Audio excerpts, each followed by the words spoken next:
In the mortal realm of the continent of Ordinary, within the imperial city of Bianjing in the kingdom of Tianyue, the 14th prince met with a tragic demise, having drowned. For a span of half a month, he was believed to be dead, only to miraculously return to life. Such an extraordinary event sent waves of shock throughout the palace. Inside the elegant and serene palace of Zhuanxiu, Chen remained in a state of haze. His biological mother, consort Lu, wept profusely, vigilantly guarding his side, clasping his trembling hand in an effort to soothe him, while her free hand gently caressed his face. Chen appeared to be in great agony, his body writhing incessantly as he muttered bewildering phrases in his sleep. Biao, no, you intend to kill me, why? He abruptly opened his eyes, only to realize it was but a dream. Yet the dream felt exceedingly vivid and hauntingly profound. As he gradually regained lucidity, he came to the stark realization that this was not merely a dream, but a genuine recollection of events that had transpired. The official historical record, Chronicles of the Mo Kingdom, states that Crown Prince Chen, a paragon of unparalleled talent, passed away in the 23rd year of the Zhenhong era. However, it omits any mention of the forging of the divine nine-dragon coffin, nor does it elaborate on the circumstances surrounding the prince's death.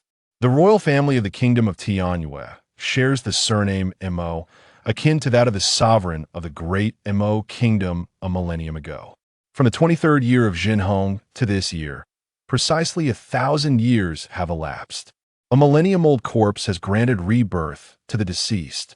Is it mere coincidence that the Chen of 1,000 years past has been reborn in the current 14th Prince Chen?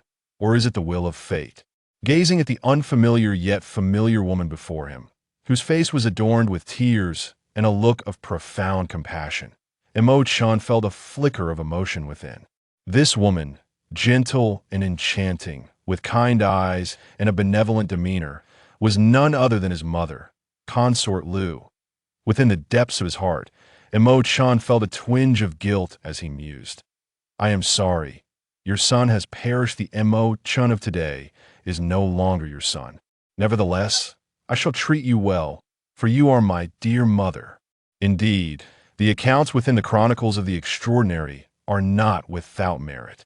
The Nine Dragons' divine coffin is real, and the legend of the corpse resurrected after a millennium is also true. It appears as though this is a design of fate itself. However, as time has passed, the original Chen has decayed into oblivion, leaving behind only his unwilling spirit within the Nine Dragons' divine coffin. By a twist of fortune, the 14th prince fell into the water, coinciding perfectly with the opening of the coffin for air. The drowned prince's soul departed, awaiting the return of the great Mo kingdom's rightful heir, Chen. After a fortnight of soul and flesh merging, he finally returned to life. Empress Lu, overwhelmed with emotion, grasped Chen's hand tightly, her tears flowing even more abundantly. Chainer, you have awakened. Truly, thank the heavens. I feared I would never see you again. Quickly, Chen, he must be famished, bring forth his favorite osmanthus cake. The serving maids nearby appeared readied, particularly the one named Chen, who continuously wiped away her tears. Responding to the emperor's call, Chen dashed out, soon returning with a plate brimming with fragrant osmanthus cakes. A smile graced Chen's lips as he picked up a small piece and savored it delicately. The warm, familiar flavor slipped from his teeth into his being. He was momentarily taken aback, then realized that this sensation was merely a remnant of the original owner's experience. These osmanthus cakes were meticulously steamed by concubine Lu, imbued with a mother's profound affection. Chen found solace in this flavor, marveling at the deep bond shared between the mother and daughter. Concubine Lu, having wiped away her tears, radiated joy and happiness. Eat a bit more. Pray tell, how have you survived at the bottom of the lake these past days? There are rumors outside claiming you emerged from a terrifying coffin. Could there be any truth to that? Who was responsible for your fall into the water? Do not fear, I shall seek justice for you, even if it costs me dearly. Chen understood concubine Liu's sentiments and reassured her, Mother, it was merely an accident that led me to fall into the lake. The tales circulating outside are utterly unreliable. There is no such dreadful coffin in this world.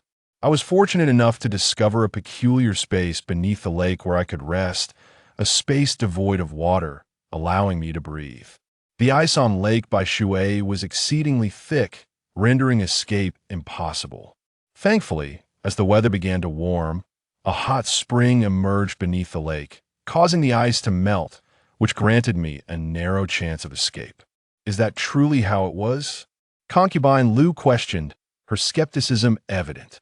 She then gravely added, By the way, you were speaking in your sleep, repeatedly inquiring why Bai Yao sought to kill you. Such words should not be uttered lightly. Bai Yao is a celestial being. No lady within the entire Tian Yu kingdom dares to speak her name, for it is a grave taboo. Bai Yao ascended to immortality. A thunderclap of realization struck Chen, leaving him as though he had been struck by lightning.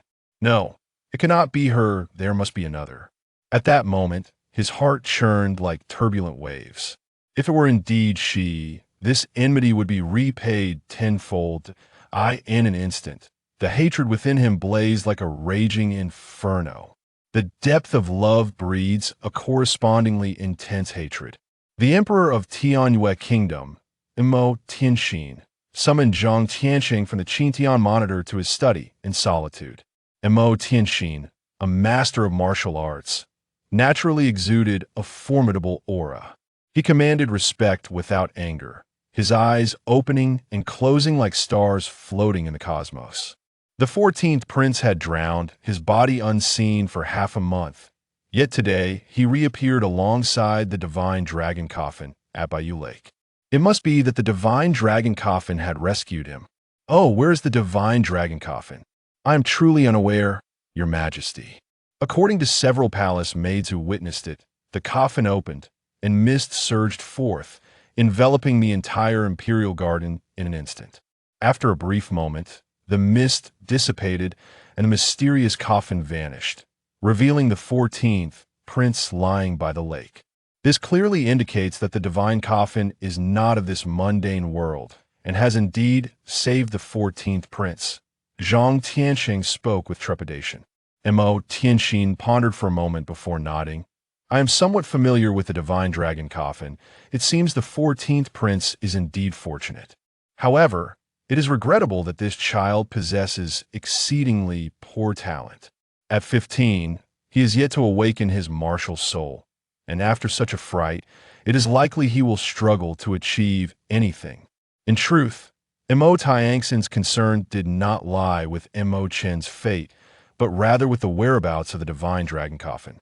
Upon learning of its emergence, he had also ventured to Baiyu Lake to investigate and had ordered a thorough search of the depths, turning the lake upside down, yet the trace of the nine-dragon divine coffin remained elusive.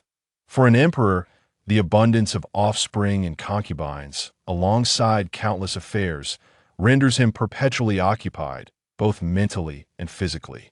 Even when faced with the misfortunes of a less distinguished child, he finds himself devoid of the energy to provide adequate concern, even if that child is his own flesh and blood. Just a fortnight ago, upon learning of the plight of the 14th prince, he merely inquired a few questions to the eunuchs in his vicinity before delegating the matter to the imperial clan court for further investigation. Any case involving the ambiguous demise of a prince or princess necessitates a thorough inquiry by the imperial clan court. The court subsequently reported their findings. The 14th prince had unfortunately perished after accidentally falling into the water, and his body was never recovered. Such a hasty conclusion elicited no objection from the emperor, who merely cast a fleeting glance at the report. The tale of the 14th prince's resurrection circulated within the palace for an extended period, eventually igniting fervent gossip throughout the entire imperial city. Chapter 2. The Celestial Maiden of Bio. After a fortnight of recuperation, Chen's physical condition had markedly improved. Upon meticulously examining this body, He could not help but smile wryly and shake his head. Chen's innate talent for cultivation was indeed less than commendable. At the age of 15, not only had he failed to activate his martial soul, but his physical training also left much to be desired, having only attained the 5th level of the Xuanji star. A stark contrast to his former self from a millennium ago. 1,000 years prior, Chen was a prodigious genius, having activated the 9th grade martial soul. The Crimson Flame Dragon, at the tender age of 3, truly a brilliant and exceptional talent. In the realm of martial arts, the earlier one activates their martial soul. The higher the grade of the martial soul, the more advantageous. The categories of martial souls are numerous, encompassing melee weapons such as swords, spears, blades, and halberds. Mythical beasts like dragons, tigers, serpents, and leopards, flora such as plum, orchid, bamboo, and chrysanthemum, as well as natural forces like wind, rain, thunder, and lightning.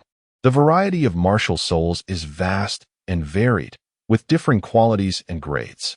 Regardless of the category, martial souls are classified into 9 grades. For instance, among weapon-type martial souls, there exists the Haoyan Divine Sword, the 8-part Heavenly Dragon Blade, and the Rui Jingu Bang, alongside countless more mundane weapons like ordinary swords, spears, and blades. The higher the grade of the martial soul, the farther one can progress along the path of martial arts. Some individuals may go their entire lives without activating a martial soul, and no matter how arduous their training, they shall achieve little success.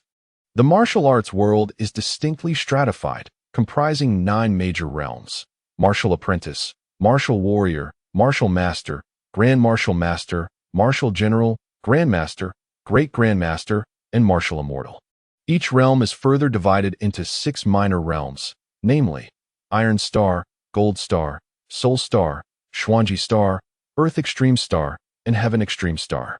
Currently, Chen's cultivation level is merely that of a martial apprentice at the Xuanji Star realm, which is exceedingly inadequate in the eyes of the extraordinary genius Chen. Fortunately, he possesses a wealth of training experience. During the stillness of the night, he summons the divine dragon coffin, placing it beneath his bed to cultivate within. The divine dragon coffin is remarkably mystical, capable of altering its size and shape at will. When enlarged, it stands 3 meters tall and 10 meters long, yet it can also shrink to the size of a ring. This secret belongs solely to Chen, and he is reluctant for anyone to discover it. During his reincarnation, although he was compelled to bring forth the 9-dragon divine coffin, it did not pose significant trouble for him, as it is evident that few in the Tianyue kingdom are aware of the coffin's origins. Had it been otherwise, it could have indeed become a considerable predicament. Within the 9-dragon divine coffin, a unique space exists. Regardless of its external form, the interior always resembles the grandeur of a royal palace. At the heart of this space lies a vast tomb, within which rests a decayed corpse, reduced to mere bones. This remains the true physical form of Chen. Inside the coffin, the aura of spirituality is 3 to 4 times denser than that of the outside world, comparable to a paradise.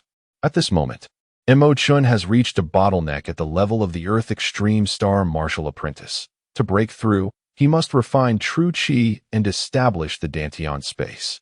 Throughout history, countless martial artists have reached this juncture only to find themselves at an impasse. The refinement of true Qi requires not only a resolute heart, but also profound internal cultivation techniques. Such methods are often closely guarded secrets. Even princes, if lacking in excellence, are seldom afforded superior techniques or practices. Exceptional resources are predominantly reserved for those of remarkable talent. Individuals like Chen, possessing such limited cultivation and talent, are indeed fortunate to have obtained the ordinary internal cultivation method, the Breath Control Heart Sutra. This text, though simplistic in its teachings, may prove beneficial to those with exceptional comprehension. However, for someone like Chen, even decades of arduous practice may not suffice to cultivate genuine energy. With a wry smile, he shook his head, reflecting on his unremarkable status. It appears that Chen is truly overlooked as a royal prince. Possessing only the Breath Control Heart Sutra is quite disheartening. Such a text would be scoffed at by the children of ordinary nobility, cherished only by the impoverished masses. He silently began to circulate the celestial harmony technique, sitting in meditation for an hour. The surrounding air began to exhibit subtle changes. Upon closer inspection, a faint light danced around him, gradually permeating his being. What is genuine energy? It is the process of absorbing the ethereal essence from the heavens and earth, refining it into energy that resides within the Dantian. This entire process is known as refinement. For Chen at this moment, all of this felt like second nature. As a trace of genuine energy coalesced, a warm sensation emerged just below his navel, 3 finger widths down. After another hour, a sound akin to firecrackers resonated from his Dantian, indicating its initial opening. Of course, the newly opened Dantian was merely the size of a juju pit, containing a limited amount of genuine energy. Content with his progress, he nodded with satisfaction, acknowledging the exceptional quality of the celestial harmony technique. Even with such a frail physique, he had managed to establish a Dantian space in a remarkably short time. With the Dantian space now available, the path ahead would undoubtedly become much more manageable. On the 13th day of the 12th lunar month, only 3 days remained until the annual day of blessing from the Celestial Maiden. This event, known as the Blessing of the Celestial Maiden, is a time when the Maiden bestows her grace, aiding those with potential in martial cultivation to awaken their martial spirits. In the kingdom of Tianyue, the day of celestial blessing is celebrated on the 16th of the 12th lunar month, which is said to mark the birth of the revered Wuji Celestial Maiden. On this day, she descends from the heavens to traverse the world, lingering above the eastern continent for a day. However, her true form remains unseen by any mortal. Fortunately, her temples are scattered throughout the land, flourishing with the fervent devotion of worshippers. During the grand nationwide ceremony, these temples manifest divine energies, connecting the heavens and earth, and awakening the martial spirits of a select few young individuals. Although the ceremony is nationwide, it is primarily the youth who seek blessings. Those who have surpassed the age of 16 are deemed ineligible to partake. Any disruption of this sacred order invites divine retribution.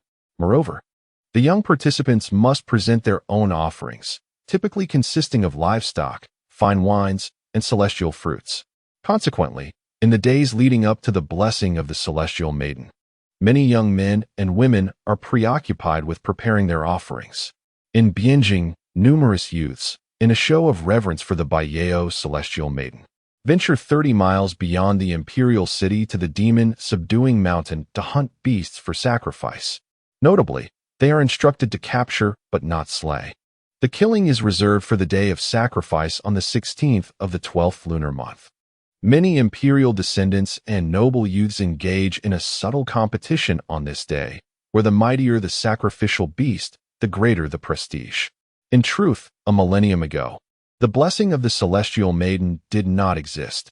Individuals relied on their own cultivation to forcibly awaken their martial spirits. The martial spirit is innate, predetermined while still in the womb. Under certain conditions, practitioners can activate their abilities, allowing them to traverse further along their martial path. The grade of one's martial soul is intrinsically linked to individual talent, a reality that remains unalterable. Given that practitioners are no longer required to endure excessive hardship or peril, the activation of their martial souls through the blessings of fairies is indeed a cause for universal delight.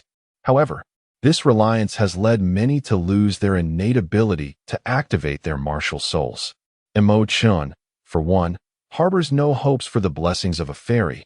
Rather, he is intrigued by whether the ethereal Bio fairy and that malevolent woman are one and the same.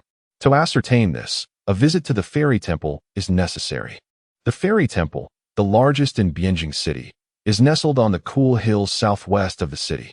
It is a monumental structure, carved from a considerable portion of the mountain, designed in a terraced fashion and divided into 3 grand courtyards.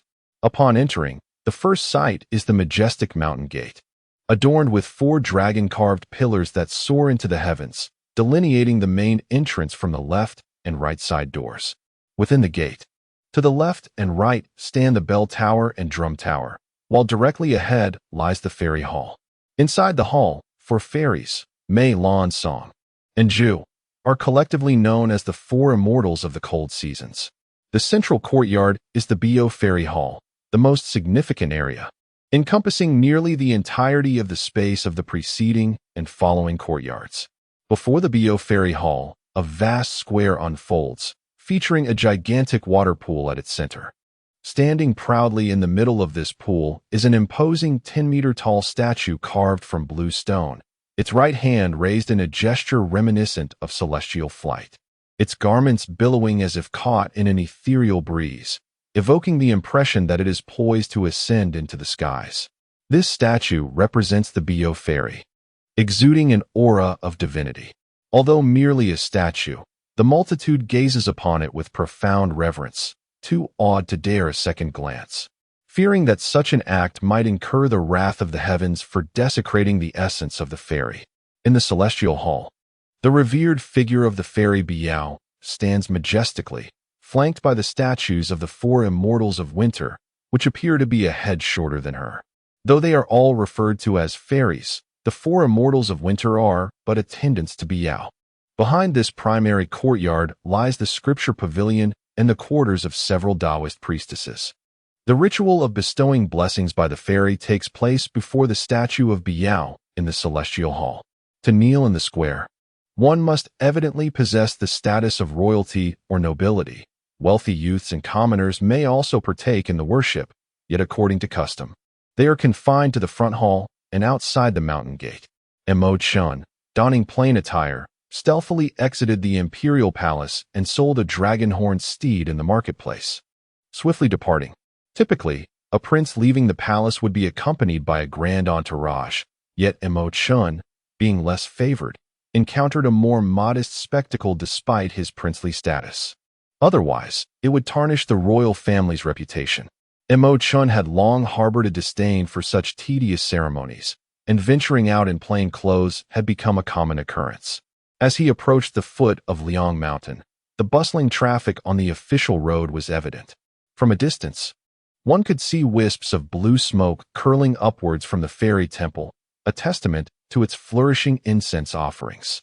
Upon nearing the mountain gate, an inexplicable sense of trepidation gripped Chen's heart. Was the Biao he knew the same as the one revered here? The answer would soon unveil itself, leaving him feeling somewhat unsettled. At that moment, a resplendently dressed youth descended from the mountain gate. His visage resembled jade, and an emerald dragon pendant hung from his waist, exuding an air of opulence and extraordinary grace. Following closely behind him were 5 robust men, whose formidable presence hinted at their exceptional martial prowess. The youth, upon spotting Chen, rushed forward and grasped his hand, pulling him down the mountain. "Hurry, do not ascend further, or trouble shall ensue." Chapter 3. A deeply etched memory. The elegantly attired young man was none other than Lu Rukai, Chen's cousin. Despite being a prince, Chen had become a well-known pariah throughout the imperial city, despised by many. However, Lu Rukai had grown up alongside Chen and harbored genuine affection for his younger cousin, unwilling to witness him suffer humiliation at the hands of others. Chen was momentarily taken aback, as it was evident that his memories were yet to fully merge with the consciousness of his corporeal self, leaving him somewhat unclear about certain individuals and events. With a swift motion, he freed his wrist from Lu Ruakai's grasp, a flicker of determination appearing in his gaze. "What is there to fear? I stand upright and walk with integrity. I conduct myself with honor. What can they possibly do to me? Are you truly foolish, or merely pretending to be so? Not long ago, you inexplicably fell into the water. Do not tell me you accidentally tumbled into Jade Lake. Heed your elder cousin and depart swiftly. We shall return another day. By the way, have you not yet procured a sacrificial offering? Allow me to accompany you in your quest. This is your final year of eligibility for the blessing of the Celestial Maiden. It must not be squandered. Of course, even if you do not awaken your martial spirit, it matters not, for you are still a prince. We shall lead an unremarkable life, safe and sound like ordinary folk." The sturdy men in attendance inquired. Lu Ruekai shook his head, saying, "Let it be. We may assist him for a moment, but we cannot support him for a lifetime." Moreover, in public, the 8th and 6th princes are unlikely to act beyond the bounds of propriety. At most, they will humiliate him. Has he not faced enough humiliation already? Lu Ruikai sighed after speaking and sought a tranquil spot by the official road, awaiting Chen. Although he claimed to offer no assistance, he could not shake the concern for his cousin, yet he was reluctant to confront the two princes directly. Undoubtedly, remaining here, exercising restraint, was the wisest choice. Amidst the bustling throngs, Chen's heart felt exceedingly heavy. A millennium had passed, the once great Imo kingdom had vanished, and his family and friends had long since turned to dust, swallowed by the relentless currents of history. As the world transformed, how could one remain unperturbed amidst the ephemeral beauty of towers shrouded in mist? The mountains of Liaoshan remained unchanged, yet they were no longer the same as 1,000 years ago. In the present, amidst the clamor and prosperity, who could fathom its profound sorrow and helplessness? The mountain, once whole, had been ravaged by humanity, its essence altered to accommodate temples. If it possessed a soul, it would surely lament. As he walked, his thoughts drifted to the enchanting, elegant, and noble girl whose every smile and frown tugged at his heartstrings. It seemed as though her visage lingered as if it were yesterday, and the scent of her kiss still hung in the air. Her tenderness and allure were captivating yet remained infused with grace. The vast expanse of rhododendrons could hardly conceal her beauty. She danced gracefully, akin to a peacock amidst the rhododendron grove, her movements mesmerizing. Wine may intoxicate, but it is the heart that becomes ensnared. Memories of the past surged within him, evoking a suffocating sensation. His love for her was profound. For her, he would forsake kingdoms and descend into the depths of hell. This love was etched into his very being, and he believed it would endure until the end of time. It is as if he believes that Liaoshan is eternally a realm of rhododendrons, and she is forever his. At this moment, his heart is rent with anguish. The pain of love indelibly etched, and the bitterness of hatred equally profound. Gazing upon the incense-laden mountains and the increasingly sparse rhododendrons, a sense of desolation burgeons within him. It appears that in this world, there exists no such thing as everlasting love, nor flowers that never wither. In the first courtyard, though there are many who pay their respects, they are far outnumbered by the throngs in the second courtyard. Chen steps into the Hall of the Four Immortals, where the statues of the deities stand vividly lifelike, their ethereal grace inspiring reverence. Chen exhales softly, for these faces are all unfamiliar. Exiting the Hall of the Four Immortals, he ascends the marble steps, a total of 81, before reaching the second courtyard. In the vast square, a multitude of people have gathered. Some devout worshippers, upon entering the second courtyard, immediately kneel, bowing their heads at each step until they reach the grand hall of the Biao Immortal. Others pause to gaze up at the statue of the Immortal in the central pool, yet they are reluctant to desecrate her splendor, casting their eyes downward in reverence. Muttering silent prayers, as Chen enters the second courtyard, he lifts his gaze to the statue resembling a celestial being, his heart reverberating with shock akin to tumultuous waves. His fists clenched tightly, nails digging into flesh, blood seeping forth. It is her. It truly is her. The statue is sculpted from the likeness of the real person. And considering that Biao and the four immortals of cold seasons often manifest in the mortal realm, their visages are naturally rendered with exquisite detail by skilled artisans. He gazed at the vibrant statue, as though yearning to ascend to the heavens, his heart convulsing with pain, his teeth grinding audibly in distress. For what seemed an eternity, he fixated on the deity, his eyes unwavering.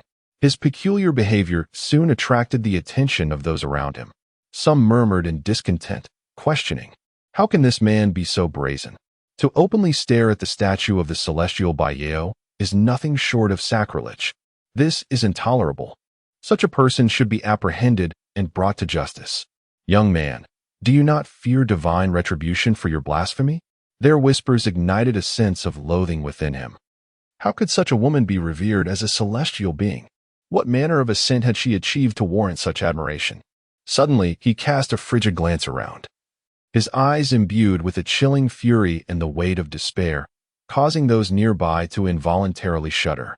They fell silent, staring at him, yet dared not express their anger.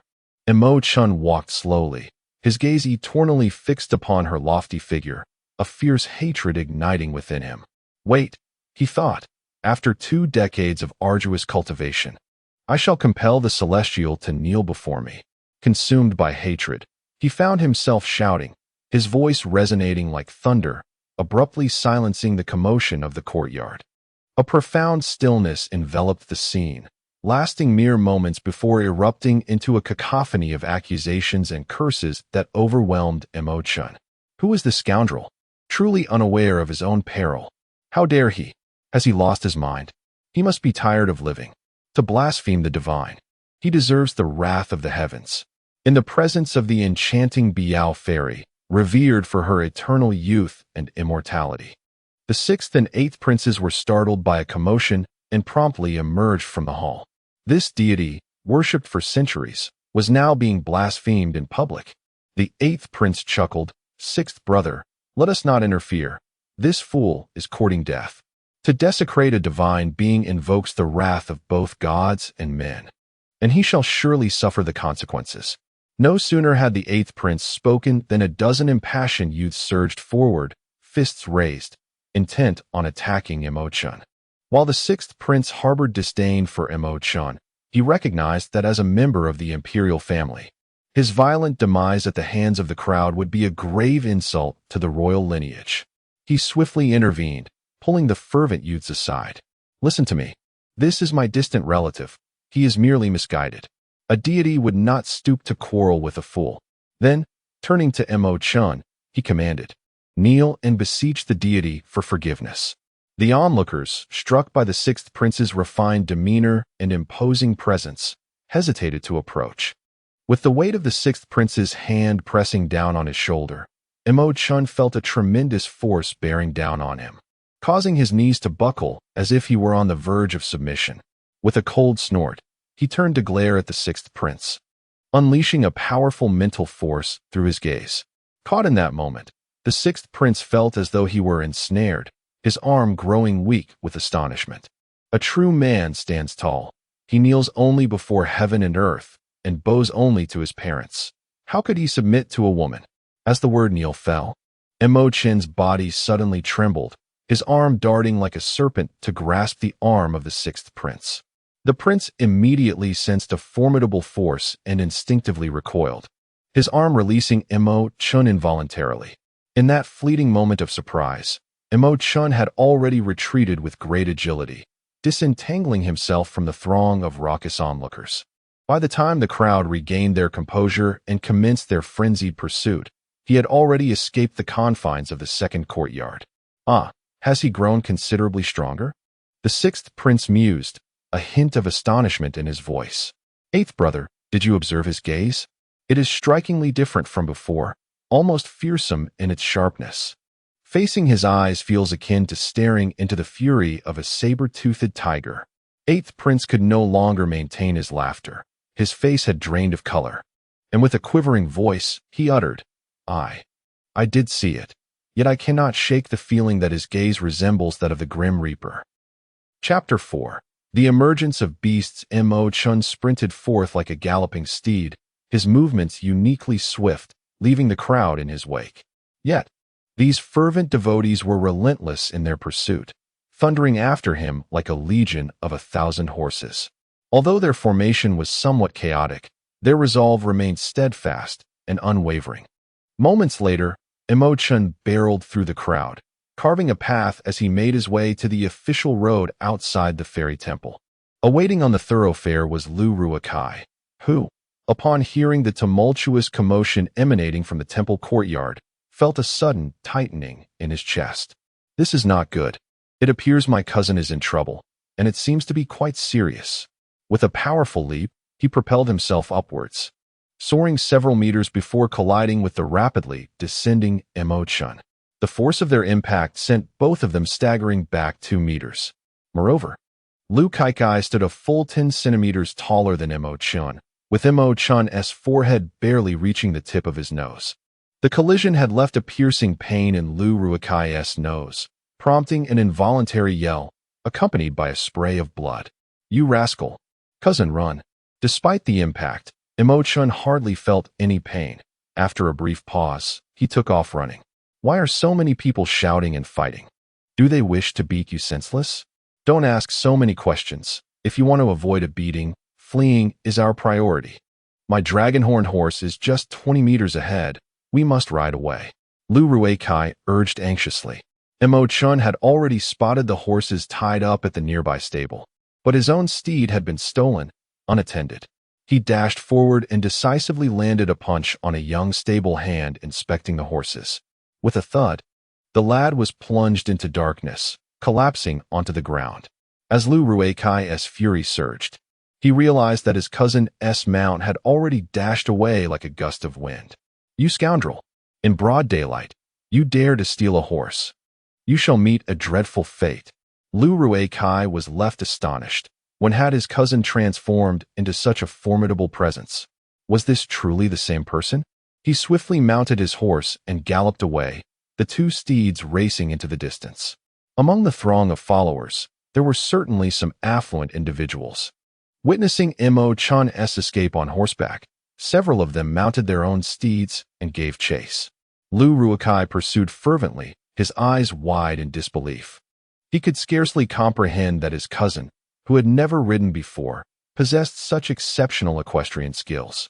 Within the span of a tea break, the two had traversed a thicket, finally shaking off the zealous followers who clung to them like parasites. Chen dismounted gracefully, abandoning his horse as he strode towards the distant hunting grounds.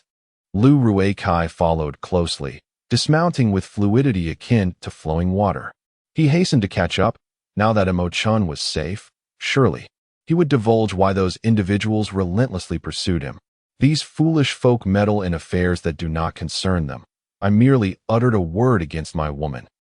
Chen replied innocently, shrugging his shoulders. Lu Rueikai's eyes widened in astonishment. "Your woman? When did you acquire a woman? Who is she? Could it be that you've taken Li Rue?" he exclaimed incredulously. "How could you? You're worse than a beast. Who is Li Rue? I do not know her. I was speaking of that heartless, vicious, and venomous wretch, the one you refer to as the Fairy Biao." "Ah!" Lu Rueikai erupted, losing his composure. "You must be mad. She is a deity. How dare you speak such words? How can you claim her as your own? You are truly insane." In the midst of his bewilderment, Chen had already sprinted a considerable distance. Suddenly, from the narrow path to the left, a young maiden on a chestnut steed came charging forth, resembling a fiery cloud. The girl displayed commendable equestrian skill, weaving through the trees with effortless grace. She halted just a meter in front of Chen, pulling her reins sharply, causing the magnificent horse to rear up, coming to an abrupt stop. The maiden appeared to have intended this to intimidate Chen, who remained unfazed in the face of such a spectacle, leaving her momentarily taken aback. "Oh my, could it be that I am mistaken? Is that not the flower vase prince? What brings you here, preparing to offer yourself as prey?" The young girl tilted her head back, her face adorned with an expression of pride and derision. The term vase signifies nothing more than a worthless object. After all, Chen is the 14th prince. Although the noble offspring may disdain him from the depths of their hearts, they dare not openly label him as such due to his status, opting instead for the euphemism of a vase. While Chen may not grasp the full implication of her words, he could discern from her haughty and contemptuous gaze that this young lady was not paying herself a compliment. He offered a detached smile and remarked, "Who are you? Are we well acquainted? This prince is rather occupied and has no time for you. A good dog should stay out of the way. Kindly step aside." The young lady was taken aback and scolded angrily. "You dare insult me?" Lu Rukai hurriedly intervened, saying, "Sister Xylan, the 14th prince is merely jesting. If you wish to scold him, you must also scold me. I have become the little dog, Haven Ti. Woof, woof, woof. Who do you think you are? Step aside." Li Xylan defiantly leaped down from her horse, her long whip aimed directly at Lu Rueikai's face. Startled, he dodged swiftly and chuckled, "Sister Xylan, for the sake of your sister, Let us not engage in trivial matters. Umph. Is my sister familiar with any of you? Li Xilan shot a furious glare at Chen, proclaiming, "It was you who insulted me first. I warn you, do not entangle yourself with my sister. She would never take a liking to someone as worthless as you." With that, she huffed and strode past Chen, her eyes exuding disdain that seemed to engulf him entirely. Chen, with a dispassionate smile, shook his head, unwilling to stoop to her level. Once she had walked 10 paces away, he glanced at Lu Ruikai, whose face bore a sheepish grin, and inquired, "Who is her sister?" "Oh, I was merely speaking the truth. Seeing is believing, and touching is reality. Cousin, why not feel for yourself and see if she speaks the truth about having curves?" Chen asserted confidently. "Ah," Lu Ruikai exclaimed, gazing at Li Xilan with a murderous glare. "I had no intention of touching you. Do not misconstrue my intentions."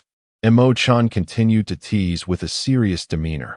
"Look, she harbors no desire to touch you, which clearly indicates that your curves are rather modest." With a swift motion akin to a celestial being guiding the way, he directed his finger towards the center of Chen's brow. Lu Ruikai, taken aback, swiftly retaliated. He crouched low and then executed a bear hug, lifting Li Xilan off the ground. As Chen's cousin, he was naturally reluctant to witness Chen meet his demise at the hands of this young lady. This bear hug effectively neutralized the attack, and he quickly stepped forward, hurling Li Xilan away. In the midst of the chaotic struggle, Li Xilan realized that the infuriating Chen had already distanced himself. Seething with anger, she unleashed a flurry of sword strikes to drive Lu Ruikai back, then pivoted and dashed towards Chen. Just as she drew within 10 meters of him, a tempest arose from the depths of the maple forest ahead, sending debris swirling violently and causing the trees to crack and roar. Li Xilan was startled by the commotion. The sword she had poised to strike was hastily withdrawn as she widened her eyes, fixating on the disturbance ahead. Clearly, a formidable beast was lurking nearby, and even as a celestial martial apprentice, she dared not be careless. Chen, with a steady gaze, seemed to discern the nature of the powerful beast from the howling winds. A first-tier beast, he murmured to himself, seemingly intent on alerting the anxious Li Xilan. Li Xilan glared at his retreating figure and shouted at him, irked, "How do you know it's a first-tier beast? Humph, should a formidable beast truly appear, neither you nor I would stand a chance against it. Prepare for your demise." No sooner had the word death escaped my lips than the howling winds surged anew, the sandstorm ahead intensifying with unrestrained ferocity. Suddenly, at a distance of 10 meters, a massive creature, resembling a colossal snowball, hurtled diagonally through the air, soaring over the maple trees, and bore down upon Chen with relentless force. Chapter 5. A grueling struggle. The speed of the beast's assault was astonishing, and in the blink of an eye, it had closed the distance. Although Li Xilan was 3 years younger than Chen, her cultivation level surpassed his by 2 minor realms, granting her keen insight. Before her stood a gigantic thorn tiger, its coat as white as snow, adorned with bony spikes along its spine, and as large as a water buffalo. Upon recognizing the creature, her legs wavered in fear. In that moment of shock, the first-level beast, the thorn tiger, lunged at Chen. Despite her disdain for him, her youthful instincts compelled her to scream, "Get down!" Chen merely squinted slightly, a calm smile lingering on his face. As the thorn tiger descended upon him, he exerted force with both his feet and waist, executing a remarkably difficult maneuver. His legs shot off the ground in a curled position, and he twisted his body in midair, slipping beneath the razor-sharp claws of the beast and evading its underbelly. In the fleeting moment they passed each other, he suddenly thrust out his leg, striking the left flank of the thorn tiger with tremendous force. His explosive power, combined with the tiger's own momentum, sent the beast hurtling away. With a thunderous crash, it collided with a maple tree a meter to the right of Li Xilan, which was as thick as a bowl. The tree snapped with a resounding crack. Li Xilan could not help but exclaim, instinctively leaping 5 meters to her left, her eyes reflecting a shock that swirled within like mist. Clearly, Her astonishment did not stem from the formidable power of the demon tiger, but rather from Mo Chen's bizarre movement technique and astonishing footwork. How could it be possible for a mere Xianyuan star martial apprentice to survive under the claws of a level 1 demon beast and even send it tumbling? Little did she know that Mo Chen had just employed the dragon's dance technique. A millennium ago, Mo Chen's martial spirit was the Crimson Flame Dragon, an entity of unparalleled strength from which he crafted the dragon's dance, rendering him invincible at that time. What he lacked now was neither technique nor combat experience, but rather a robust physique. Undoubtedly, engaging in battle served as the finest method for honing his skin and muscles. Amidst the thrill and peril, he could unleash the full power of his muscles, achieving the most effective physical conditioning. The entire realm of martial apprentices is a journey of toughening skin and muscle. When confronted by the level 1 demon beast, the Thorn Tiger, he exhibited no trace of fear. Instead, he was exhilarated. The Thorn Tiger, a level 1 demon beast, boasted a row of bony spikes along its back, impenetrable and resistant to swords and blades. The dragon soars through the clouds while the tiger glides with the wind. Despite its massive size, this creature moved with remarkable agility, swift as the breeze. Its strength was even more terrifying, equivalent to that of a Tianji star martial apprentice. Yet, such a beast, savage and bloodthirsty, radiated a ferocity that could overwhelm even a Tianji star martial apprentice. Though Li Xilan had achieved the Tianji star martial apprentice realm, her lack of practical experience, combined with her tender age of 12, rendered her courage inferior to that of an adult. Faced with the imposing figure of the Thorn Tiger, her heart quaked with trepidation. Mo Chen reluctantly executed the reverse dragon step, but the frailty of his body caused a deviation in the maneuver.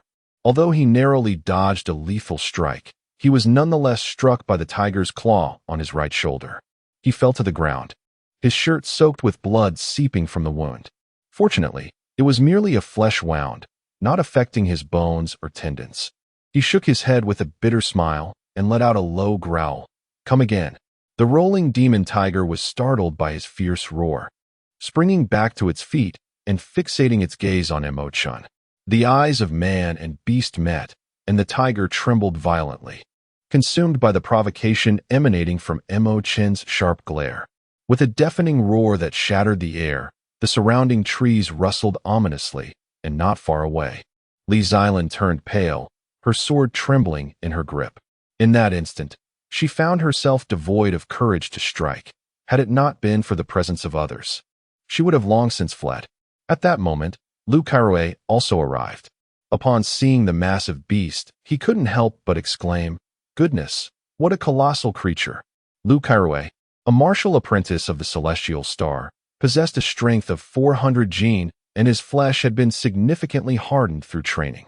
He was capable of contending with first-tier demon beasts, yet the thick-skinned giant Thorn Tiger, with its formidable bone blades along its back, deterred him from engaging directly. Swiftly, he unleashed his martial spirit, and a bow resembling moonlight manifested in his hands. Following that, an arrow, forged from starlight, shot forth with a swift whoosh, piercing through the air.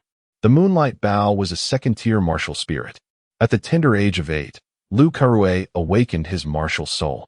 Now, at 17, he has diligently cultivated his martial soul for 9 years. Although its rank is relatively low, he has nonetheless advanced it to the transformative realm, enabling him to manifest it as a weapon to inflict harm. This is a world governed by souls and martial arts, where both disciplines possess their own hierarchical systems. When blessed by a celestial being, a martial soul materializes 3 feet above a warrior's head. However, once the blessing subsides, its power fades, and it remains concealed within the body.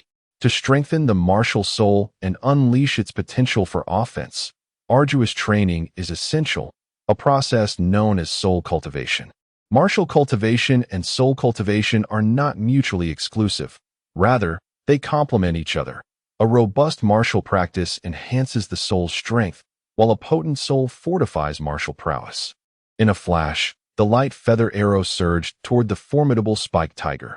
The creature suddenly swiped at it with its powerful claws, stirring up a tempest of dust and debris.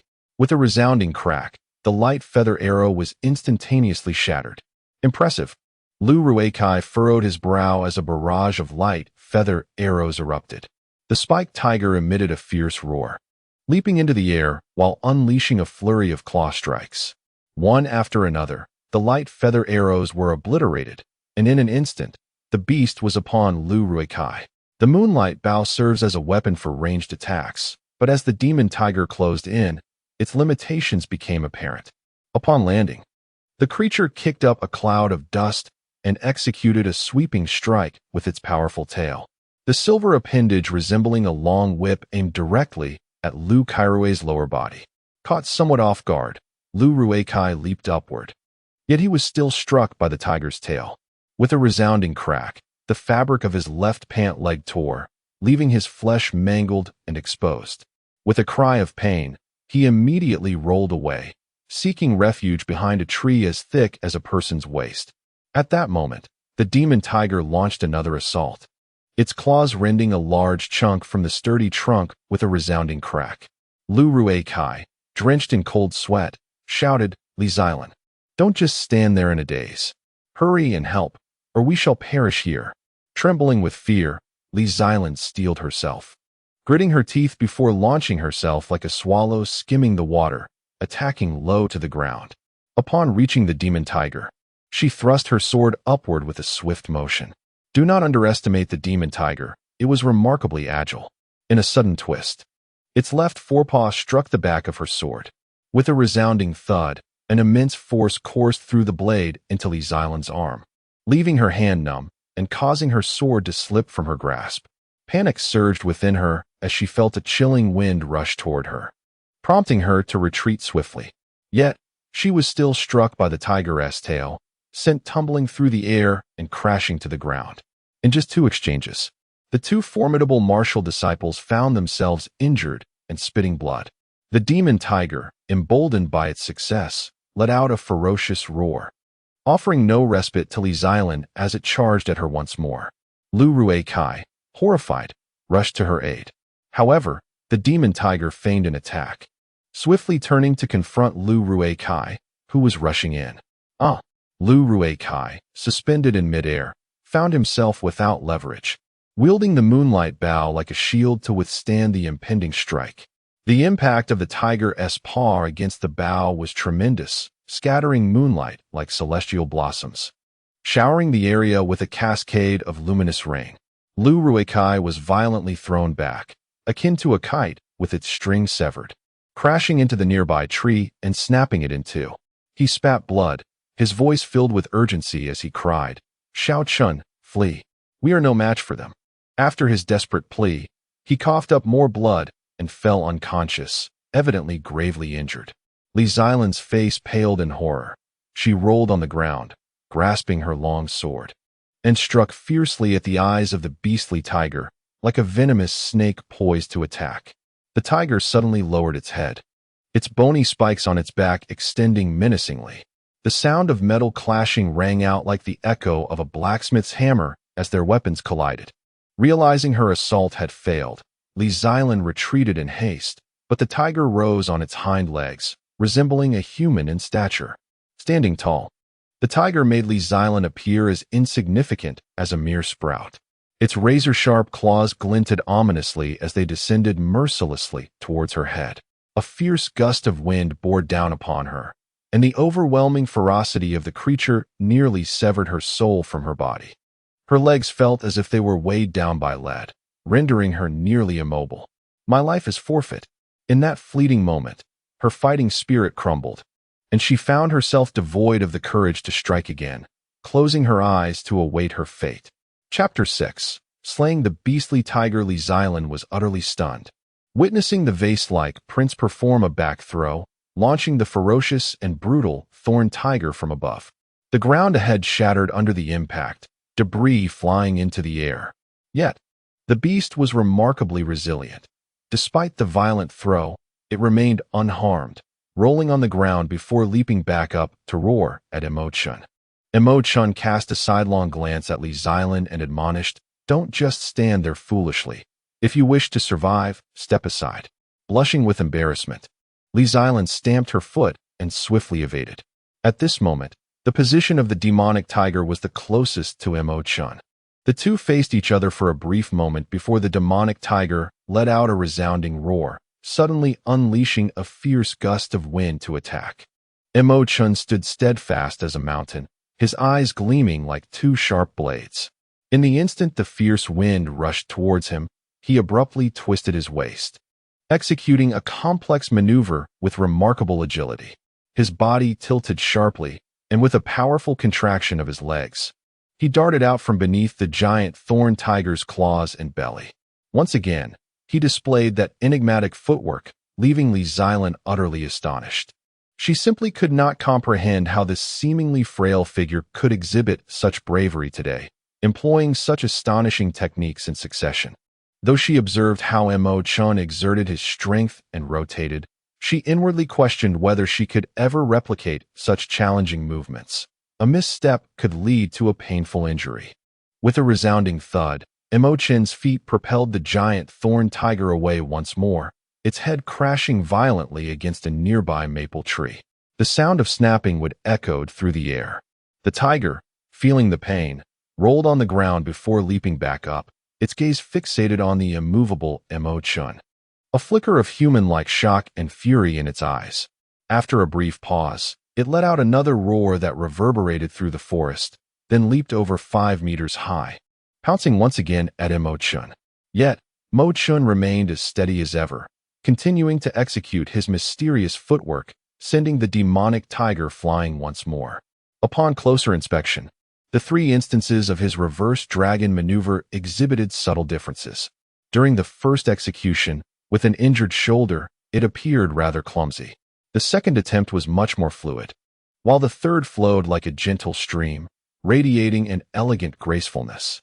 Li Xilan, watching in astonishment, was left with her mouth agape, utterly incredulous that this seemingly fragile vase could possess such formidable prowess. Little did she know that Chen had transcended his previous limitations. He had mastered the extraordinary technique known as the dragon reversal. This technique, the first form of the dragon steps, adeptly manipulates the forces at play, turning the tides with minimal effort. The intricacies of this art are not as superficial as they appear, for its true essence can only be grasped intuitively, not articulated. The dragon steps are characterized by their graceful fluidity, allowing for effortless movement while requiring minimal energy. Undoubtedly, when confronted with formidable foes, it is the optimal method for evasion and counteraction. Given Chen's current cultivation level, inflicting significant harm on the giant thorn tiger would be a fanciful notion. However, with the dragon steps at his disposal, the dynamics shifted entirely. Leveraging strength against strength, he could turn the tables with remarkable ease. The demon tiger, after numerous failed attempts to strike, began to experience a sense of dread, its once violent demeanor significantly subdued. It circled Chen warily, but he suddenly executed the second form of the dragon steps, the flying waves, which appeared as if he were gliding just above the ground. His movements were ethereal and captivating, leaving Li Xilan utterly entranced. In her awe, Li Xilan exclaimed, "Who knew that combat could be so exquisite?" Soon, an unexpected spectacle unfolded as both the demon tiger and Chen swiftly began to circle the trees. Initially, the tiger trailed behind Chen, but after weaving around a few trees, Chen mysteriously maneuvered himself behind the tiger. Sensing impending danger, the tiger let out a fierce roar and pivoted to pounce on Chen, who deftly glided away at an angle. Though the tiger was indeed formidable, its hunting skills were lacking, relying merely on a few movements, diagonal lunges, direct charges, and sweeping swipes of its tail. Primarily, its speed is exceptionally rapid, leaving the average individual utterly unable to cope. Although Chen's cultivation level is low, his soul is remarkably powerful, a master reborn after a millennium, and his temperament is naturally composed. His formidable inner strength steadies him like a mountain, while his potent soul allows him to perceive every muscle movement of the giant thorn tiger with clarity. However, The tiger's steps have begun to waver, clearly indicating it has expended considerable energy. Chen smirks, proclaiming, "Your reign of terror has reached its end." With a swift motion, he employs the technique of the wandering dragon, piercing into the belly of the beast and delivering a sudden, forceful punch. Bang! The tiger's massive body is unexpectedly sent tumbling through the air, crashing to the ground. Roar! Blood spurts from the tiger's mouth and nose as it rolls several times before springing back up, now visibly shaken. Yet, the defiance and rage in its eyes betray a hint of madness, prompting it to roar ferociously and swiftly redirect its assault. A gust of sand and wind swirls as the creature charges toward the nearby Island. Startled, Island raises her hand, unleashing a flurry of sword light that transforms into piercing beams of icy brilliance aimed at the tiger. Bang, bang, bang. The sword strikes are deflected by the tiger's iron claws, forcing Island to retreat repeatedly. Suddenly, the tiger's long tail lashes out, knocking her to the ground. Before it leaps ferociously toward her, should the tiger's claws find their mark, Island's chest would surely be punctured, resulting in a gruesome scene. At this moment, her soul feels as if it might flee in terror, helplessly witnessing the tiger's advance. Just moments ago, she had humiliated it, and now it was willing to risk its life for her. As she watches Chen on the brink of demise, she grits her teeth, determined to launch another attack. Suddenly, a dark radiance erupted from the left hand of Chen, imbued with the terrifying intent of the sword, sending shivers down her spine. The shadowy light flickered and vanished in an instant.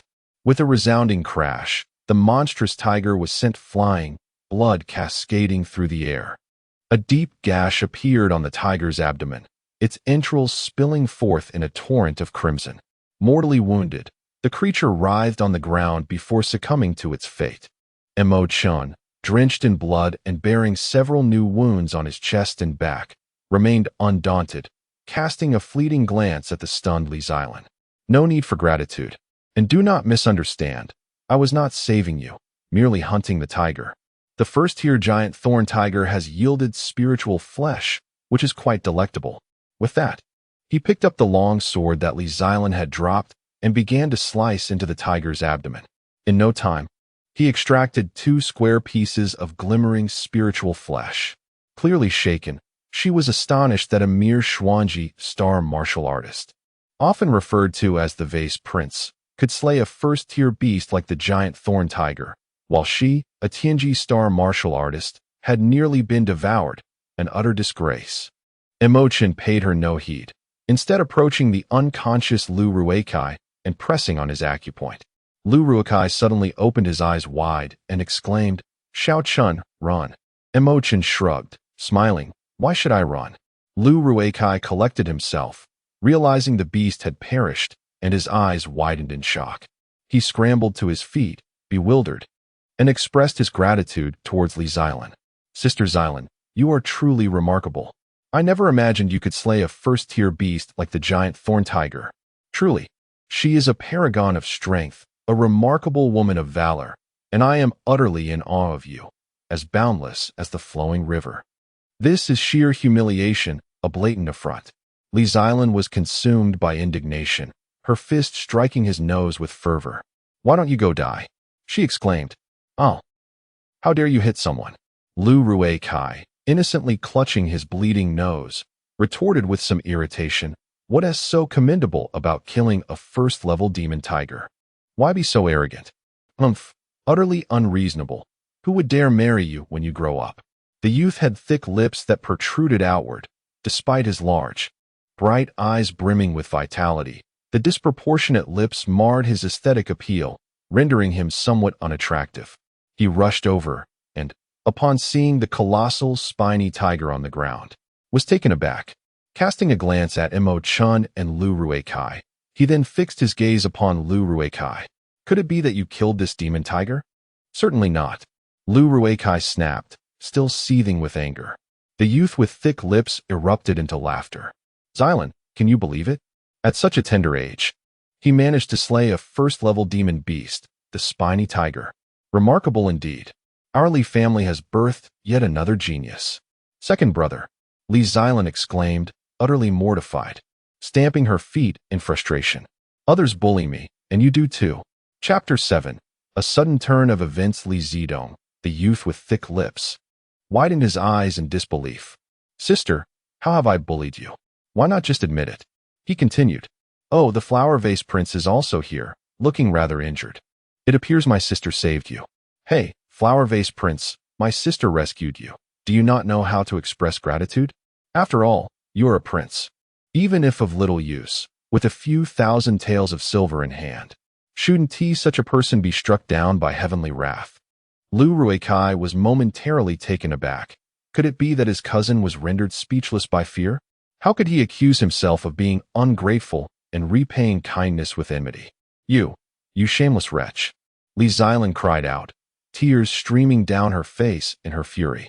She felt an overwhelming urge to rush forward and slap Chen into oblivion. Sister, why are you so agitated? Why do you care about someone who repays kindness with malice? Fear not, for I am here. I shall not let him off easily. He shall pay several thousand taels in silver. Enough. If you are not ashamed, I certainly am. Li Xilan shouted as she stormed out, unable to bear it any longer. Li Zidong, perplexed, felt as if he were a monk unable to grasp the essence of the situation. Why was this girl so furious? What shame was there in having saved someone? Hey, Vase Prince, what are you doing? He yelled upon seeing Chen attempt to strip the tiger's skin. Have you lost your sight? I am merely collecting my prey. Do you expect me to leave the first-grade demon beast I have slain for you?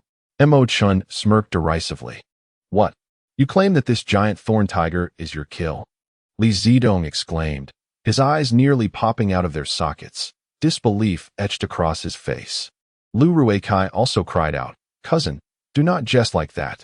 Believe it or not, it is of no concern to you, Chen retorted. By the way, that thick-lipped fellow prepared 2,000 taels of silver for me. You spoke of gratitude, and I saved your sister. This sum should pose no difficulty for you. Suddenly, Li Zidong smacked his forehead, awakening from his stupor, cursing inwardly. Damn it, it truly was this useless one who dispatched the demon beast. No wonder Xilan was so furious earlier. It turns out all our earlier reprimands were directed at her. This scoundrel is utterly despicable, ensnaring me in his web. Alas, I just remembered that I have pressing matters to attend to. Farewell, my friends. With that, Li Zidong hastily departed. Chen, indifferent to the blathering of Li Zidong, skillfully skinned the giant thorn tiger and tossed the hide to Lu Ruikai. Cousin, this beast's hide is yours. However, you must procure for me some scorpions, venomous snakes, and centipedes. Lu Ruikai joyfully received the beast's pelt. The hide of a first-grade demon beast, once dried, could fetch 1,000 taels of silver. Although he was not particularly in need of silver, who would ever turn down wealth? No problem, but do you want them alive or dead? What do you need these creatures for? Naturally, I require them alive. They will prove immensely useful. You need not inquire further. Chen began tending to his wounds. Lu Ruikai furrowed his brow and remarked, in the depths of winter, these venomous insects and snakes have long since entered hibernation. Where do you expect me to procure living specimens? You are being deliberately difficult. Forget it. Keep your hide for yourself. The sacrificial festival, the much-anticipated annual occasion when the fairy bestows her blessings, had finally arrived. Members of the imperial family and noble youths flocked to the fairy temple at the break of dawn. Before the statue of the Bai Yao fairy, a plethora of offerings had already been arranged. These offerings were meticulously bound upon the sacrificial altar. All of the offerings were alive, in addition to cattle, sheep, and pigs. There were also some demon beasts, such as the nine-tailed fox, the eight-legged cat, and the snow wolf, among others. The majority of these demon beasts were of no particular rank, with only a select few being first or second grade, powerful creatures. Their roars echoed to the heavens, sending shivers down the spine. Those capable of offering sacrifices of first and second-tier demon beasts take immense pride in their abilities, believing that the more formidable the demon they present, the greater their chances of receiving the blessings of the celestial maiden. Among the offerings stands a particularly striking altar, dark and imposing, reminiscent of a large barrel. Many onlookers are filled with curiosity, speculating about the identity of the owner of such an unusual sacrificial vessel. Naturally, those gathered in the central courtyard of the Celestial Maiden's temple are all offspring of royalty and nobility. Present to witness the ceremony are the Empress Dowager, the Empress, concubines, and numerous officials from both civil and military ranks. This year's sacrificial rites are presided over by Prince Bao, the brother of the emperor.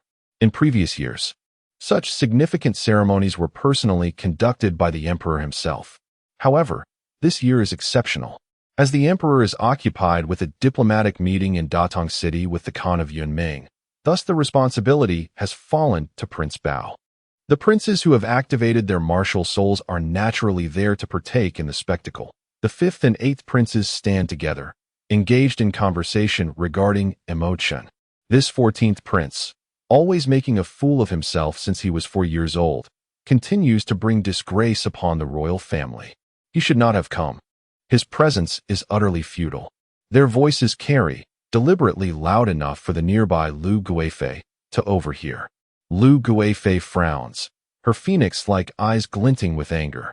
Though she restrains herself from reacting, her gaze of pity falls upon her son, seated on the ground amidst the crowd.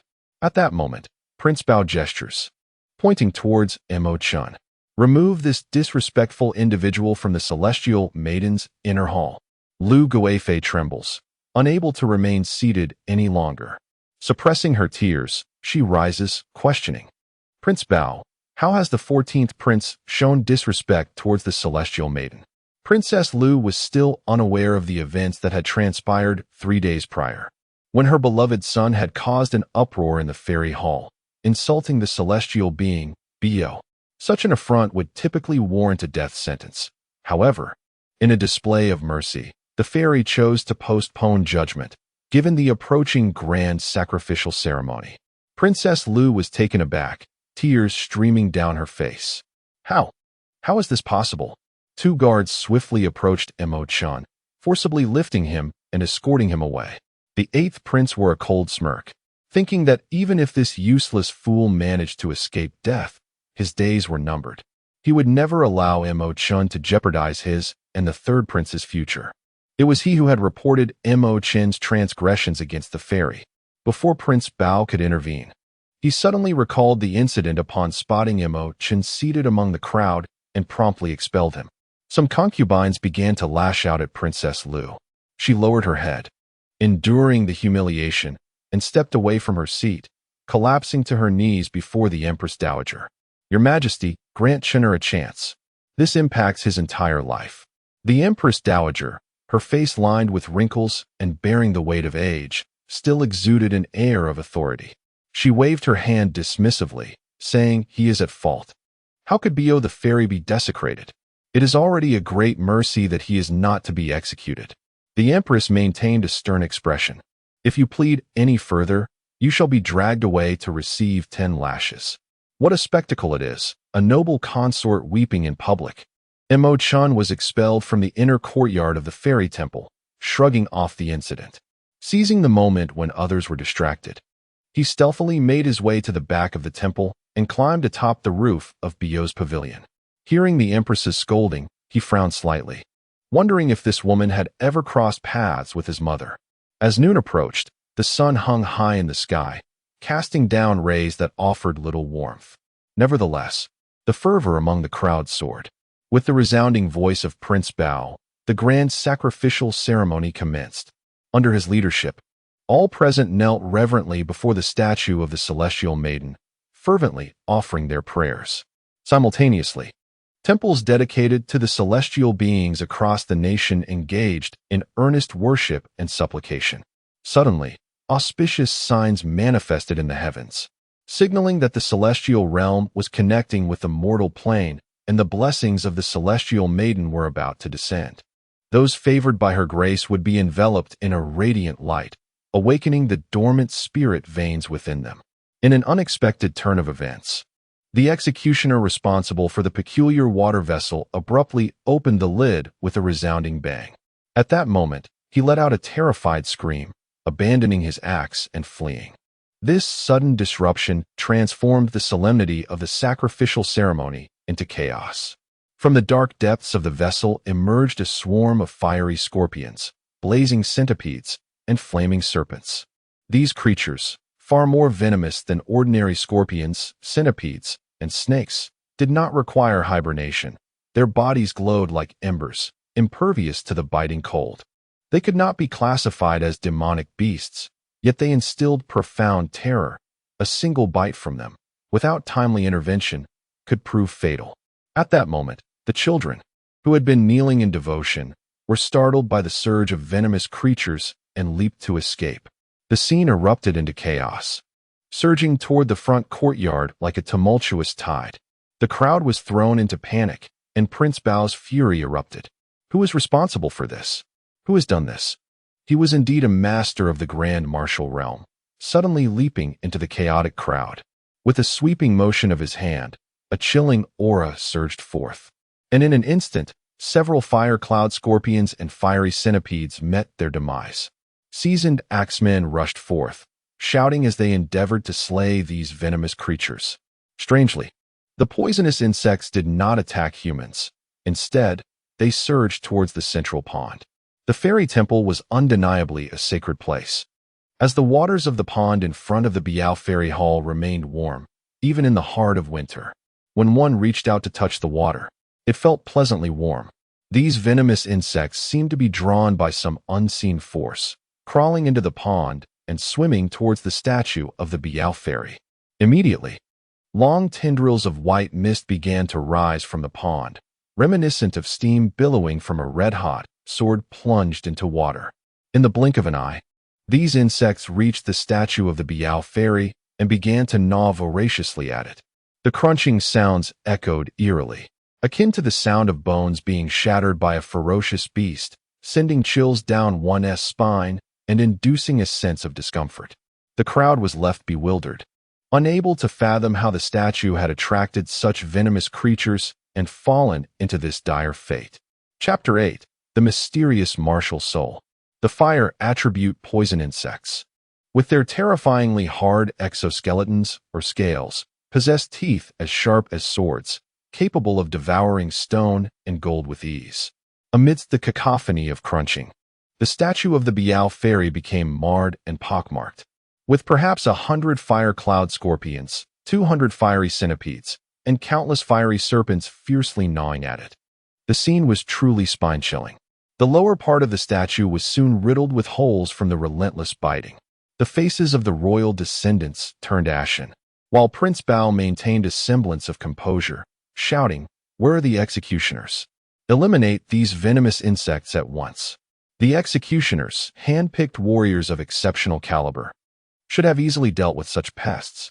However, the abruptness of the situation left them momentarily bewildered.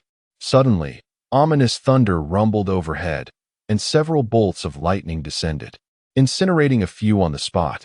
Panic ensued as the remaining executioners scattered in terror. "We have angered the divine, and retribution has befallen us," a voice cried out from the crowd in sheer horror. Instantly, the masses fell to their knees, fervently beseeching the heavens. Amidst their prayers, the dark clouds dissipated, and the auspicious signs vanished without a trace. It was over. This year's blessing from the celestial maiden had been utterly ruined. Prince Bao's complexion turned pale as he bellowed, "Who is responsible for this calamity? I will ensure your skin is flayed if I uncover your identity." In the crowd, Lu Ruikai trembled in fear, cursing under his breath. "You reckless fool, Mo Chen, what did you intend to achieve with these venomous creatures? Did you think this would be amusing? Ruining the celestial blessing brings you no advantage whatsoever. Curse it, I was the one who procured these things for him. If they trace it back to me, I am doomed." Just then, atop the temple of the celestial maiden, a radiant seven-colored light surged skyward. Everyone gazed in astonishment at this divine illumination, only to discover a young boy seated on the northern edge of the temple roof. The roof formed a triangular structure, with slopes on both the southern and northern sides. The boy sat on the north side, partially concealed by the ridge, revealing only half of his head. Had it not been for the resplendent light emanating from above him, he might have gone unnoticed. The resplendent, multicolored radiance emanating from the young man's crown was unmistakably the blessing of a celestial being, a manifestation of divine power aiding martial practitioners in awakening their martial souls.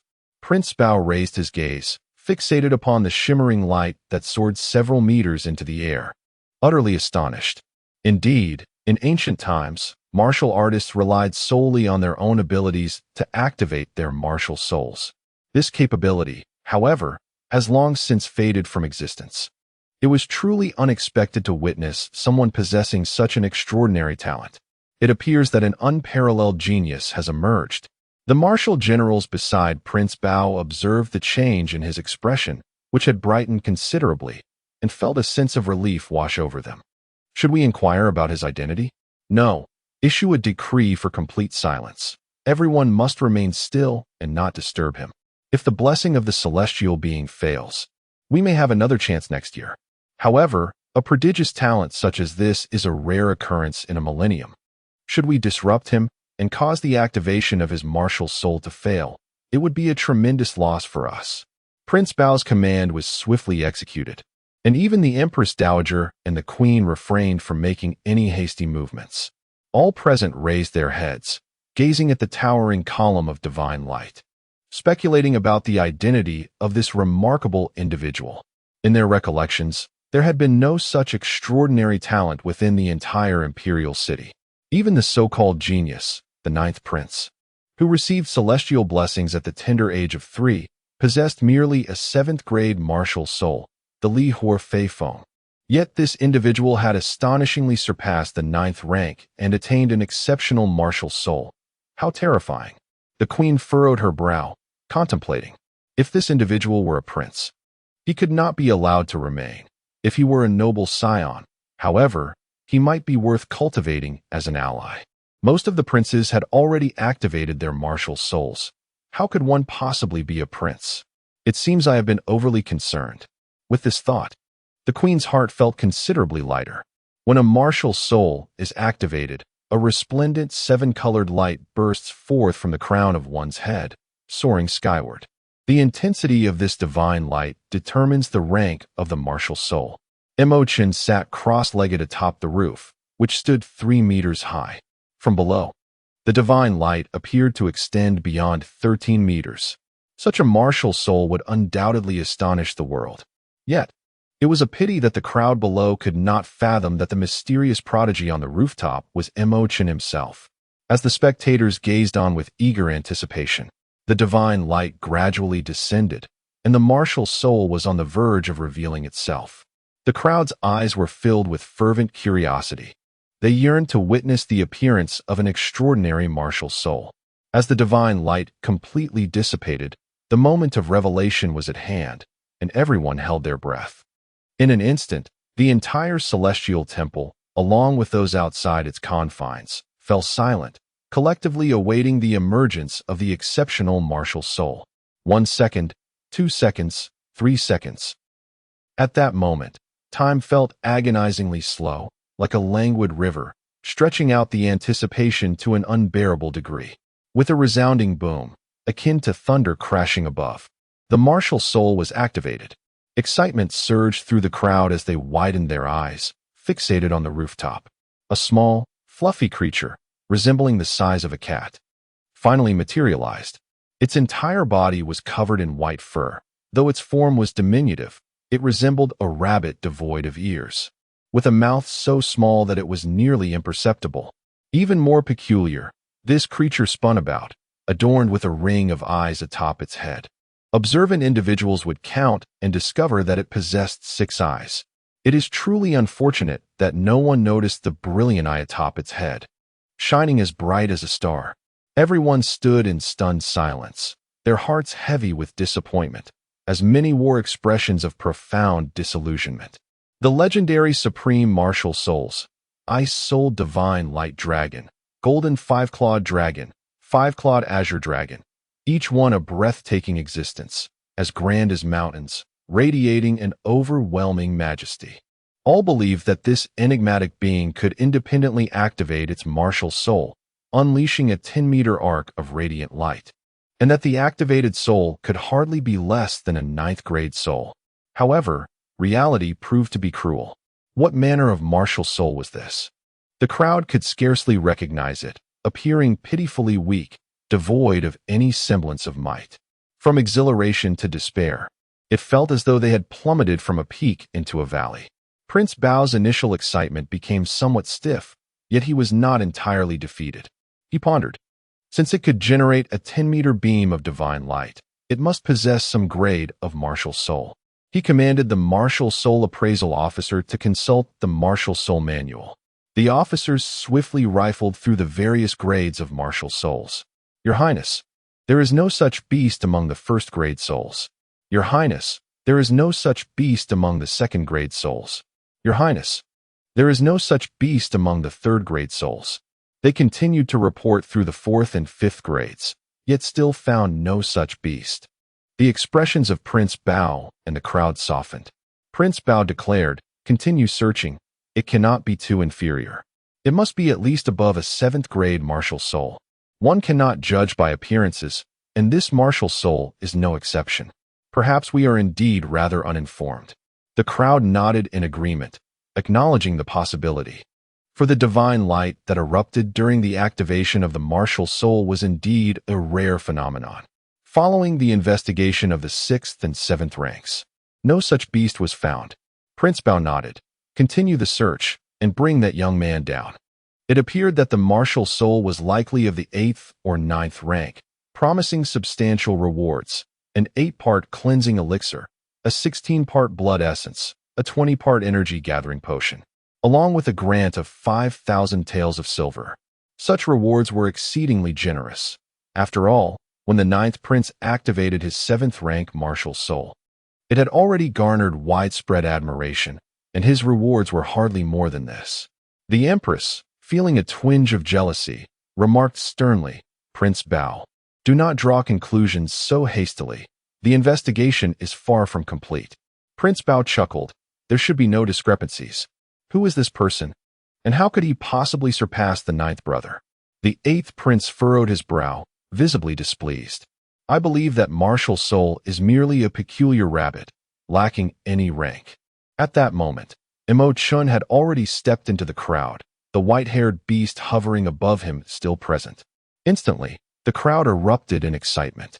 "Oh, how can it be him? He was thought to be a waste, yet he managed to activate his martial soul on his own. It is simply astonishing." They questioned. Even if he activated a martial soul, what does it signify? What a bizarre creature. The Empress and many concubines stared at Chen in disbelief, soon following with mocking laughter. I wondered who it could be. It turns out to be this useless individual trying to make a spectacle. Humph. What remarkable martial soul could he possibly activate?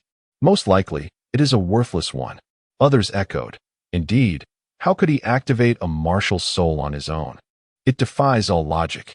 In a flash, Prince Bao's face turned a shade of green, his tongue rendered speechless for a long while.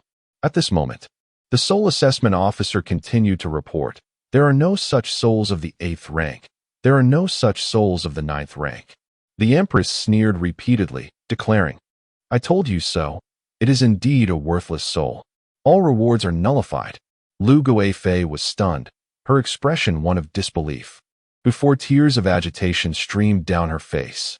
Regardless of the circumstances, her son had activated his soul. Upon hearing the Empress's words, she hurriedly knelt before her. Even if it is a worthless soul, it is still a soul. How could there be no rewards? When the 6th prince activated his first-rank soul at the age of 12, he was awarded 4 portions of soul-cleansing elixir and 1,000 taels of silver. Li Guifei scoffed, "My son, despite his shortcomings, is still a first-rank soul. While your son possesses a worthless soul, how can you still demand rewards?" She sighed. "It is not that I am unwilling to reward your son. It is simply that he is too inferior. If I were to grant rewards, how would I maintain credibility?" Prince Bao, the person in charge this year, felt a burning shame, as if he had been made a fool by Chen. He replied gravely, "The Empress is entirely correct. The state has its laws, and families have their rules. Even if he is a prince, we cannot show favoritism. Valuable elixirs should be bestowed upon those of merit. A worthless soul does not deserve such honor. Chapter 9.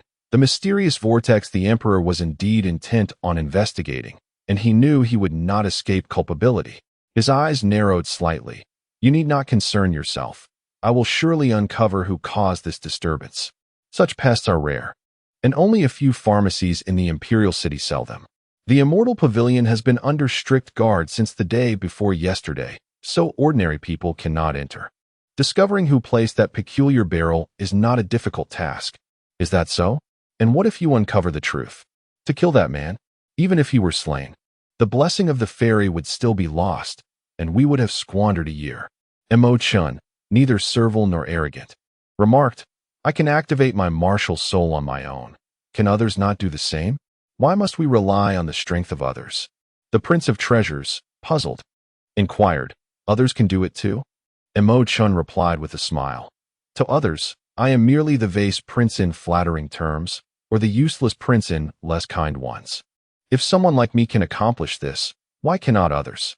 We must not overly depend on the fairy's blessing, for it may cause us to lose the ability to activate our martial souls independently. Now, let us all sit at ease. As long as your resolve is firm and you have already opened your Dantian space with a sufficient amount of true energy within, you can certainly activate your martial soul by yourself. In my view, the fairy's blessing merely guides the power to awaken the martial soul vein. If everyone possesses confidence and strives for self-improvement, what is there to fear? Can we truly succeed? Many young men and women began to waver. It was evident that they had become overly reliant on the fairy's blessing, never considering the possibility of activating their martial souls on their own. Chen cast encouraging glances at these indecisive youths. Soon, numerous young men and women sat cross-legged on the ground, attempting to perceive the true energy within their Dantian. However, they were entirely ignorant of how to guide the true energy, making the activation of their martial soul vein a formidable challenge. The queen, with a chilling gaze, looked at Chen and said, Let us not listen to this charlatan's deceitful words. Guards, take him away and imprison him in the dungeons until the emperor arrives to deal with him. The queen feigned calmness, upholding her authority. Chen laughed heartily as he strode away. Whether to believe or not, the choice lies with you. To awaken your martial soul, it is imperative to remember, focus your intent on the Dantian. Channel your thoughts through the heart meridian. When the heart meridian flows, so does the soul meridian. Let your heart follow your thoughts, and you will guide the true energy in its course. If you can achieve this, you shall be the victor. If not, it is best to abandon the path of martial cultivation, for it may not be suited for you. Under the provocation of Chen, the young men and women began to subtly compete among themselves. The empress was furious, exclaiming, This is truly outrageous. Though the Empress Dowager appeared frail and aged, her mind was as clear as a mirror. Enough. Is it truly fitting for a dignified empress to compete with children? After all, Chen is my grandson. None shall impose hardship upon him today. Moreover, his words hold merit. Many have labeled him a waste, both in his presence and behind his back. Yet, now this so-called waste has awakened his martial soul, regardless of its grade. This courage is something that the youth should aspire to emulate. If one cannot even awaken their own martial soul, what right do they have to call him a waste? Let it be known, anyone who does not rely on their own efforts to awaken their martial soul and still dares to call Chen a waste shall receive 50 slaps. As soon as these words were spoken, a silver-winged flying tiger, as large as a cow, unfurled its wings, spanning 3 meters, and circled above his head. Then came a resounding boom as Su Tianhao from the National Master's residence also activated his martial soul, a divine light soaring over 2 meters, with a purple glowing sword swirling above him. The consecutive awakenings of these two youths invigorated the crowd, filling many young hearts with hope. It became evident that they too could awaken their martial souls. Prince Bao clapped his hands in excitement, declaring, from now on, there will be no need to exhaust a whole year waiting for the blessings of the immortal. Intriguing indeed. It appears that certain notions are destined to be overturned starting today. Shortly, several youths awakened their martial souls. Though the quality of these souls may not be particularly high, the excitement among the crowd surged, far surpassing the exhilaration brought by the blessings of the Celestial Maiden. It is important to note that previously, the blessings of the Celestial Maiden were the sole means to activate martial souls. Now that paradigm has shifted. The prospect of independently awakening one's martial soul was once a mere fantasy for them. In front of the Celestial Temple, and among the multitude of common folk gathered there, the cheers grew ever more resounding. Astonishingly, within this seemingly impossible crowd, some youths had indeed managed to activate their martial souls by their own efforts. The blessings of the Celestial Maiden were traditionally reserved for the imperial family and nobility, with only exceptionally gifted youths among the impoverished having a chance to receive her favor. Undoubtedly, the newfound ability to awaken martial souls through one's own endeavors has illuminated a path of hope for the less fortunate, fostering an inexplicable gratitude towards this seemingly ineffectual prince. This sentiment resembles a profound admiration and appreciation for a genuine celestial being. Upon his rebirth and the reactivation of his martial soul within this realm, he himself was taken aback. What had once appeared unclear now lay before him in striking clarity. Previously, this space had seemed shrouded in ambiguity, illuminated only by a faint glow, rendering it a blurry world. Although rich in spiritual energy, its utility for a divine soul was not immediately apparent, especially considering he had spent a millennium within it to cultivate his soul, a process that felt exceptionally protracted. The solitude and desolation experienced during that time were burdens that few could endure. As he entered, it was not merely a spiritual immersion, but a simultaneous convergence of body and soul, transcending the need for a divine coffin to restore its original form, much like passing through a wall. The intricacies of this experience eluded his comprehension at that moment. However, the sensations it evoked were profoundly transformative. Previously, his surroundings had been shrouded in ambiguity, and despite having recently been reborn, the interior remained indistinct upon his arrival. Yet, upon the activation of his martial soul, the entire expanse illuminated as if bathed in moonlight, revealing a realm resplendent with lunar radiance. Once settled, he gazed upward to behold a vast starry sky, where countless celestial bodies shimmered vividly, revolving gracefully around a moon resembling a luminous disk. Even with a formidable soul that had endured for millennia, he was overwhelmed by astonishment. Moreover, his martial soul re-emerged, spiraling above his head, appearing even more pristine than snow under the moon's glow. The eyes encircling its head sparkled brilliantly, akin to the stars overhead. Could it be that this martial soul harbored a profound connection to the divine coffin? What exactly was this entity? However, one thing was certain: it was by no means a worthless martial soul, held no desire to dispute the misconceptions of outsiders. During the activation of his martial soul, he sensed its extraordinary nature, perceiving within it a power that transcended the confines of time, past and future alike. Even though this force was currently somewhat nascent, it did not diminish the awe it inspired within him. This astonishment surpassed that which he felt when he had once awakened the 9th-tier Crimson Flame Dragon, suggesting that this martial soul undoubtedly surpassed the 9th-tier classification, embodying the fabled essence of an unparalleled martial soul. Yet, this particular martial soul remained an enigma to others, its formidable strength unnoticed by the world. It is quite normal to be mistaken for possessing a useless martial soul. It is, in fact, preferable for others to harbor such misconceptions, as it spares one from much trouble. Were they to ascertain that one has awakened an exceptional martial soul, the envious would undoubtedly resort to malicious actions, leaving one to ponder how to safeguard oneself. Contemplating this, Chen smiled knowingly, his gaze surveying the surrounding spatial walls. The entire expanse resembled a grand palace, with a dome-like ceiling and walls of azure, devoid of any trace of the dragon coffin. To the south, the wall gleamed with a brightness surpassing that of the others, and upon it gradually materialized a vague creature. This being, resplendent in white, bore a swirling portal upon its form.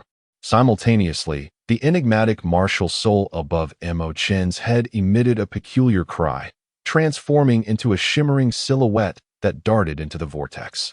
Chen was taken aback, as the powerful force of the vortex suddenly drew him in as well. Chapter 10. The provocation of the palace maiden. The mysterious vortex spun like a myriad of stars, and Chen felt as though he were ensnared in a celestial dance. The world swirling around him. After a brief moment, he found himself landing on solid ground, only to realize he had entered an extraordinarily peculiar little space. This realm appeared hazy, existing in a semi-transparent state. At the center of the space stood a table hewn from black stone, adorned with fur cloud-like legs. The surface of the table was intricately engraved with enigmatic runes, a total of 10, each possessing a unique shape. Some resembled dragons in flight, others turtles in motion. Some fish swimming gracefully, and yet others mimicked the chaotic slashes of lightning. Each rune concealed unfathomable power, particularly the one akin to a bolt of lightning, which harbored boundless sword intent. The sensation emanating from Chen suggested that by unleashing all of its latent power, one could shatter the very stars in the heavens. Chen was taken aback. Could it be that this rune was the terrifying sword intent he had inadvertently triggered during his fierce battle with the giant thorn tiger? Beyond the enigmatic and unfathomable nature of these runes, the book placed at the center of the runic connection held an even greater mystery. It was square in shape, seemingly forged from bronze, exuding a sense of antiquity and timelessness that reverberated through the soul. Upon the bronze book were inscribed the 4 striking characters, Void Scripture. Fortunately, Chen possessed a soul from a millennium ago, allowing him to recognize these ancient characters. Over 1,000 years, the evolution of language had been swift. The characters of the present bore little resemblance to those from a millennium past. In contemporary times, few could decipher these archaic symbols. Suddenly, the mysterious martial spirit hovering above him descended upon the Void Scripture, appearing even more impatient than Chen, eager to peruse the ancient text. Instantly, a kaleidoscope of radiant colors erupted from within the book, illuminating the air and casting numerous characters and an illustration. This illustration bore an uncanny resemblance to the mysterious martial spirit. The accompanying text elucidated the nature of the martial spirit, Void Divine Beast. The infinite martial spirit transcends all others, surpassing even the most exquisite martial spirits. This martial spirit remains dormant for millennia, but when it manifests, it inevitably stirs the very heavens and alters the tides of fate. The Void Divine Beast possesses its own ethereal lair, a marvel beyond comprehension. The lair dwells within a divine artifact, and those who bear the Void Divine Beast martial spirit are destined to encounter the ethereal lair with this revelation. Chen could not help but gasp in astonishment. It turns out that the existence of the 9 dragons' divine coffin is solely to summon the Void Nest, which, in turn, awaits my arrival. The millennia-old corpse was evidently meant to nurture the nest. He repressed his excitement and continued to read. Upon the emergence of the Void Divine Beast's martial spirit, the Void Nest would be unlocked. Within the Void Nest lies the Void Scripture, which contains the 10 ultimate techniques of the Void. The first technique, the Void Divine Sword. Mastery of this technique allows one to cleave through the void, slice through stars, sever the moon, and eliminate immortals and demons alike. This technique is also the most fundamental skill of the Void. Those who possess a Void Divine Beast, even without having practiced this technique, may inadvertently unleash a limited essence of the Void Divine Sword to vanquish foes. The further he read, the more astonished Chen became. It was astonishing how powerful the Void Nest truly was. Moreover, the greatest utility of the Void Nest is the extension of time. 2 days within the Void Nest equate to merely a moment in the outside world. For cultivators, this translates to an infinite span for training. Undoubtedly, time is an invaluable resource for practitioners. By comparing the time between the outside world and the Void Nest, 3 months of cultivation within the Void Nest equates to 3 months in the external realm, while he would have barely spent a day in the outside world. Such an abundance of temporal resources is enough to drive one to madness. Even with Mo Chen's millennia-old soul, he could hardly conceal his exhilaration at this moment. Truly, it is simply magnificent. The introduction concludes here, yet the text has revealed nothing about the other techniques. Nor has it provided any explanation on how to cultivate or activate the void divine sword. Mo Chen could not resist the urge to continue perusing, but found himself at a loss. To read further, he would need to rely on the void divine beast. The void divine beast blinked all its eyes and shook its head, suddenly uttering a single word. No. You can actually speak. This is utterly incomprehensible.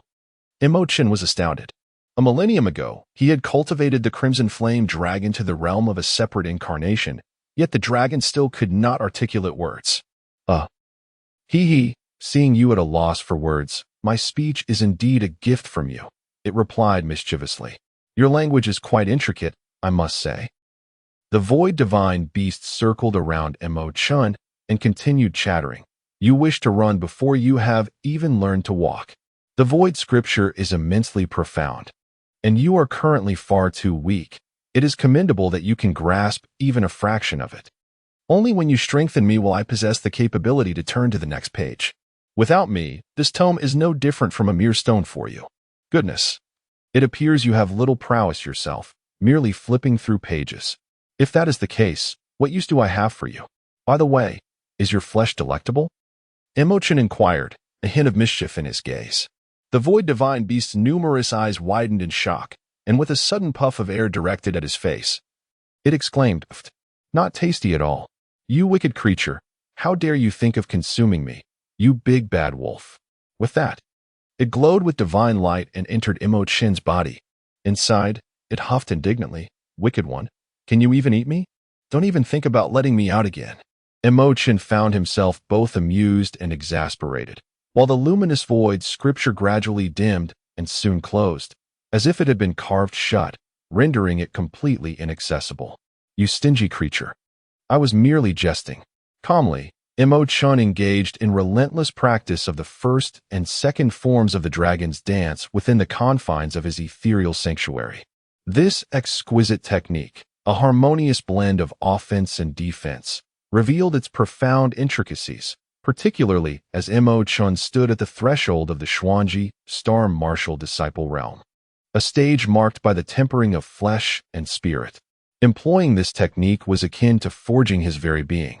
After several iterations, his muscles tightened, and a subtle bronze hue began to emanate from his skin. Once exhaustion enveloped him, he settled into a meditative posture, commencing the absorption of spiritual energy to refine it into true qi. He remained in this contemplative state for an entire day and night, restoring the true qi consumed within his dantian, filling it to its utmost capacity. Without pause, he began to guide this true qi to surge through his meridians, a feat only achievable at the warrior level.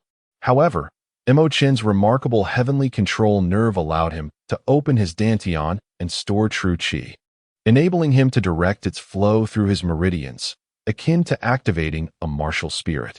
With a calm disposition, he meticulously directed the flow of true qi, feeling it pierce through his unpathed meridians like needles. This was an excruciating ordeal, akin to the tearing of flesh. The first target was the Ren meridian.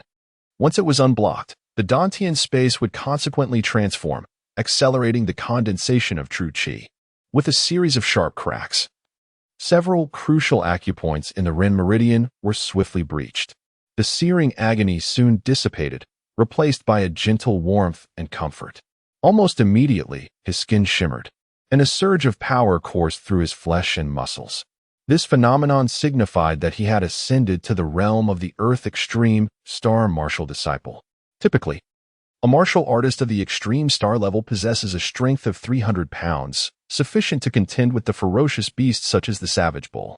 Mo Chen casually clenched his fist, instantly aware that his strength had remarkably escalated to 600 pounds, surpassing that of the average extreme star martial artist. This extraordinary power was undoubtedly closely linked to his successful unblocking of the meridians. Satisfied, He nodded and proceeded to meditate for several hours to restore his vital energy. The space within his dantian had expanded significantly compared to before, now resembling the size of an egg, and the reservoir of his vital energy was considerably more abundant. Once his vital energy was nearly replenished, he rose and practiced the dragon steps for an additional 2 hours, further refining his physique.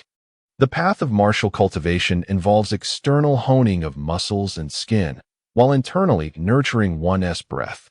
It is a harmonious process that must not be rushed recklessly.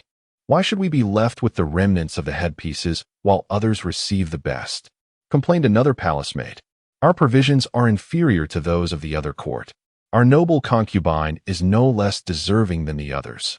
Why should we be subjected to such indignities? This is all the queen's deliberate torment towards our lady.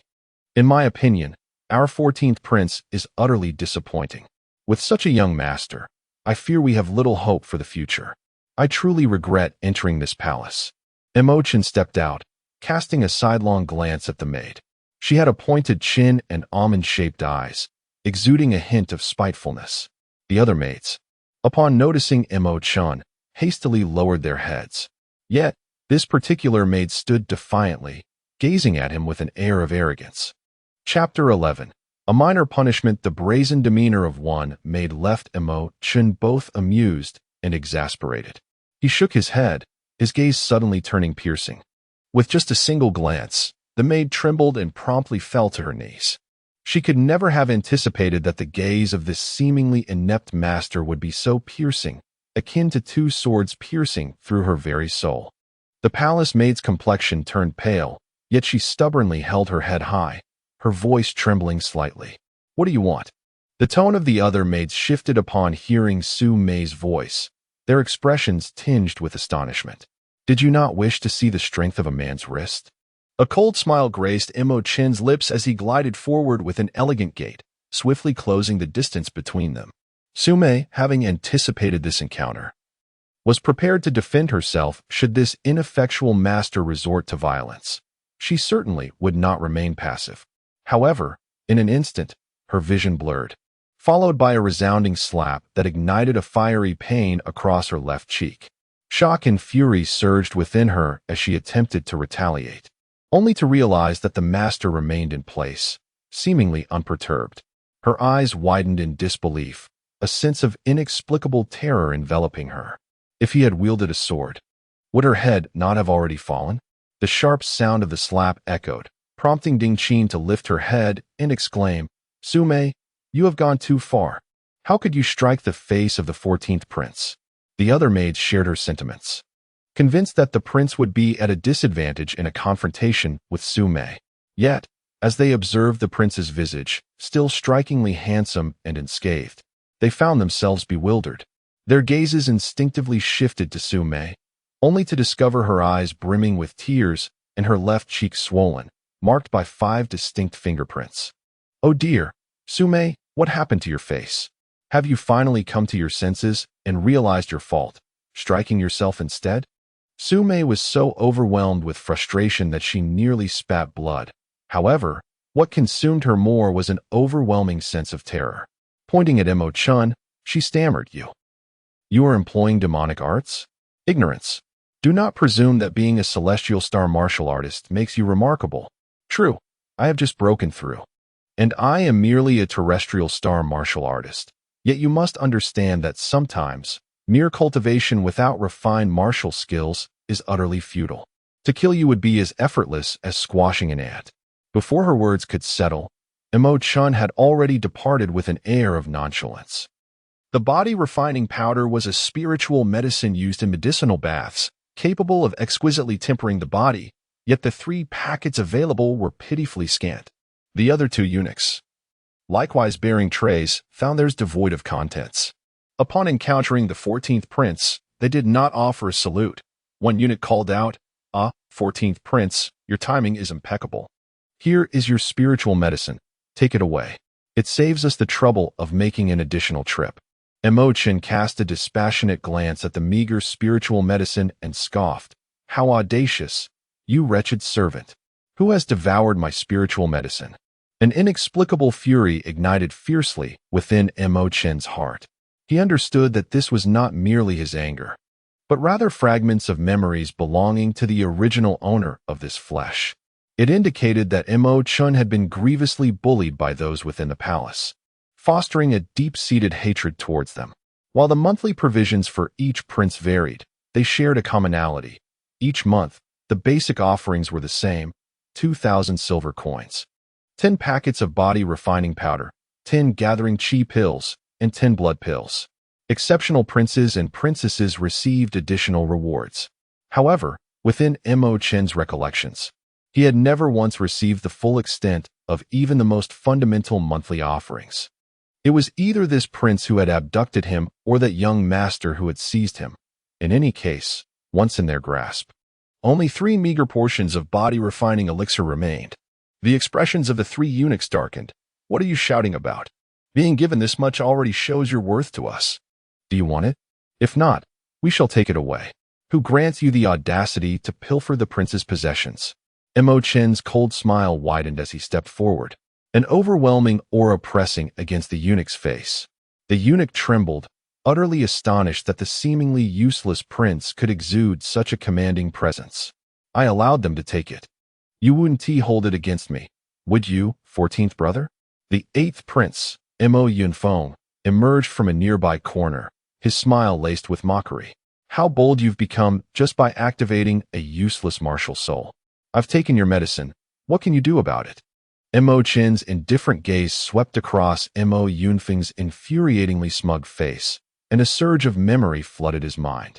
It was this very face, grinning with arrogance and disdain, that had struck him down by the shores of the Jade Lake. The reason for their conflict had become irrelevant.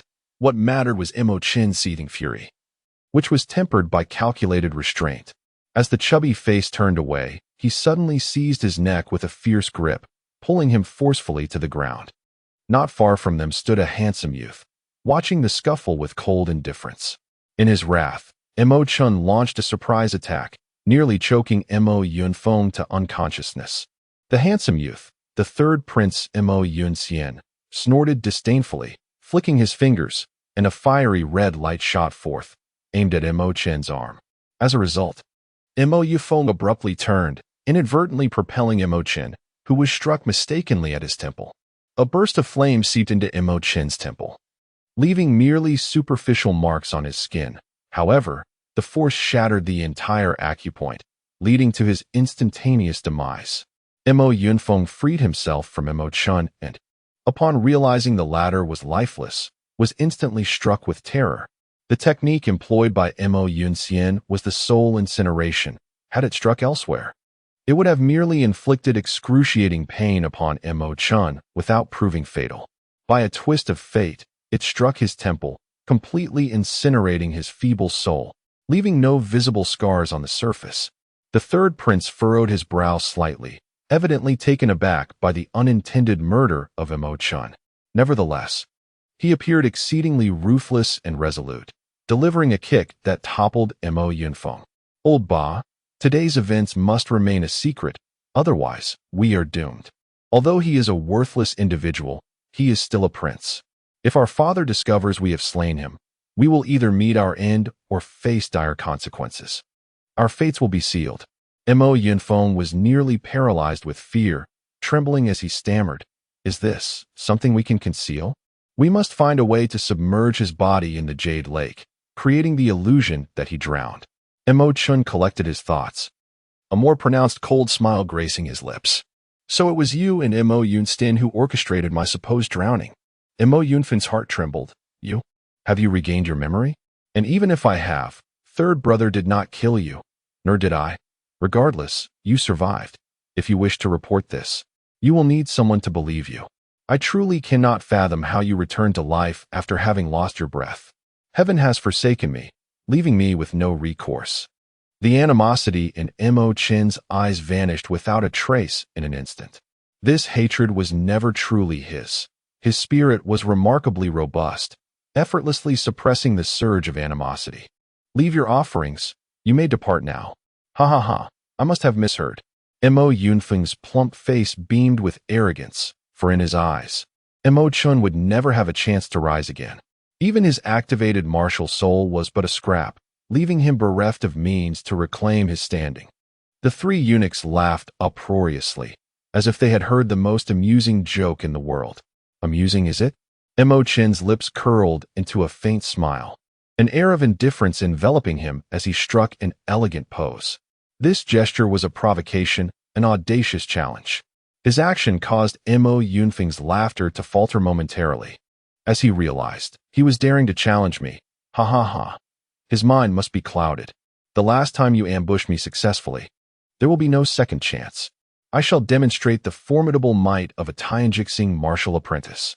As the words left his mouth, his corpulent frame quivered, and his entire demeanor underwent a striking transformation, resembling a fierce tiger descending from the mountains. Beneath him, his feet shifted rapidly, his fists glowing with a resplendent light. Black Tiger prowls the heart. This second-tier martial technique, unleashed by a Tianjixing martial apprentice, indeed displayed tremendous power, capable of unleashing 500 pounds of force.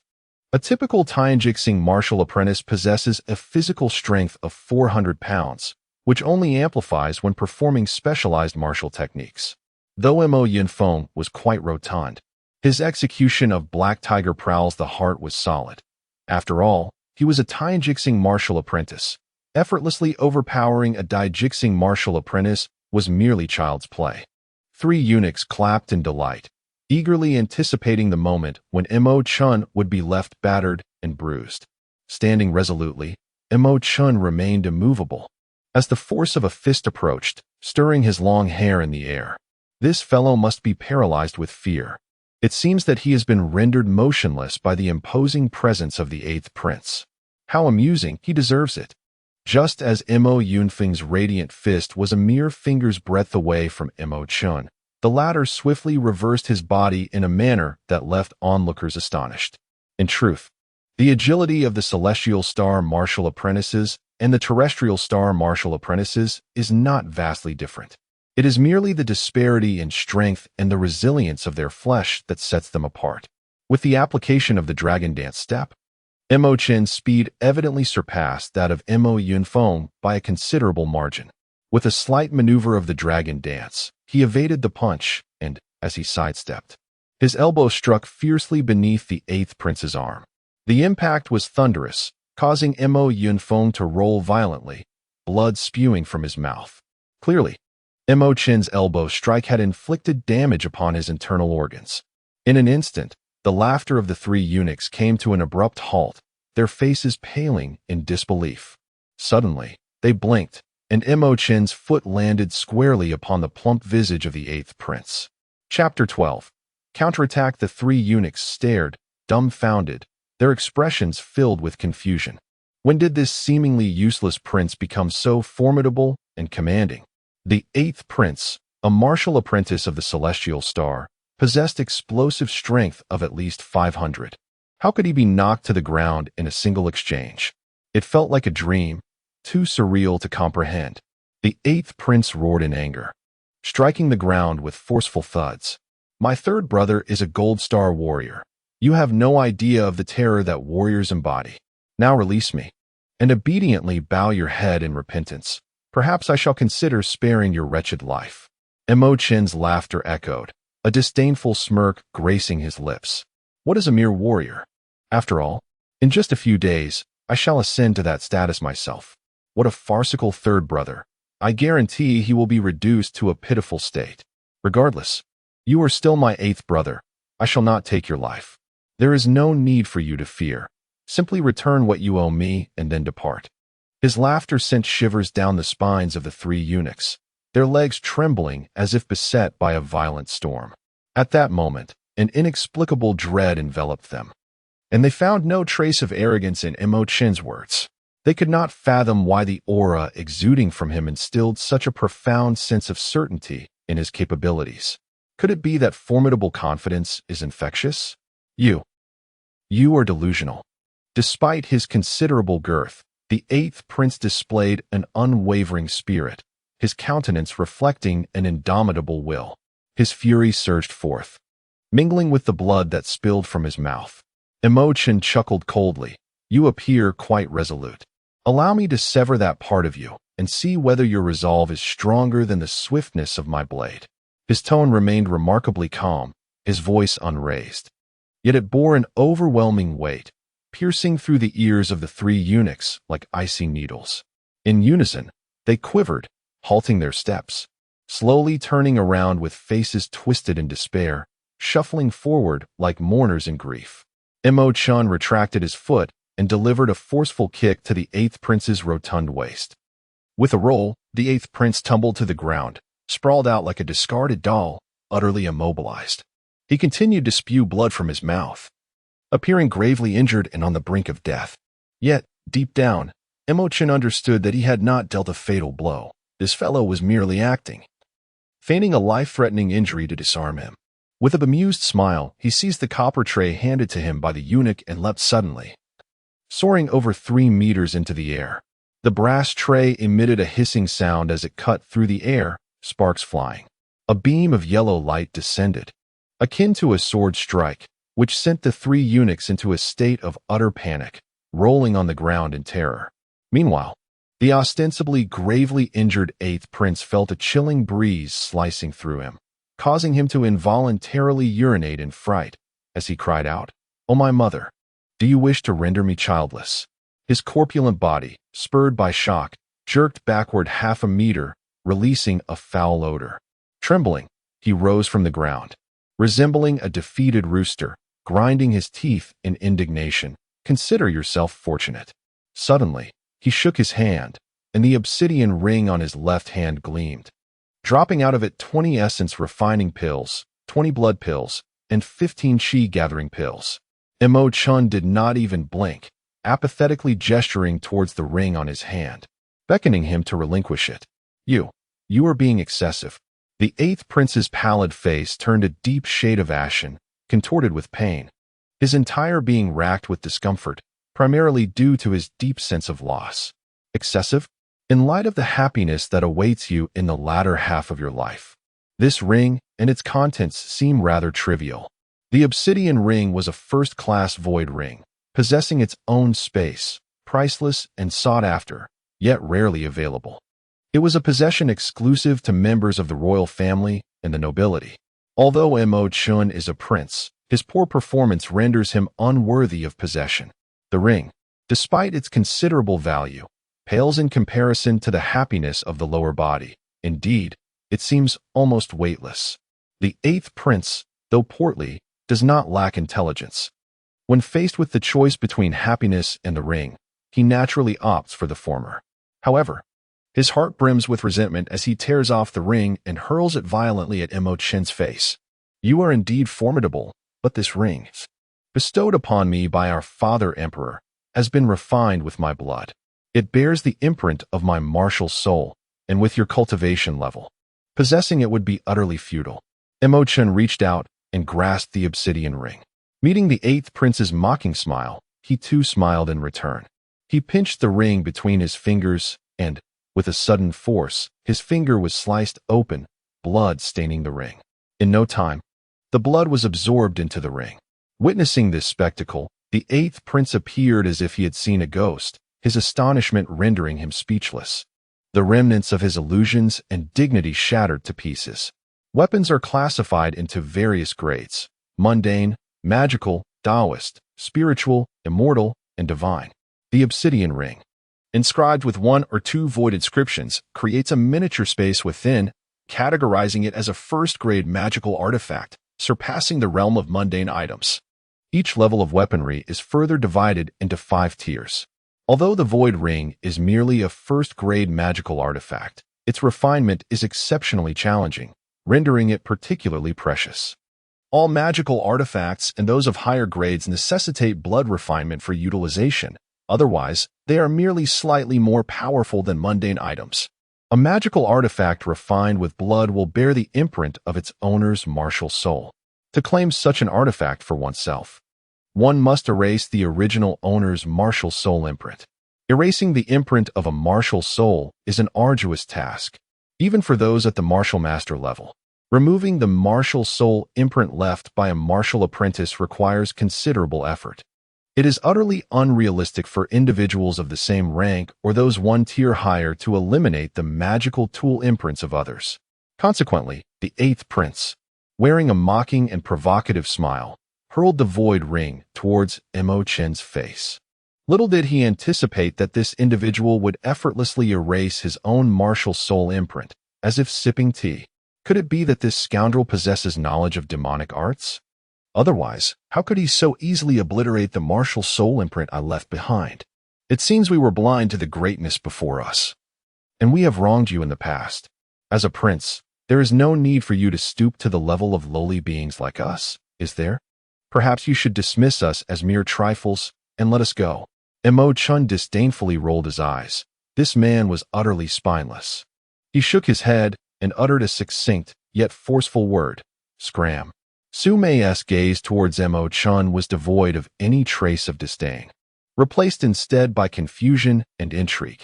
She simply could not fathom how, in the span of just 1 month, this seemingly useless prince had undergone such a remarkable transformation. Please stoke the fire and refine these body-tempering powders. You have no objections, do you? Chen regarded her with a stoic expression. She trembled, both physically and emotionally. This servant is willing. While speaking, she dared not raise her head, cradling a dozen packets of body-tempering powders in her arms, her mind swirling with questions about how the 14th prince had acquired so many of these powders.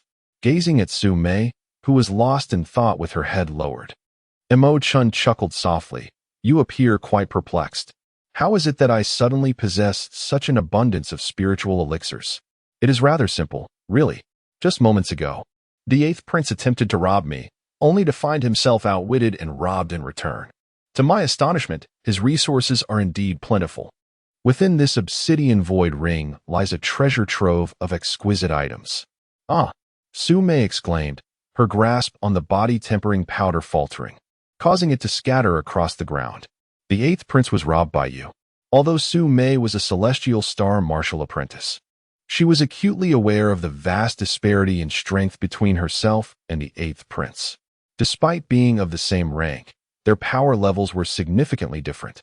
And considering she had scarcely practiced any martial techniques, it was entirely reasonable for her to be bested by the 14th prince. Yet, how could the 8th prince have possibly been defeated? Hadn't he just recently broken through to the earthly star level? The searing body-tempering powder had nearly reached its optimal state, and Chen, undeterred, stripped off his garments and plunged into the bubbling concoction. The princess consort had long since approached, for she was deemed unworthy to partake in the momentous ceremony of the fairy's blessing, and thus remained oblivious to the happenings within the fairy temple. Observing the prince's evident delight, she curiously inquired, "My lord, has a 7th-grade martial soul youth emerged at this year's fairy's blessing?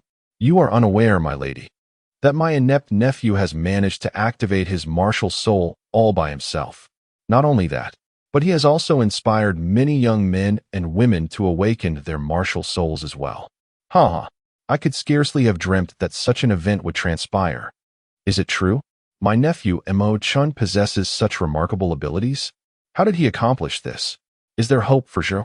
There is certainly hope.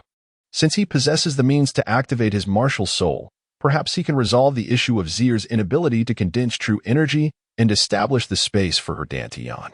You should implore him for a solution. How could I have overlooked this?" Prince Bao was elated, but soon a cloud of sorrow shadowed his face. To seek his aid. Let us not forget that I have often looked down upon this fellow. Even if he possesses a remedy, why would he share it with me? Moreover, as a prince, must I humble myself to plead with a mere wastrel? The princess consort's eyes brimmed with tears. Is your pride more important than your son's future? Chapter 13. A face unfit to show Chen immersed himself in the medicinal bath for an entire day and night, utilizing 45 packets of body-refining powder. Su Mei was rendered speechless with astonishment, her expression frozen, while the other maidservants had grown numb, their eyes resembling those of raccoons from fatigue. Lu Guifei visited once, gazing at her son, who was resting with closed eyes in the bath, enveloped in a mesmerizing spectrum of colorful light, her heart swelling with waves of fervent emotion. Tears streamed down her cheeks as she choked out, This child is striving so hard. May the celestial beings grant him a breakthrough. In the latter half of the night, the two maidservants responsible for adding medicine and tending the fire had leaned against each other, dozing off. They felt a warm comfort enveloping them, far more soothing than any cozy bed. Unbeknownst to them, they were lost in delightful dreams, one even drooling in slumber. Suddenly, a thunderous crash erupted, and the entire bath's medicinal liquid surged over 3 meters high, causing the ceiling to rattle ominously. Two maidservants, startled, scrambled to their feet, gazing at the dazzling elixir shimmering with iridescent hues, struck by a mysterious force that rendered them momentarily petrified. Su Mei's unwavering gaze fixated on Chen's bare figure. Yet he exhibited no semblance of embarrassment as he calmly donned his attire. His physique appeared notably more robust, radiating vitality and vigor. He seemed to emit a sunlit glow, his eyes opening and closing like twinkling stars, a visage that could enchant countless young maidens. What was there to be astonished about? It was merely a breakthrough into the celestial star martial apprentice realm. He clenched his fist, its surface gleaming with a bronze-like luster. A mere 1,000 gene of strength? It appeared his physical form still left much to be desired. Upon hearing this, Su Mei could scarcely restrain herself from banging her head against the wall. How absurd! What did he mean by only 1,000 gene of strength? As a celestial star martial apprentice myself, I barely possess 400 gene. His strength rivaled that of an Iron Star warrior. How could he be dissatisfied while we, the mere mortals, are left feeling so inadequate? Chen regarded the two dazed maidens with indifference, retrieving 4 blood pills from his obsidian ring and presenting them to them, 2 for each. Take these, he instructed. Instantly, their eyes sparkled. These were 2 blood pills worth 500 taels of silver, equivalent to their combined earnings over 2 years. In that moment, they felt a surge of admiration for the prince, their loyalty to him significantly enhanced. Within the prince's residence, Prince Bao found himself in a state of unrest. Not only was the princess consort incessantly nagging him, but his beloved son had also begun to pester him relentlessly, resorting to a ploy of self-inflicted hardship, kneeling on the ground and refusing to rise until he compelled his father to beseech Chen for cultivation techniques. Prince Bao, now 40, welcomed his only son at the age of 32. Naturally, this child was his cherished treasure, and he would go to great lengths to fulfill his desires, even if it meant reaching for the stars. Yet, the thought of having to plead with that rascal Chen made him reluctant to relinquish his pride. However, upon realizing that his son was already 8 and had yet to cultivate his dantian or awaken his martial soul, he felt a shiver of anxiety. The prospect of his beloved child becoming another Chen was unbearable.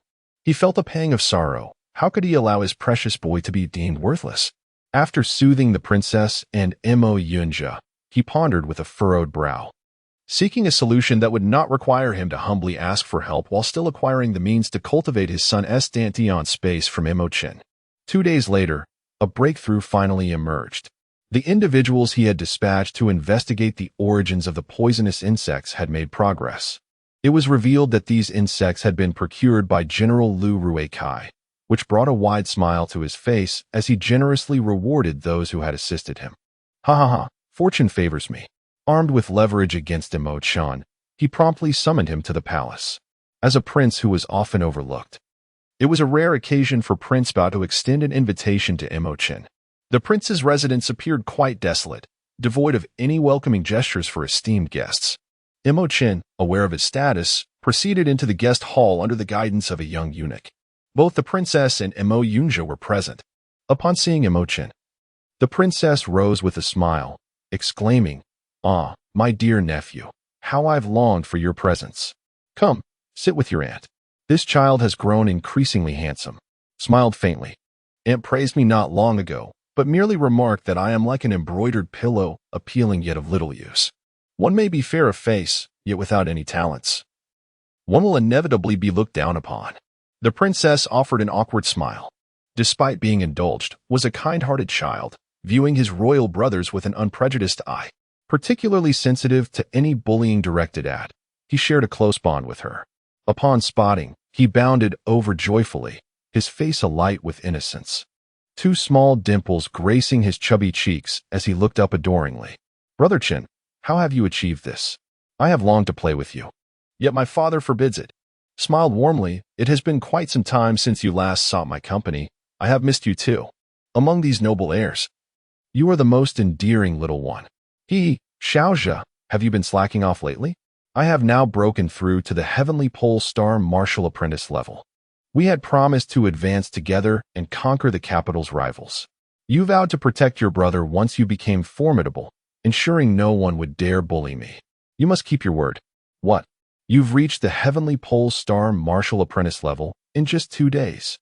The Prince of Bao exclaimed in disbelief, abruptly rising to his feet, his face flushing with embarrassment as he quickly sat back down, clapped his hands in delight, genuinely thrilled for. "Brother Chen, you are amazing. I always knew you would grow strong.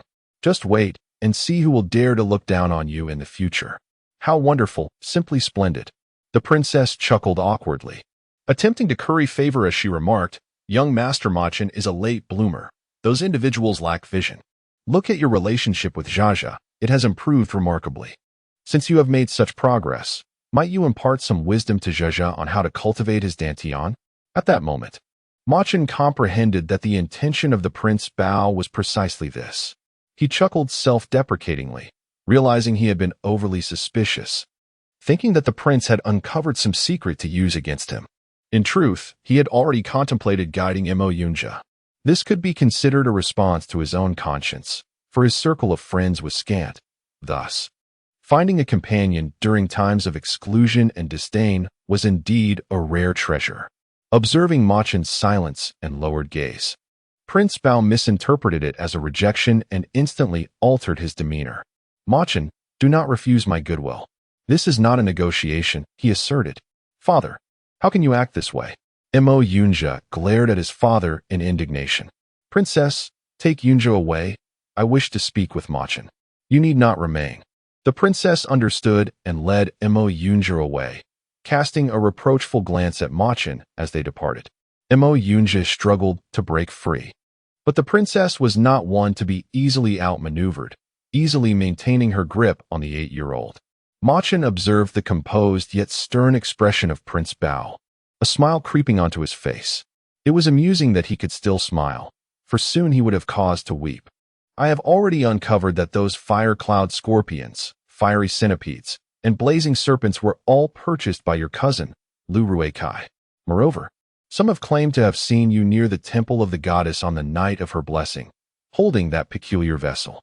On the day when the fairy bestowed her blessings, these venomous creatures wreaked havoc, and it was indeed your doing. To profane the fairy and disrupt her blessings is a grave offense, a matter of life and death, so you must ponder this carefully. Who decreed that sacrifices could not include the fire cloud scorpion, the blazing fire centipede, or the fiery serpent? My offering was entirely justified. It was your appointed individuals who opened the sacrificial vessel, and their incompetence has been unfairly attributed to me. Are your eyes so dim that you cannot see? That lid is exceedingly heavy, and those creatures could not possibly escape. The proper course of action would have been to roast them with fire before the offering. Do not lay the blame for your negligence upon others. Uncle, you truly disappoint me." The Prince of Treasures was momentarily rendered speechless, his simmering rage threatening to erupt uncontrollably. "You audacious fool, arguing without reason. Since you fear not death, I shall send you to the ancestral court, where those old fellows will judge you. Do not attempt to intimidate me with your veiled threats. If you truly wished for my demise, you would have long since turned this matter over to the ancestral court. Your only aim is to use this incident to coerce me into revealing the secrets to opening my dantian. Is this truly a worthwhile endeavor?" Chen mocked with a smirk. Exposed for his ulterior motives, the Prince of Treasure's face shifted through shades of crimson, pallor, and then a deep violet, as though he had been plunged into a dye vat. In his eyes, fury blazed like a raging inferno, yearning to unleash upon Chen a fierce beating to vent his frustrations. "Why maintain such pretenses? I am acutely aware of your thoughts. You cannot lower yourself to seek my assistance, fearing I shall withhold my favor. Once, you were no different from those in positions of power, having dealt me considerable blows. You fear my retribution and thus have resorted to seizing upon my vulnerabilities to extort me. Chen shook his head. Do you truly believe I would be as petty as you? What do you mean?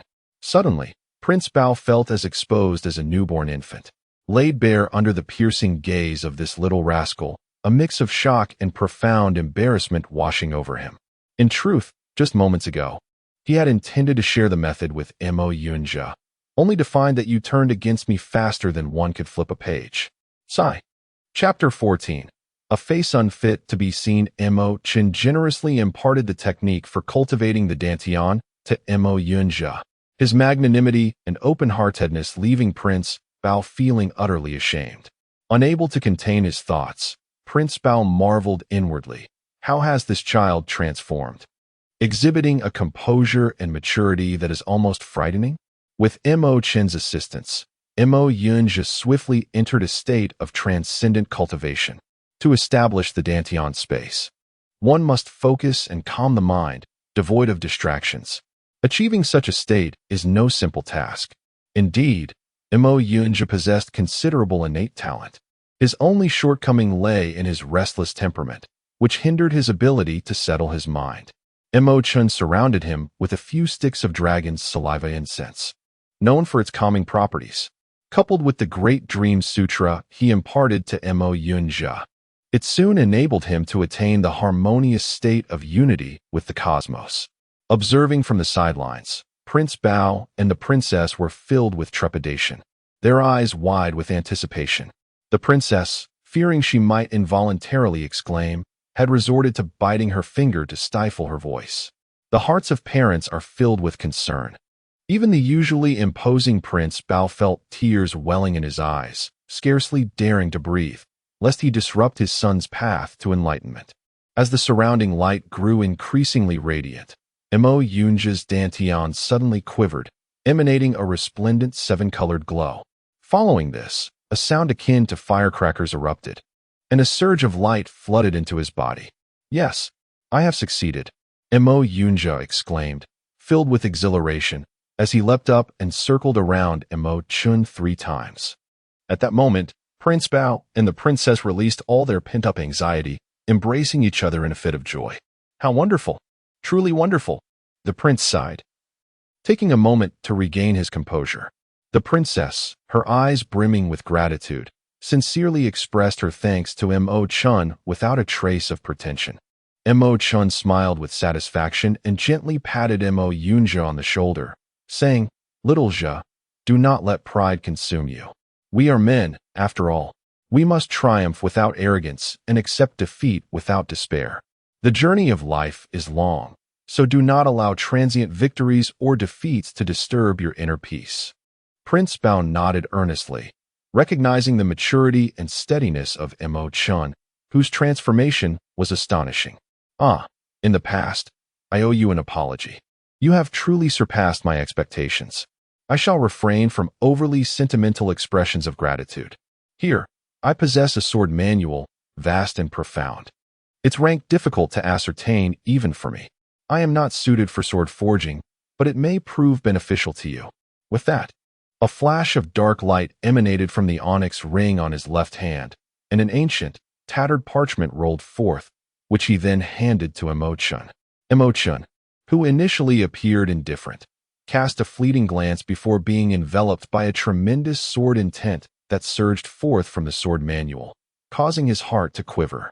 However, observing the reactions of those around him, he noted their oblivion to this grand sword intent, leaving him somewhat perplexed. Perhaps his formidable mental acuity allowed him to perceive what others could not. Without reservation, he accepted the manual, which bore several worn holes on its surface, with one character entirely erased.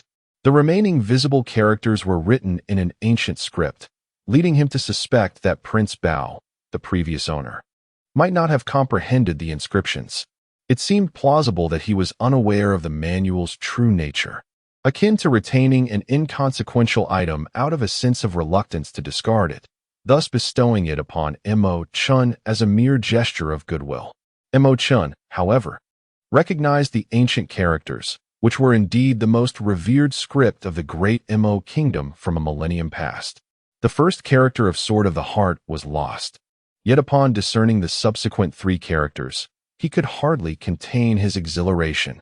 From these remaining inscriptions, he deduced that this was the sword manual left behind by the Sword Saint. The Sword Saint had infused the essence of the sword into his very blood, manifesting formidable sword intent with every movement. Long before Mo Chen's birth, this eminent figure had graced the world, one of the few to transcend the void during that era. Suppressing the fervor within, Mo Chen maintained an outward facade of indifference, appearing utterly unmoved as he refrained from further examination and tucked the manual into his obsidian ring.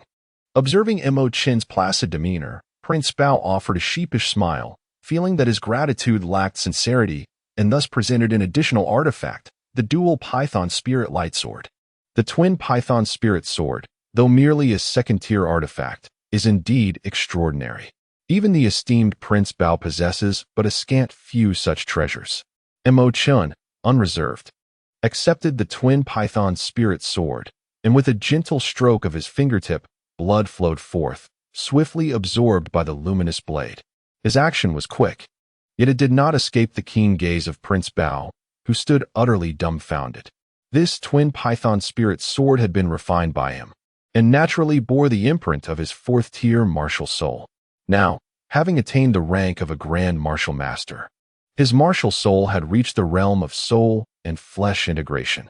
With such cultivation and martial soul prowess, even figures of the Grand Master level would find it arduous to erase his martial soul imprint. However, this lad, with an air of nonchalance, had effortlessly eradicated his own imprint, successfully blood-ritualizing the sword. A gasp escaped Prince Bao, who privately marveled at the enigmatic nature of his nephew. Mo Chen smiled faintly, sensing the prince's errant speculations, and remarked, "Do not be astonished, uncle. You may not yet realize that my activated martial soul is rather unique, capable of effortlessly obliterating any martial soul imprint left by others." "Break down the door," commanded Consort Su, her brow furrowed, aware that she was not to be trifled with. At her words, Mo Yufeng trembled and promptly advanced to open the door. "Ah, my son, what has happened to your face?" Consort Su exclaimed in distress at the sight of her son's bruised and torn visage. "I am fine. I merely collided with a tree, and this is the result. This is exceedingly precious." The 8th prince's eyes sparkled, his hands trembling with excitement. With a fierce determination, he thought to himself, "You worthless fool. Once I break through and become a warrior, I shall make you pay." The mere thought of soon beating so severely that he would vomit blood and violently kicking his face filled him with excitement to the point that his ample flesh quivered. The eunuch smiled and remarked, "The 3rd prince has spoken. We are all family here, so there is no need for the 8th prince to hold back." With that, the eunuch bowed and took his leave. Once the shock subsided, Consort Su reflected on the 3rd prince's audacity. "However, my dear son, you must not always follow in his shadow, otherwise you will achieve little. By the way, is that injury on your face truly inflicted by that useless? Mother, how could your illustrious son possibly be defeated by such a waste? Do not listen to the gossips. Just wait, mother. When the New Year's banquet arrives, you shall witness how I will humiliate that fool. I promise I will bring you no shame." With a cackle, he declared, "With this promotion elixir, the other princes are in peril.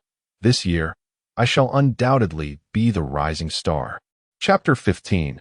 Soul Cultivation. The 3rd prince, at the age of 20, was both wise and formidable. Amongst the many princes, he stood out as exceptionally gifted.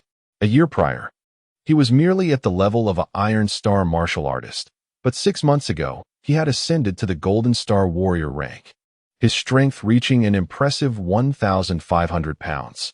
He had already cultivated a body of iron and bronze, having unblocked 5 of the 8 extraordinary meridians, marking him as a powerful figure among the princes.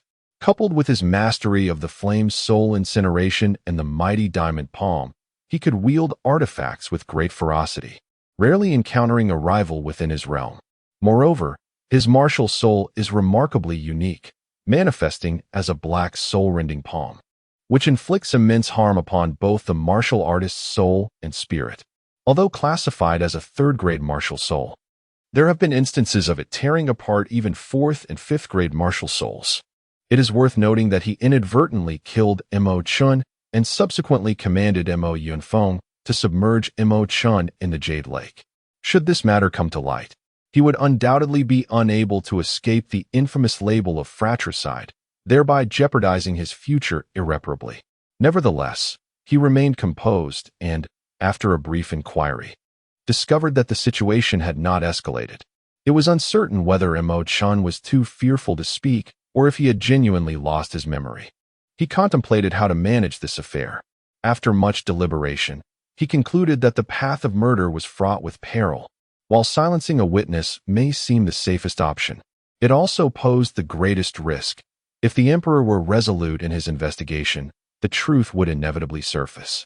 Since Mo Chun was still alive, there was no imminent danger. Perhaps he could manipulate the situation to ensure Mo Chun remained tight-lipped, thus resolving the issue. In pursuit of clarity, he personally visited the elegant palace. Mo Chun regarded his extraordinarily formidable brother with a faint smile, as if nothing had ever transpired. "Third brother, your presence here is quite unexpected," he remarked. After Mo Yunxian dismissed all the servants from the sitting room, his piercing gaze fixed intently upon Mo Chen's eyes. "You have made remarkable progress in your cultivation during our brief separation. I hear you have activated your martial soul, regardless of its nature. Such advancement brings joy to an elder brother. In the past, I may have erred in my ways. However, I implore you to live with greater awareness and refrain from courting misfortune. Oh, it appears that today, third brother's visit is less about concern for me and more akin to a veiled threat. Rest assured, although I have recalled the events of that day, I would not be foolish enough to expose you over this matter. After all, the emperor currently favors you, and should a legal dispute arise, I would hardly benefit from it. Moreover, in the emperor's heart, reputation holds paramount importance. The death of any individual bears no consequence to him. Yet the infamy of fratricide is a stain he would never wish to reveal to outsiders or the world at large." Mo Yunxian's eyes narrowed sharply, and his heart trembled suddenly. He had never anticipated that Mo Chun would so incisively pinpoint the emperor's sentiments. This revelation caught him entirely off guard. It is no wonder that when Mo Chun fell into the water, his body was never recovered. If there had been a genuine desire to investigate, the truth could hardly have been obscured. It appears that it was not mere luck on my part, but rather that the emperor, for the sake of his reputation, deliberately concealed this incident. The thought that Mo Chun possesses such profound insight sent a chill through him, especially during the brief moment when their gazes locked, evoking a sensation akin to having one's soul extracted from the body, having just transcended to the rank of a Xuanji star warrior. How could I allow myself to be unsettled by a mere martial apprentice's words? If others do not offend me, I will not offend them. Yet if they provoke me, I shall respond with lethal force. Do not blame me for disregarding our brotherly bond when that time comes. I may choose to overlook past grievances, but should anyone remain obstinately defiant, they must not fault me for my unrelenting actions." Mo Yunxian initially sought to intimidate Mo Chun, yet it seemed that Mo Chun's presence surpassed his own, leaving him in a state of bemusement. Nevertheless, he was not one to be easily cowed. He understood well that the emperor values reputation. Should anyone fail to recognize their place, I would not hesitate to take decisive action once more. "Oh, I hope that we, as brothers, can respect each other as guests. If the third prince has no matters to attend to, I must devote myself to my cultivation, lest I fall victim to treachery, powerless to resist, and meet an unjust demise." Upon witnessing that Mo Chun had issued a decree of expulsion, the third prince swept away in displeasure. Do as you wish." However, Mo Chun would not easily let the third prince off the hook, regardless of whether his actions were intentional or otherwise. The grievance of his death at the hands of the third prince could not simply be dismissed. Yet, he could discern that the third prince was no ordinary individual. His cultivation was indeed formidable, far beyond what he could contend with at present. After all, this was a world where strength reigned supreme. No matter how powerful the words spoken, They could not compare to the satisfaction of one's own fists. After closing the door, he removed the nine-dragon divine coffin ring. With a flicker of his consciousness, his physical form entered the nine-dragon divine coffin. This time, however, the void beast resolutely refused to leave his body, clearly angered. Should it remain within, Chen would be unable to access the void nest. After attempting to coax the creature for a while, it stubbornly stayed put. With no other option, he decided to sit cross-legged within the nine-dragon divine coffin to absorb the essence of heaven and earth.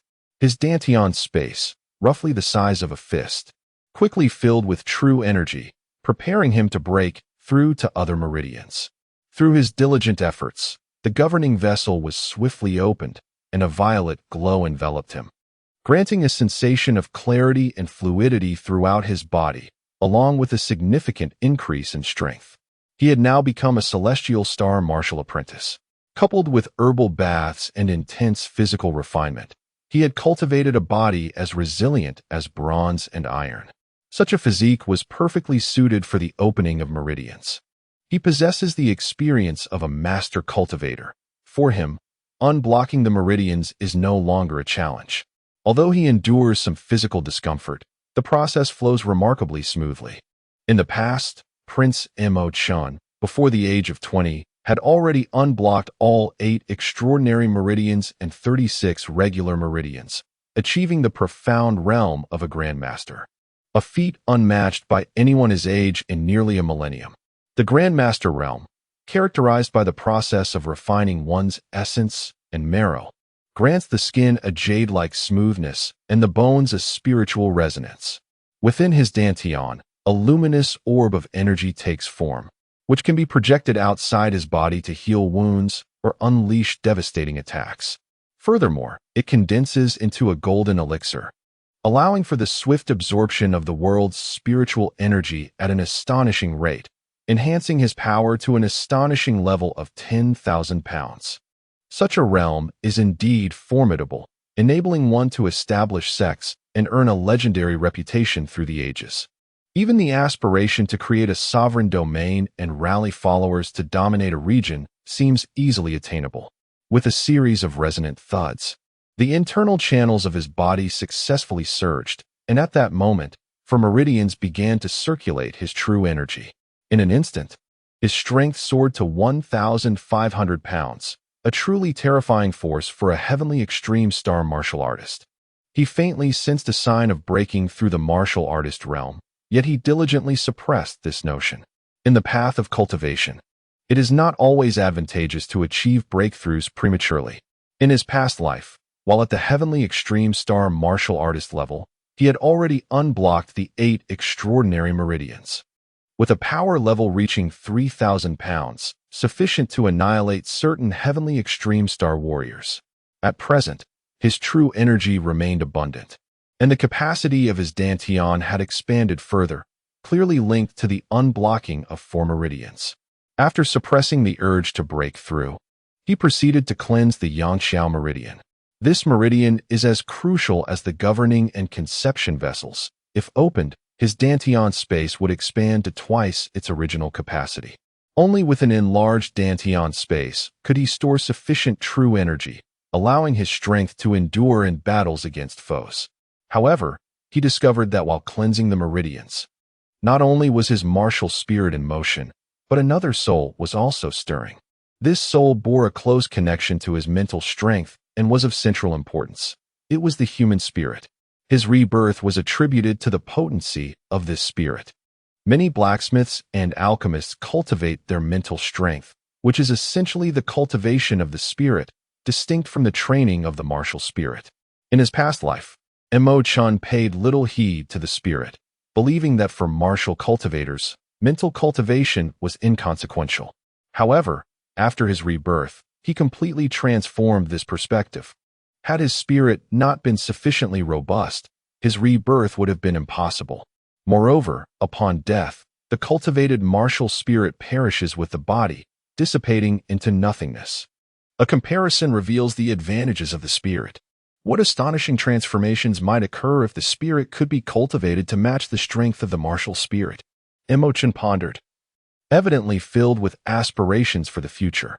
Just then, the elusive void divine beast emerged from within him. Young one, your focus is on spirit cultivation, is it not? In truth, this notion has existed for quite some time. Spirit cultivation possesses its own hierarchy, akin to martial cultivation. Chen shot him an incredulous glance. How would you know this? You are merely a recently activated entity. How could you possibly know more than I do? You seem to be rather uninformed. The void divine beast exists perpetually, yet it emerges only once every 10,000 years. When a bearer of the void divine beast's soul perishes, the beast itself vanishes into oblivion. However, its memories linger in the void, awaiting the arrival of the next void divine beast to inherit them. Ah, I see now. It appears that you are indeed a treasure in your own right. Chen chuckled. It seems your flesh must be quite delectable. Oh, why are you only thinking of devouring me? Would you truly dare to feast upon such a treasure as I? The 7 eyes of the void divine beast bulged in unison, ablaze with indignation. Chen grinned mischievously. I was merely jesting, little one. Now, do enlighten me on the cultivation of the divine soul. Is it akin to the cultivation of the martial soul? Not quite, the beast replied. The martial soul has its own methods of cultivation, just as the divine soul possesses its distinct paths. In truth, your soul has already grown significantly during your millennium within the 9 dragons' divine coffin. That itself constitutes a form of cultivation. Moving forward, you may engage in meditation and visualization, supplemented by a few texts dedicated to the cultivation of the divine soul. Chen's eyes sparkled with eagerness. What texts? Chapter 16, 3 Souls and 6 Spirits. The void divine beast chuckled, its tone reminiscent of Chen's despite its youthful timbre. Young one, it seems you have a need for my assistance. Do not forget, my strength is intrinsically linked to yours. You must not be stingy. I am aware that you possess several potent soul pills. Why do you not consume them? Only by empowering me will you gain the ability to unlock a treasure trove. Otherwise, our discussion is futile. The void divine beast pouted, its long fur at the corners of its mouth quivering. You know everything about me. Isn't that astounding? It chuckled, mimicking Chen's tone perfectly. What's so surprising? I am, after all, a manifestation of your essence and a part of your being. Knowing your affairs is hardly remarkable. Chen nodded and retrieved 10 potent soul pills from his metal ring.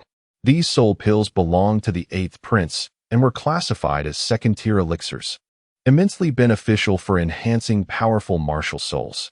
However, many individuals were unable to withstand the effects of the soul pills and hesitated to consume them. The process of absorbing their potency was excruciatingly painful, akin to the sensation of one's soul being torn from the body. The more intense the effects, the greater the torment. Should a person with a weak martial soul ingest such a pill, it could lead to the shattering of their soul, leaving them bereft of any martial capabilities. It was precisely for this reason that the 8th prince could retain so many valuable items. With a decisive crunch, Chen shattered one of the pills, immediately feeling a surge akin to wasabi striking his nostrils, racing to his forehead. The sensation was decidedly unpleasant, yet he managed to endure it, not even furrowing his brow. Faint, fiery red shadows began to emanate around his head, signaling the onset of the pill's effects. The void divine beast twirled joyfully above him, relishing the experience as if basking in a gentle spring breeze. As Chen absorbed the first soul pill, the little creature's eyes sparkled with newfound brilliance, and a palpable change in its power became evident. Hurry, consume them all. It's simply marvelous. Your grandfather. Chen rolled his eyes dramatically, exclaiming, while you revel in pleasure, I am enduring torment. With a crunch, he consumed 2 more potent soul pills in quick succession, the intense impact bringing tears to his eyes. Yet, he remained steadfast, not letting out a single cry of pain. This remarkable resilience earned the admiration of the void divine beast. The effects of the 2 pills manifested rapidly, and it was evident that the void divine beast had noticeably gained in size. To Chen's astonishment, he discovered that his own spirit had also grown significantly stronger, granting him the sensation of almost transcending his physical form. Oh, it seems my spirit has indeed become more formidable. The void divine beast's multiple eyes glimmered with surprise. If I am not mistaken, as you continue to grow stronger, you may very well achieve spirit separation. Chen felt as though he were experiencing a split in his persona, a profound discomfort washing over him. Amidst the clamor of the void divine beast, he felt a strange lightness, and to his astonishment, an ethereal shadow detached itself from his body. This apparition was unmistakably himself. Peering downward, he noticed his corporeal form still seated in meditation, while the void divine beast had vanished, replaced by a 4-year-old girl floating gracefully in the air, clad in a flowing gown of pure white, her appearance delicate and charming. Who are you?" he stammered. "I am the void divine beast." She giggled. "At last, you can see me." Chen, somewhat bewildered, inquired, "How did you transform into human form?" "I too am a spirit, just as you are now, which is why you can perceive me. In the eyes of ordinary humans, I merely appear as a white, multi-eyed beast. The form seen by the physical body and the spirit is not the same." "Ah, I see." Chen nodded, feeling an overwhelming sense of weightlessness. Indeed, he was not unfamiliar with the concept of astral projection. He had spent a millennium in solitude within the divine coffin, and only recently, through a fortuitous turn of events, had he merged with the flesh of this incarnation, Chen. He had not anticipated that he would soon be able to detach from his corporeal form once again. A sense of apprehension washed over him. If he lingered in this state for too long, it would become increasingly difficult to reunite with his physical body. When one's soul departs, it becomes invisible to others unless they too have undergone a similar experience. In his current state, his spirit was exceedingly fragile, and the slightest breeze could scatter him. The sweet, youthful voice of a lovely young girl broke the silence. "I understand." Chen swiftly anchored his spirit, his heart swelling with exhilaration. This sensation was profoundly astonishing. Indeed, how wondrous it would be if a person could observe the world from every conceivable angle. A full 360 degrees. How magnificent it would be if one were sufficiently powerful to manifest in the external realm. His vision would be utterly comprehensive. Who could possibly ambush him then? Ha ha ha. It is good that you recognize my marvels. My divine abilities are plentiful. You shall discover them in due time. In his excitement, Chen eagerly devoured several strong soul pills, crunching them one after another. Joy invigorates the spirit, and the moon shines brighter during the Mid-Autumn Festival. At that moment, Chen no longer felt the potency of the strong soul pills as overwhelming. He consumed 10 of them in the blink of an eye, something that would terrify others for an entire year. If word of this spread, it would undoubtedly astonish many. Chen was drenched in sweat, resembling someone who had just emerged from water, his body rendered exceedingly weak. It was evident that the relentless consumption of the strong soul pills had taken its toll on him. He took a moment to recuperate, consuming a blood elixir, and soon felt invigorated once more. The void divine beast also appeared quite content, its form having doubled in size. It exhaled a heart-shaped, iridescent bubble that drifted towards the boundary adorned with a relief of the void divine beast, whereupon the bubble burst, causing the entrance to the void nest to swirl open once again. Before Chen could mentally prepare himself, he was swept inside. The void nest remained as vast as ever, yet within this confined space, the void divine beast had unveiled a bookshelf brimming with various tomes. Titles such as Treatise on Martial Arts, The Intimate Connection Between Martial Arts and Martial Souls, and Chronicles of Martial Soul might filled the shelves. Chen found little interest in the martial texts. For a millennium prior, he had been the princely heir of the grand nation of Duramo, having encountered myriad martial literature at the illustrious Linlang Academy. His gaze fell upon a few particularly exceptional scriptures concerning the soul, including the true scripture of my past, the Sutra of 3 Lives and 3 Worlds, the Maitreya Sutra, and the great Bodhisattva's sublime law. Chen selected the true scripture of my past, woven with golden threads. Though thin, it felt as heavy as 1,000 pounds, as if the entirety of the vast universe resided within its pages. Thus, I ponder, where lies the vast universe? Where does the past reside? In this perplexing world, why do I exist? Indeed, where does the past dwell? Has it truly all faded away? Chen found himself lost in contemplation. As he perused the scripture, its profound philosophies overwhelmed him, yet he could not fully grasp their depth. However, through the reading of the true scripture of my past, he discovered that his soul felt invigorated, as if it had received a nourishing essence. Is the act of reading sacred texts and comprehending their principles truly the essence of cultivating one's spirit? Chen, possessing a soul that has endured for a millennium, wields a formidable mental prowess, rendering him capable of retaining every detail he encounters. Having carefully placed the true scriptures of my past aside, he drew forth the scripture of 3 lifetimes. This scripture elucidates the notion that a person possesses 3 souls and 6 spirits, among which 2 of the souls are classified as the martial soul and the divine soul, while the remaining soul is referred to as the spiritual soul. Whether one's martial or divine soul is potent, both can transcend the corporeal realm. As long as either of these 2 souls, along with the spiritual soul, remains within the body, even if one soul is extinguished, the individual can continue to live and maintain clarity of mind. However, should both the martial and divine souls perish, leaving only the spiritual soul, the individual would exist as a living corpse. The demise of all 3 souls would inevitably result in death. The 6 spirits pertain to the physical embodiment cultivated by an individual. The first and most crucial is the physical body, which must not be destroyed, otherwise all other cultivated forms would become mere illusions, ethereal and insubstantial. Yet, this is not an absolute. When the 6 spirits are sufficiently fortified, they may detach from the main body, allowing the emergence of additional incarnations. Chen stared in astonishment, his eyes wide with revelation. It is indeed possible for one to cultivate 6 separate incarnations.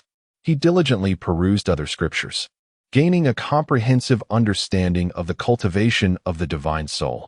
The cultivation of the divine soul involves methods such as visualization and meditation to empower the spirit.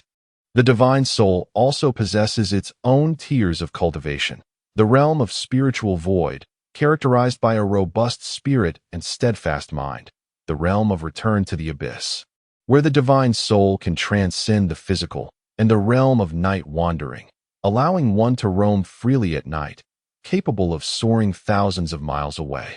During the daytime, the soul no longer feared the sunlight, allowing it to venture forth. This remarkable ability was closely tied to the cultivation level of one's martial soul. Chen let out a long sigh, realizing that he had unknowingly been cultivating his soul for a millennium. His soul had already transcended the Lingshu realm. It was likely that even the most formidable alchemists had yet to reach this stage, with the capability for his soul to leave his body. He understood that he had entered the Guishu realm. If he continued his cultivation, he could eventually explore the night with his soul, wandering far beyond 1,000 miles. Such thoughts invigorated Chen further. Yet, he was aware that cultivation was not a task to be accomplished in a day. Progress must be made gradually. Moreover, he could not linger here for too long, as it would be easy for others to discover him. If word got out that he possessed the powerful 9-dragon divine coffin, his life would be in jeopardy. As the year-end approached, the various palaces became bustling with activity, all preparing for the new year. Not only were the princes and princesses within the palace occupied with the festivities, but the entire citizenry of the Tianyue kingdom was engaged in similar endeavors. The new year is a time of joy and blessings, and everyone hoped for extraordinary developments in the coming year. This was especially true for the noble youths, who sought every means to acquire more cultivation resources, all aiming to surpass their peers. Upon receiving the promotion elixir from the 3rd prince, the 8th prince could hardly contain his eagerness and consumed it immediately. The effects of the promotion elixir were indeed extraordinary, enabling him to successfully break through to the Iron Star Warrior realm. Although the Iron Star Warrior is the weakest of warriors, it still afforded him a vantage point over the entire martial apprentice realm. He clenched his fist, his strength having surged to an astounding 1,200 pounds, a remarkable fourfold increase from before. This exhilaration nearly drove him to storm into the Xuanzhou Palace and unleash a torrent of fury upon Mo Chen. Yet, he managed to restrain himself, a sinister smile spreading across his face, causing the flesh to tremble upon his cheeks. Mo Chen, await your reckoning at the New Year's banquet. I shall make you acquainted with true humiliation. The New Year's banquet is the grandest feast within the imperial palace, where the emperor, accompanied by the empress dowager, the empress, and numerous concubines, revels in the festivities alongside his children. Esteemed ministers and their progeny, who have garnered favor, are also invited. To receive an invitation from the emperor is a coveted aspiration for many high-ranking officials and nobility, as it represents the swiftest path to ascendancy in court. Naturally, those already in positions of power are intent on consolidating their status, while the offspring of princes, nobles, and dignitaries vie for supremacy at the banquet, aiming to earn the emperor's generous rewards. Indeed, the highlight of the New Year's banquet is the martial exhibition, a significant spectacle that precedes the feast, showcasing the prowess of the young contenders. Mo Chen, however, paid little heed to these affairs. He departed the palace and made his way to Yuhua Street, intent on procuring some potent soul-strengthening pills. Yuhua Street is a bustling hub, home to the largest apothecaries and weaponry merchants in the capital, particularly the Shangshuan Pavilion. A staggering 80% of the city's medicinal elixirs and armaments originate from this establishment. The proprietor of Shangshuan Pavilion is a remarkably poised woman, her identity shrouded in mystery, leaving many to speculate. It is no small feat for a woman to manage such a vast enterprise. Her background must undoubtedly be extraordinary. The woman is enchanting, akin to a resplendent rose, yet regrettably adorned with thorns. Any man who dares to pluck her is either rendered powerless or meets his demise. Even the esteemed nobles and royal offspring regard her with a measure of trepidation. In the capital, certain idle young scions have dubbed her the Blue Demoness. This moniker has gained prominence, overshadowing her true name. Hardly anyone in the city knows her surname or given name. They only recognize her as a beguiling entity, the Blue Demoness, who lures men to their doom without remorse. As the year draws to a close, business at the Shangshuan Pavilion flourishes, with a steady stream of merchants coming and going. Yet, the majority of men are drawn there solely by her beauty. Were this Blue Demoness to grace a brothel, she would undoubtedly be the courtesan of the highest order. Mo Chen had never ventured to the Shangshuan Pavilion before, primarily due to a lack of courage and financial means. His meager offerings barely cover his daily expenses, leaving no surplus to purchase elixirs there. The youth surrounding her, utterly captivated by her beauty, employ every tactic in their arsenal to elicit her laughter.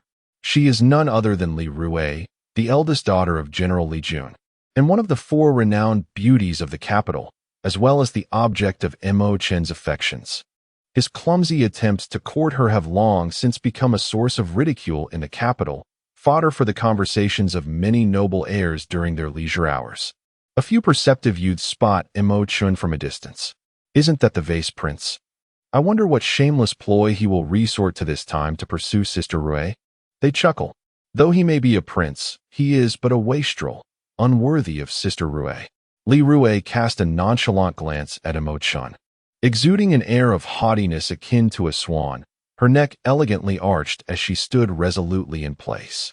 The experience of being pursued by a prince, while witnessing his numerous embarrassing moments, was, in fact, a peculiar delight. Women possess an innate vanity, naturally aspiring for the attention of as many admirers as possible, particularly when one of them happens to be a royal. Mo Chen, of course, heard the murmurs of those around him with clarity, yet he merely responded with a faint smile, his gaze indifferent as it flitted over Li Rui. Indeed, she possessed a certain charm, but nothing beyond that.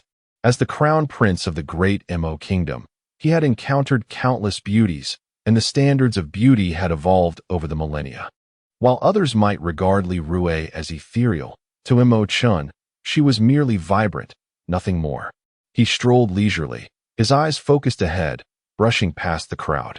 Everyone awaited an entertaining spectacle, yet Chen regarded Li Rue as if she were a stranger, casting only a distant, indifferent glance her way before continuing on his path.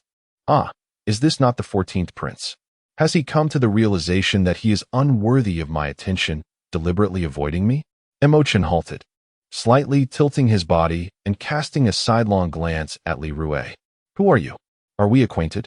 Do not presume that just because I am handsome, you may seek to entangle me. With your modest beauty, I have yet to take notice. This prince is exceedingly busy and has no time to indulge you. Do not slander me behind my back like a dog. This prince has a temper. Should my mood sour, even women are not exempt. Li Rue's eyes widened in disbelief, struggling to comprehend that these words were indeed directed at her by Chen. She opened her cherry-red lips wide, momentarily rendered speechless, pointing at him for an extended period. While Chen had already sauntered away with nonchalance, the other young men erupted in outrage, hurling insults. How dare you speak like that? Don't think that just because you're a prince, we're afraid to confront you. You scoundrel, stop right there. Do you believe I won't knock your nose crooked with a single punch? Such rudeness is utterly inhumane. How can you speak to Sister Rue that way? Come here. I challenge you to a duel. Upon entering the Shangxian pavilion, a young lad swiftly approached. He was, of course, an attendant of the pavilion, appearing honest and amiable, already displaying a simple smile before he even arrived. This young master, judging by your attire, you seem to hail from the palace. May I inquire what you require? At Shangxian Pavilion, we can certainly cater to your needs. Your discernment is commendable. I indeed come from the palace. I wish to purchase 100 strong soul pills. May I inquire if they are available? Ah, 100? Are you planning to consume them all yourself? The attendant exclaimed, drawing curious glances from those nearby, prompting him to hurriedly apologize to the onlookers. Chen smiled slightly. Is that not permissible? Well, it is permissible, but I must caution you, young master. Strong soul pills should not be consumed indiscriminately. An excessive intake could be fatal. Each pill costs 1,000 taels of silver. Will you be paying in cash or with a card? Is credit an option? Chen inquired earnestly. The honest attendant was momentarily taken aback, scratching his head. Well, I truly do not know. Please wait. I shall inquire with the boss. The attendant dashed off, quickly reaching the boss's villa in the back courtyard of Shangxian Pavilion. Your taste does leave much to be desired. Indeed, he is truly exceptional. His eyes shimmer with the beauty of celestial stars. He possesses a handsome visage and is the most charismatic youth I have ever encountered. What is even more remarkable is his immediate request for 100 powerful soul elixirs. Furthermore, he dares to ask for credit. How audacious! Who dares to toy with me? Is it not known that the upper mystical pavilion does not extend credit? I perceive this rascal merely seeks to provoke me. Summon someone to expel him with force. The blue demoness furrowed her brows, immediately igniting with fury. Su Erden stammered under her reprimand. No. That's not it. I find him quite sincere. He may truly be in need. The blue demoness took a moment to regain her composure, finding the situation rather intriguing. Very well, bring him to me. I wish to see which esteemed individual dares to disrupt my affairs. Should he fail to provide a satisfactory explanation, I shall extract his heart today. Chapter 18. The terrifying woman under Su Erden's guidance. Chen arrived at the blue demoness villa courtyard, which was modestly sized and quite conventional. The villa itself appeared quite ancient, reminiscent of a castle from a millennium past. The courtyard exuded a piercingly cold and oppressive aura. Entering it, one could feel an inexplicable weight pressing down. Before Chen even set foot inside the villa, his formidable spiritual perception had already sensed the blue demoness. Her powerful presence subtly veiled yet palpable. This aura was exceedingly delicate and deeply concealed, making it challenging for even those at the Grand Martial Master level to detect. Although Chen's cultivation was relatively low, his potent spiritual strength far surpassed that of individuals at the Grand Martial Master tier. This woman is quite the enigma. I wonder if my visit is well advised or a misstep. Su Erden was about to knock when the arched double doors of black pear wood swung open on their own. Adorning the doors were 2 rows of jade studs, each the size of a night-blooming Sirius, 36 in total, their radiance captivating. With a soft creak, the doors parted as if by an unseen hand. He peered inside, eyes wide with bewilderment, then scratched his head and turned to grin sheepishly at Chen. "Don't be alarmed, young master. The proprietress's doors often do this, opening on their own without explanation. Some say she keeps a mischievous spirit to guard the entrance." "But surely there's no such thing as spirits, is there, young master?" Chen offered a faint smile, yet his heart pounded within him. Had he not perused the 3 Lives, 3 Worlds Sutra, he might have simply concluded that the Blue Enchantress was a martial arts expert with the ability to manipulate objects from afar. Now, however, he was more inclined to believe that she was a master of spiritual cultivation, advanced to the realm of telekinesis. The opening of the door was not achieved through martial energy, but rather through the projection of her soul. The inexplicable gust of wind that swept from the room was the most telling evidence. Lacking the ability to project his own soul, Chen could not witness her spectral form, yet he could sense its presence in the ethereal breeze. "I never imagined someone would precede me in the cultivation of the soul. This woman is truly remarkable." Su Erden ushered Chen into the room, then discreetly withdrew, closing the door behind him. The Blue Enchantress remained seated before her vanity, her alluring countenance nearly perfected. Chen approached with composure, catching sight of the woman's true face in the mirror. The woman exudes a charm that penetrates to her very bones, her captivating peach blossom eyes, when slightly infused with allure, can ensnare the hearts of men. She is resplendent and enchanting, yet maintains an air of nobility and grace, which is precisely why she captivates all who behold her. Her beauty aligns with Chen's aesthetic. In his eyes, she surpasses Li Rue in beauty by an immeasurable degree. She, too, observes Chen in the mirror, noting the intensity of his gaze upon her. His eyes, though filled with fervor, remain clear and unclouded by her beauty, evoking a subtle surprise within her heart. Their eyes meet, and the Azure Enchantress's eyes radiate an amber glow, exuding irresistible allure and vibrant beauty that transcends mere words. Yet, Chen's gaze remains tranquil, akin to 2 serene lakes, clear and transparent, yet unfathomably deep. "What is your name?" The Azure Enchantress is slightly taken aback.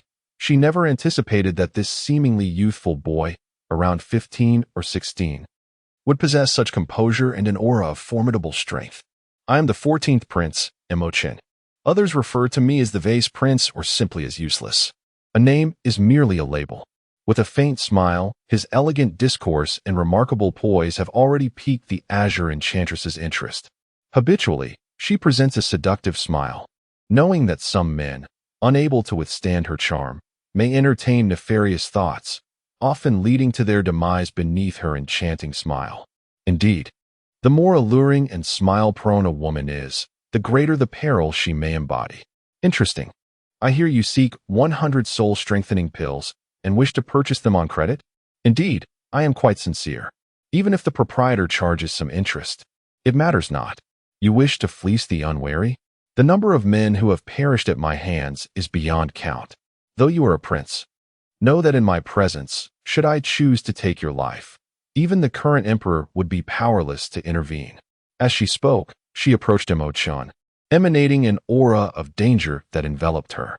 If Chen's resolve were not sufficiently steadfast, his spirit might have been shattered by her overwhelming presence. This woman is indeed formidable, capable of extinguishing life with the mere flick of her wrist. Chen, invoking the essence of my past scriptures, sought to stabilize his spirit. Yet even so, he felt a slight impairment. Suddenly, he found himself transported to a relatively cozy chamber.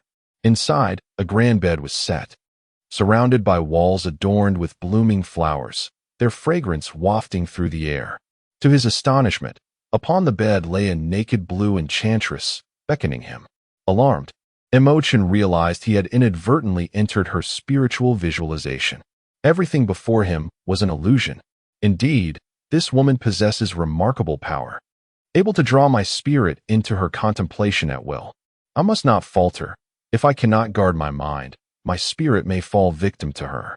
Having just been reborn, it would be a grave injustice to perish so soon. He silently recited the essence of my past scriptures, striving to maintain clarity of spirit and resist her temptations. Chen, with unwavering respect, inclined his head in greeting. The blue enchantress waved her hand dismissively. It has been long since I encountered a kindred spirit. I can see that you too have experienced fortuitous encounters and are cultivating your own spirit.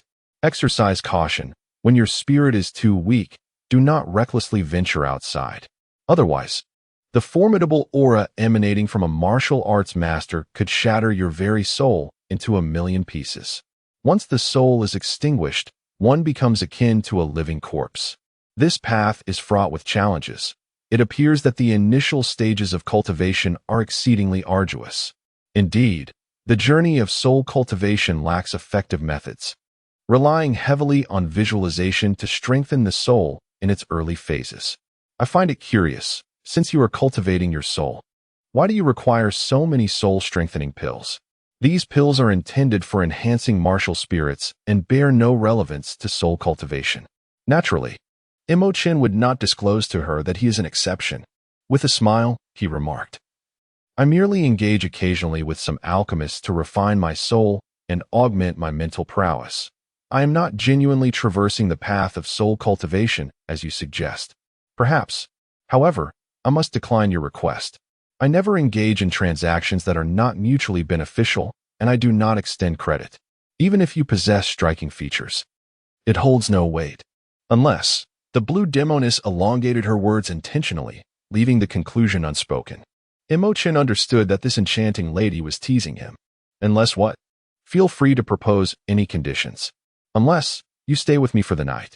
The blue demoness flashed a charming smile, her eyes sparkling with intrigue. Chen erupted into laughter. Sister, you truly have a sense of humor. How could you possibly be attracted to someone like me? Here, let me show you this black gold ring. How much do you think it's worth? It is a void ring, rare and invaluable. Would you truly part with it? The blue demoness was momentarily taken aback. It is merely a ring. If I desired one, I could easily create it myself. Chen replied nonchalantly. The blue demoness widened her eyes in astonishment. You can also concoct them? Could it be that you are merely a fifth-tier artifact craftsman? I find that hard to believe. Do not attempt to deceive me, or your demise will be most unpleasant. Chen chuckled. To put it plainly, the crafting of the void ring involves inscribing void runes upon the ring. I comprehend those runes, and with sufficiently potent mental fortitude, I am confident of my success. The only question remains, are you willing to invest? 100 potent soul pills will suffice. In 3 days, I assure you, I shall present you with 3 void black gold rings. A rather lucrative deal, would you not agree? Yet, why should I place my trust in you? Is it solely on account of your handsome visage? The blue demoness smiled alluringly, her jade-like hand caressing his cheek. Taken aback by her boldness, Chen chuckled awkwardly. Let us disregard this conversation. Perhaps we shall meet again. He turned away without a trace of regret, realizing the peril of engaging in business with such a woman. He felt a twinge of remorse for having entered so recklessly. Wait, I shall invest. I can part with this modest sum. However, let me make myself clear. Should you dare to deceive me, I shall not spare you, regardless of whether you are a prince or even an emperor. I will break one of your ribs. Do not presume that the grandeur of the imperial palace intimidates me, should I choose to enter. I could easily infiltrate it with my spirit detached. Unless there exists a martial master of the emperor realm within the palace, you shall not lay a finger on me. Chen inwardly gasped in astonishment. How formidable must this woman's spirit be to remain unperturbed even by martial masters? It is no wonder that such a stunning woman thrives in the capital. After speaking, the blue demoness presented Chen with a golden card inscribed with runes.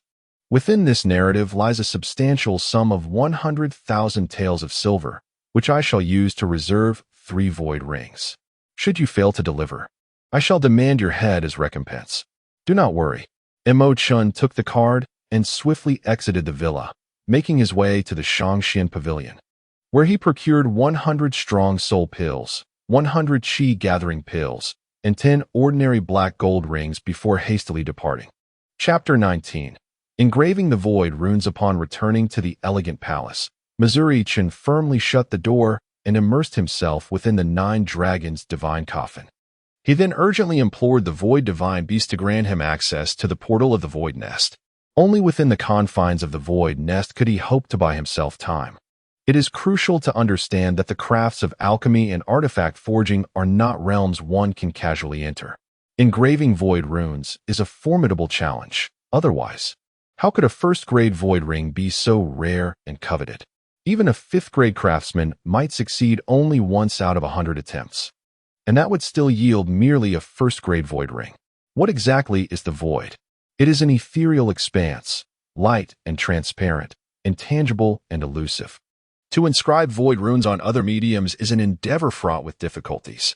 The act of engraving runes itself is mentally taxing, and this is exponentially true for void runes, which demand even greater mental fortitude. Should one's mental energy be excessively depleted, it could severely harm the spirit, leading to an arduous path toward decline and eventual demise. Countless esteemed craftsmen have perished, having bled from exhaustion in their quest to forge a quality void ring, their mental reserves utterly exhausted. As the void divine beast emerged, it exclaimed in agitation, "You fool! How could you agree to forge a void ring for someone else? Do you not comprehend the immense toll that engraving runes exacts on the mind? Are you unaware that inscribing void runes is the most mentally depleting task of all? You have been deeply wounded by that woman, and if you continue to expend your energy, your demise is inevitable. Surely, it cannot be that dire. Even though my soul has been injured, I do not feel particularly affected. Is it truly the case that a wounded soul is beyond remedy?" The ethereal beast glows in the void, swirling in circles, its demeanor petulant. "I am uncertain. My understanding of the soul is rather limited. Perhaps there exists a means to mend it. Yet one thing is certain. A wounded soul will gradually wither and perish. In a month's time at most. Or perhaps merely a week. At this juncture, instead of contemplating the forging of a void ring, you ought to prioritize your own salvation. A minor injury to the soul remains an injury. If no remedy is found, you may only endure for another 6 months." At this moment, Chen truly comprehended the gravity of the situation, realizing the cruel finesse of the blue demon's subtle dagger. He sat cross-legged in the void nest for an entire day, attempting to restore his soul, yet his spirit only waned further. He was struck with alarm. Could it be that a wounded soul is indeed irreparable? Reluctantly, he calmed his mind and began to silently recite the scripture of my past. Upon this thought, clarity and tranquility enveloped him. Moments later, a luminous figure resembling a great Buddha flickered in his mind, radiating a divine light that enveloped the space above, bringing comfort to his soul. Gleaming golden verses materialized around him, silently merging with his being. After a brief interval, he felt rejuvenated, as if his soul had been significantly fortified. How remarkable it is that these scriptures can mend the soul. The ethereal beast puffed out its cheeks, and then exhaled a bubble of vibrant colors. You have, at long last, stumbled upon the correct path. You little imp, could it be that you were aware all along that the As I Once Was Sutra could mend the spirit, yet deliberately withheld this knowledge from me? Celestial secrets must not be divulged. Such matters are to be comprehended through one's own insight. I naturally could not inform you, lest I incur divine retribution. The void divine beast stated with utmost gravity, too lazy to pay it any mind, and now brimming with vigor. Chen resolved not to squander any time. He embarked upon the study of the void runes. Possessing a formidable spiritual power, he could, of course, perceive the void runes upon the Wuji ring. The Wuji ring upon his hand was but a first-grade magical artifact, bearing only a single void rune. The rune was profoundly enigmatic, akin to flowing water, rendering it exceedingly difficult to capture its form. How is one to inscribe this, when even its shape eludes capture? Chen lamented with a wry smile. Be not hasty. Compose yourself and observe with your spiritual essence, and you shall uncover a different perspective, the void divine beast advised.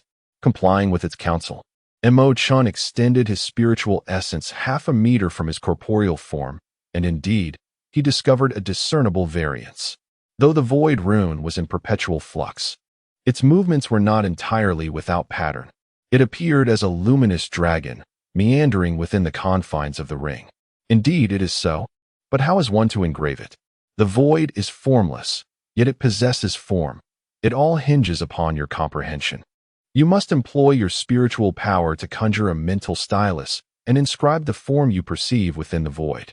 Should the form linger in the air for a single breath, you shall be able to engrave it upon the ring. An ordinary ring, once engraved, undergoes a qualitative transformation, acquiring its own microcosm. A void rune, capable of encapsulating a space of 20 square meters, is indeed quite remarkable. Ah, I see. Chen nodded thoughtfully, directing his focus towards condensing his spirit within the emptiness. His mental fortitude was substantial, making the manifestation of a spiritual pen an uncomplicated task. Soon, a pen of deep black, measuring 3 inches in length, emerged, its girth akin to that of a thumb, yet its tip was as sharp as a needle. Glimmering with resplendent starlight, he wielded the spiritual pen, inscribing in the air. However, the marks he etched dissipated immediately as the pen moved away, failing to linger in the void. After only a few strokes, he sensed a waning of his mental energy, beads of perspiration forming on his forehead. Nevertheless, he pressed on, bolstered by a formidable heart, firmly believing in his eventual success. Through relentless practice, the luminous dragon he conjured began to stabilize in the air, no longer vanishing as swiftly, astonishingly retaining its form for a fleeting second before collapsing into nothingness. The ethereal beast of the void widened its eyes in astonishment. Impressive. In such a brief span, you have managed to form an image. It seems you are on the brink of success. Yet, do not rush. An excessive drain on your mental energy may prove unbearable. Chen nodded, pausing as the spiritual pen faded from existence, leaving him feeling utterly drained. Fortunately, through the recitation of the true sutra of my past, he sat in meditation for a moment, restoring his mental prowess to its peak. Inwardly, he marveled at the sutra's wonders and resumed his diligent practice. Success is seldom achieved without effort. Most only witness the radiance that follows triumph, oblivious to the trials and sacrifices that precede it. Even though Chen possesses formidable spiritual power and a soul that has endured for a millennium, mastering the art of artifact refinement is not an instantaneous achievement. After several days of diligent practice, he has finally managed to make the luminous dragon hover in the air for a fleeting moment. This is already the zenith of his current capabilities. Any attempt to prolong the duration would be utterly impossible. He exhaled slowly, releasing a long breath.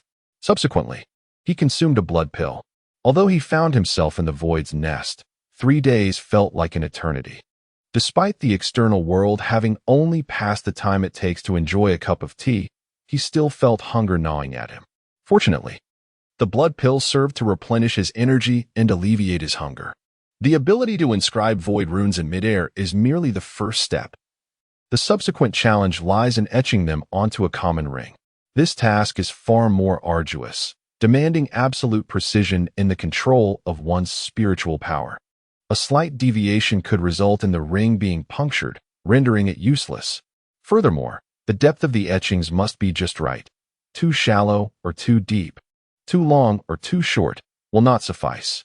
The intricacies of this craft can drive even the most seasoned artificer to madness. Moreover, these void runes lack any standardization. Relying solely on personal exploration and comprehension, it is essential to recognize that each individual perceives the runes differently. 1,000 artificers will see 1,000 distinct void runes. With varying interpretations, it follows that the void runes will also differ. Regaining his spiritual strength, Chen cautiously commenced the etching process on the black gold ring. For a moment, he found himself at a loss, staring blankly as he pondered where to begin. Commence your work. If you gaze into the abyss without taking action, you will forever remain unaware of how to proceed, uttered the ethereal beast of the void. Chen nodded, finding the reasoning sound. One should not fear failure, For with each setback, one draws closer to success. Just as he began to write, a sudden sound echoed, and the obsidian ring was pierced, nearly melting away entirely. How formidable! If this spiritual pen were to be wielded as a weapon, it would indeed be exceedingly tyrannical. Alas, the spiritual pen, forged through meticulous concentration, cannot stray more than a meter from its bearer. Even if one were to project it, it would dissipate the moment it exceeded that distance. Though the ordinary ring was rendered useless, Chen remained undeterred. He etched upon the ruined ring, erasing its former identity entirely. He then retrieved a second ring, gradually releasing his spiritual energy. This time, he made notable progress, though the etching was somewhat shallow. Despite having formed, it lacked the capacity to create a separate space, rendering it futile. The incantation of the Void Rune must be executed flawlessly in a single attempt. Any modification would prove ineffective. Once the Void Rune is compromised, even if it retains shape, it possesses no void power. Fortunately, Chen's resolve was unwavering, bolstered by perseverance and a formidable belief in himself. Were it any other craftsman, despair would have taken hold long ago. No one can withstand the relentless blows of failure. Many artisans lose their confidence after a series of setbacks while attempting to etch void rings. Without confidence, the notion of success becomes elusive, and one cannot glean lessons from their failures. Of course, their spiritual energy is indeed somewhat diminished. Chen's spiritual power, however, is exceptionally robust. Surpassing that of a fifth-tier craftsman, he has long exceeded their standards, reaching level 30. What he now lacks is experience. After meticulous deliberation and synthesis, success was finally achieved on the 8th attempt, following the failure to inscribe 7 ordinary rings. At the moment of triumph, the spatial rings shimmered with a chaotic divine light, akin to several luminous dragons suddenly manifesting and entering the rings. Subsequently, the rings were endowed with a thin layer of damascene radiance, several times brighter than the original, immediately indicative of a qualitative transformation. Success. Chen murmured with a faint smile, realizing that he could now precisely inscribe the first spatial rune, the most fundamental component thereof. After recuperating his mental energy slightly, the other 2 ordinary rings were effortlessly transformed into first-grade magical artifacts, spatial rings. Haha, now I can mass-produce spatial rings. Chapter 20. The Grand New Year's Eve feast 3 days later, Chen, bearing his rings, arrived at the Shangshuan Pavilion to deliver the goods. It was the final deadline, and he genuinely feared that Blue Enchantress would come to assassinate him in the night if he failed to deliver. In truth, he had successfully inscribed 3 spatial rings in less than a day. However, concerned that completing the task too swiftly would arouse Blue Enchantress's suspicion, he deliberately delayed his arrival at the Shangshuan Pavilion until the last possible moment. Enchantress, is this the young man you mentioned, who boasted that he could forge 3 spatial rings in 3 days? Indeed, it is he. I decided to grant him an opportunity, given his confident assurances. Since Elder Li is also present, perhaps he could assist in verifying the goods. Blue Enchantress finished speaking, casting a charming smile and fixing her gaze upon Chen. You must be here to deliver the goods? Chen nodded, and 3 damascene rings materialized in his hand. Despite your lack of experience as a smith, you audaciously aspire to forge a void ring.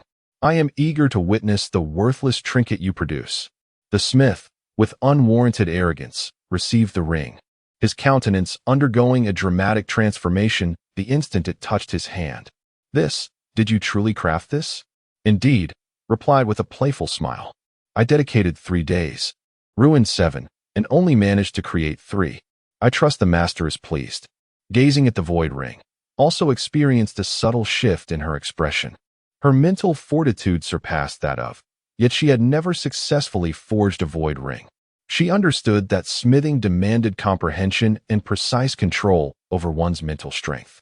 It wasn't merely a matter of possessing immense mental power and expecting to accomplish anything. Smithing was a craft not everyone could undertake it well. Elderly, striving to suppress his inner turmoil, adopted an amicable demeanor. This void ring is quite remarkable, deserving of the highest distinction within the first grade. How did you achieve this? You wouldn't comprehend the explanation, retorted.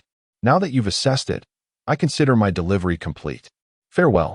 Harbored a strong aversion to the haughty demeanor of these smiths, particularly those who shifted their allegiances based on circumstances. He naturally found dealing with them unpleasant. A fourth-grade smith, and moreover, a prominent elder of the smithing guild, being so abruptly rebuffed, naturally felt a surge of displeasure. Humph, boy, don't be so insolent. Do you know my identity? I am the youngest elder in the smithing guild, and countless individuals have implored me to take them as disciples, yet I haven't even glanced at them. I perceive your talent is commendable, and I wish to take you under my wing, yet you seem oblivious to the opportunity before you. Chen laughed heartily. Spare me your ambitions. If you possess true skill, conjure a void ring for me to behold. Do you believe yourself worthy to take me as your disciple? You are utterly audacious. Offending me will yield no favorable outcome.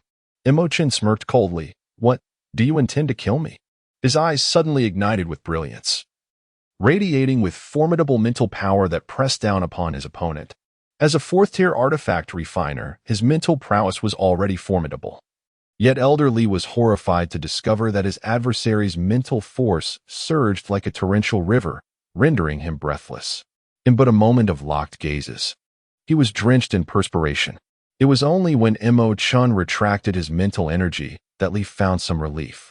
The blue demoness smiled with even greater allure. In just 3 days, your mental power has significantly strengthened, 14th Prince. How intriguing.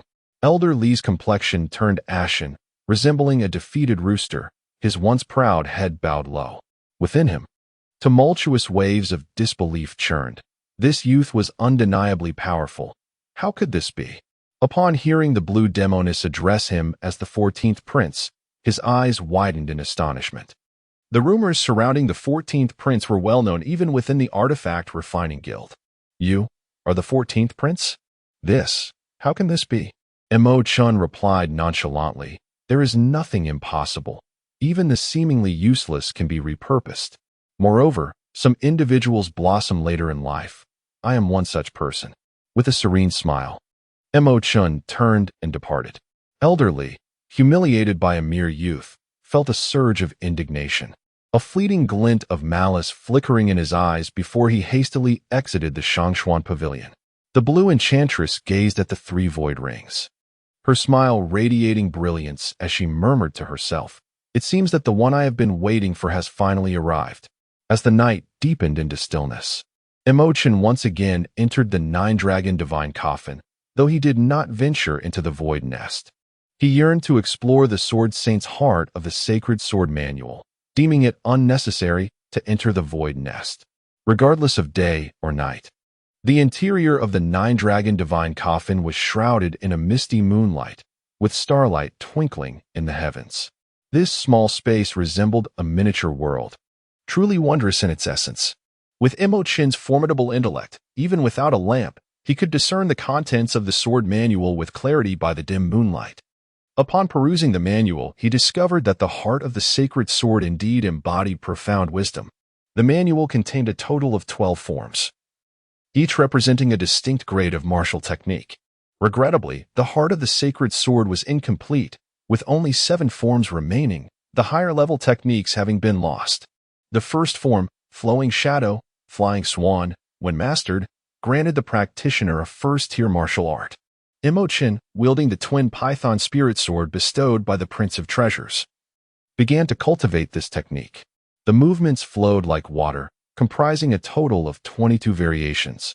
Upon completion, within a distance of 20 paces, one could witness the light and shadows dancing around, akin to swans soaring and twirling.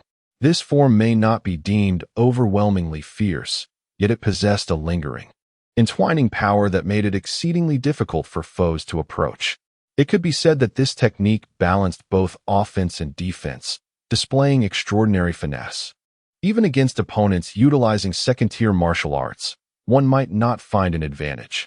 After practicing a few times, Chen has already mastered the technique with remarkable agility and can apply it creatively, amplifying its power several-fold in conjunction with the dragon step. As for the second technique, Wings of Dual Flight, he refrained from practicing it. While not particularly difficult, this move necessitates the cooperation of two individuals, involving a complementary balance of yin and yang, evidently designed for couples. Chen smiled slightly, finding the second technique intriguing but unsuitable for his cultivation. He leapt directly into the training of the third technique, a grain in the ocean. This technique belongs to the third tier of martial arts, demanding a high level of proficiency from the practitioner, at least at the realm of the Xuanji Star Warrior. Attempting to cultivate it without reaching that realm would undoubtedly harm one's physique. However, Chen possessed abundant training experience, and with the reversal of the dragon step, he managed to refine the technique impressively, unleashing a staggering force. As the move was executed, a vast ocean appeared behind him. Though its expanse was merely the size of an acre, its imposing aura was formidable. Suddenly, a beam of sword light soared from the ocean, resembling a luminous dragon. It soared energy overwhelming, striking 100 meters away in the blink of an eye. Such speed and attack range were undeniably terrifying, rivaling that of a grand martial artist. Though in terms of raw power, he still fell short. Marvelous. Chen concluded his training, filled with boundless ambition. Although he had acquired numerous martial techniques a millennium ago, few were as exquisite as this one. Today marked the eve of the new year, and the entire imperial city was adorned with festive decorations, radiating the joyous spirit of the holiday. At this moment, the Xian pavilion had grown quiet. As with the approach of the new year, few ventured there for business. During the Chinese New Year, it is when the blue rose feels the most solitude and loneliness. Many fail to comprehend why this woman does not seek a man to marry. Su Erden finished all his tasks, smiling warmly as he bid farewell to the blue rose. Taking a moment to glance at an old acquaintance, scratch his head in thought, he chuckled lightly and left without further contemplation. He had little interest in who the boss's acquaintance might be. After all, the boss had many notable friends. The martial arts arena within the palace was already filled with spectators at dusk, even though the sky had yet to darken. Surrounding the arena, numerous palace lanterns had been lit, casting a warm glow. These auspicious Qilin beasts appeared quite adorable, raising their front paws to present a prominently illuminated character for fortune. During the new year, the martial competition was merely a means of celebration, and the Qilin beasts chosen for this purpose were naturally festive and charming. Each Qilin beast had a handle atop its head for easy grasping. Ranging in weight from 100 to 1,500 pounds, they were impressive creatures. The eighth prince regarded Chen with a cold smile, commenting, "Sixth brother, do you think that waist can lift even 500 pounds of the Qilin for fortune this year? I doubt it. He hasn't been seen practicing lately and seems utterly dispirited since he activated that useless martial spirit. I fear he has no future ahead." At that moment, the stands erupted into enthusiastic applause. Someone shouted loudly, "Well done, ninth princess." Chapter 21. A stunning victory in the arena. A plump little girl astonishingly lifted 200 pounds of the Qilin for fortune. Her small face flushed crimson, clearly exerting every ounce of her strength. The little girl, the ninth princess, merely 4 years of age, had already cultivated such remarkable power, truly astonishing. Next, it was Li Rui's turn to take the stage. Her captivating beauty effortlessly drew the attention of many young admirers. With an air of arrogance, Li Rui stepped forward, extending her hand to effortlessly lift the impressive weight of 1,300 pounds of Qilin Na Fu above her head. Instantly, gasps of astonishment filled the air. Li Rui had indeed surpassed the realm of Golden Star warriors, living up to her reputation as a prodigious talent. Who could disagree? It was rumored that her sister, Li Xilan, was no slouch either, having attained the status of Celestial Star Warrior at the tender age of 12, and it was only a matter of time before she broke through to Iron Star Warrior. What audacity! Chen disregarded her entirely, striding forward to position himself beneath the smallest Qilin Na Fu. His action incited uproarious laughter among the onlookers. This fellow dared only to lift the smallest Qilin Na Fu. He truly seemed a failure. Tianxin, momentarily pulled from his reverie by the laughter, cast a glance at Chen, his brow slightly furrowing. A contemptuous smile graced the queen's lips, while the other concubines directed a fresh wave of ridicule at Lu Guofei. It was often said that dragons give birth to dragons and phoenixes to phoenixes. How could the emperor have such a feeble son? One must consider the emperor's choice of partner. The dragon may have 9 sons, each unique in their own right. It was simply unfortunate that the emperor's endeavors yielded this peculiar fruit. In my view, a prince of such caliber ought to be demoted to commoner status. It would be a disgrace to the royal lineage. Lu Guofei's complexion fluctuated between shades of green and white, her eyes glinting with suppressed fury, though she refrained from retaliating. Such scornful displays had occurred more than once. She chose to endure. At that moment, Chen had already hoisted the first and second Qilan Na Fu onto his shoulders, walking steadily towards the final one with the composure of a mountain. Suddenly, all present were rendered speechless in astonishment. What does he intend to do? At that moment, he had firmly positioned himself before the final Qilan Na Fu, and disdain was evident on the faces of all present. One must possess the requisite strength to exhibit such prowess. Li Rue smirked.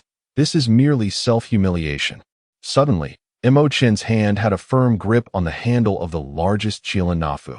With forceful determination, his arms surged with power, causing his sleeve to bulge. Astonishingly, the imposing Qilan Na Fu began to rise slowly. Gasps of astonishment filled the air, leaving many in sheer disbelief. How could this be possible? The 8th prince exclaimed in a fit of rage, as if struck by lightning. Chen had lifted the Qilan Na Fu, weighing 1,500 pounds, an act that was beyond comprehension. He had believed that having broken through to the Iron Star warrior level, with a strength of 1,200 pounds, he could humiliate Chen. Little did he know that Chen's strength was so formidable, it was utterly unfathomable. His eyes widened in shock, and the resentment and jealousy he felt materialized almost tangibly, surging forth uncontrollably. Li Rue's haughty smile froze instantaneously, her brows furrowing in disbelief. How could this be? Lu Guofei could scarcely believe her own eyes. She leapt to her feet, tears of excitement streaming down her cheeks. Good heavens, how has he become so powerful? Tianxin's eyes narrowed sharply, a smile creeping onto his lips. Excellent, excellent, excellent. This child truly is a hidden gem. As a parent, despite his exalted position as emperor, witnessing his seemingly unremarkable son suddenly shine brought him not only astonishment but immense joy.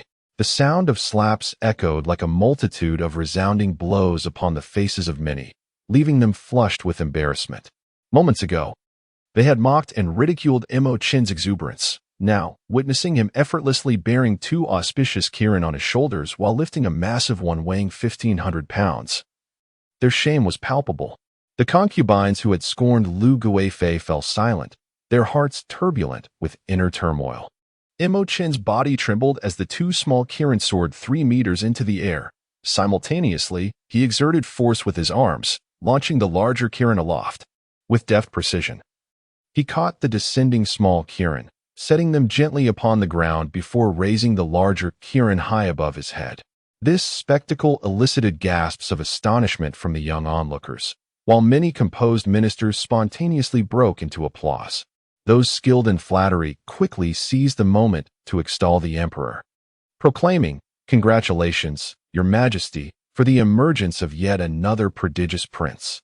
This is a boon for our dynasty, heralding its legacy through the ages and ensuring the stability of our realm." The capable ministers promptly vacated their seats, kneeling in unison, chanting, "Our dynasty shall endure for millennia, and the realm shall remain steadfast. Long live the emperor, long live 1,000 times." Tianxin laughed heartily. "Excellent, excellent. Rise, rise. Continue to observe. There is no need for such formalities." The blue enchantress gazed at Chen with an even more fervent admiration. The youths who take the stage next have demonstrated their prowess by lifting weights of 1,300 and 1,400 pounds. However, in comparison to Chen, who effortlessly shoulders 2 Kirin Na Fu and can steadily elevate a weight of 1,500 pounds, their achievements seem rather dim. The third prince, a warrior of the Golden Star, has successfully opened 5 meridians and, with his martial spirit having reached the fusion of soul and flesh, his strength has surged to an impressive 2,000 pounds. He raises one Kiranafu weighing 1,500 pounds in one hand and another weighing 1,000 pounds in the other, thereby overshadowing Chen's brilliance to a degree. Yet, those who observe in silence cannot help but notice that Chen, despite not being a warrior, has already surpassed the strength of some warriors, making him the superior in this comparison. The 8th prince soon steps onto the stage, his face a mask of resentment. Gritting his teeth, he strides toward the 1,500-pound Kiranafu, driven by a burning desire to prove himself. If even a fool can lift it, why can't I? His mind is clouded by the flames of hatred and jealousy. He had believed that his recent progress would allow him to humiliate Chen in the arena. However, this notion began to dissolve into mere illusion, igniting further fury within him. Summoning all his strength, his martial spirit swells in response. His face reddens as he manages to slowly elevate the 1,500-pound Kiranafu to his waist, and then gradually to his chest. But just at that moment, a loud sound erupts. He inadvertently lets out a fart, causing his momentum and strength to dissipate significantly. The towering Kiranafu then comes crashing down upon his chest. Fortunately, he was already a formidable warrior of the Iron Star, his reflexes sharp. With a sudden push, he narrowly managed to shove the immense Kiranafu, weighing 1,500 pounds, away from him, thus averting the peril of being crushed beneath it. Breathing heavily, his complexion pallid, he was forced to inhale the unpleasant scent of his own flatulence, a truly wretched experience. The 8th prince, having strained himself to the point of releasing gas, nearly stumbled into a stone that would have crushed his foot, his clumsiness eliciting raucous laughter from the crowd. The derisive gazes directed at him surged like a tumultuous tide, suffocating him and making it difficult to breathe. He felt an overwhelming sense of humiliation, all of which he attributed to Chen. His hatred for Chen swelling like a torrential river. Just wait, you worthless fool. If I encounter you in the next round, I shall surely break your bones. Soon, the results of the first round were announced. The first place went to the 9th prince, Yunfei, who demonstrated a remarkable strength of 3,000 pounds. The second prince followed, evidently having made significant progress, having subdued both the 7th prince and Su Jinggang. Chen secured 5th place, a remarkable leap from his previous standings. Often languishing beyond the 30th position, his ascent to 5th was undoubtedly the most dazzling achievement. The first round had been relatively simple, posing little danger. The top 20 competitors would advance to the next round. Although those eliminated felt deeply disappointed, they were nonetheless rewarded with some compensation. After all, it was a time for celebration, and the emperor was not stingy with his rewards. The second round of competition would involve battles against ferocious beasts, clearly far more perilous than the first. Long before, preparations had been made, with over 20 imposing iron cages, each encompassing 30 square meters and towering 3 meters high, arranged in a particularly spectacular display. Within these cages were formidable beasts, well-trained and ready for combat. Among them were 10 unranked brutish bulls, 3 first-tier lightning ferrets, 5 first-tier snow wolves, 3 first-tier back-ape monkeys, and 2 second-tier wind-chasing leopards. These creatures roared incessantly in the arena, exuding an overwhelming aura. The rules of the competition were straightforward. Contestants were to select a beast of their choice. Those who chose the brutish bulls would be ranked according to the brevity of time taken to subdue them. However, selecting the first-tier lightning ferret would guarantee victory regardless of the time taken, surpassing any contender who managed to tame a brutish bull. Among the first-tier beasts, there existed a hierarchy. The lightning ferret was the weakest, the snow wolf was of moderate strength, and the back-ape monkey was the mightiest. A contestant choosing the back-ape monkey, if successful in defeating it, would undoubtedly lead the pack, irrespective of the time consumed. Choosing a second-tier beast was indisputable. Defeating such a creature would certainly place one among the top contenders. Historically, second-tier beasts had merely been decorative. No one dared to engage them, fearing humiliation. Even princes of warrior caliber refrained from such risks. Moreover, an additional rule stipulated that any contestant defeated, regardless of their chosen beast, would be eliminated from the competition. This led to heightened caution among the participants as they weighed their options. The eighth prince approached Chen, derisively asking, "Will you once again choose a brutish bull this year, dear 14th brother? Such strength. If you opt for a brutish bull again, my disdain for you will be profound." Chapter 22. The choice of Chen, the third prince mockingly remarked, "Oh, how different my 14th brother is this year. Surely, he must select a primary or secondary tier demon beast." Instantly, a chorus of laughter erupted, as memories of Chen's past encounters with the ferocious bull surfaced. Recalling the times he had been chased around in disarray, Li Rue scoffed, "In the realm of martial arts, sheer brute force is insufficient. If one's martial skills are lacking, one is merely a bull at best." Undeterred by their mockery, Chen maintained a calm demeanor, choosing to disregard their taunts. As the selection of demon beasts commenced, the sons and daughters of princes and noble families eagerly chose their favored beasts. Those at the martial apprentice level opted for the ferocious bull, while Li Rue selected the thunderback ape, and the eighth prince chose the snow wolf. Ultimately, only the third prince and Chen remained without a selection, clearly waiting to see what choice this rapidly advancing 14th brother would make.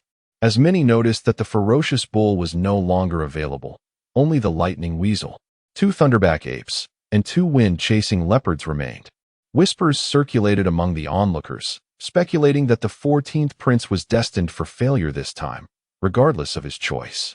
"If he selects the lightning weasel, perhaps he might have a chance," one said.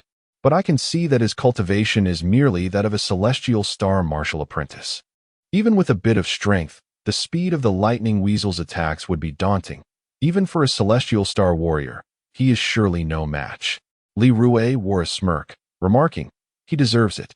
Who told him to pretend to be so mature? He should assess his own capabilities before attempting to compare himself with the third prince." The third prince's soul-splitting palm is a natural nemesis to demon beasts. In this round of competition, who would dare to challenge him? The third prince gracefully gestured with an invitation. "It seems only you and I remain, 14th brother. Please, go ahead." Chen offered a faint smile as he approached one of the mythical beasts, the wind-chasing leopard. His choice immediately elicited disapproval from many onlookers, who clearly believed he was overestimating his capabilities. While strength can be augmented in a short span, mastery of martial skills requires years of diligent practice, an accomplishment that cannot be attained without 3 to 5 years of immersion. The third prince laughed heartily. "14th brother, you truly possess remarkable courage. Let us hope you do not end up torn asunder by the wind-chasing leopard." In the viewing area, Tianxin furrowed her brow slightly, evidently regarding Chen's decision as rather unwise. The other concubines also joined in with their mockery. Lu Guifei, however, was too preoccupied with her own concerns to heed their derision. Her heart was in turmoil as she silently lamented, "This child. Why does he lack awareness of his own limits? Must he seek to be a fleeting hero, risking injury to himself?" She harbored little worry for Chen's life, as these beasts had undergone specialized training and would not take a life unless provoked to the utmost. With the selection of 20 participants concluded, several young eunuchs approached to affix the names of the contenders to their respective cages. The next step was the drawing of lots to determine the order of the matches. Although the venue was spacious, should all contestants rush to face the mythical beasts simultaneously, it would surely lead to a chaotic spectacle devoid of any aesthetic appeal. The first to take the stage was Su Qingxiang's son, Su Bin. At the tender age of 12, Su Bin was already a Terra Extreme star martial disciple, possessing strength surpassing that of some celestial extreme star martial disciples. With a 4th-grade martial soul, the Golden Leopard, his speed far exceeded that of his peers, marking him as a prodigy in his own right. He swiftly entered the cage of his own choosing, and with remarkable agility, he forcefully subdued a fierce bull, pinning it to the ground with deft precision. In such a brief span of time, he had undoubtedly secured a place among the top 10. The audience erupted in enthusiastic applause, many extending their congratulations to Prime Minister Su. The subsequent contestants were also young martial practitioners, facing the same formidable bulls. Yet their times paled in comparison to Su Bin's, as they struggled to control their opponents with evident hesitation. Next, the eighth prince faced a snow wolf. This creature, cloaked in a coat of pure white fur resembling steel needles, though not large in stature, was reminiscent of a domesticated dog. However, its eyes were filled with a cruel and fierce spirit. The wolf's forepaws were exceptionally sharp, akin to first-grade weaponry. Although the eighth prince had chosen it with a sense of pride, he felt a twinge of trepidation as he confronted the beast. The moment the cage door closed, his heart plummeted. With a sudden howl, the snow wolf raised its head, unleashing a chilling cry that echoed through the arena, accompanied by a gust of wind that swept around it. Its white fur rippled like waves. Suddenly, with a swift motion, the wolf lunged towards the eighth prince. A cold sweat broke out on the prince's forehead as his plump body instinctively crouched low, rolling clumsily to evade the attack. The wolf's claws struck with a resounding force, causing the iron cage to tremble. In a sudden leap, it twisted midair, targeting the prince's back just as he regained his footing. A gasp escaped the lips of the eighth prince's mother in the stands, her voice rising in a piercing scream. Others also broke into a cold sweat for the eighth prince. He felt a chilling breeze penetrate his bones. Having just risen, he stumbled and rolled, leaving him in a most undignified state, his awkwardness laid bare for all to see. The might of the eighth prince's strike was formidable, rendering the ferocious snow wolf utterly incapacitated, devoid of any combat capability. A collective sigh of relief escaped the crowd, and the eighth prince's mother suddenly sprang to her feet, overwhelmed with joy, tears streaming down her face as she clapped her hands in commendation. The eighth prince, nearly exhausted, basked in the glory of victory, feeling a surge of pride wash over him. He steadied his trembling legs, raised his hand, and gazed at Chen with an air of superiority, as if to declare, "Look at me. I am indeed impressive. Even if you have made progress, it will never match my rapid advancement." In that moment, his confidence swelled, leading him to believe that to torment Chen was merely a matter of lifting a finger. Many young women sighed in admiration. Despite his reckless bravado, the eighth prince displayed undeniable courage. His ample physique was, after all, a testament to his strength.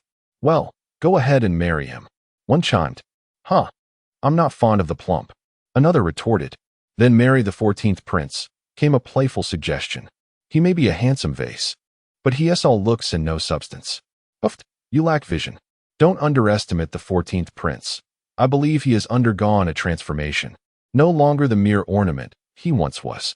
Next, Li Rue took the stage, wielding a second-grade Dao artifact, a sword radiating purple light. Even before unsheathing it, an intimidating aura emanated, striking fear into the hearts of those present. She chose a thunderback ape, standing 3 meters tall, with arms stretching over 2 meters, nearly touching the ground. This first-tier beast was immensely powerful, its arms as unyielding as steel, impervious to blades and swords. As she entered the cage, the backpack ape began to roar at her, its eyes filled with murderous intent, exuding an overwhelming ferocity. However, Li Rue remained composed and, in a flash, drew her sword. A beam of violet light surged forth, aimed directly at the creature's eyes. The backpack ape let out a thunderous roar, its power surging as it thrust its arms forward, attempting to seize the violet sword.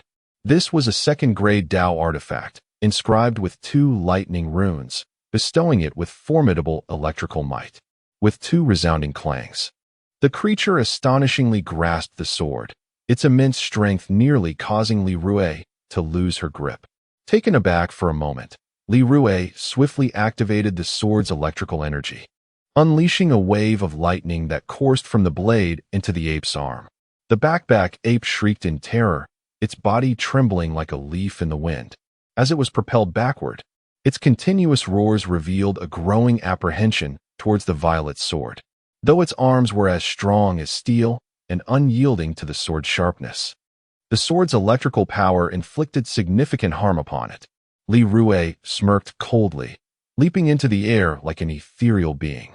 The violet sword in her hand danced, creating sword flowers that resembled blooming purple peonies, proudly unfurling in the air. In an instant, she conjured forth 14 sword flowers, adorning the twilight sky with their exquisite beauty. Especially as darkness enveloped the surroundings, the flickering palace lanterns casting a dim glow that rendered the scene breathtaking. In that fleeting moment, the backpack ape became disoriented, crouching down in desperation. The flowers, like specters, fixated on its eyes, leaving it with no escape. The Tongbei ape, renowned for its agility, possessed arms as strong as steel. In a moment of chaos, it adeptly used its limbs for self-defense. With a series of clanging sounds, Li Rui's attack struck only the arms of the Tongbei ape. Having narrowly escaped danger, the creature swiftly withdrew, its fury ignited. It roared, extending its arms with ferocity, seizing the steel bars above the cage. Like a pendulum, it swung violently in all directions, launching a fierce assault against Li Rui. This formidable creature moved with such speed that its true form became nearly indistinguishable amidst the flurry of shadows. Li Rui found herself in a precarious position. A moment's lapse allowed the Tongbei ape to land a crushing blow to her back, sending her flying against the cage wall with a resounding crash. Gasps arose from the crowd, yet Li Rui, like a flash of lightning, rebounded from the ground and swiftly ensnared the Tongbei ape's head with her legs. Although her treasured sword had slipped from her grasp, the resplendent weapon of her martial spirit, the Rakshasa sword, materialized in her hand just in time. Evidently, her martial spirit had reached the transformation stage, and the fourth-tier Rakshasa sword proved to be even more formidable than a third-tier artifact. The razor-sharp sword energy emitted by the Rakshasa sword pierced through the Tongbei ape's skull. With a sickening sound, the creature let out a mournful cry, and as Li Rui retracted the Rakshasa sword, a blood column towering over 5 meters erupted from the cage. Chapter 23. Breaking records at the age of 15. Li Rui's martial spirit had reached the transformation stage, which, though impressive, was not particularly remarkable for her age. It was somewhat late. Yet, the power unleashed by the fourth-tier Rakshasa sword left the onlookers in awe, particularly when she vanquished the Tongbei monkey. Her actions were executed with precision and valor, a commendable feat for a woman. Yet, when their lives are threatened, the primal instincts within them are inevitably awakened, compelling them to resist fiercely. The intensity of their response at such times is incomparable. Amidst the admiring gazes of the crowd, she descended gracefully, her eyes haughtily fixated once more on Chen. As she brushed past him, a cold smile graced her lips as she remarked, "I hope you do not meet your demise at the claws of the wind chaser leopard." "Ah, thank you for the warning." Chen replied with a faint smile, not even sparing her a glance. His indifferent demeanor nearly drove Li Rui to the brink of madness. Were it not for the esteemed individuals present, she would have lost her composure long ago. Humph. She turned her face away, her heart brimming with indignation. Faced with the flattery of some youths who idolized her, she suddenly found herself devoid of interest. Next, 2 young men, freshly inducted into the ranks of warriors, confronted a lightning weasel. These 2 youths displayed remarkable composure, methodically defeating the creature. Yet they paled in comparison to Li Rui's earlier glory. When the third prince took the stage, the audience erupted into fervent applause.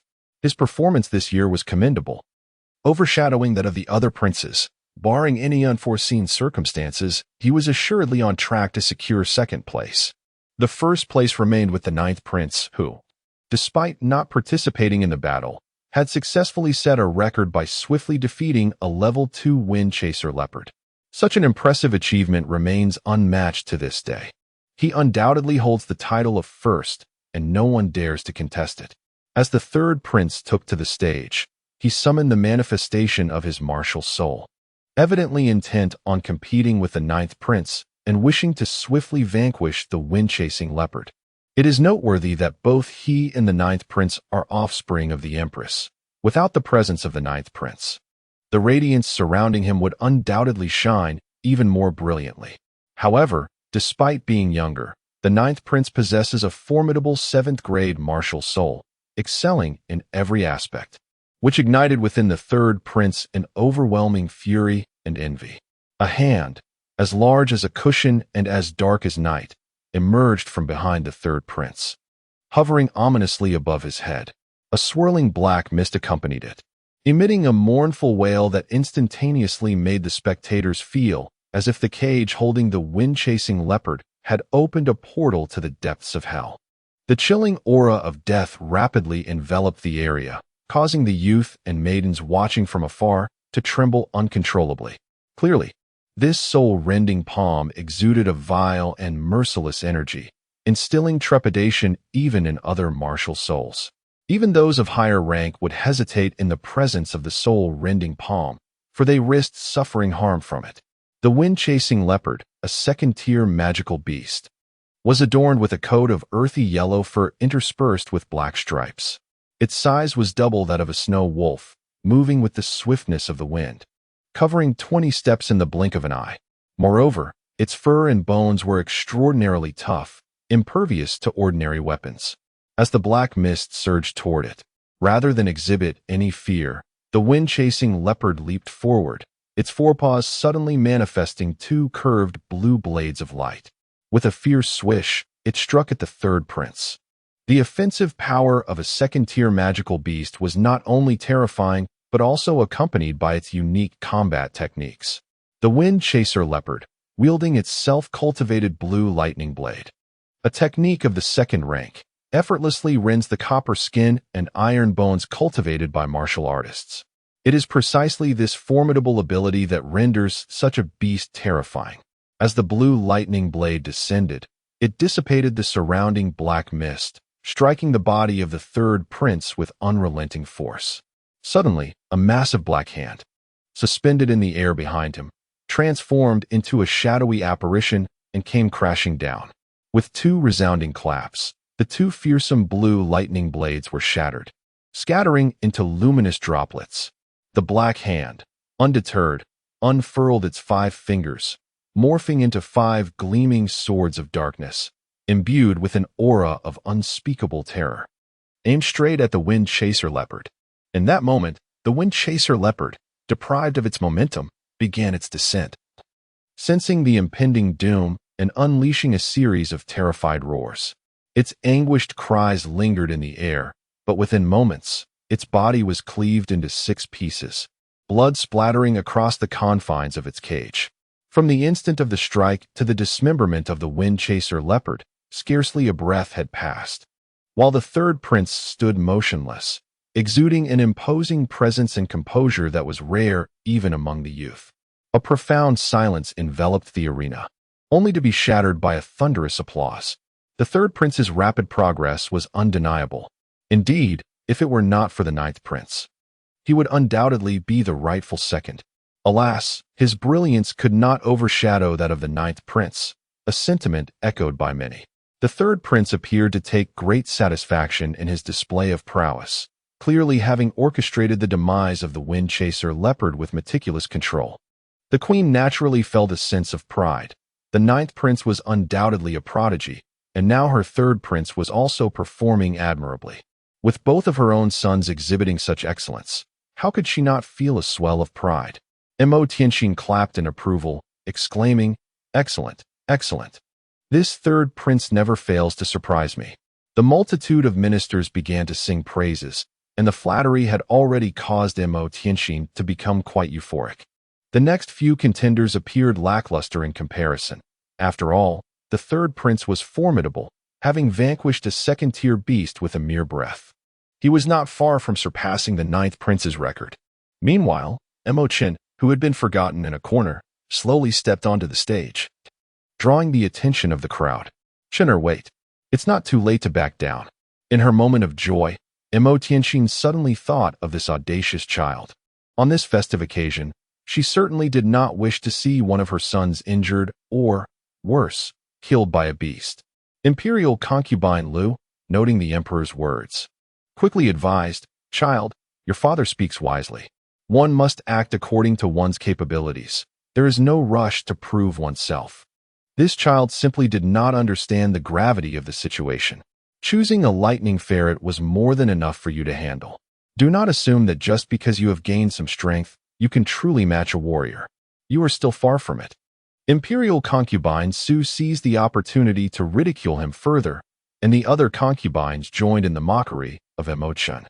However, Chen remained unfazed by their taunts and turned to Tianxin, stating, "Father, I know you mean well. Yet, as a man, one must see through the choices made, even if it means shedding blood to fulfill them.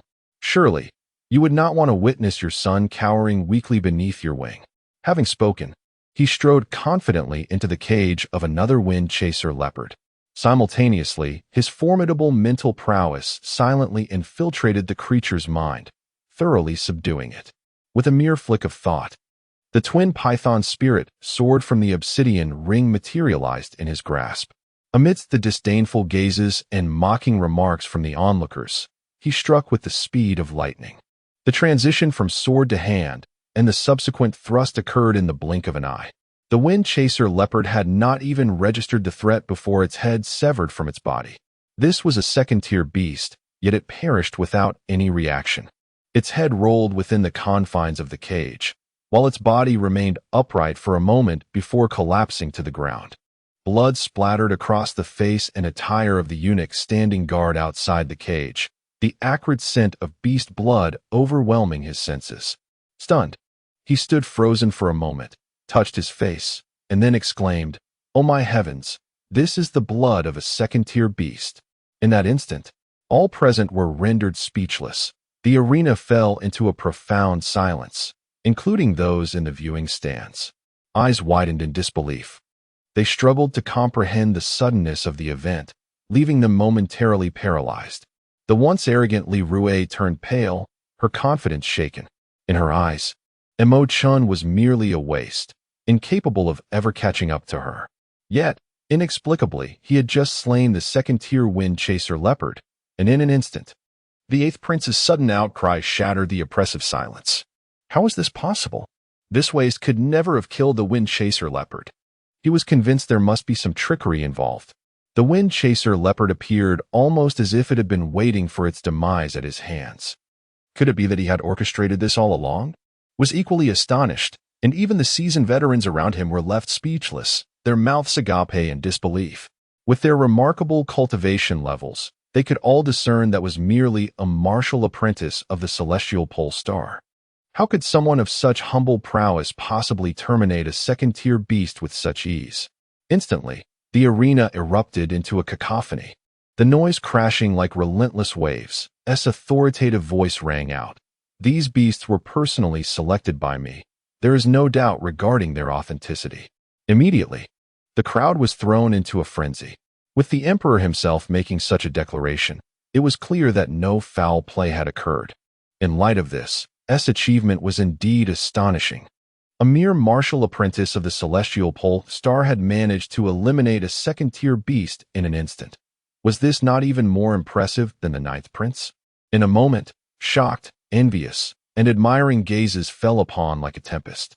Yet, remained composed, sheathing his sword without uttering a word as he exited the arena. The third prince's expression darkened. The once brilliant aura surrounding him now appeared somewhat dimmed. He had believed that he could secure second place without difficulty, but it seemed that would not be the case this time. Who could have anticipated that was so extraordinarily gifted? How had he achieved such prowess as a mere martial apprentice? Not only did a celestial pole star martial apprentice possess the strength of a warrior, but his attacking speed also far surpassed that of many warriors. Good heavens! Was this not the mark of an unparalleled genius? It appeared that even the ninth prince's position might be threatened. However, it must be noted that the ninth prince was a wielder of a seventh-grade martial spirit, a true prodigy. Furthermore, with his exceptional talent for cultivation, he might very well have already reached the level of a martial master. No matter how extraordinary the 14th prince may be, he is unlikely to surpass the ninth prince. The murmurs of the crowd deeply provoked the third prince, who clenched his fist in silent fury. That little brat dares to steal my limelight. Should I encounter you in the next competition, I shall undoubtedly shatter your martial soul. Humph, I am not the wind-chasing leopard. Brace yourself for the consequences. Chapter 24. Swiftly overcoming the enemy following the judgment of the panel.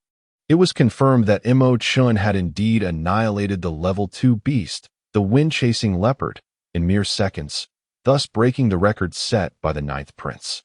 This outcome greatly displeased the empress. Although Chen's brilliance still paled in comparison to that of the 9th prince, she sensed that someone could potentially threaten her son's position, which naturally filled her with discontent. She had always believed that her son's innate talents would secure him the title of crown prince and eventually the throne. However, Chen's sudden and breathtaking prowess was akin to a sharp nail, impossible to ignore.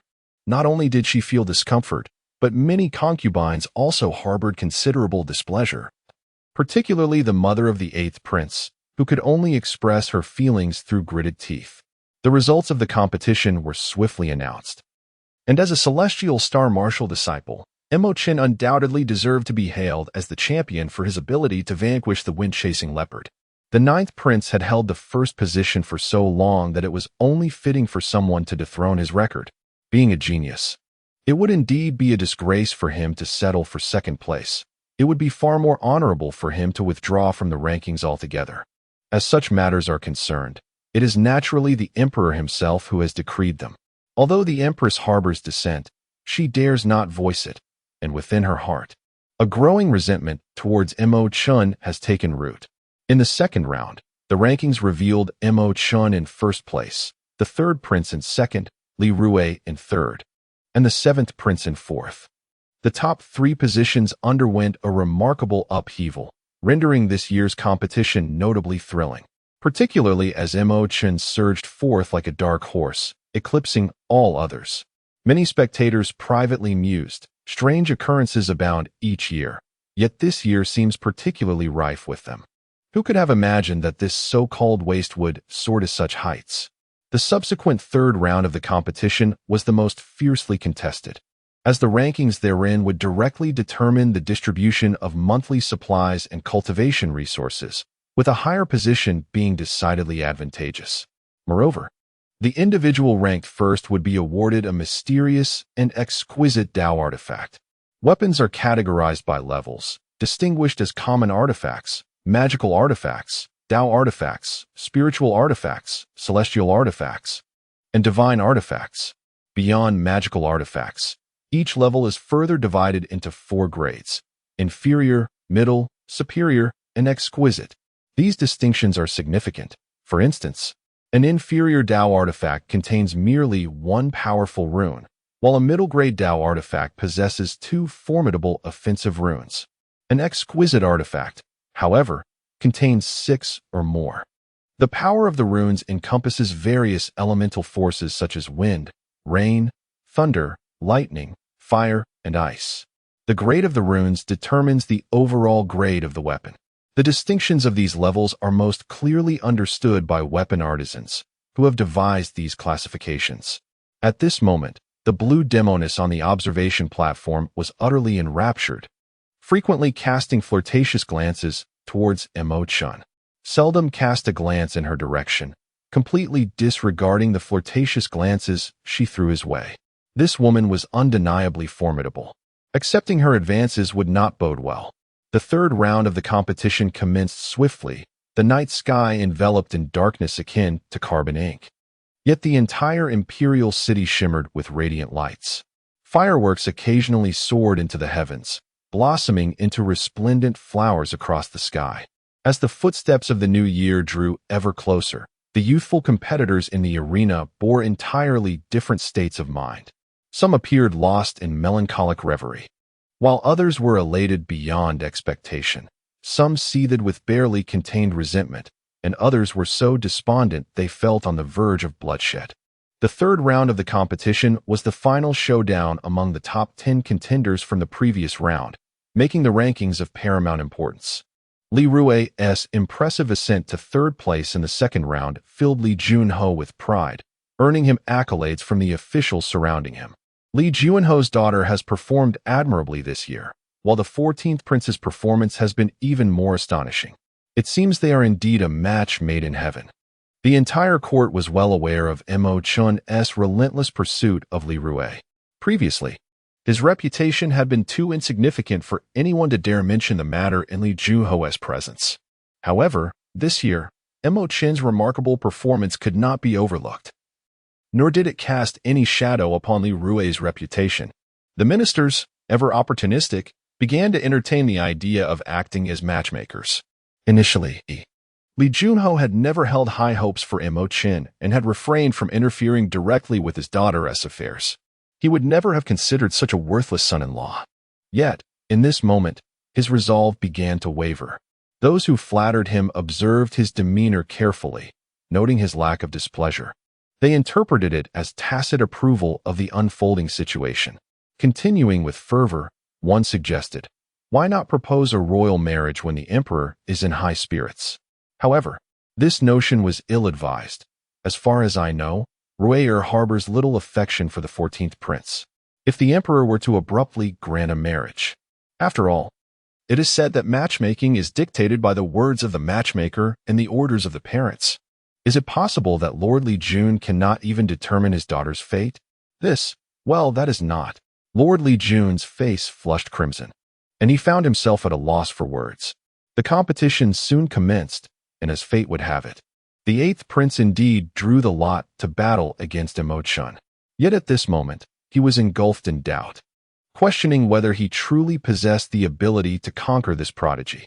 He could scarcely defeat a second-grade demon beast, while Mo Chen effortlessly dispatched such foes, even shattering the record for instant kills set by the 9th prince. In light of this comparison, how formidable must his combat prowess be? The 8th prince felt an overwhelming weight of despair and frustration, convinced that the heavens were playing a cruel joke on him, as if fate were intent on his destruction. In the first match of the 3rd round, Mo Chen faced off against Mo Yunfeng. By this time, the winds of fortune had shifted entirely, leading many to believe that Mo Chen would undoubtedly emerge victorious. After all, during the 2nd round, Mo Chen's performance was nothing short of extraordinary, effortlessly slaying a second-grade demon beast, an achievement even the 3rd prince could not claim. What a miraculous feat! Mo Chen stood in the arena, which had long been cleared, gazing calmly at the 8th prince. Ah, brother, it seems the wounds on your face have healed. Who would have thought that we two brothers are indeed fated to cross paths? The 8th prince's chubby face quivered with rage, his countenance a portrait of indignation. Mo Chen's words struck a nerve, openly humiliating him. This humiliation was but a reflection of the taunts he had previously bestowed upon Mo Chen. And now the tables had turned with alarming swiftness. Others were oblivious to what Mo Chen was saying, appearing utterly perplexed. Consort Su was secretly grinding her teeth in frustration, wishing she could step in and deliver a few harsh kicks to Mo Chen on behalf of her son. What arrogance! In previous years, you were not even worthy to stand before me. When you were being soundly beaten and searching for your teeth, why did you not smile with such delight? The 8th prince, in a fit of rage, roared, his small eyes wide open, resembling the furious gaze of an enraged bull. A hero does not boast of past glories. This moment is different from the last. Mo Chen chuckled. You now appear to be a formidable Iron Star warrior, if you cannot even defeat me.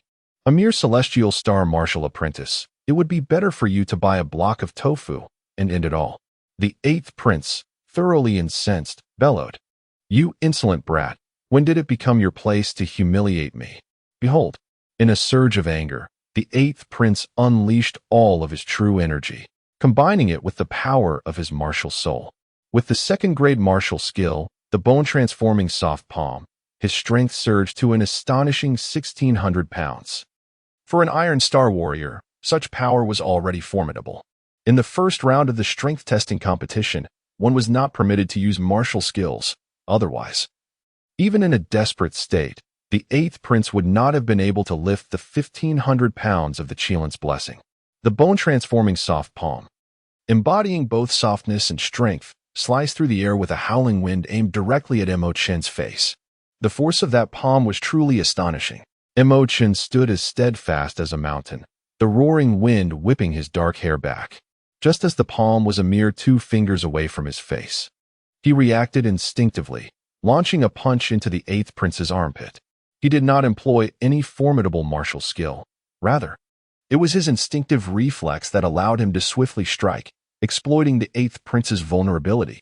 The blow landed under the armpit of the 8th prince, shattering his strength and eliciting a pained cry as he staggered backward several steps.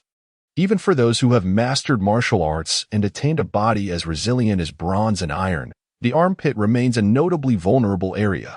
The 8th prince unleashed all his might into his 2 fleshy palms, demonstrating a formidable power, yet he neglected his own defenses. For the battle-hardened Chen, it was a simple task to counter his bone-softening palm with unwavering composure, easily breaking through the 8th prince's technique. A collective gasp echoed from the onlookers. Although the 8th prince's bone-softening palm was undeniably swift, it appeared sluggish in comparison to Chen. Was this truly the speed befitting a celestial star martial apprentice? The pain in the 8th prince's left armpit was excruciating, yet he remained undeterred in battle. Humiliated by his initial misstep, he inhaled deeply, causing his ample flesh to quiver, and a majestic black-feathered eagle materialized above him. This was his 3rd-grade martial soul, the black-feathered eagle. In an instant, his eyes mirrored the fierce gaze of the eagle. Roar! I will fight you. The 8th prince leaped to a height of 3 meters, while the black-feathered eagle spread its wings, spanning over 2 meters and boasting a robust physique. As the 8th prince ascended, the eagle emitted a piercing cry. In a flash, the 8th prince's body halted midair, and the black-feathered eagle surged forward, pouncing with lethal intent toward Chen's head. With his martial soul having reached the transformation stage, combined with specific combat techniques, the destructive power of his attack surged significantly. In a fit of rage, the 8th prince unleashed his ultimate technique, the eagle rending the rabbit, in an instant. As the fierce wind swept through, it lifted the fallen leaves and sent the dust swirling into the air, converging upon Chen. In an instant, Chen's body spun violently, resembling a dragon in reverse. As he soared into the sky, appearing mysteriously behind the majestic eagle. With a powerful punch, a burst of moonlit radiance erupted upon the eagle's back. The fierce eagle spirit let out a mournful cry and crashed to the ground, nearly shattering its very essence. Meanwhile, the 8th prince, suspended in midair, trembled like waves in a storm, before expelling a meter-long mist of blood and crashing down with a resounding thud. A chorus of gasps erupted from the onlookers, as many young men and women were taken aback. A mere exchange had left an Iron Star warrior gravely injured by a Celestial Star disciple. Chen's prowess was indeed terrifying. On the viewing platform, concubine Su, disregarding her dignity, shouted in rage, Chen, you scoundrel, how dare you harm my son? I shall not let this pass. Tianxin, with eyes as luminous as the stars, narrowed slightly. The child had shown restraint, leaving a hidden reserve of power. Had he unleashed even a fraction more strength, Yunfeng's spirit would have been obliterated, rendering him utterly incapacitated. Enough, assist concubine Su away, and carry the 8th prince to recuperate. Chapter 25. Overextending the spirit. When Chen swiftly dispatched the wind-chasing leopard, it sent shockwaves through the crowd. However, beasts and humans are not the same. One may slay a second-tier beast, yet still falter against an Iron Star warrior. To most, the beasts within the palace resembled domesticated cats, having had much of their ferocity dulled. The combat prowess of such beasts pales in comparison to those of the same tier found in the wild. It is precisely for this reason that the crowd believes Chen's defeat of the swift-winged leopard was merely a stroke of luck, as he encountered an exceptionally docile second-tier beast. Most of the youth do not acknowledge the extent of his prowess. However, in his battle against the 8th prince, within just 2 exchanges, he effortlessly reduced the prince to a state of unconsciousness, leaving him bloodied and on the verge of having his martial soul shattered. Such formidable combat capabilities are truly terrifying. After careful consideration, the crowd concluded that the number of young individuals capable of challenging him is exceedingly limited. The term young refers to those aged between 8 and 20. Anyone over 20 is ineligible to participate in the grand annual feast competitions, a rule established over many years. Of course, Emo Tianxin is just over 40, and among his offspring, only the first and second princes have surpassed the age threshold. The first prince has been stationed at the borders for several years, while the second prince is also away, which explains the absence of their presence in recent times. The ninth prince, blessed with exceptional talent, has been cultivating at the Heavenly Moon Academy and looks down upon such trivial contests. Among the remaining princes and princesses, totaling 25, the youngest being 4 and the eldest 20, alongside the children of other noble families, numbering over 40 in total at this moment. Apart from Li Rui and the third prince, few dare to assert they could surely defeat Emo Chen. The gazes of many young individuals towards Emo Chen now carry a sense of reverence.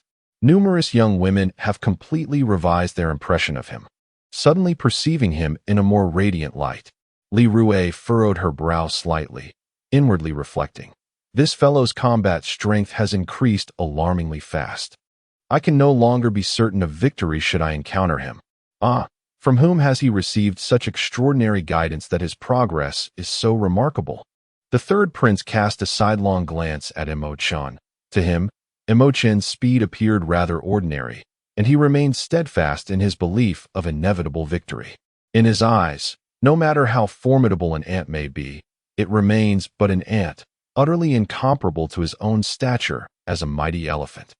It is no wonder he possesses such confidence. Although his martial soul is not of the highest grade, it boasts extraordinary lethality. Who would dare to confront its edge? Apart from his fear of the seventh prince's 7th grade martial soul, he regards the martial souls of others with disdain. The ensuing battles were devoid of remarkable spectacle. Though they seemed intensely fought, they paled in comparison to Emo Chen's brilliance. The audience grew somewhat weary, but just then, it was Li Rui's turn to take the stage, facing Su Zhengyang from the National Master's residence. The disparity in their strengths was evident within moments. Li Rui had already sent Su Zhengyang sprawling to the ground. This battle concluded swiftly, leaving many young spectators still yearning to witness more of Li Rui's grace, their lingering gazes following her for quite some distance. Naturally, those who faced the third prince were met with disastrous defeat. Ultimately, 5 contenders remained, and the true finals were only just commencing. The remaining competitors formed the top 5, and the subsequent contests would adhere to a round-robin format. In this round-robin, each participant must confront every other contender. Each individual would partake in 5 battles, and based on their victories, they would be ranked from 1st to 5th. As the competition progressed into the finals, it transitioned into a free-choice duel format. Regardless, every participant must endure 5 matches, and the order of combatants seemed of little significance. 5 individuals stood upon the arena, each radiating an aura of vitality, akin to dragons and phoenixes among men. The third prince appeared quite haughty, refraining from proactively selecting an opponent, confident that none would dare to challenge him first. Despite the seemingly free nature of this round, the choice of the initial adversary held significant weight. Should one encounter a formidable foe right off the bat and sustain grievous injuries, their chances of success against equally matched opponents in subsequent battles would diminish considerably. The third prince sought to exploit this opportunity, knowing that among the 5, one must inevitably be left to face off alone. Let them engage in their skirmishes first. The 7th prince cast a glance at Li Rui and then at Emo Chen. Seemingly torn, uncertain whom to choose, Li Rui shared the third prince's sentiments, wishing to avoid being selected and refraining from choosing others. Upon noticing the 7th prince's gaze, her brow furrowed slightly. The 7th prince seemed to grasp her thoughts and made a beeline for Emo Chen. Another youth appeared to have but 2 choices, either Li Rui or the third prince. This young man was Su Zhengyang, the twin brother of Su Zhengyang from the National Master's residence. His talents were commendable. At 16, he had already achieved the status of a Gold Star warrior and had concealed his strength in the first 2 rounds, biding his time for the third round's eruption. His gaze ardently fell upon Li Rui, fully aware that defeating her was within reach, Yet facing the third prince would undoubtedly lead to his downfall. Li Rue persistently signaled to him, and he naturally comprehended her intent. Initially, he harbored a fondness for Li Rue. Understanding her gestures illuminated his mind, and with a resolute heart, he strode toward the third prince, sacrificing himself for Li Rue's sake. The national master, Su Ji, furrowed his brow upon observing his son's choice, slapping his forehead in frustration as he muttered, "What a foolish boy. What troubles you, master?" An official beside him inquired with concern. "Oh, it's nothing. Just a slight headache." Imo Tianxin chuckled heartily, finding amusement in this choice. It appeared that the third prince's formidable presence had instilled a sense of trepidation in them. Yet, it was perplexing that Su Jingong dared to select him. The queen, naturally pleased, remarked with a smile, "This year, Yunxian's performance has truly astonished us. This child has indeed made significant progress. Were it not for Yunfei's strength, this boy would shine as a brilliant star.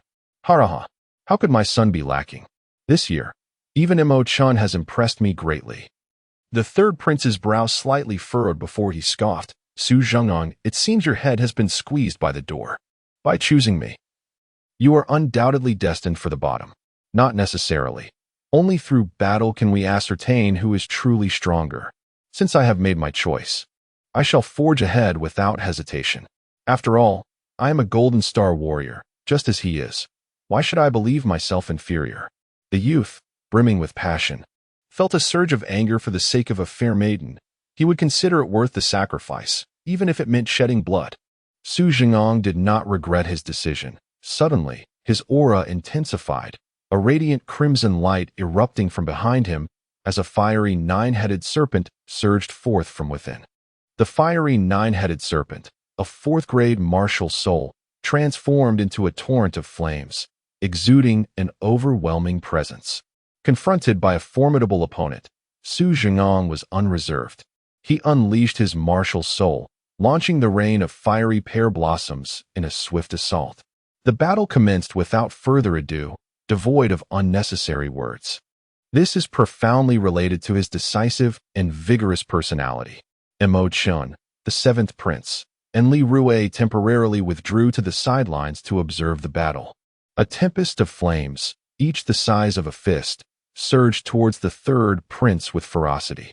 Unperturbed, the third prince glided backward, and suddenly, a dark radiance emanated from behind him, as his sole master, the black soul-claiming palm, manifested. As the colossal black hand emerged, it seemed to obscure the heavens, instantly dispersing a significant portion of the approaching flames. The hand left several trails of dark light in its wake as it struck down upon the formidable flame nine-headed serpent. In a surprising display of agility, the flame nine-headed serpent spun like a tempest, evading the grasp of the black palm. Clearly, the flame nine-headed serpent possessed immense power, and coupled with Su Jingong's commendable martial skills, he sought victory amidst danger, catching the third prince slightly off guard. Nevertheless, a cold, mocking smile lingered on his lips. In an instant, dark light surged forth, and a thick black mist ascended to heights of several meters, morphing into a black sword that suddenly descended upon the flame nine-headed serpent. This abrupt turn of events caused Su Jingong's expression to shift dramatically, prompting him to hastily maneuver his soul master to evade the attack. Despite his efforts, one of the serpent's heads was severed in the process. An overwhelming aura akin to a towering mountain bore down upon the third prince. Yet, he remained unflinching, appearing to have everything under his control. Suddenly, his right hand formed a peculiar gesture resembling an orchid finger, and the large black hand in the air abruptly reversed, tracing a curved arc of dark light.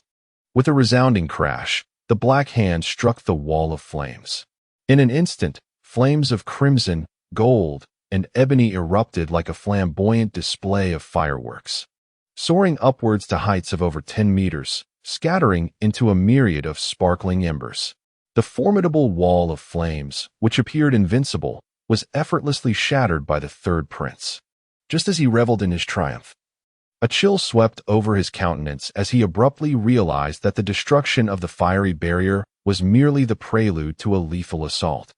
Surrounding Su Zhengang was the fiery Hydra, which, despite having lost one of its heads, swiftly transformed into 9 gleaming blades of light. Their terrifying brilliance intertwined with the surging flames. The sound of their swift approach was deafening as they advanced towards him. With the distance between them diminished, the third prince found it impossible to evade the onslaught of these lethal rays. In a moment of sheer panic, he summoned every ounce of his inner energy, causing the 5 meridians within him to glow with intensity. At this critical juncture, he forcefully summoned the soul-severing palm, a manifestation of his martial spirit, to shield himself. The earlier confrontation had evidently inflicted significant injuries upon him. Although the third prince maintained a fierce resolve, he could not contain his ire as he berated Su Zhengang. "You fool! By exhausting your martial spirit to contend with me, what do you think you will gain? It will take you 3 to 5 years to recover your martial soul. You are finished." Yet, despite the pallor on Su Zhenggang's face, a defiant glimmer shone through as he coughed up a mouthful of blood, managing to utter, "If I can wound you, even if my martial spirit is rendered useless, it will be worth it. Madman, go die?" The third prince, incensed by his words, unleashed a second-tier martial technique, the whirlwind leg, transforming into a fleeting shadow. With a powerful kick, he sent Su Zhengang hurtling through the air like a severed kite, propelled over 10 meters away. Chapter 26. A battle of wits. The third prince stood firmly in the arena, his expression evidently contorted, a clear indication that Su Zhenggang's desperate efforts had inflicted pain upon him, disrupting his rhythm. This ignited within him a sense of impending peril. Whether he could secure victory had become an enigma. The unexpected turn of events left the onlookers momentarily stunned. Who could have anticipated that Su Zhengang would fight with such fervor? "This fool!" Su Jie could not help but exclaim, expressing gratitude to the third prince for sparing his son's life. His urgent declaration was motivated by a fear that the third prince, in a fit of rage, might take drastic measures against his foolish progeny.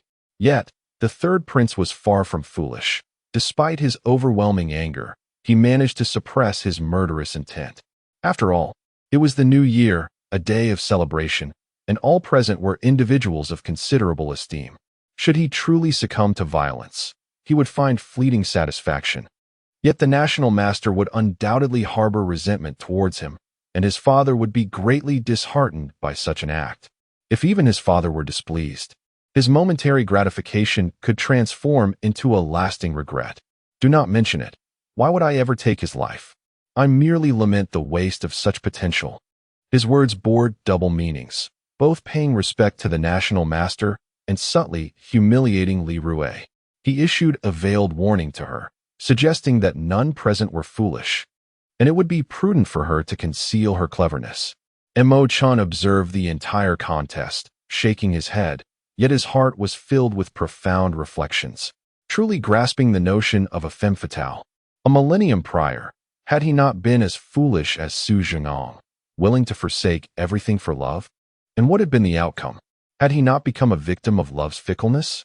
Oh, women must never be easily deceived. The competition between the third prince and Su Zhengang has concluded, and it is now the turn of Chen and the seventh prince to take the stage.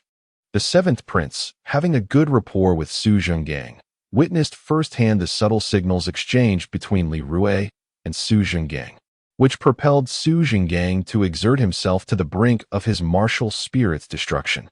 However, despite Su Zhenggang's grievous injuries, Li Rue did not cast a single glance in his direction. The seventh prince could not help but shudder at this cold-heartedness. Is she extending a hand of friendship only to manipulate me?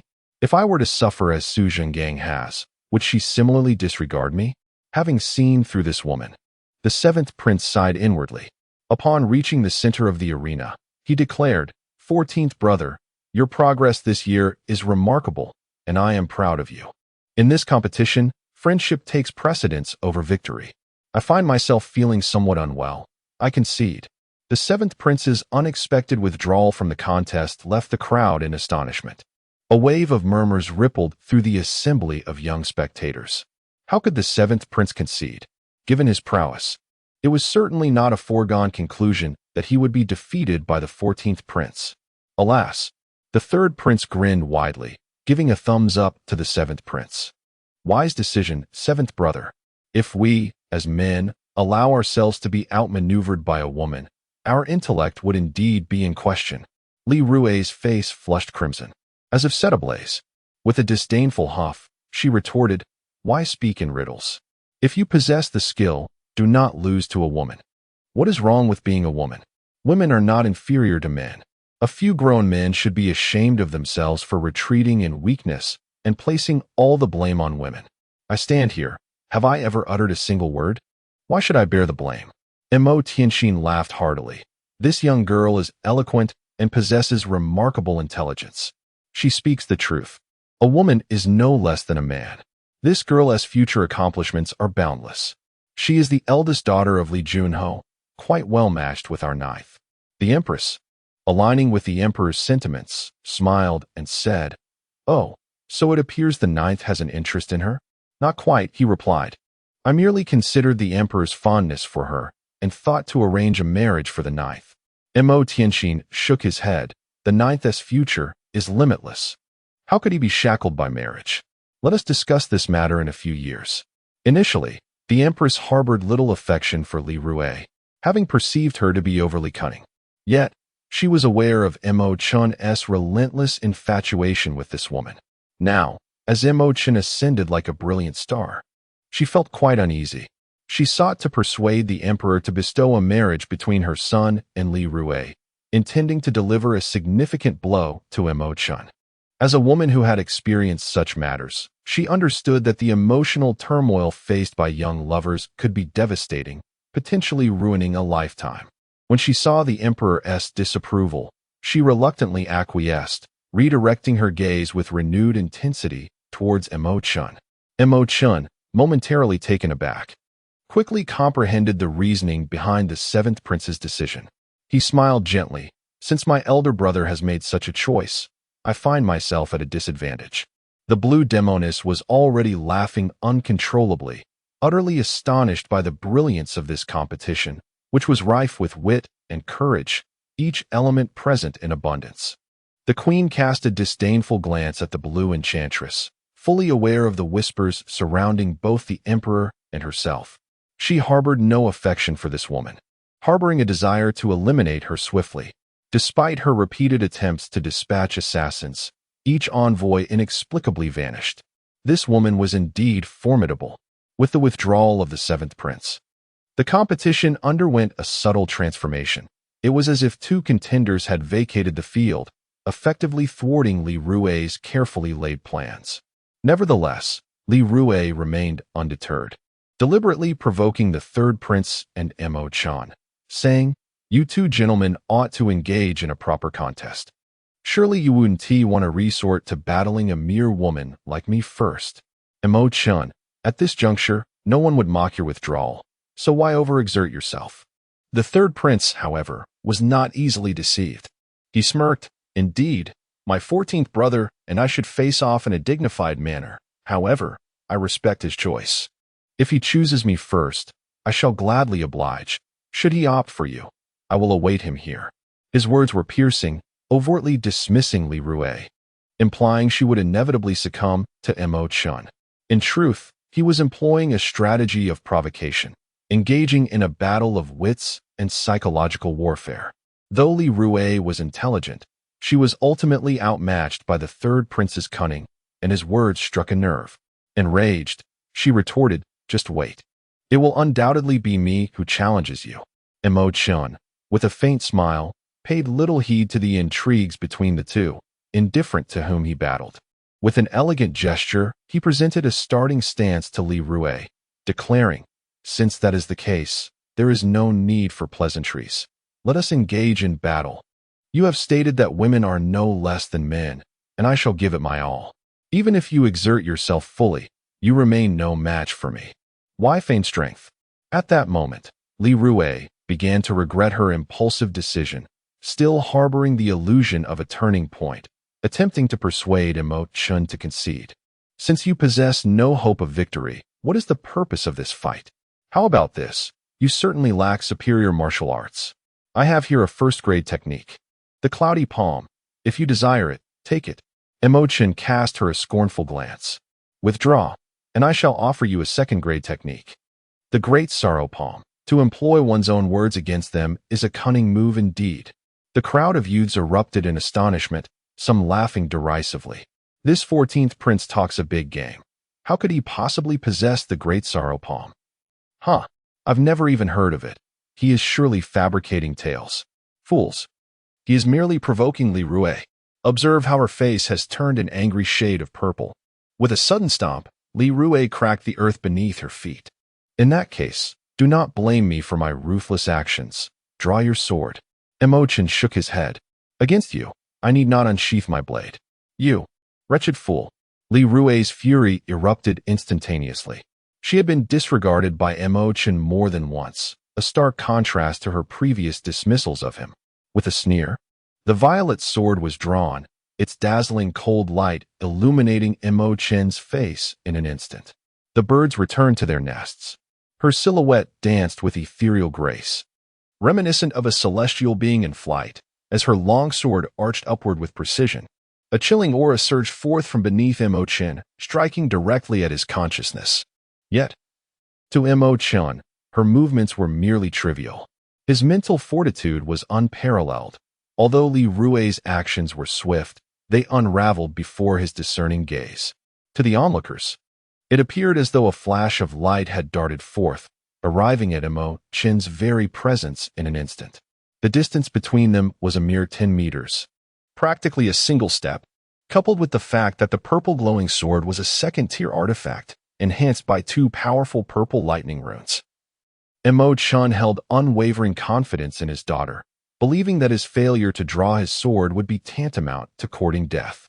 The sword Li Rue wielded was impenetrable, a torrent of sword light cascading in layers, effectively sealing off all avenues of escape for Chen. The third prince wore a cold smirk, clearly relishing the notion that regardless of the outcome, it would ultimately serve his interests. Chapter 27. The resounding slap. The Rakshasa sword was known for its elusive nature and formidable lethality, earning it a renowned reputation.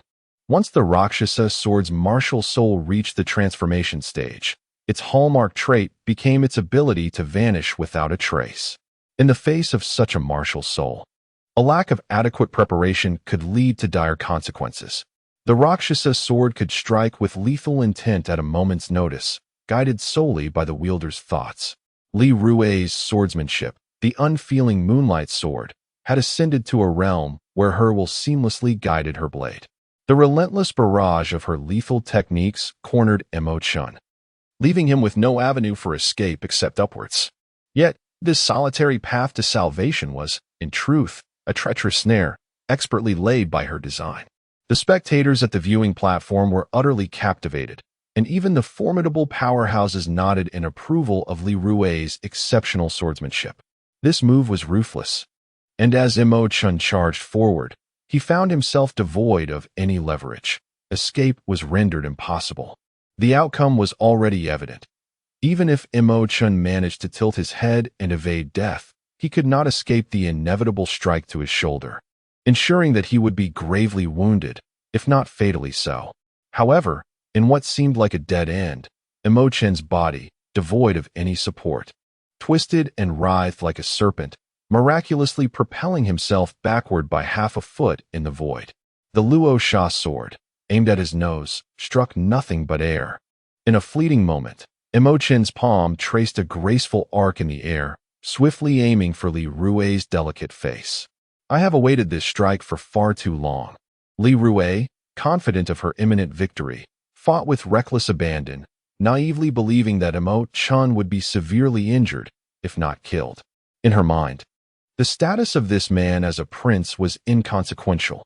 In this context, eliminating him would not warrant a death sentence, even if the emperor were to hold her accountable. The chaos of battle rendered life and death arbitrary.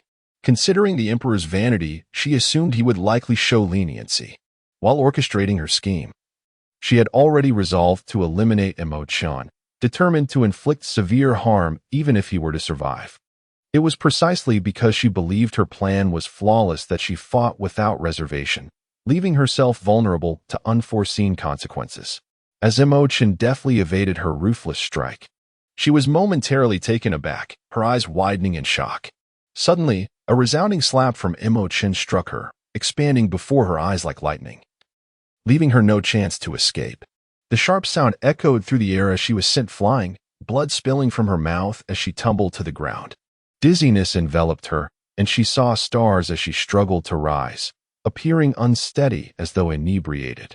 One side of her face was grotesquely swollen, disfigured beyond recognition, transforming her from a beauty into a figure of repulsion. Chen landed calmly, casting a cold glance in her direction. "You have already lost." This outcome left everyone astounded, as if caught in a dream, barely able to believe the sudden reversal of fortunes. However, those with formidable martial prowess, such as Xiang Imo Tianxin and Li Junho, discern the underlying truths. Li Junho remarked, "The 14th Prince's remarkable footwork is truly extraordinary. Rue's defeat is not without merit." Imo Tianxin laughed heartily. "It seems this child has encountered some fortuitous event. As practitioners of martial arts, who among us does not harbor secrets and unexpected opportunities? Today's display has indeed left me in awe." As the other ministers regained their composure, they began to offer their congratulations, extolling Chen with praises. Words such as greatness achieved late and hidden talents revealed adorned him, affirming that true brilliance inevitably shines forth. Yet, did you truly believe that your cunning ploy, meticulously crafted in your mind, would ensnare me? Do you think such trivial schemes could ever deceive me? If others have already seen through your schemes and still fall for them, do you think that is plausible? Indeed, with Chen's soul from 1,000 years ago, he lacks nothing but combat experience. How could he fail to recognize Li Rue's tricks? Chen's words were like a soft dagger, piercing Li Rue's heart, causing her to be overwhelmed with rage and blood, ultimately resulting in her fainting after spitting blood. As Li Rue collapsed, everyone was taken aback, utterly unprepared for the emotional injury that words could inflict. Li Junho sighed and shook his head, remarking, "This child is still too young." With that, he soared into the air and swiftly appeared beside Li Rue, lifting her and escorting her to safety, where she remained unconscious for a considerable time. The third prince appeared to be smiling, though the expression had grown somewhat grave. From his observation of this match, he believed that Chen had indeed become formidable, possessing the capability to contend with him. "14th brother, you have truly impressed me. In due time, I may find myself unable to match you," he mused. Chen turned his face, smiling playfully. "Why, third brother, must you flatter yourself so early? In truth, you are no longer my match. I am aware of your hidden trump cards. Your cultivation has reached the level of a soul star warrior, deliberately concealing your true strength. So what? There are many who have defeated a heavenly extreme star martial artist despite being merely a heavenly extreme star martial disciple. Unfortunately for you, fate has not favored you. Encountering me, even with your 3 minor realms of advantage, you remain no match for me. Ha, how arrogant. I could crush you with a mere finger. If you disagree, let us engage in battle." The third prince chuckled, appearing entirely unfazed. As an experienced and astute individual, he naturally understood that Chen sought to provoke him. This was a psychological tactic employed before the battle. Engaging in combat not only tests one's cultivation and martial skills, but also challenges one's mental fortitude and courage. Indeed, this confrontation was inevitable, and I shall ensure your defeat is both convincing and thorough. Chen offered a faint smile, although his words were bold. He did not dare to underestimate his opponent. The third prince was undeniably formidable, particularly with his soul-splitting palm and the flames of soul incineration technique, both of which posed significant threats to one's martial spirit. In a contest with such an adversary, one would typically find themselves outmatched. The third prince strode confidently towards the center of the arena, and with a swift motion, a blazing spear materialized in his grasp. This second-tier weapon, adorned with a flame rune and a lightning rune, would amplify his already formidable flames of soul incineration technique, tripling its lethality, akin to that of a third-tier weapon. The spear measured 2 meters and 3 inches in length, its flames flickering ominously, emitting a haunting sound that underscored its overwhelming presence. Grasping the spear with a single hand, the third prince pointed it at Chen, exuding an air of commanding authority that was almost suffocating. In contrast, Chen's lips curled into a subtle smile, his expression radiating confidence and tranquility, utterly unaffected by the oppressive aura of the third prince. With a flick of his wrist, two serpent spirit light swords appeared in his hands, also second-tier weapons, yet possessing a nimbleness that starkly contrasted with the spear's dominating nature. Let the battle commence. Chen and the third prince exchanged a glance, standing 5 meters apart, as resolute as a mountain, seemingly devoid of any intention to strike just yet. The third prince refrained from unnecessary banter. With a sudden tremor of his shoulders and a powerful thrust of his legs, he leapt over 5 meters into the air. His spear let out a piercing whistle, trailing a 100-meter-long flame as it descended upon Chen. Simultaneously, his body retreated 5 meters, the spear in his grasp resembling a fiery dragon, roaring towards Chen's throat. The third prince's spear techniques were elusive and unpredictable, augmented by flames that engulfed the spirit, sporadically erupting into 5 or 6 fireballs aimed directly at Chen's vital points. It was evident that his ferocity and dominance forced Chen into a series of evasive maneuvers. In terms of strength and explosive power, Chen was clearly at a disadvantage. The two figures darted left and right, engaging in a dazzling display of combat that left the onlookers speechless. From the crowd, spontaneous cheers erupted, clearly in admiration of the spectacle put forth by the two combatants. Despite his inferior position, Chen's ability to endure this far was indeed commendable. It was astonishing to witness a mere celestial star martial artist contend with a formidable golden star warrior, a feat one would expect from a mystic star martial artist. Such an occurrence was nothing short of miraculous. At that moment, the seasoned observers nodded in approval. Remarkable. Just look at his swordplay. It is truly exquisite. Consistently employing a single technique yet exhibiting boundless variations. Suddenly, someone exclaimed, "The sword of the Sacred Heart." This is the sword Saint's Sacred Heart technique. The first form, flowing shadow, flying hong. Good heavens, isn't this sword technique believed to be lost? How could he possibly? The royal prince, who had been quietly observing, felt his eyes narrow sharply. This sword technique seemed familiar. Could it be the sword manual I gifted him? My heavens, how could I have given away such a priceless treasure of unparalleled mastery? Prince Bao's complexion turned ashen, his frustration nearly causing him to spew blood. He felt like the most foolish person in the world for discarding his treasure as if it were mere refuse. Reluctantly, he inquired of those around him, "Are you certain that Chen employed the sword of the Sacred Heart?" Chapter 28.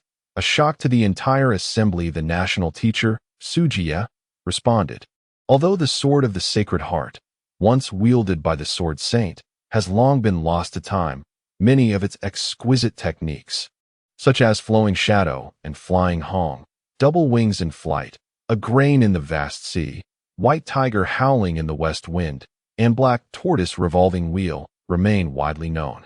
He elaborated that this particular swordplay is easily recognizable due to its spectacular imagery and aptly fitting nomenclature for each move.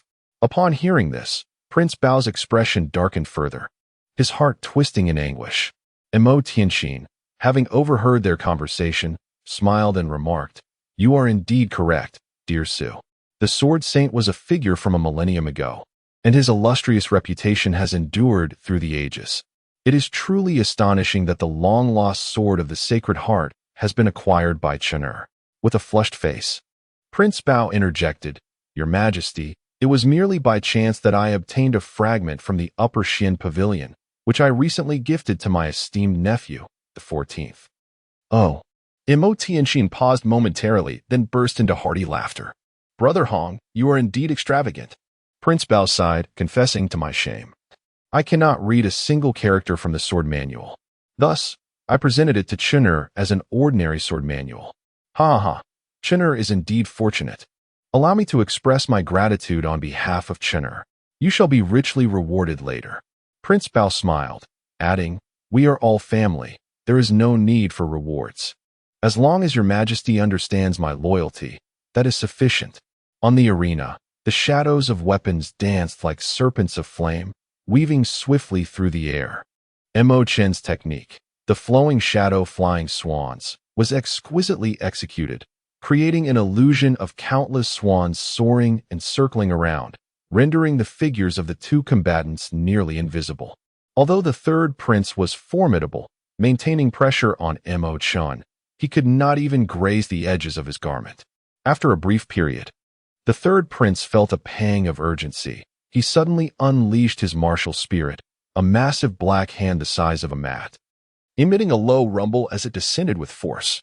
As the hand struck, the myriad swan shadows instantly transformed into a cascade of light, scattering throughout the arena. The soul-splitting palm was immensely powerful, inflicting damage upon both the mind and martial spirit of its target. However, Chen, possessing an extraordinary mental fortitude, was unperturbed by such an attack, swiftly retreating to a distance of 20 meters. The third prince's blazing spear slithered through the air like a venomous serpent, exhaling flames that pursued him relentlessly. With a sharp twist of his wrist, Chen unleashed a magnificent arc of spiritual light, resembling a blooming peony, propelling it forward. The ebony hand in the air, shrouded in dark mist, rapidly enveloped most of the arena, as if a portal to the underworld had suddenly opened, allowing a chorus of wailing spirits to emerge from the fog. The howling winds were deafening, sending shivers down the spines of the spectators. Some of the younger participants, possessing weaker martial spirits, turned pale, with some even foaming at the mouth. The third prince's soul-splitting palm was indeed terrifying, making it exceedingly difficult for ordinary martial spirits to withstand. A collective gasp echoed through the crowd, realizing that the third prince was about to reveal his trump card. The esteemed master Su Ji spoke gravely, expressing uncertainty about what further tactics the 14th prince might employ to counter the haunting wails of his spectral technique. The third prince had grown increasingly formidable. Even the earthly pole star warriors found it challenging to contain his power. With a resounding roar, a vast ocean materialized behind him, instantly dispersing the surrounding mist. Of course, this ocean was merely an illusion, yet it emanated an expansive aura, as if it could engulf and annihilate all in its path. As the tides surged and ebbed, towering waves several meters high rose behind Chen, their thunderous crash completely drowning out the ghostly howls produced by the soul-rending palm. A gasp escaped Tianxin's lips. Even he, a sovereign of unparalleled strength, was momentarily taken aback, struggling to contain his astonishment. The other ministers rose to their feet, as if witnessing the roar of an immense sea. The overwhelming presence was indeed awe-inspiring. Remarkably, he was merely a novice earthly pole star warrior, yet he could summon such a formidable aura.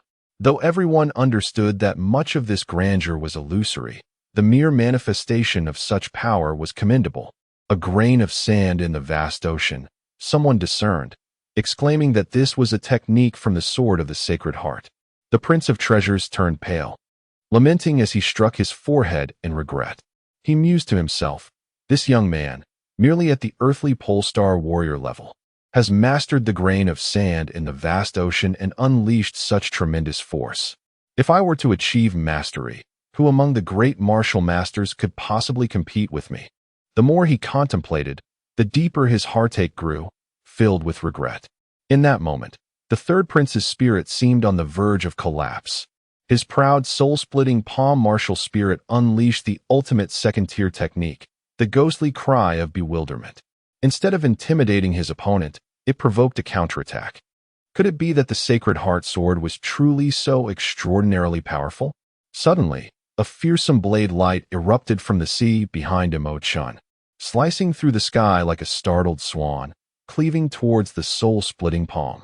The abruptness of the assault was astonishing, too swift to even blink. The overwhelming aura made the third prince's soul tremble. He hastily retracted his martial spirit and retreated, simultaneously wielding the flame spear to create a fiery barrier. Boom! The luminous strike was unavoidable for the third prince, crashing into him head-on. Instantly, a conflagration over 10 meters high erupted. a dazzling mix of fire and water soaring into the sky, before bursting apart with a thunderous sound, scattering into resplendent starlight that fell like fireworks, breathtakingly beautiful. The third prince, akin to a kite severed from its string, staggered backward for over 20 meters before crashing to the ground with a thud.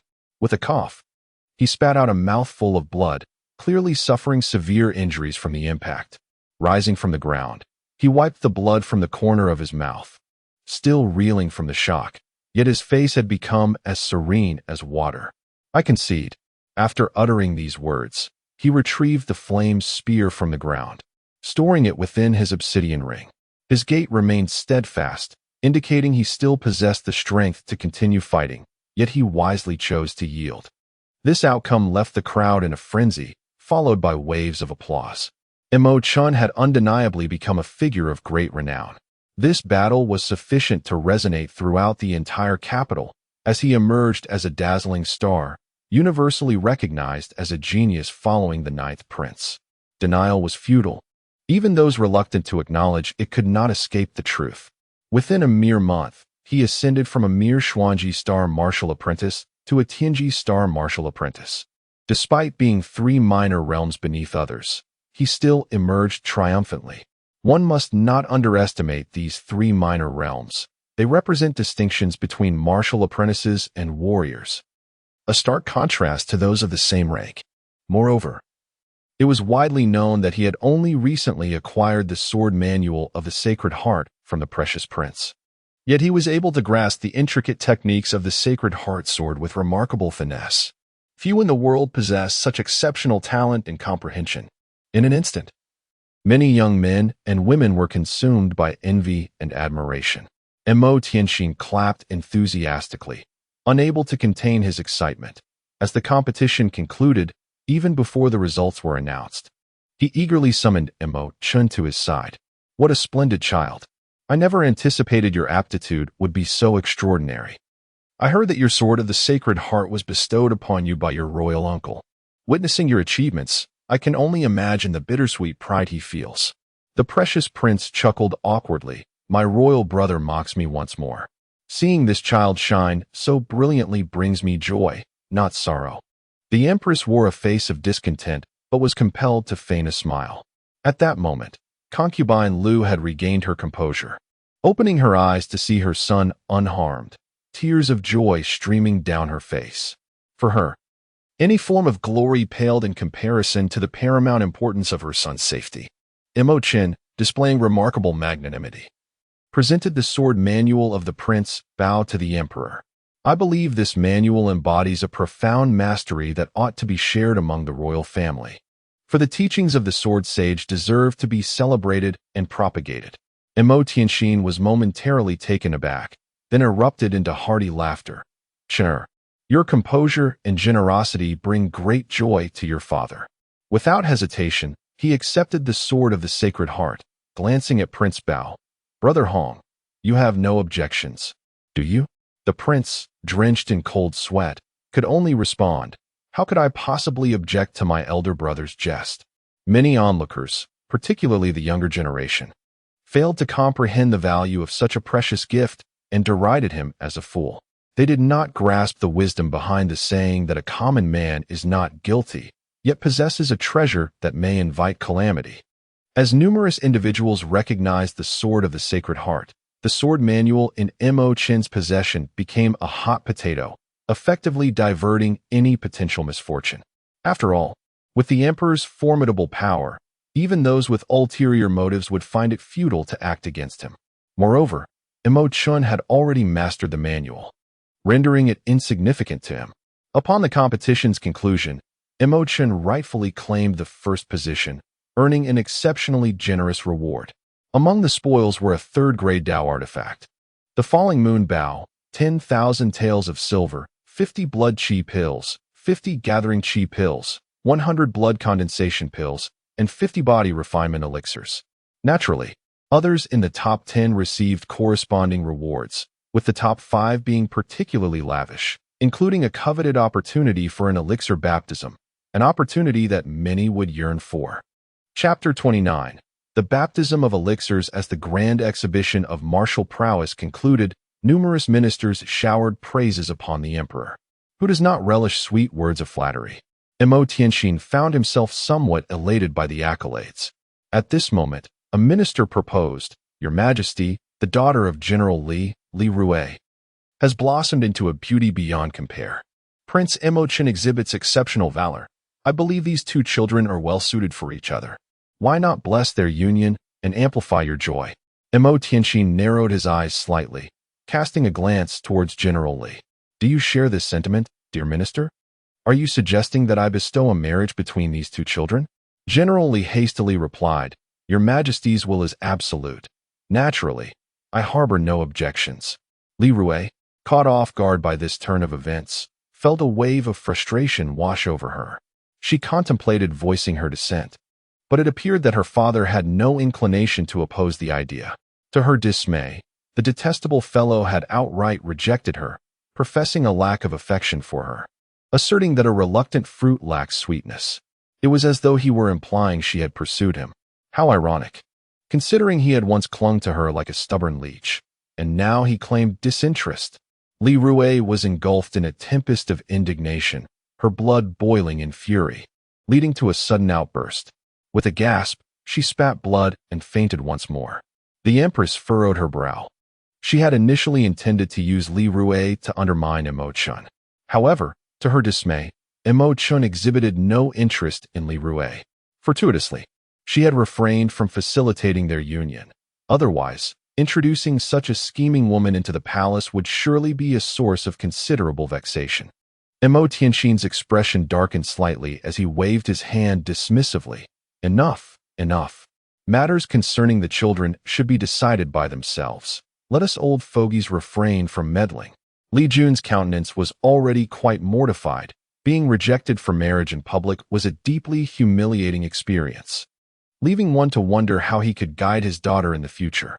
However, with the emperor present, he felt constrained to suppress his indignation.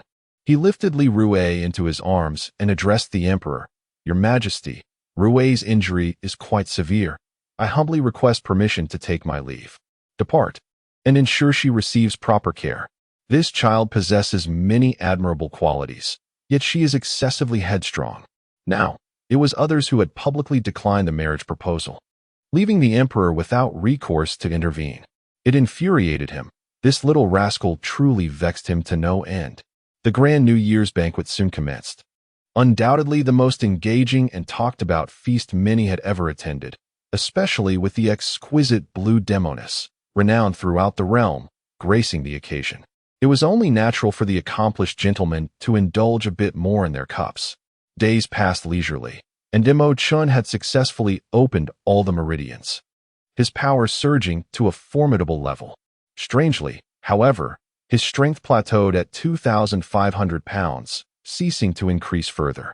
A millennium ago, at the martial disciple level of the celestial pole star, his strength had surged to 3,000, enabling him to vanquish opponents of the martial warrior class. Using the same cultivation methods and having opened the meridians, he pondered why such disparate results had emerged. After much contemplation, he concluded that the issue lay within this body. Although he had refined this seemingly frail physique to a remarkable degree, when compared under similar conditions to a millennium prior, there remained a slight deficiency. In the realm of martial arts, one must not be the slightest bit negligent. A minor misstep could lead to monumental consequences. Mo Chen was acutely aware of this discrepancy. Although it was the new year, and everyone was immersed in the joy of the festivities, Mo Chen, during the grand banquet while observing the martial arts, violated a rule set by the ninth prince, shattering the customary decorum. The news of his defeat against the third prince, who was 3 realms above him, spread like wildfire. Now, throughout the streets and alleys, tales of this prodigious prince circulated widely. Moreover, the prince, once labeled as a waste, had transformed into a figure of immense strength, leaving the common folk in a state of bewilderment. Consequently, Mo Chen became a subject of controversy, and this year his exploits rendered the celebrations even more vibrant. However, all joyous gatherings must eventually come to an end, and even the liveliest of New Year's celebrations must fade. After the 6th day of the new year, life gradually resumed its normal rhythm, with shops reopening in succession. Within the palace, the princes had also commenced their training regimens. Those who ranked among the top 5 were summoned into the palace to prepare for the baptism of elixirs. Even the injured Li Rue made her appearance. Though her wounds were not as severe as they seemed, her gaze towards Chen bore an increased resentment. Inadvertently, their eyes met, prompting Li Rue to snort disdainfully and turn her head away. Chen, with an air of nonchalance, approached her gracefully. "Is your injury feeling any better? That day, when I struck you, it was merely a reaction to your provocation. Do not take it to heart. Concentrate on your cultivation. There will be ample opportunities for you to seek vengeance." The third prince, with a cold glare directed at Chen, interjected, "Show some restraint, 14th brother. Is it necessary for you to be so confrontational? Have you not humiliated Miss Li enough already? A man should not be petty. After all, it was Li Rue who was distant towards you in the past. However, you clearly harbor feelings for that person, yet you publicly refuse their proposal, feigning superiority. This is where your fault lies. Third brother, people do change. The past is behind us. We must look forward." Chen laughed heartily, leading the way into the sacred hall of elixirs. Inside the hall, a vast pool lay, filled with various aged spiritual herbs, collected from all corners of the nation, replenished in abundance each year. The herb pool serves as a natural alchemical furnace. At the center of the pool, a hot spring emanates warmth, with temperatures nearing 100 degrees. As a result, the herbs, steeped in the pool for an extended period, release their potent essence. The fragrance of the medicinal herbs wafted throughout the grand hall. Upon entering, Chen felt a sense of tranquility and exquisite comfort, akin to basking in the sunlight on a spring day in a blooming garden. The top 5 contenders have undergone a significant transformation, and among those who once visited, only the 7th prince remains. He entered, displaying little change in expression. The third prince, Li Rue, and Su Zhonggang, all visiting for the first time, were entranced by the aromatic allure as they stepped into the sacred hall of elixirs. At that moment, Chen approached the herb pool, swiftly shedding his garments. Standing there in all his glory, Li Rue gasped and exclaimed, "You rogue, what are you doing?" The 7th prince nodded, stating, "Indeed, it is prohibited to wear clothing when entering the herb pool. However, a barrier has been specially set for women. Li Rue, you may go over there. Remember to disrobe completely. Otherwise, while absorbing the medicinal effects, the clothing on your body may hinder the timely excretion of sweat within, leading to considerable complications." You all. Observing the eager, mischievous gazes of the youths, Li Rue stamped her foot in frustration and swiftly darted to the other side. "Should anyone dare to sneak a glance at me, I shall pluck out their eyes." The third prince chuckled with a sly grin. "Gentlemen, the time for visual indulgence has arrived. Isn't that inappropriate? We must not take advantage of another's vulnerability," Su Zhonggang replied with utmost seriousness. Yet, deep within, he harbored a desire to behold Li Rue in her entirety. He had nearly lost his martial soul for her. Yet this woman had never cast a glance in his direction.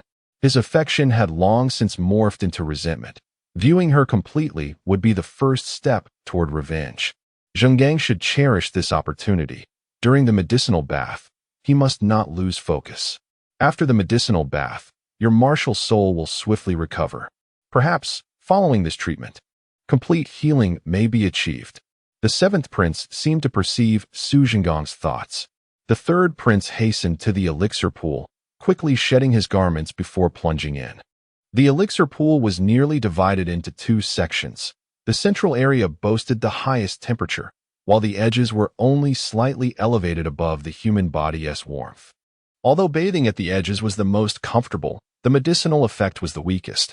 Contrarily, the area with the most potent effects was the central hot springs, where few of the youths could withstand the extreme heat. It would be commendable to delve 3 to 5 meters in. Chen had already swum to the central position. Standing there with eyes closed and utterly still, others widened their eyes in astonishment, while the third prince furrowed his brow, expressing a hint of jealousy as he exclaimed, This fellow is truly extraordinary. Could his physical prowess be so formidable? Perhaps it is, for the 14th brother always surprises us. The 7th prince remarked. Who could have anticipated that within such a brief span, he could attain such strength? When did his transformation commence? The 3rd prince's eyes gleamed with intensity as he fixed his gaze upon Chen. The 7th prince pondered for a moment and replied. It must have been after his resurrection that he underwent this remarkable change. Hiss, it appears the rumors hold some truth. It is undoubtedly connected to that enigmatic coffin. Where has that mysterious coffin vanished to? The 3rd prince queried in confusion. Suddenly, Su Jinggang recollected something and stated. It seems I have heard my father mention that a millennium ago. Indeed, a fine physique. Before Su Jinggang could finish his thought, Chen interjected loudly. Chapter 30. The monstrous prodigy with Chen's formidable spiritual essence. It was impossible for him not to overhear the trio's conversation. He sensed that Su Jinggang was on the verge of revealing some secrets regarding the 9-dragon divine coffin and promptly interrupted. The three were momentarily taken aback, their imaginations running wild. The 7th prince shouted, Goodness, this rascal is indeed spying. Although Su Jinggang harbored some resentment towards Li Rue, the thought of another man peering at her ignited his fury. 14th prince, you are utterly despicable, he bellowed, disregarding all reason as he rushed towards Chen, completely oblivious to the agony inflicted by the potion's searing heat. One must not miss this spectacle. The 3rd prince laughed heartily, immediately captivated, and followed suit in the pursuit. The 7th prince furrowed his brow, reflecting, these fellows are certainly not of good character. Yet, they do have a point. It is worth a glance. After all, having been seen by others, why should I mind if one more pair of eyes falls upon me? On the other side of a stone wall, Li Rue's heart raced upon hearing Chen's loud exclamation, causing her to swiftly submerge herself in the water. She then exclaimed in anger, You filthy rogue! How dare you spy on me? Once the baptism is complete, I shall certainly report you to the court. 3 individuals, each displaying a different expression, rushed towards him. Su Jinggang's fist was already aimed at Chen's face. With a swift motion, Chen grasped his fist in his hand, applying a slight pressure that sent Su Jinggang stumbling backward. What do you ruffians intend to do? I was merely admiring my own physique. What are your thoughts? Oh, I see now. You came to gawk at Li Rue. Li Rue, be cautious. 3 lecherous wolves are about to scale the wall. Upon hearing this, Li Rue's face flushed with embarrassment, and she inwardly cursed. That wretched man. He is doing this on purpose. He didn't actually spy on me. How infuriating. You mischievous rogue. The 3rd prince, realizing he had been tricked, immediately turned hostile. Chen, like a darting dragon, swiftly distanced himself from the trio, laughing heartily. What is the purpose of your lingering at the edge of the medicinal bath? It is only in the center that you shall truly feel the heat. At Chen's reminder, the 3 men suddenly felt a searing pain coursing through them, and they cried out in panic, hastily swimming towards the perimeter. You scoundrel, just wait. This rascal is deliberately leading us into peril. How wicked he is, dripping with malice. Listening intently, Li Rue seemed to envision the pitiable sight of the 3 ruffians fleeing in disarray, unable to suppress a chuckle. They deserved it, a band of scoundrels. They had it coming. Following Chen's interruption, the trio forgot their previous topic, instead calming their minds to begin their baptism. Chen too closed his eyes, entering a state of transcendence. Soon, ethereal glimmers entwined around him, and the meridians he had opened began to emanate light, illuminating the surrounding medicinal liquids. These spiritual herbs would be absorbed by the unblocked meridians, further refining his physique and purging impurities from his body. The 3rd prince had already opened 5 meridians, radiating with brilliance. She performed all this with her eyes shut, savoring the baptism of the celestial medicine. After a brief moment, she effortlessly opened her 6th meridian, and in her excitement, she suddenly opened her eyes, her gaze sparkling like 2 celestial bodies. However, the instant her eyes fluttered open, she was taken aback by the sight across the wall. A pillar of radiant, multicolored light stood upright, towering 5 meters high, nearly brushing against the ceiling of the elixir hall. The prismatic light cascaded like waves at the top, a sight of exquisite beauty, effectively mitigating the scalding heat. Soon, she used the target as a guide, edging closer to the wall, her jade-like arms stretching out as she craned her neck. She beheld Chen at the center of the water, his body aglow with 8 flashing meridians, nearly causing her to lose her balance in astonishment. How could this be? How was it possible? He was merely a celestial star martial apprentice. How could he have opened such a meridian? Completely immersed, Chen initially experienced an excruciating pain, akin to his flesh being torn apart. However, after a brief moment, the sensation dissipated, and his body, akin to parched earth, greedily absorbed the potency of the elixir. Suddenly, he felt as though he were enveloped in a divine nectar, an indescribable comfort permeating his flesh, martial soul, and spirit. As time passed, numerous impurities were expelled from his pores, rendering his skin remarkably smoother, even appearing more radiant than Li Rue's. Li Rue observed this transformation in astonishment, her mouth agape in disbelief. In the midst of such exquisite comfort, Chen's spirit unexpectedly surged half a meter out of his body, instantly catching sight of Li Rue. It is essential to understand that once his spirit exited, it would closely intertwine with his martial soul, endowing him with its unique 360-degree vision, allowing him to perceive everything without omission. Upon discovering such an alluring figure, even Chen, possessing a millennium-old spirit, was momentarily taken aback, his mental fortitude nearly shattering. He abruptly opened his eyes, filled with fury. Initially facing the wall, he swiftly turned around, coldly fixing his gaze on the still-dazed Li Rue. Their eyes met, and she seemed momentarily lost, still in a stupor. With a scornful sneer, Chen remarked, "A shameless woman exposing herself like this. How dare you look at others while revealing your own allure?" Li Rue gasped, as if struck by a bolt from the blue, and with a loud thud, she fell from the wall, utterly mortified and overwhelmed with shame. Damn it! How could this scoundrel have turned around so suddenly? Alas! Has my body been completely exposed to him? The furious reprimands of Chen roused the 3 princes from their stupor, and they gazed at him in astonishment, witnessing the shimmering of 8 meridians throughout his entire being, each pulsating with remarkable vigor. Even the typically inscrutable 3rd prince, known for concealing his emotions, found himself leaping 2 meters above the water's surface in shock. Chen, you pervert. How have you managed to open so many meridians? The 7th prince and Su Zhenggang also sprang up, sending waves crashing around them. My goodness, he is not merely a pervert, but a prodigy. How could it be possible for a mere celestial star martial disciple to possess such strength? Chen cast a dispassionate glance at them, retorting, "Stop your ignorant wailing. Do not mistake your lack of knowledge for common wisdom. Throughout history, how many celestial star martial disciples have successfully opened the 8 extraordinary meridians?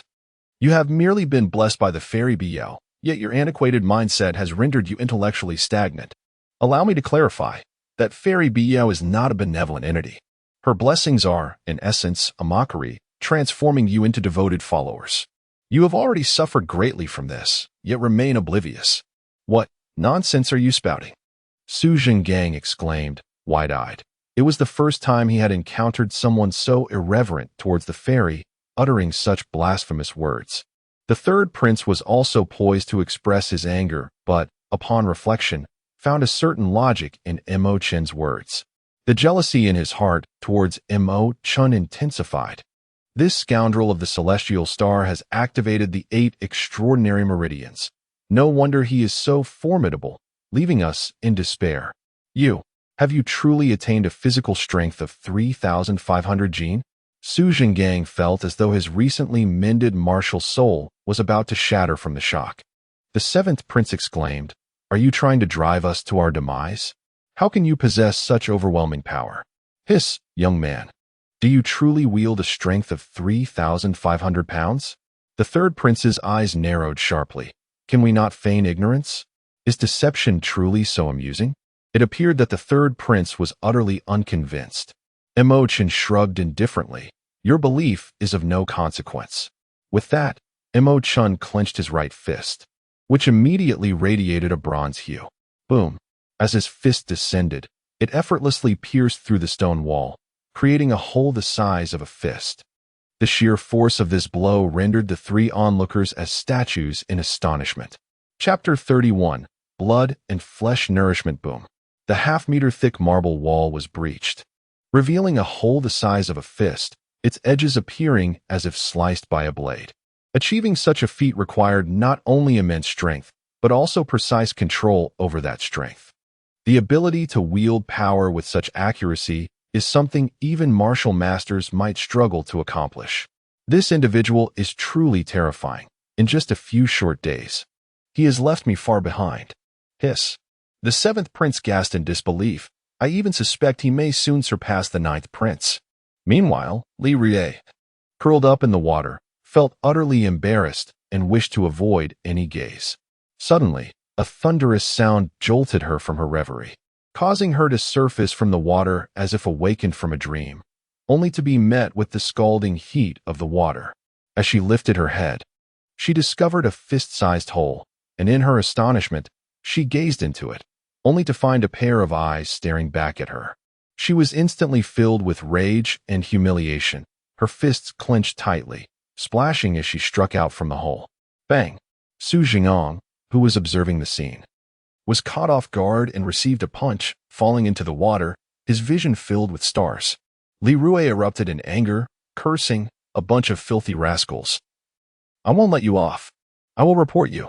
After such a commotion, Li Rui lost all desire to continue her ritual. She swiftly swam to the shore, donned her clothes, and hurriedly left. The three young men exchanged glances, each voicing their grievances, thinking, "What does this have to do with me?" I saw nothing. As he entered a meditative state, the true energy within his dantian began to circulate rapidly, and a surge of power expanded, permeating every pore of his body. In that moment, he felt akin to an overinflated balloon, yearning for a larger space to accommodate his burgeoning strength.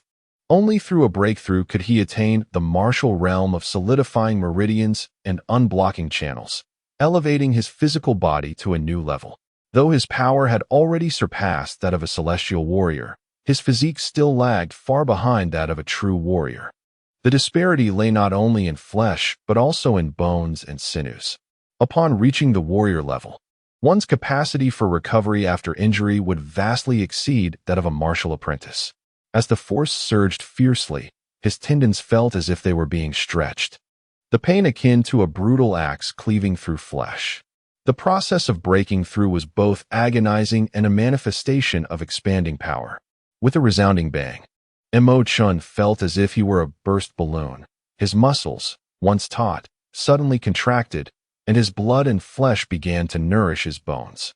The strength from his flesh surged inward, vigorously revitalizing his skeletal structure. Surrounding him were various hues of light, akin to arc-shaped blades, swirling in all directions. After a brief moment, the radiant skin appeared to dull, revealing a conspicuous withered aspect. Once handsome and robust, he now resembled a man who had endured a severe illness. His physique grown somewhat gaunt. However, his eyes shone with an intense brilliance, emanating a captivating light that could ensnare the heart. This advancement was accompanied by certain sounds, which drew the attention of Su Mei passing by, resembling the commotion of a cat pursuing a mouse within his chamber. She furrowed her brow in curiosity, pondering when the 14th prince's room had become a haven for mice, and it seemed there was indeed a cat in hot pursuit. Intrigued, she leaned closer, pressing her eye against the crack of the door to peer inside, nearly colliding with the wall in shock. Although she had yet to break through to the warrior level, she had heard tales that such a breakthrough would manifest with the skin and flesh appearing withered. The more pronounced the withering, the greater the acquired strength, and the more robust the sinews became. Observing Chen, whose flesh was visibly shrinking at an alarming rate, it soon appeared that only skin-enveloped bone remained. His countenance could only be described as ghastly. Good heavens, it had only been a few days, and he had already surpassed the Iron Star warrior level. What kind of power could such a withered visage possess? With successful advancement, the withered flesh would gradually restore. Sume was taken aback, tightening her clothing and swiftly retreating. The door rattled violently, buffeted by a powerful gust of spiritual energy, nearly swinging open. At that moment, 5 whirlpools of spiritual energy materialized around Chen, radiating a kaleidoscope of divine light. These ethereal rays intertwined and penetrated into his being. His emaciated body resembled parched soil, greedily absorbing water and emitting a gurgling sound. Moments later, his muscles and skin reverted to their previous state, a radiant glow undulating across his form like waves. After a few breaths, the brilliance faded, leaving his skin as white as jade, appearing 100-fold more spirited than before. The peculiar wind swirling within the palace walls drew frowns and curses from many. What a bizarre weather! Speak of the wind, and it arises. As the courtyard settled into silence, Xiaomei's tumultuous heart gradually found calm. Driven by curiosity, she yearned to glimpse her young master, to see what transformation he had undergone. Just as she rushed to the door, it creaked open, revealing a graceful young man, leaving her momentarily speechless. He had evidently gained 500 jin in weight, a testament to his recent breakthrough as an Iron Star martial apprentice, with his newfound strength now infused within his bones. As he assessed his dantian, he found its space had doubled, now akin to the size of a basin. Such a dantian, once filled with true energy, would signify profound internal mastery. With the fortification of his bones, he was fully capable of practicing the 3rd stance of the dragon's dance. Azure Dragon explores the sea. This technique, embodying both offense and defense, was equivalent to a 4th-grade martial skill. In a span of 30 meters, he could close the distance in a single step, rendering him nearly invincible among peers when combined with powerful martial arts. Furthermore, he could continue to cultivate the sacred heart sword, refining his swordsmanship further. With his promotion, he distinctly felt his spirit strengthen immensely, nearly succumbing to the urge of an out-of-body experience. Not only that, but his martial spirit also ascended effortlessly, reaching the realm of transformation. On a whim, he unleashed the void divine beast, instantly broadening his field of vision, capturing every detail of his surroundings without omission. The dust swirling within 10 meters behind him became vividly apparent. Remarkable, indeed, it was utterly extraordinary. Who could dare to ambush me now? With my keen sight and acute hearing, I am invincible. In his moment of elation, Chen realized that relying solely on a large pot to refine his body was no longer sufficient. The ordinary pot not only produced inferior medicinal effects, but also caused discomfort during the process. It would be best to acquire an alchemical cauldron.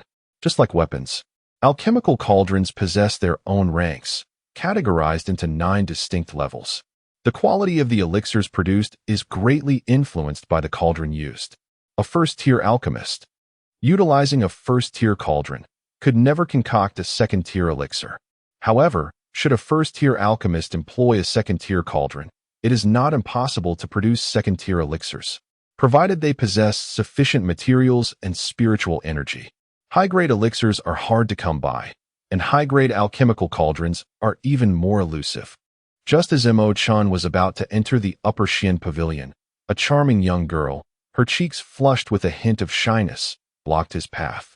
"May I inquire if you are the 14th prince?" Chen glanced at the girl. She wore a blue satin cotton dress, her hair styled in a cloud flower bun, adorned with dazzling jeweled flowers. In her hand, she clutched a fiery sword, an artifact exuding a powerful aura, and a wave of intense heat enveloped him. Chapter 32. The powerful refiner. The visage of the young girl, Yuan, resembled a rosy red apple, exuding an enchanting charm. Her large, shimmering eyes, reminiscent of gentle ripples, were tinged with a hint of shyness. "I am Ji Hanxiang from the Refining Guild," she introduced herself. Chen smiled faintly. "I am indeed the Vase Prince. Might I inquire if the young lady—" "It is as such," she interjected. "Our Refining Guild wishes to invite the 14th prince for a friendly exchange. Might he be interested?" Ji Hanxiang giggled bashfully. "Exchange? I must have misheard. I am not even a first-grade refiner. What could I possibly contribute to such a discourse? Surely, you are not here to jest at my expense." Chen shook his head and gestured for her to step aside. Ji Hanxiang, feeling a sense of urgency, exclaimed, "Is this ring not crafted by you?"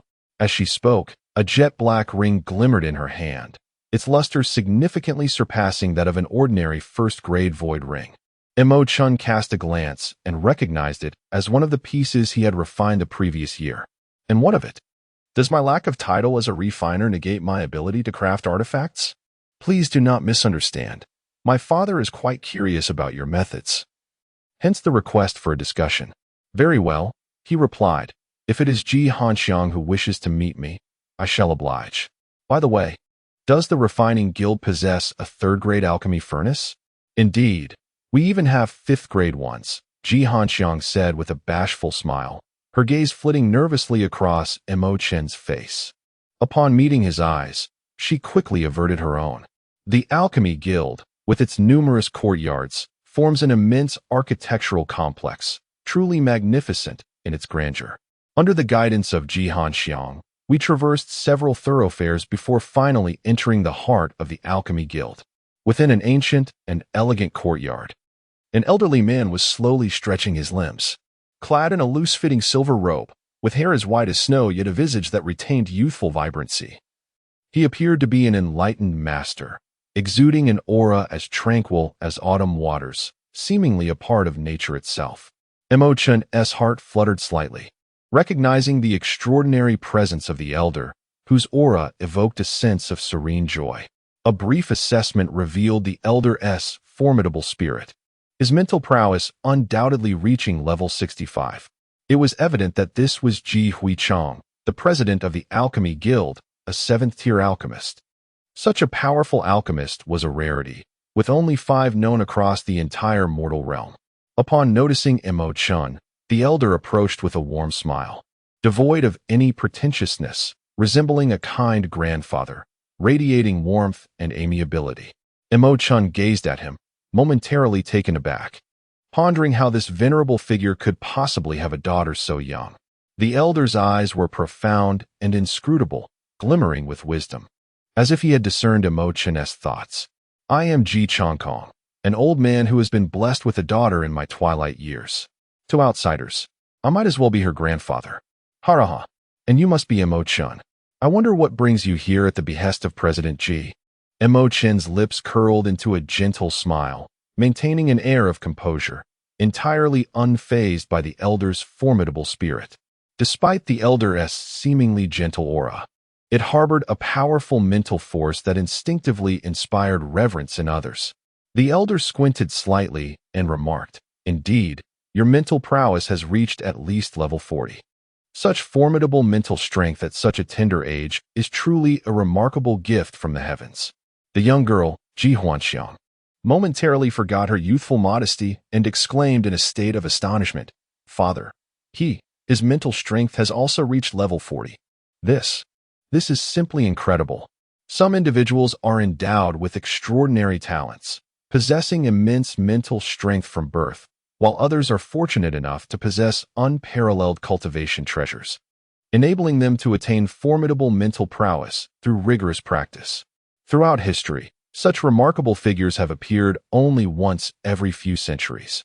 One wonders whether the 14th emperor belongs to the former or the latter category, Ji Changkong inquired with a warm smile. Chen responded with a chuckle. It seems that President Ji has summoned me to investigate my capabilities. If there is nothing further, I shall take my leave. At that moment, a haughty voice resonated from outside the courtyard. Who dares to treat President Ji with such disrespect? A man, appearing to be in his 40s, strode in with an air of vitality, his eyes gleaming with unmasked intensity. This man was none other than the 4th-tier alchemist, Li Ao. Upon recognizing Chen, a flicker of venomous intent flashed momentarily in his gaze before swiftly vanishing. Ah, I see it is the illustrious 14th prince who has graced us with his presence. Have you encountered some difficulties that have led you to seek assistance from our alchemist guild? Chen cast a scornful glance at him and replied, "Indeed. I have encountered a predicament. I am in need of a 3rd-tier alchemical furnace. Might elderly have one available?" "Yes. A mere 3rd-tier alchemical furnace is nothing to trouble the president over," Li Ao replied dismissively. When did the 14th prince transition from the realm of weapon forging to the art of alchemy? I wonder what extraordinary elixirs he has concocted. A sarcastic smile played on Li Ao's lips, filled with intrigue. Li Ao, what brings you here? President Ji's expression darkened, clearly disapproving of the man before him. Li Ao hurriedly adopted a respectful demeanor, stating, a 6th-tier weapon master from the Yunming Kingdom, Galan, has come to our forging guild to provoke us. Having already defeated several of our esteemed elders in succession, the situation is dire. I implore the dean to intervene and intimidate him. Ji Changkong furrowed his brow slightly. Where is Elder Sikong? Is he unable to withstand Galan? Galan advanced with ferocity, exhibiting remarkable progress compared to last year, seemingly on the verge of breaking through to 7th-tier status. Elder Sikong has suffered a mental injury and has been carried away. If the dean does not take action, I fear the reputation of our Tianyue Kingdom's forging guild shall be utterly ruined. A mere barbarian youth, why such alarm? Ji Changkong remained composed. Casting a smile at Mo Chun, 14th prince, would you be willing to engage in battle? Let us not compare with others, simply contest in forging void rings. Should you emerge victorious, I shall bestow upon you not only a 3rd-tier alchemical furnace, but even a 4th-tier one. The 4th-tier alchemical furnace is invaluable, something even Li Ao has never possessed. Upon hearing the dean's promise, Li Ao's emotions spiraled out of control. Dean, this fellow is not even a weapon master.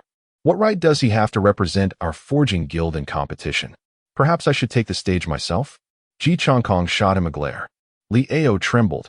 Having witnessed Elder Sikong's mental collapse under Golan's spiritual pressure, resulting in him spitting blood and fainting on the spot. With such limited strength, stepping onto the stage would inevitably lead to overwhelming defeat. There seemed to be little hope of survival. Mo Chen smiled, initially reluctant to wade into this murky water. Yet the temptation of a 4th-grade alchemical furnace was simply too enticing. Even if the blue demonist possessed such a furnace, it would undoubtedly be exorbitantly priced, far beyond his financial reach, even with a decade of diligent effort. However, should he triumph in the competition and secure such a reward, it would indeed be a splendid outcome. Very well, I accept your terms. Yet, I must request 2,000-year-old red fruits, 2,000-year-old Romania, and 2,000-year-old snow lotuses. Upon hearing Mo Chen's audacious demands, Li Ao was infuriated. What are you thinking? Why not just resort to robbery? Ji Huanxiang, astonished, could not fathom how the 14th prince could possess such audacity to accept the challenge and make such outrageous demands. The price seemed excessively high. Ji Changkong, however, remained unfazed, continuing to smile amiably. Without the spiritual herbs, a 4th-grade alchemical furnace alone can be exchanged for a medium-sized city. Its worth is considerable. Young man, be cautious not to overreach. A wise person knows when to advance and when to retreat. All right, I accept your terms. I truly feel cheated. Mo Chen shrugged, a look of grievance upon his face. Li Ao glared at him, his eyes nearly ablaze with fury, cursing under his breath. You scoundrel, you're nothing but a thief. Taking advantage of the situation, he secretly hoped that Mo Chen would be crushed to death by Gulan the moment he stepped onto the field. The grandest forging chamber of the Alchemy Guild resembles a vast auditorium, filled with several towering furnaces belching flames, akin to serpentine fire dragons poised to ascend into the sky. Within the spacious confines of the chamber, over 100 individuals stand, trembling in trepidation as they behold a boisterous bearded man. Clad in coarse linen garments that starkly contrast with the attire of the kingdom of Tianyue, the man possesses a head as large as a basin, eyes like radiant stars, and a face adorned with excess flesh. He appears to be in his 50s, standing at a height of 6 feet, exuding the formidable presence of a lion. More alarming is the overwhelming aura of spiritual power he emanates. Anyone who dares approach him succumbs to his mental oppression, some fainting and spitting blood, while others suffer instantaneous mental breakdowns. Several alchemists have already perished or sustained grave injuries. At this moment, the murderous aura surrounding him intensifies, exuding a disdainful contempt for the existence of all present. The alchemists of Tianyue are all but useless, utterly incapable of presenting a challenge to him. Ji Changkong, it is time for you to step forth. Jelin's voice thundered like a celestial storm, reverberating through the air with deafening intensity, causing the onlookers to blanch and clutch their ears in evident agony. Chapter 33. Confronting the sixth-rank alchemist in the face of the crowd's skepticism, Ji Changkong proclaimed with conviction. Who dares to say he is incapable? If I declare him capable, then he is capable. Even if he is not, he still is. Jelin smirked coldly. President Ji, you have finally made your appearance. To send a mere child to contend with me is rather disrespectful to someone of my stature.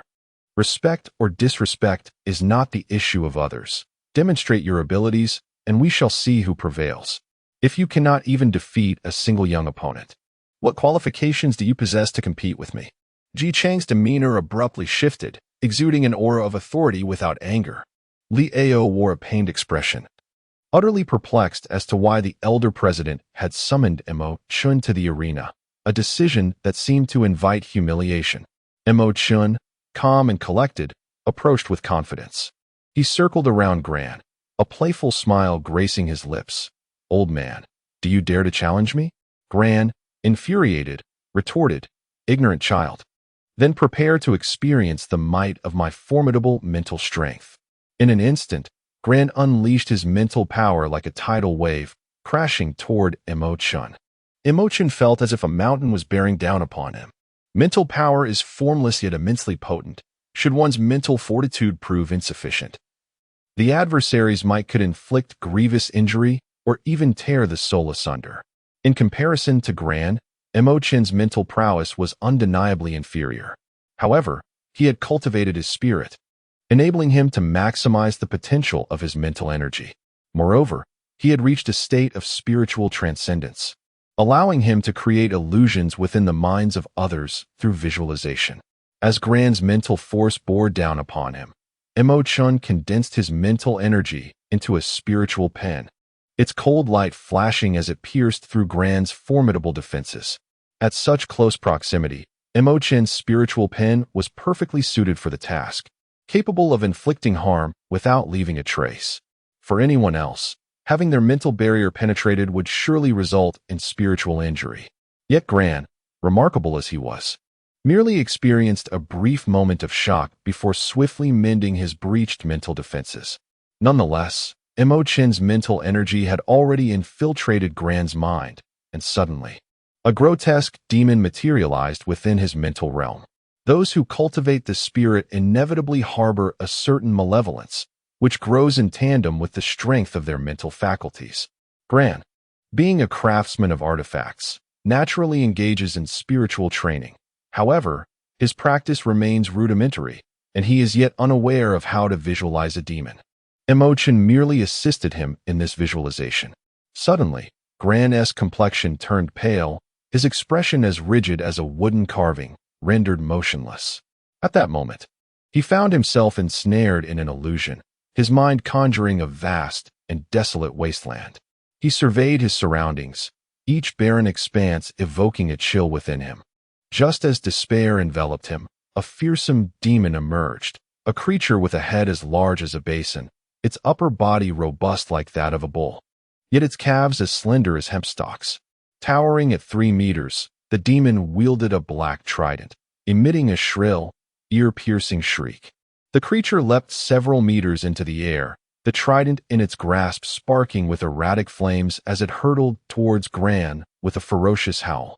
Gran, taken aback, let out a panicked scream, jolting awake, beads of sweat rolling down his forehead like pearls. Fortuitously, Mo Chen's mental prowess was not formidable enough. Otherwise, Gran would have been wounded in spirit by the demon he had envisioned, verging on a fracture of sanity.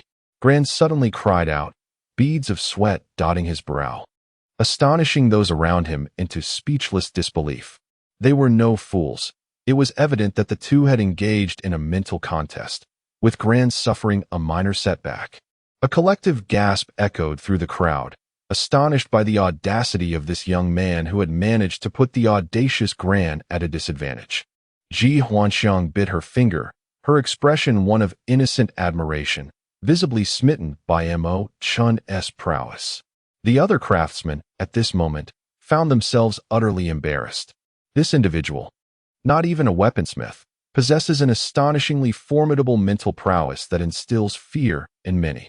Before him, the once overbearing Gran has noticeably diminished in bravado. Such a disparity between individuals is indeed infuriating. Some have already recognized Chen, the 14th prince, renowned as the Flower Vase Prince. Yet, just a year prior, he emerged as a prodigy. At the grand banquet, he eclipsed numerous young talents, securing the top rank among the younger generation within the palace. However, this is no remarkable feat. There are always those beyond one's capabilities. If you possess true skill, venture into the martial market and compete for the rankings. Envy and resentment abound everywhere, yet Chen remains indifferent to their murmurs. Old fool, your mental strength cannot harm me. Let us return to the matter at hand. Do you dare to accept my challenge? Chen mocked. If you are so feeble, then scurry away with your tail between your legs. Furious, Gran bellowed. You dare insult me? You seek death. He swung his palm towards Chen's face, his martial prowess as a Golden Star martial master unleashing a terrifying force in his rage. However, Chen had no intention of confronting a Golden Star martial master head-on. With a swift sidestep, he executed a graceful maneuver, gliding 20 meters away in an instant. This display of speed left the audience in awe. Jaws agape. You shameless old man. I am not here to contest martial prowess, but to engage in a competition of weapon crafting. You may have trained for decades longer than I, but give me 3 months, and I shall undoubtedly surpass you, claiming your head as easily as plucking fruit from a tree. Depart, old fool, and spare yourself further embarrassment. Chen audaciously proclaimed that he would surpass a Gold Star martial artist within a mere 3 months. Yet, upon witnessing his resolute and confident demeanor, one could not help but feel that this youth was not merely boastful, but rather possessed an innate self-assurance. The crowd was instantly ignited with fervor, spontaneously erupting into enthusiastic applause for him. Whether it was mere bravado or empty rhetoric, the ability to escape from the grasp of a 6th-tier refiner under the mastery of a Gold Star martial artist, while remaining composed and articulating such grandiose assertions, showcased a courage and spirit unparalleled among the younger generation. Ji Chong Kong erupted into hearty laughter. Old Go, you are becoming increasingly pathetic. A mere youth has provoked you with just a few words. It seems your cultivation is lacking. If you were truly a figure of merit, you would face him openly in a contest. If you dare not, then depart and spare us the disgrace upon the Yunmeng Refining Guild. Let us compete. Who fears whom? I will state my terms clearly. Should this scoundrel lose, he must kneel and provide me with 1,000 respectful bows, calling me grandfather 1,000 times. Gulan believed that only by humiliating Chen in such a manner could he alleviate the resentment in his heart. Chen retorted with a cold smirk. And what if you were to lose? Would you adhere to such terms? Of course. You insolent brat, come forth if you have the courage. Gulan seethed, his fists cracking ominously. Humph, this prince will not fall for your tricks. Since you accept the challenge, we shall proceed on my terms. In the span of 1 incense stick's time, whoever produces the greater quantity of first-grade void rings shall be declared the victor. Do you dare to compete in such a manner? As a 6th-tier refiner, crafting first-grade void rings was certainly within Gulan's capabilities, boasting a success rate of 50%. In other words, if he attempted to refine 10, he could expect a success of 5. After hearing this, Gran burst into hearty laughter, exclaiming, "You are utterly arrogant. Young one, to dare compare your skills in crafting the void rings with mine. Among all the artifacts, the void ring is the most challenging to forge. Whether you can even produce one remains a mystery. Only through competition will we discover the truth." Chen maintained a calm demeanor, smiling indifferently. Ji Chong Kong had already instructed someone to light a stick of incense, while others prepared 2 boxes of ordinary black gold rings, which were presented to Chen and Gran respectively. As the command to commence was issued, Gran focused intently, manifesting his mental brush and swiftly began to engrave with precision. Rays of divine light danced around him, and he radiated an extraordinary aura, truly embodying the essence of a master craftsman. The powerful psychic energy surrounding him coiled like blooming flowers, illuminating the space with brilliance.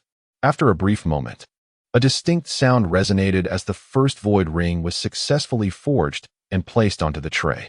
A collective gasp arose from the crowd, who were in awe of Gran's formidable prowess. Moments later, Gran achieved yet another success. In stark contrast, Chen remained motionless, merely observing Gran with a smirk. Was this young man foolish enough to boast? Could he truly achieve anything, being just a novice in the art of forging? It was hard to say. Perhaps only President Ji could rival this old master. Whispers of speculation began to circulate quietly. Suddenly, Chen interjected, "Old man, your technique appears quite adept. Yet your control over psychic energy lacks precision. It is rather haphazard. If you continue to pursue quick success, you will struggle to forge even 5 before your mental energy is depleted, leading to a series of errors. Your defeat is inevitable." What utter nonsense! You comprehend nothing. Spare me your attempts to manipulate my sentiments. I am not so easily deceived. Chen shook his head, remarking, "Ignoring the wisdom of the elders leads to immediate misfortune." At that moment, Golan's hand trembled, and with a sudden puff, the spiritual pin rendered a ring utterly useless. How about that? Did I not predict it correctly? Chen chuckled, his expression one of gleeful schadenfreude, nearly provoking Golan to unleash his wrath right then and there. Failure is commonplace. As long as I maintain a sufficiently high success rate, surpassing you will be a mere trifle. Let us hope so. I shall grant you some leniency. Considering your age and frailty, it's not easy for you to cause a ruckus here. I will refine again after half a stick of incense has burned.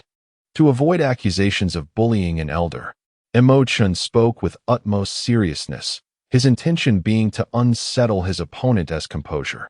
The onlookers, unaware of his tactics, merely saw him engaging in banter without taking action, and they shook their heads in disbelief. However, Ji Chongkong stroked his beard, a satisfied smile gracing his face. This young man is far from ordinary. His future prospects are boundless. Chapter 34. Golan's malice. As the half-stick of incense drifted by, Golan's eyes began to darken, a clear indication of his mental exhaustion. Though he was a 6th-grade artifact craftsman with formidable spiritual strength, inscribing the void rings was an exceptionally taxing endeavor.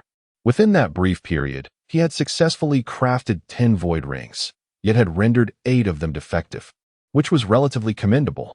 The spectators gazed at the 10 shimmering successful rings, shaking their heads in disbelief, convinced that Chen was destined for defeat.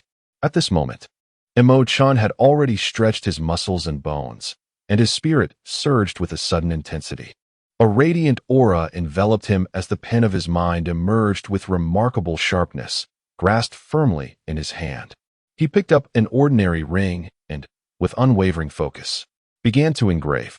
With 1 breath, 2 breaths, the ordinary ring in his grasp began to emit a brilliant dark glow. Ah, success! Someone could no longer contain their excitement and shouted in triumph.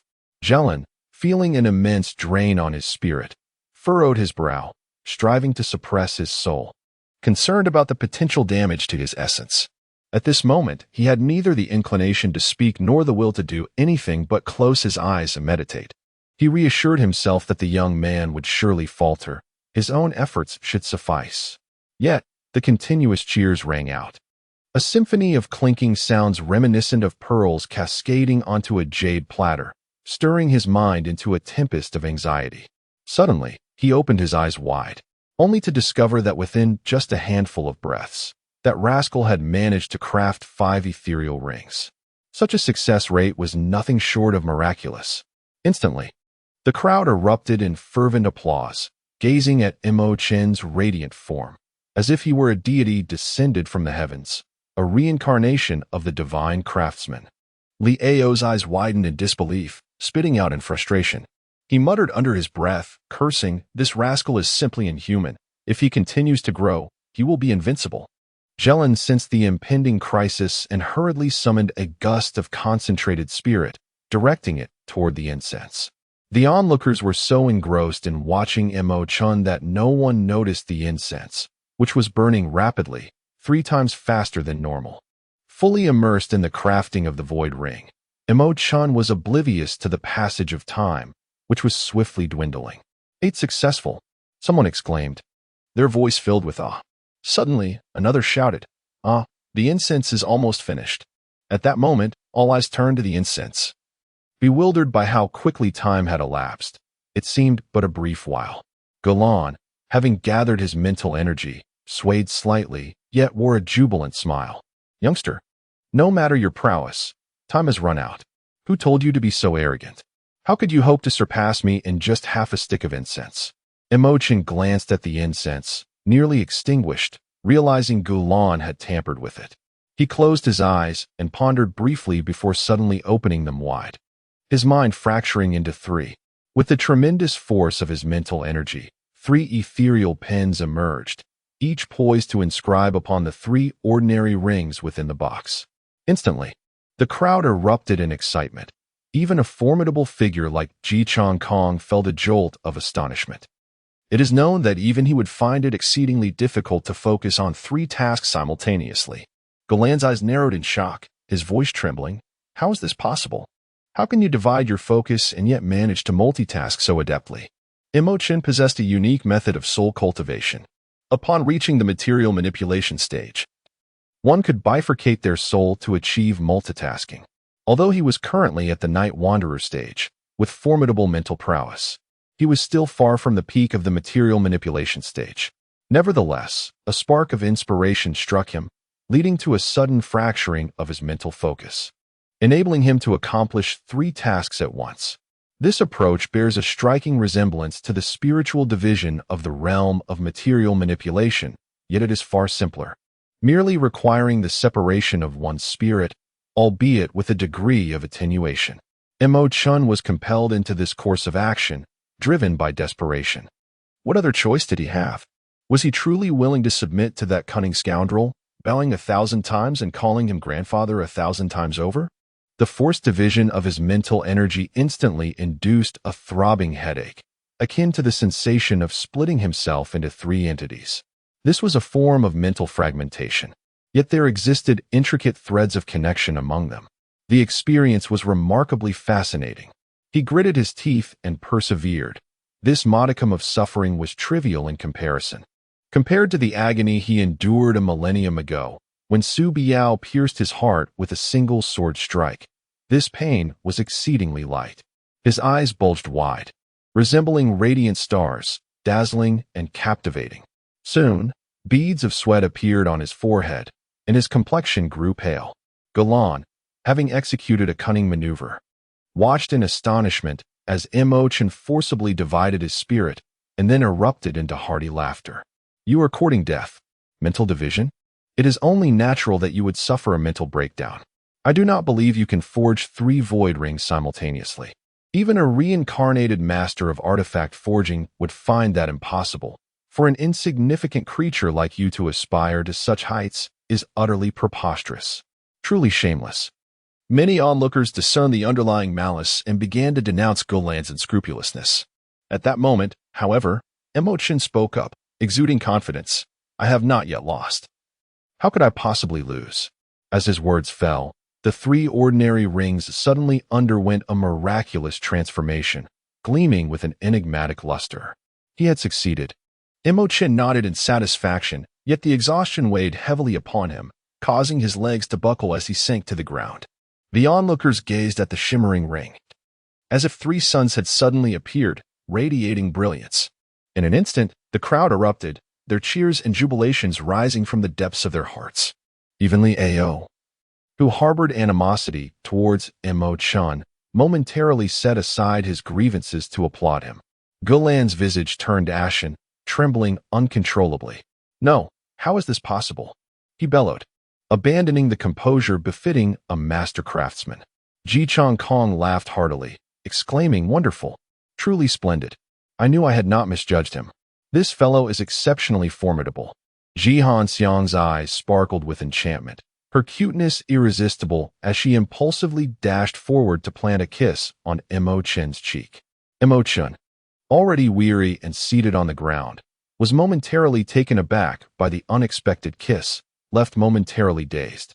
It took him a moment to realize that he had just received an unexpected kiss from a beautiful girl. Following the kiss, Jihan Xiang shyly tucked her head down, retreating behind Ji Changkong. Occasionally, she peeked out from behind him, playfully sticking out her little tongue at Chen. Suddenly, with a fierce stomp, she launched herself like an eagle soaring into the sky, her claws glistening like cold stars, sharp as a dozen daggers, as she lunged toward Chen. The mental strain he had endured rendered him incapable of immediate recovery. It is vital to understand that even with an ocean of energy at one's disposal, without mental vigor, it is akin to a lamp running out of oil. The energy becomes futile. The fierce intent to kill sent a chill down his spine.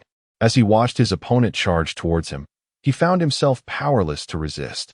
In an instant, Ji Changkong abruptly waved his sleeve, summoning a vast force that lifted a nearby furnace, its flames roaring as it hurtled towards Gran. Gran, struck with terror, spun through the air at breakneck speed. Yet he could not escape the impending collision. With a loud crash, he and the furnace tumbled to the ground. The embers from the furnace scattered, quickly igniting flames around him. Gran's clothing caught fire, and he frantically rolled across the ground for several meters before extinguishing the flames. As a master craftsman, the thought of losing and having to bow to a junior, calling him grandfather, was utterly unacceptable to him. Once the flames were extinguished, he suddenly erupted in fury, resembling a cheetah as he charged at the weaker craftsman. One first-tier craftsman was torn apart before his eyes, blood and flesh flying. The crowd gasped in horror. And though they attempted to intervene, he carved a bloody path to escape the crafting chamber. With a leap, he ascended to the rooftop, then soared through the trees like a hawk, disappearing from the craftsmen's guild in a matter of moments. By the time the others rushed outside, he had vanished without a trace. Ji Changkong shook his head, remarking that Gran's actions were vicious, urging everyone to remain vigilant. This scoundrel was certainly not someone to be trifled with. "President, should we dispatch some personnel to pursue him with all our might?" suggested an elder. Ji Changkong waved his hand, stating, "He is nothing more than a rabid dog.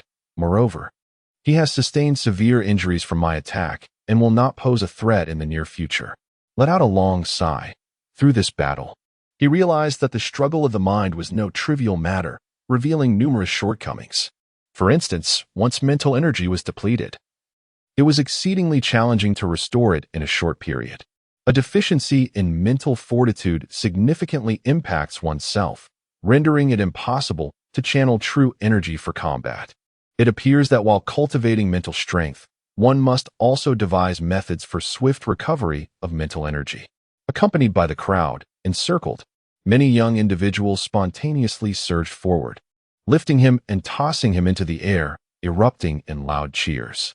Chapter 35. Generous rewards was tossed by several people, caught, and thrown again amidst cheers that surged like waves. Such actions were a tribute to a heroic figure. However, at that moment, mental energy was too weak to endure the commotion. "You rascal, are you attempting to harm me with others' hands? Quickly let them put me down. You wouldn't dare to go back on your word, would you?" In an instant, the crowd was taken aback. This was none other than the renowned, whom everyone revered. Yet, this audacious individual had the audacity to refer to him as a rascal. The young artisans who were tossing him were utterly astonished, never having anticipated that the 14th prince would display such boldness, even daring to scold the president. They were so shocked that they momentarily forgot to catch, who continued his descent in free fall. Consequently, with a thud, landed rather painfully. Unfazed by being called a rascal, burst into hearty laughter. "You little brat. I dare say you are the only one in the entire Tianyue kingdom bold enough to address me as such. Fear not. What I promised you shall surely be delivered." As he spoke, the sleeve on his right began to emit a faint glow, a sight imperceptible without a sufficiently strong mental acuity. Chen, having nearly exhausted his mental energy, failed to notice it. However, he observed Ji Chong Kong waving his sleeve, conjuring a Chilean alchemical furnace not far from him. Momentarily taken aback, he mused, "This old man, lacking a void ring, can merely wave his sleeve to produce a cauldron. Could it be that he has inscribed void runes upon his sleeve, transforming it into a cosmic pouch?" Upon closer inspection, it became evident that the fabric of this old man's attire was woven from silver threads, with the sleeves interspersed with various minerals. The garments were evidently custom-made, exhibiting remarkable flexibility, impervious to blades and axes. Thus, inscribing void runes upon such attire was not beyond the realm of possibility. Chen, having slightly replenished his mental energy, revitalized himself with vigor, unhesitatingly stowing the fourth-grade alchemical furnace within his dark gold ring. This treasure was worth its weight in gold. Even a prolonged period of abstinence would scarcely yield its market value. Moreover, fourth-grade and above alchemical furnaces are rare commodities, cherished by alchemists as invaluable treasures, making it implausible for them to part with such items. Not wishing to linger, he bowed slightly and prepared to depart. "Wait," Ji Chong Kong said with a benevolent smile. "Would you consider becoming my disciple?"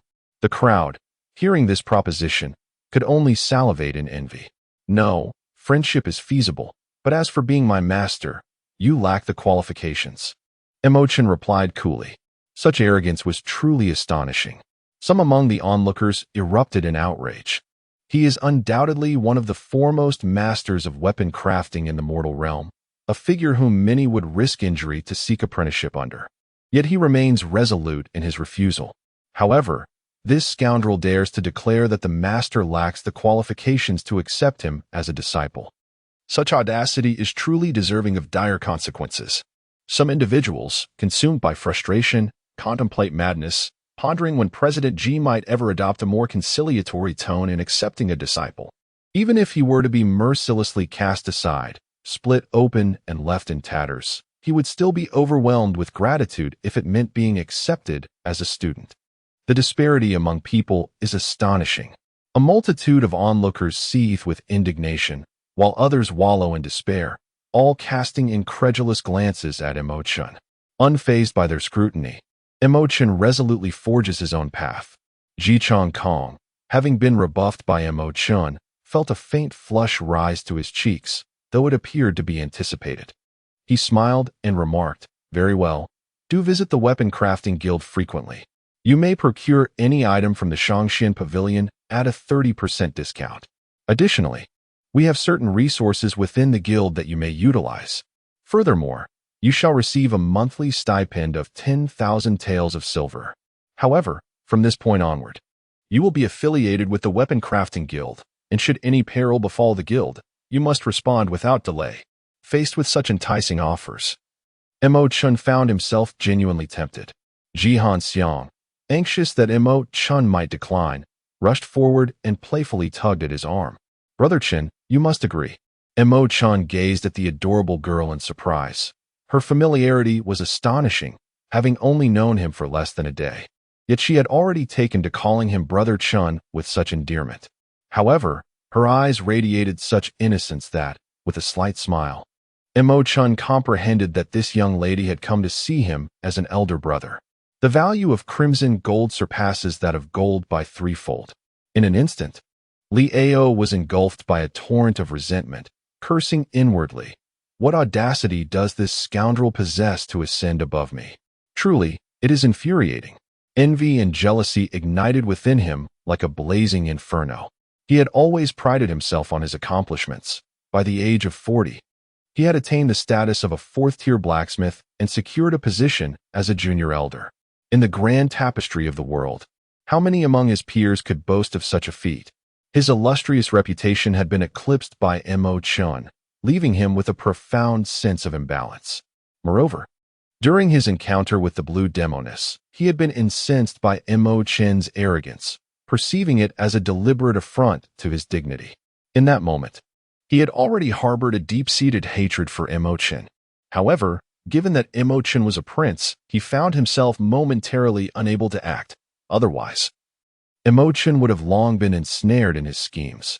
Adding to his discontent was Chen's astonishing performance that day, which had utterly overshadowed him, leaving him in a state of discomfort. Two intermediate elders, equally consumed by envy and resentment, immediately expressed their opposition. "President, we urge you to reconsider. The 14th prince is still very young and lacks experience. He has yet to face the trials of the blacksmith guild. If he were to be recognized as a fifth-tier blacksmith, it would undoubtedly raise eyebrows and lead others to deem you hasty. Indeed, President, while the 14th prince possesses remarkable talent for blacksmithing, his inexperience cannot be overlooked. His victory over Gran was merely a stroke of luck. If it came to a genuine confrontation, he might not necessarily prevail against Gran." Ji Changkong's amiable smile suddenly darkened. "You all are capable, established fifth-tier blacksmiths. If you are truly so formidable, why then did you allow Gran to defeat you so thoroughly that none dared to challenge him? Do you not feel any shame? At your age, to be so envious and competitive with a young person?" Several mid-level elders hung their heads in reprimand. Regardless of the circumstances, Chen has indeed triumphed over Golan, whether through cunning or strength. Who here can match his courage? Ji Hanxiang, eager to stir trouble, pointed at these old fools with a playful accusation. "Are you not embarrassed? In battle, why do you all cower like cowards, unwilling to confront him? Brother Chen has emerged victorious, yet you dare to speak disparagingly of his modest rewards." A group of individuals fell silent, pondering the meaning of modest rewards. That was a recognition from a fifth-grade refiner, with benefits beyond compare. "Oh heavens, strike me down with lightning. Very well, since you are so sincere. It would be ungracious of me to refuse. All right, my brother, you are generous. Until we meet again." Chen left the refining guild and took the opportunity to visit the Shangxian pavilion, seeking herbs effective for soul recovery. Undoubtedly, the blue demoness is the finest teacher. A fifth-grade refiner is held in high esteem by the world, a position of unparalleled honor. The achievements and stability of the Tianyue kingdom today owe much to the great contributions of the refining guild. Every weapon in the hands of the soldiers is a product of the refining guild. In no time, the queen felt that Chen posed a significant threat. If this continued, it could very well undermine her son's position. Moreover, during the grand tournament, his brilliance was simply too dazzling to ignore. The queen's eyes revealed a venomous glint, seething with a dark desire. He must be eliminated. He absolutely must be removed. Whoever influences my son, I shall undoubtedly eliminate. Chapter 36. With malicious intent on Qiming Street, a throng of people surged, soon giving way to chaos. A foreigner, blood spewing from his mouth and bearing a fierce countenance, began to indiscriminately kill. He had already been encircled by the Imperial Guard, trapped like a beast in a snare. This man was none other than the injured Gran. Severely wounded by Ji Changkong, he initially felt no significant discomfort, but after 2 hours of fleeing, he became aware of his spiritual injuries. As a sixth-tier weaponsmith, though he had not specifically cultivated his spirit, he was cognizant of its existence. Once the spirit is harmed, recovery is exceedingly difficult. However, Gran had previously sustained similar injuries and possessed his own method of restoration, consuming the hearts of living beings to mend his spirit. Alternatively, he could preemptively kill a few individuals to harvest their hearts and concoct a soul-reviving elixir. This nefarious method of restoration left a sinister impression. It was precisely due to his malevolence that he had been expelled from the Weaponsmith Guild of Yunmeng Kingdom. Otherwise, he would not have ventured alone into Tianyue Kingdom to cause turmoil. He had believed he could dominate the Weaponsmith Guild in Tianyue, subduing its members and securing a favorable position. Little did he anticipate such a downfall. Frustrated by the realization of his spiritual injury, he dashed into the streets, intent on swiftly killing a few individuals to extract their hearts and escape. Alas, his misfortune led him directly into the path of the nearby Imperial Guard. The Imperial Guard, tasked with safeguarding the royal city and maintaining order, comprised individuals of remarkable skill, with every soldier possessing martial prowess at least equivalent to that of a Steel Star Martial Master. This team is led by Han Lin, who is 40 years old and possesses the martial prowess of a Xuanji Star Martial Master. His subordinates include 3 Jinxing martial masters and 5 Tiexing warriors, among whom 2 have gained entry into the Imperial Guard through dubious means, their skills barely reaching the peak of the Tianji Star warriors.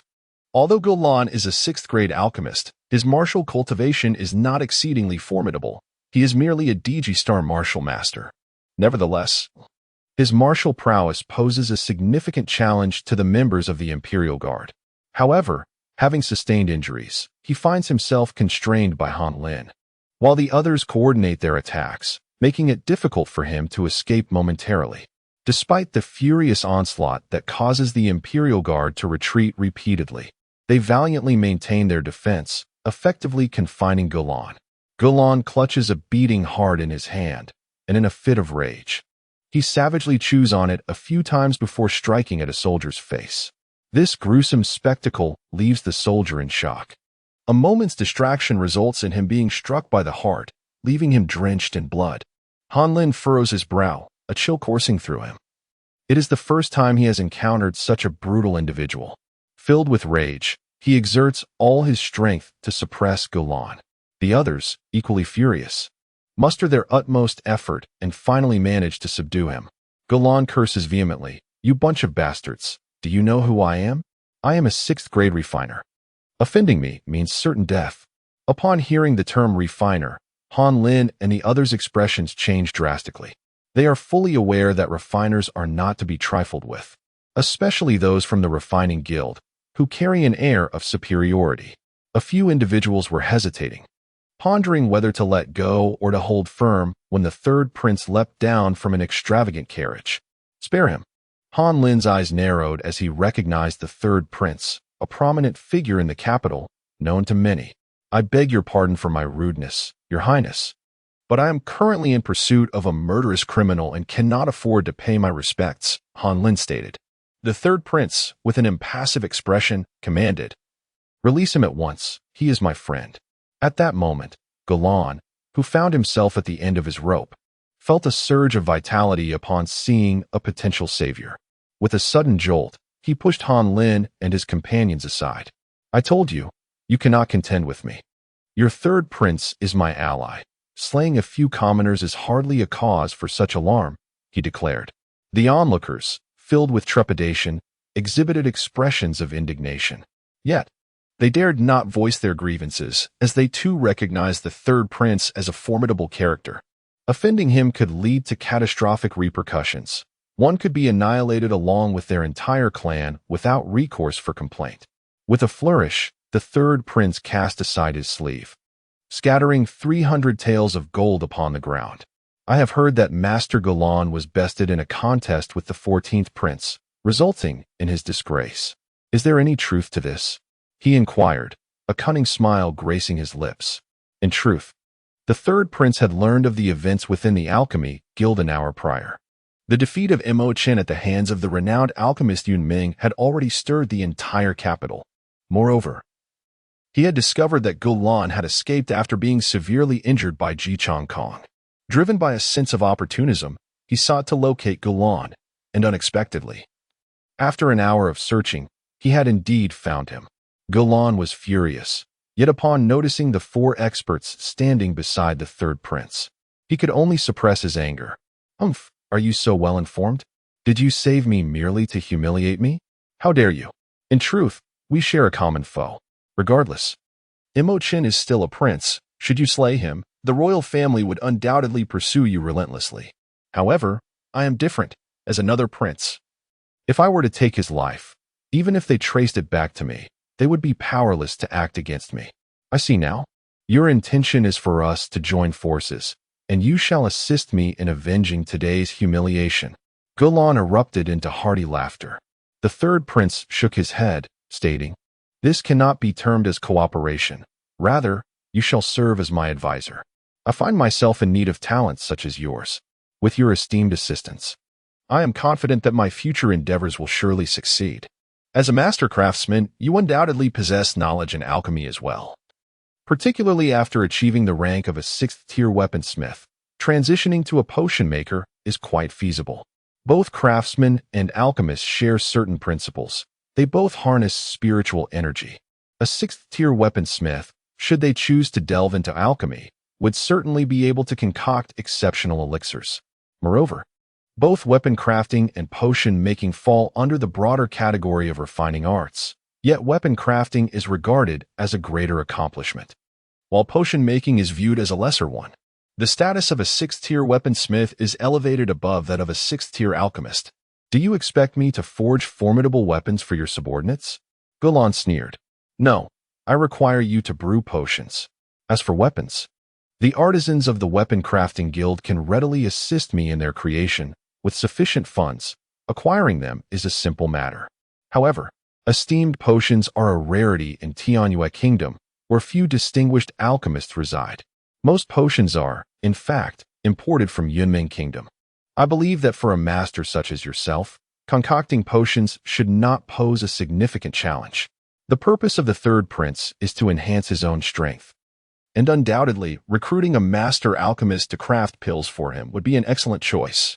It's child's play. I have transitioned from an alchemist to a sixth-tier weapon craftsman. However, what benefits can you offer me? Gulan scoffed, remarking that the prince does not seem to be faring well. Otherwise, why would he harbor such animosity towards the 14th prince? I indeed detest him, yet you nearly lost your life because of him. It seems your hatred surpasses mine. Do you not desire to cultivate a more formidable individual to avenge yourself? I am aware that alchemists possess extraordinary abilities, capable of unlocking the greatest potential within a person, allowing them to traverse further and achieve greater glory on the path of martial arts. My own aptitude is not lacking, with the aid of a master. Surpassing that scoundrel would be merely a matter of time. Gulan narrowed his eyes into slits, observing the fierce determination within the third prince's gaze, and then smiled. In this light, I must admit I am somewhat intrigued. May I inquire what martial soul the third prince possesses, and whether it is suitable for pill cultivation?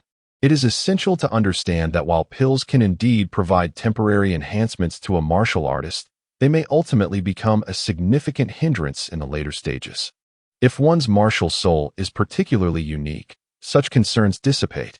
Ascending to great heights is not merely a dream. Indeed, while pills can assist martial artists, not every martial artist is destined to tread this path. Otherwise, formidable alchemists would have long since concocted powerful pills for themselves and consumed them, establishing themselves as the unrivaled champions of the world. My martial soul is the third-tier soul-shattering palm. I wonder if it is suitable? The third prince felt a twinge of anxiety. Should this path prove unviable, it would be tantamount to a death sentence, rendering the prospect of ever catching up to Mo Chen a distant dream. Within the imperial study, the delighted Mo Tianxin erupted into hearty laughter, as the favored eunuch vividly recounted the competition between Mo Chen and Gulan. Being in close proximity to the emperor, the eunuch was astutely aware of His Majesty's sentiments. He had long since gathered the intricate details of Mo Chen's rivalry with Gulan at the Alchemist Guild, and as he shared this tale with the emperor, his enthusiasm was palpable. Ha ha ha! This 14th prince is becoming increasingly extraordinary, reminiscent of the splendor of the 9th prince in his prime. Recently, it was rumored that he has successfully opened all 8 extraordinary meridians at the heavenly pole star. Should this news circulate, it would undoubtedly leave many astounded. Now, he has even surpassed a master alchemist like Gulan. While there may be some clever tactics involved, his exceptional talents cannot be overlooked. Convey my imperial decree. Bestow upon the 14th prince 100,000 taels of gold, 10 second-grade chi-gathering pills, 10 second-grade fire dragon pills, and 2 third-grade soul pills. The emperor's generous rewards also included luxurious silks and satins, which need not be elaborated upon. A multitude of gifts swiftly found their way to the Zhuanxiu Palace. In recent days, the lavish rewards bestowed upon Zhuanxiu Palace had incited envy and desire among many, with certain concubines expressing their indignation and gossiping about the emperor's favoritism. The maidservants of Zhuanxiu Palace were utterly delighted, each one brimming with praise for their young master. Xiaomei, who had once shown the least respect towards the 14th prince, now resembled a docile little rabbit, obediently following her masteress' every command, cautiously observing her surroundings, fearful that any misstep might lead to her being cast aside. Soon, the news of the emperor's rewards for the 14th prince reached the ears of the empress, who erupted in a furious rage. The young creature, it seems His Majesty has increasingly favored you. If you are not eliminated, I find it difficult to rest or dine in peace. Shall we summon Miss Rong? With her current cultivation, she should have transcended to the realm of the celestial star warrior, should she not? Chapter 37. The Ambush Chu Rongrong. A close assassin nurtured by the Empress masquerades as an ordinary palace maid, diligently scouting within the palace. Upon receiving a command from the Empress, she executes it unconditionally. Such maids resemble unswerving warriors. The Empress has trained around 40 such assassins, all of whom are orphans from the common folk, taken in and meticulously trained. They are well versed in the arts of music, chess, calligraphy, and painting, but their foremost skill lies in the art of killing, rivaling that of specially trained assassin organizations. Of course, they dwell in the shadows. Their lives are ephemeral, often extinguished during perilous missions. At merely 20 years of age, Chu Rongrong has blossomed into a graceful beauty, her demeanor rivaling that of any esteemed noblewoman. Her martial prowess has reached a commendable level, earning her the title of Celestial Star Warrior. Though she appears delicate and enchanting, her physical strength has already attained an impressive 2,800 pounds.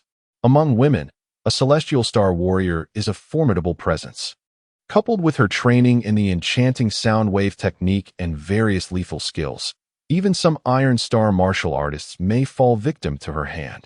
Her success rate in assassination approaches perfection.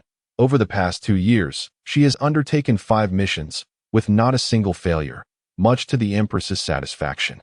The Queen had already ascertained the whereabouts of Mo Chen, and under her meticulous arrangement, Chu Rongrong swiftly exited the palace.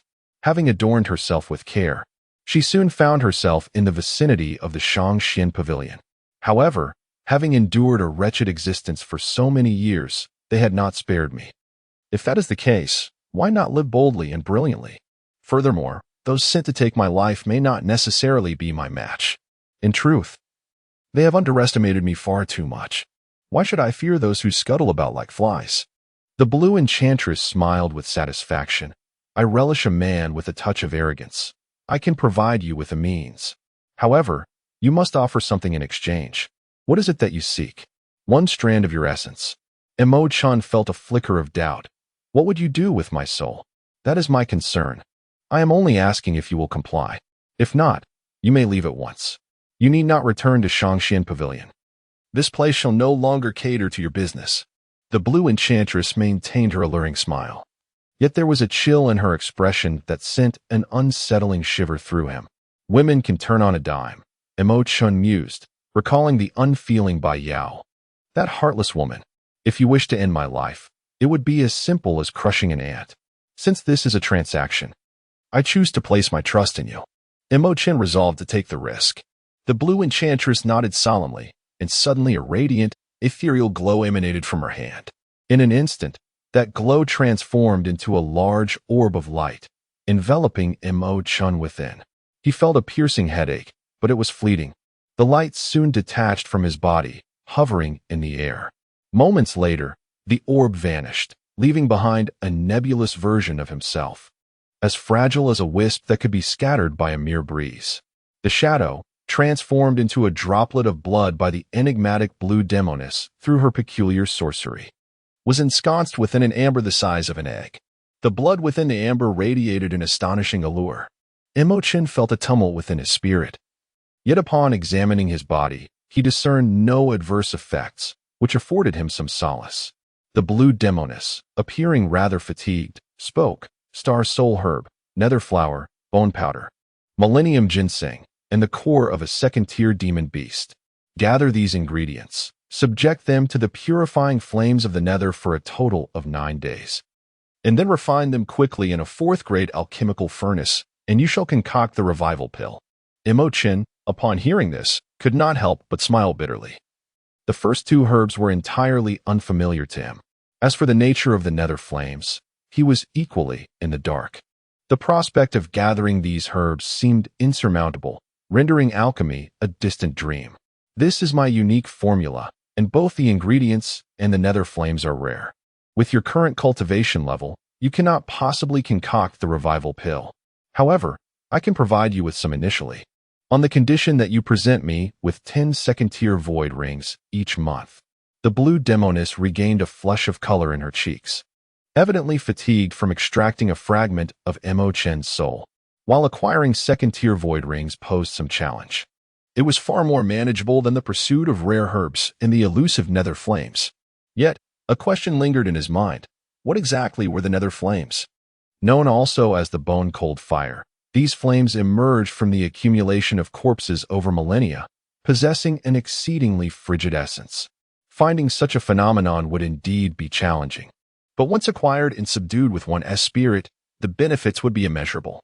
Do not dwell on this matter. Without great fortune or providence, it remains unattainable. It would be far wiser to engage in a straightforward transaction with me. Chen was uncertain as to why the blue enchantress had extracted a fragment of his soul. Yet he managed to procure 20 resurrection pills from her. Upon consuming one, he immediately felt a surge of vitality. A warm current coursed through his body, and his mental faculties swiftly returned to their peak condition. Indeed, it was marvelous. Upon departing from the Shangshuan Pavilion, Chen hastened towards the Imperial Palace. On a relatively narrow street, the puddles on the ground had frozen into ice.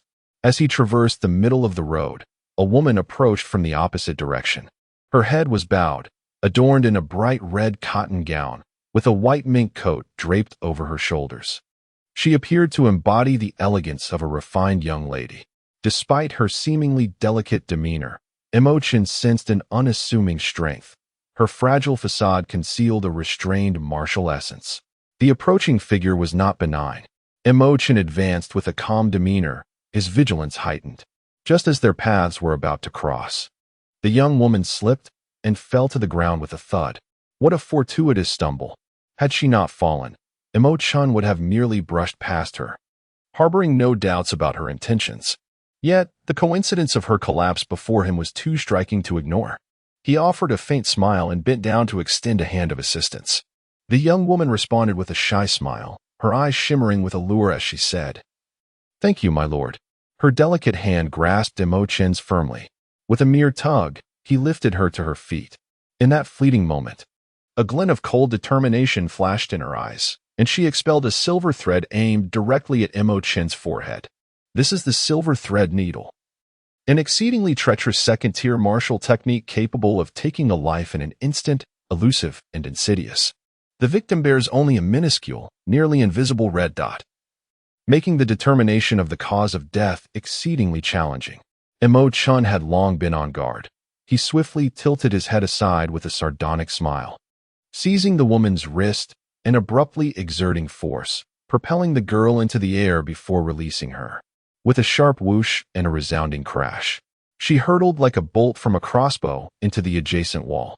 The impact was so ferocious that it created a gaping hole in the wall, sending both her and the shattered bricks tumbling into the dwelling of a nearby resident, leaving the family utterly terrified. Though the woman appeared delicate, she was far from ordinary.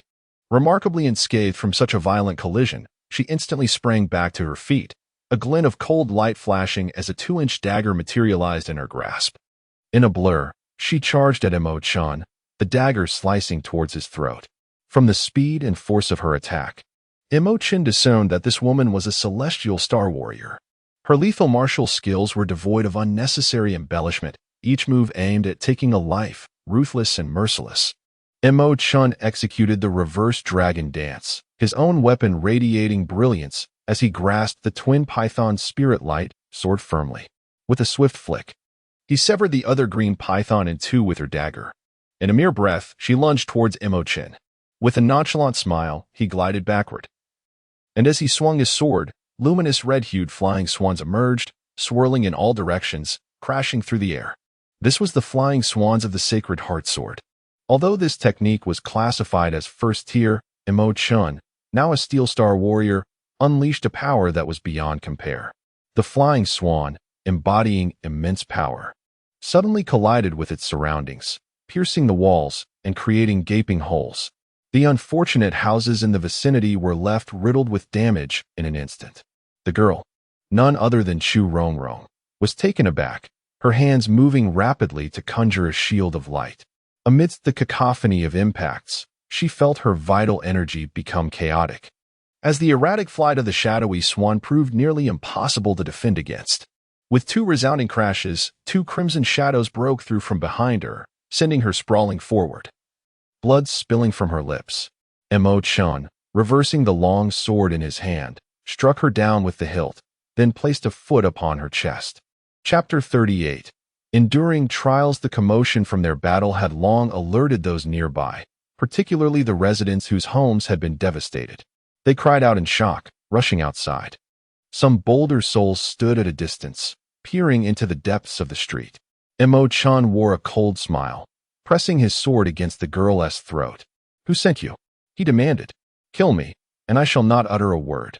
Chu Rongrong closed her eyes, awaiting her fate. She had always known her end would come at the hands of another. She just never anticipated it would arrive so swiftly. She sought nothing more than a quick death, wishing to spare herself the torment of physical suffering. Many of her fallen sisters had met grim fates, captured, humiliated by men, or stripped of their martial prowess and sold into brothels. Such a dehumanizing existence was one she wished to avoid, longing only for an end that was merciful. In truth, even without your words, I could surmise who was behind this.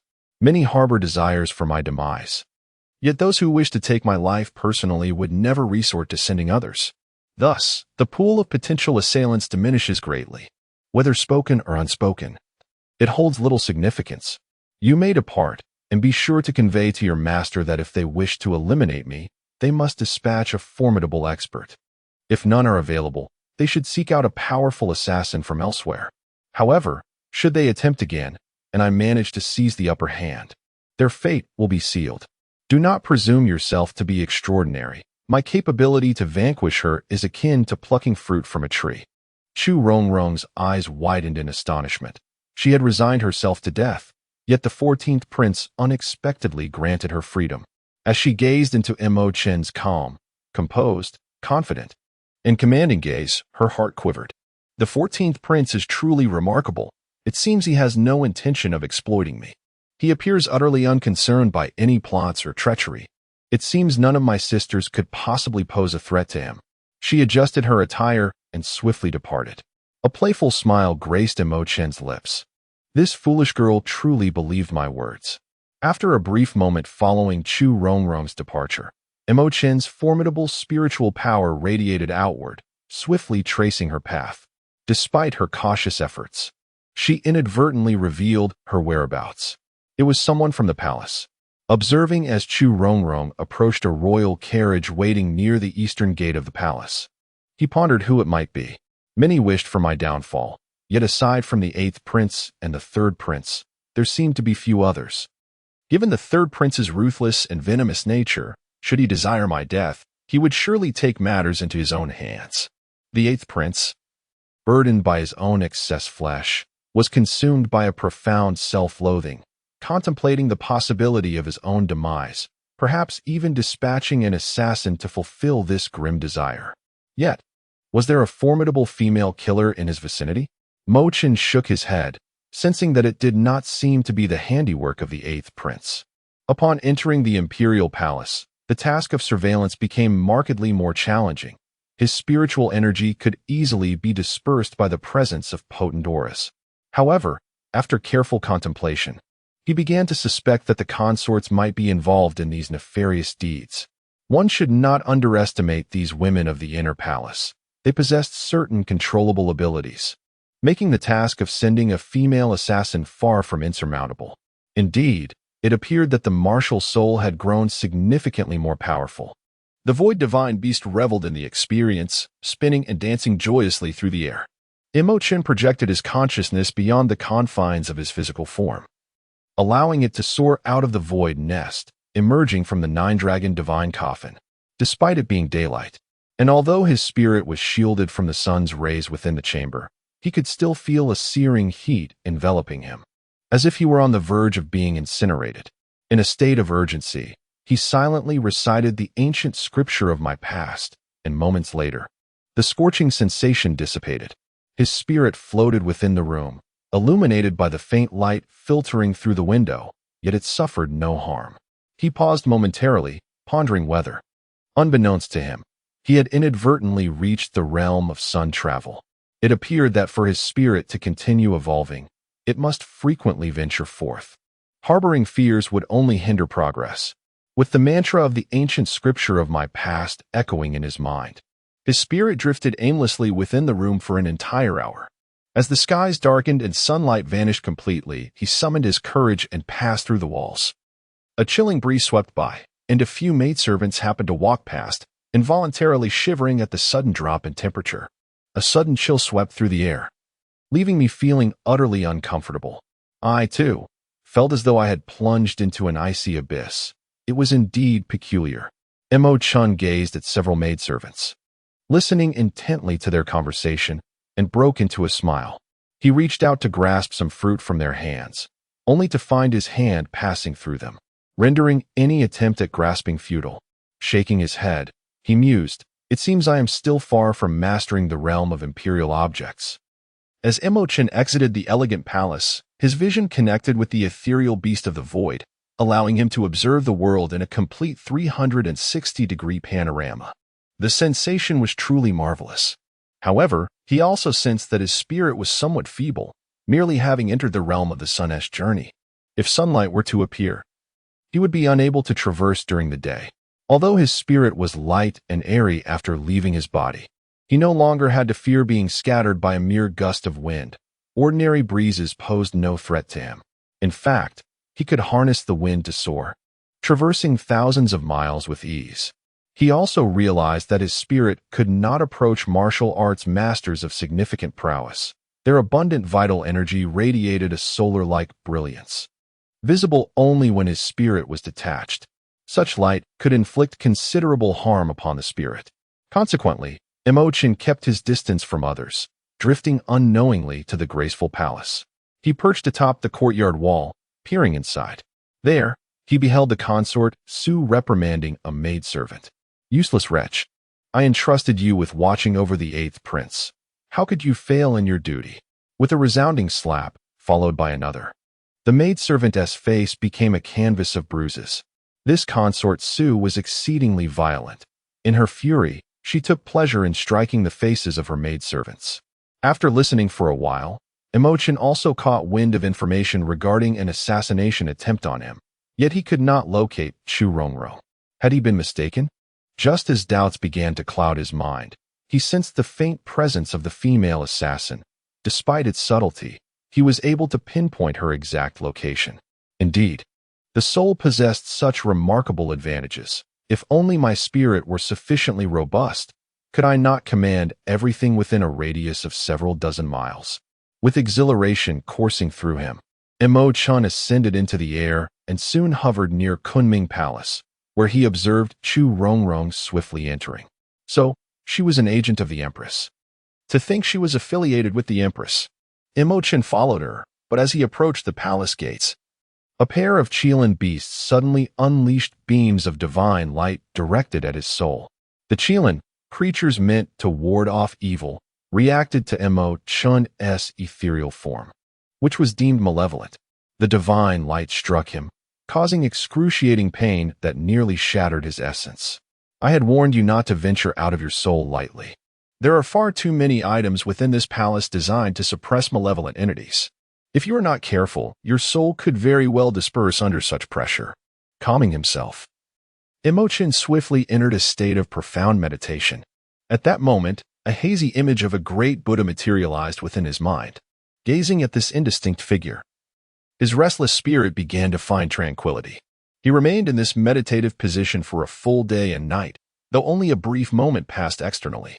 Soon, a multitude of golden scriptures manifested around him, merging into his being, nourishing his soul.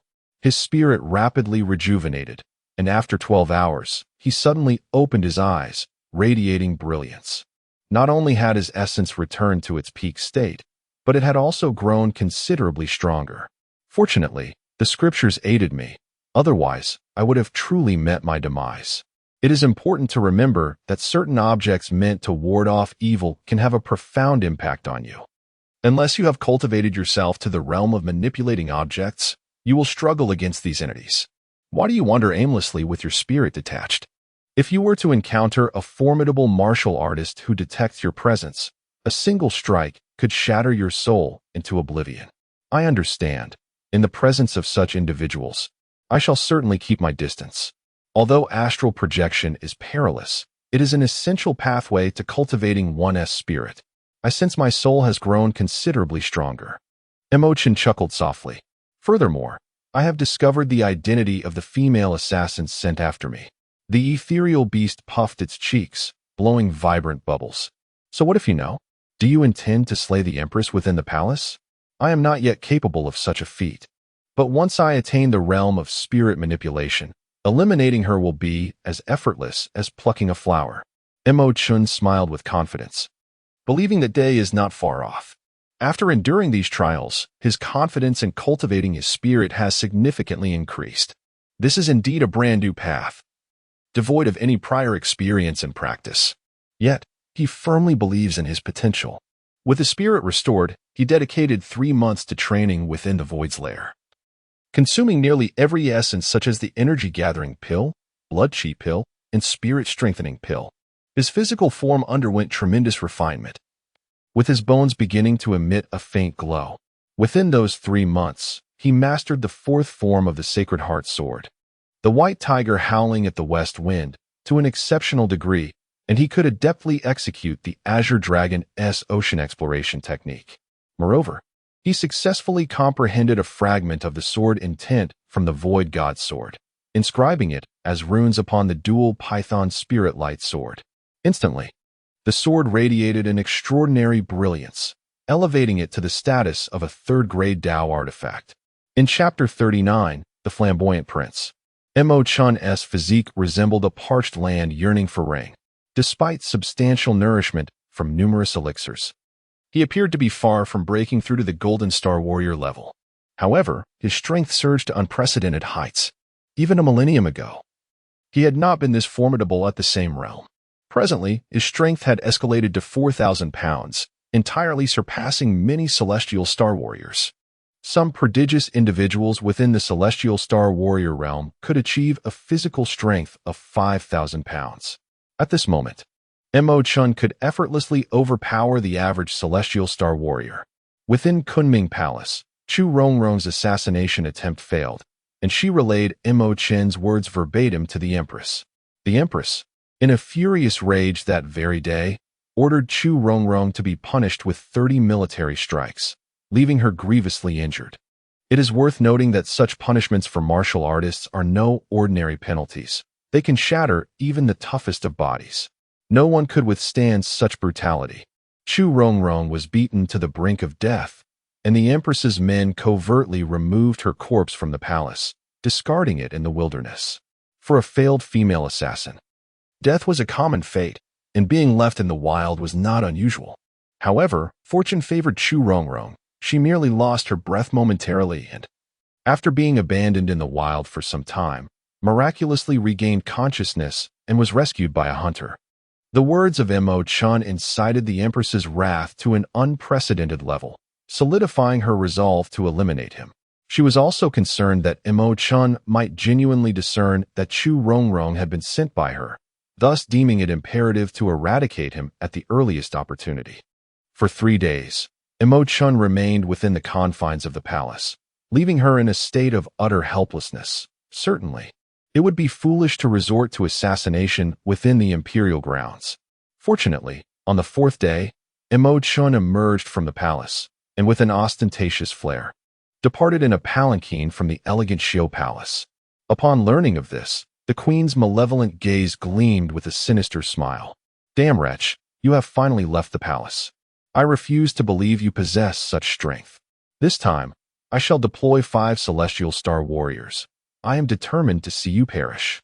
However, it was not only the queen who harbored animosity towards Chen.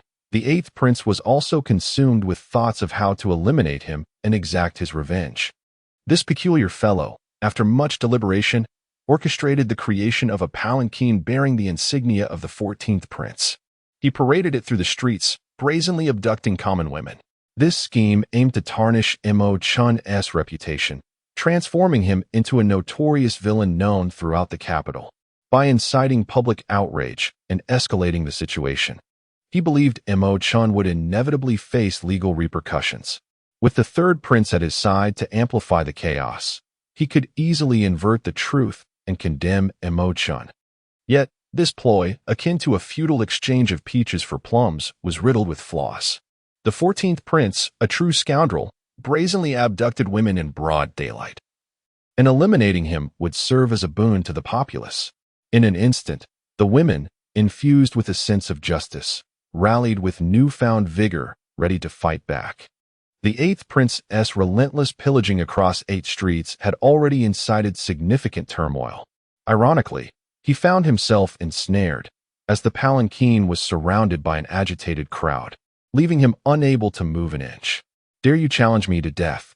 The 8th prince roared ferociously, neglecting his vehicle. As he brazenly groped the several women he had seized, relishing the pleasures of common folk. The men accompanying him were all desperate rogues taken in by the 8th prince. And upon receiving his command, they ruthlessly began their slaughter. In mere moments, a dozen innocent villagers, unarmed and defenseless, fell victim to their savage onslaught. However, a group of righteous female assassins, filled with indignation, charged in from all directions. Under the bright daylight, in the open air, they brazenly perpetrated their heinous acts of abduction and murder. "We shall act on behalf of justice and eradicate you," they exclaimed, with swift and fierce precision. Their blades flashed like autumn winds sweeping away fallen leaves, severing the heads of the merciless marauders. Blood gushed forth, splattering everywhere, as severed heads rolled among the panicked crowd, trampled into a grotesque mixture of flesh and gore. The female assassins displayed remarkable prowess, their swords dancing through the air as they disregarded those within the carriage, cutting their way through with relentless ferocity. The 8th prince and the captured women all met their demise at their hands. One of the women skillfully decapitated the 8th prince, swiftly wrapping his severed head in a prepared cloth before making her escape from the treacherous scene. The 8th prince, merely a warrior of the Iron Star, had foolishly assumed his royal status would shield him from such violence. In a bewildering turn of fate, he lost his head before he even had a chance to resist, dying an unjust death. As the women successfully fled the chaotic scene, smiles blossomed on their faces. "I once believed the 14th prince to be formidable, but it appears he is just as inept." Though these palace maidens had heard numerous tales regarding the 14th prince, none had ever truly laid eyes upon him. Their acts of violence were predicated solely on intelligence. They recognized the carriage, not the individual. In their reasoning, the occupant of the exquisite carriage belonging to the Zhuanqiu Palace must undoubtedly be the 14th prince. Moreover, this scoundrel displayed his identity brazenly, adorned with a flag emblazoned with the words 14th prince, as if he wished to announce it to the world. His penchant for ostentation was absurd. He dared to flaunt such a large, vivid banner, clearly proclaiming his title. It seemed he was desperate for recognition, a path that could only lead to his demise. Initially, these maidens were her clandestinely nurtured assets, easily disposed of without raising suspicion. However, at that moment, Consort Su arrived to pay her respects. After the customary evening greeting, the two took their seats. As the mother of the 8th prince, she naturally harbored grievances against Chen. Her primary aim in this visit was to sow discord between the empress and Chen. "Dear sister, this Chen is gaining favor at an alarming rate. I fear it will not be long before he attains the same status as the 9th prince. With such a contender in existence, the future prospects of the 9th prince are gravely uncertain. The position of crown prince, which once seemed within his grasp, could be jeopardized if Chen continues to rise. You need not articulate this. I am well aware," the empress replied with a cold smile. "It seems you harbor a deep resentment towards him. The humiliation he inflicted upon your son must be a bitter pill to swallow. If that is the case, why not contemplate a solution that excludes him?" Consort Su with a smile that did not reach her eyes, responded, "I would wish to do so, yet I lack the means." "Surely, dear sister, you understand that to kill a prince is a grave offense. One cannot simply speak of murder. Regardless of the circumstances, Chen is indeed the emperor's flesh and blood.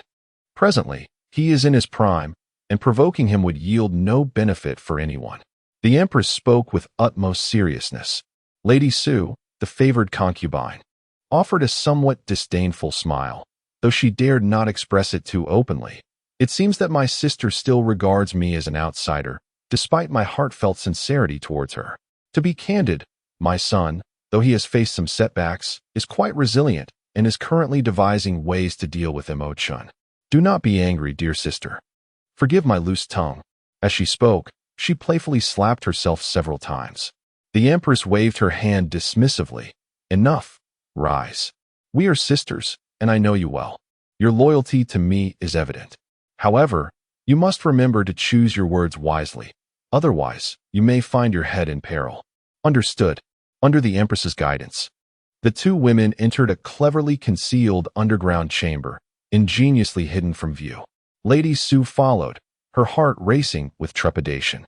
Upon entering the spacious chamber, they were met with a dazzling display of lights and a group of formidable female assassins, each carrying a bloodied bundle. The assassins paused, taken aback by the unexpected presence of others with the empress. In the instant the bundle was unveiled, a gruesome, blood-soaked head emerged, its lifeless eyes fixed intently upon the empress.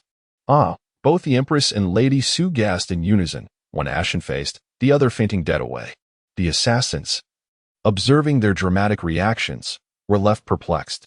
The empress, now seething with fury, exclaimed, "A bunch of useless fools. This is not the 14th prince. It is the 8th prince. Have you no eyes? Seize them all." With the queen's command, a dozen skilled palace maids swiftly entered, their blades gleaming ominously. The few assassins had scarcely the chance to resist before meeting their demise. The queen had prepared meticulously. Regardless of the women's success, death was their inevitable fate. How could they simply kill her? She was a favored concubine, and with the deaths of both her and her son, how could the emperor remain indifferent? Moreover, the national advisor Su Jia was her brother. He would surely not let the matter rest.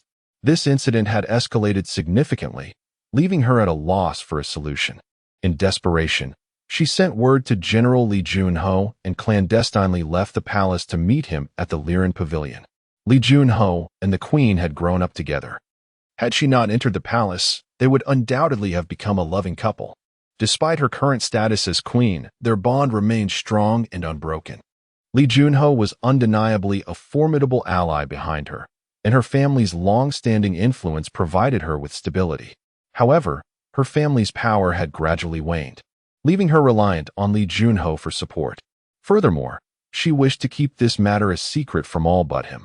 Upon their meeting, Li Junho observed the customary formalities. The queen waved her hand dismissively, and tears began to cascade down her cheeks. Undoubtedly, a woman's tears hold great power in the eyes of a lover. What troubles you? Have you encountered insurmountable difficulties?" In that moment, Li Junho was visibly moved, and memories of their youthful days together flooded his mind. Some feelings, after all, are impossible to relinquish. I have landed myself in a dire predicament. Initially, I had commissioned the removal of Chen. But who could have anticipated that those oblivious fools would mistakenly slay the 8th prince? Li Junho's expression shifted dramatically. "So it was you who orchestrated the assassination of the 8th prince in the marketplace." Presently, the entire imperial city is under strict surveillance, diligently investigating this matter. Even more perplexing is the mysterious disappearance of Consort Su. In truth, the empress encountered Li Junho 2 hours after the incident had transpired. As a military marquis, his influence is formidable, with his spies dispersed throughout the imperial city. He had already grasped the general outline of the entire affair. He too had dispatched individuals to uncover who possessed the audacity to perpetrate the murder of a prince beneath the emperor's very nose. However, the actions of the empress's associates are indeed shrouded in secrecy, making it exceedingly difficult to trace any leads. Li Junho has long harbored suspicions that the Dark Moon organization meticulously plotted this incident to sow discord among the populace of the imperial city. The Dark Moon organization represents the remnants of the previous dynasty's royal family, seeking to restore the reign of the moon, which naturally refers to the Tianyue kingdom, while Qing alludes to the former Great Qing dynasty. According to his intelligence, the remnants of the Great Qing have recently devised a plan that is presently unfolding. Only upon hearing the Empress's words did he experience a moment of clarity. He furrowed his brow, then reassured her, "Do not worry, I shall manage this matter.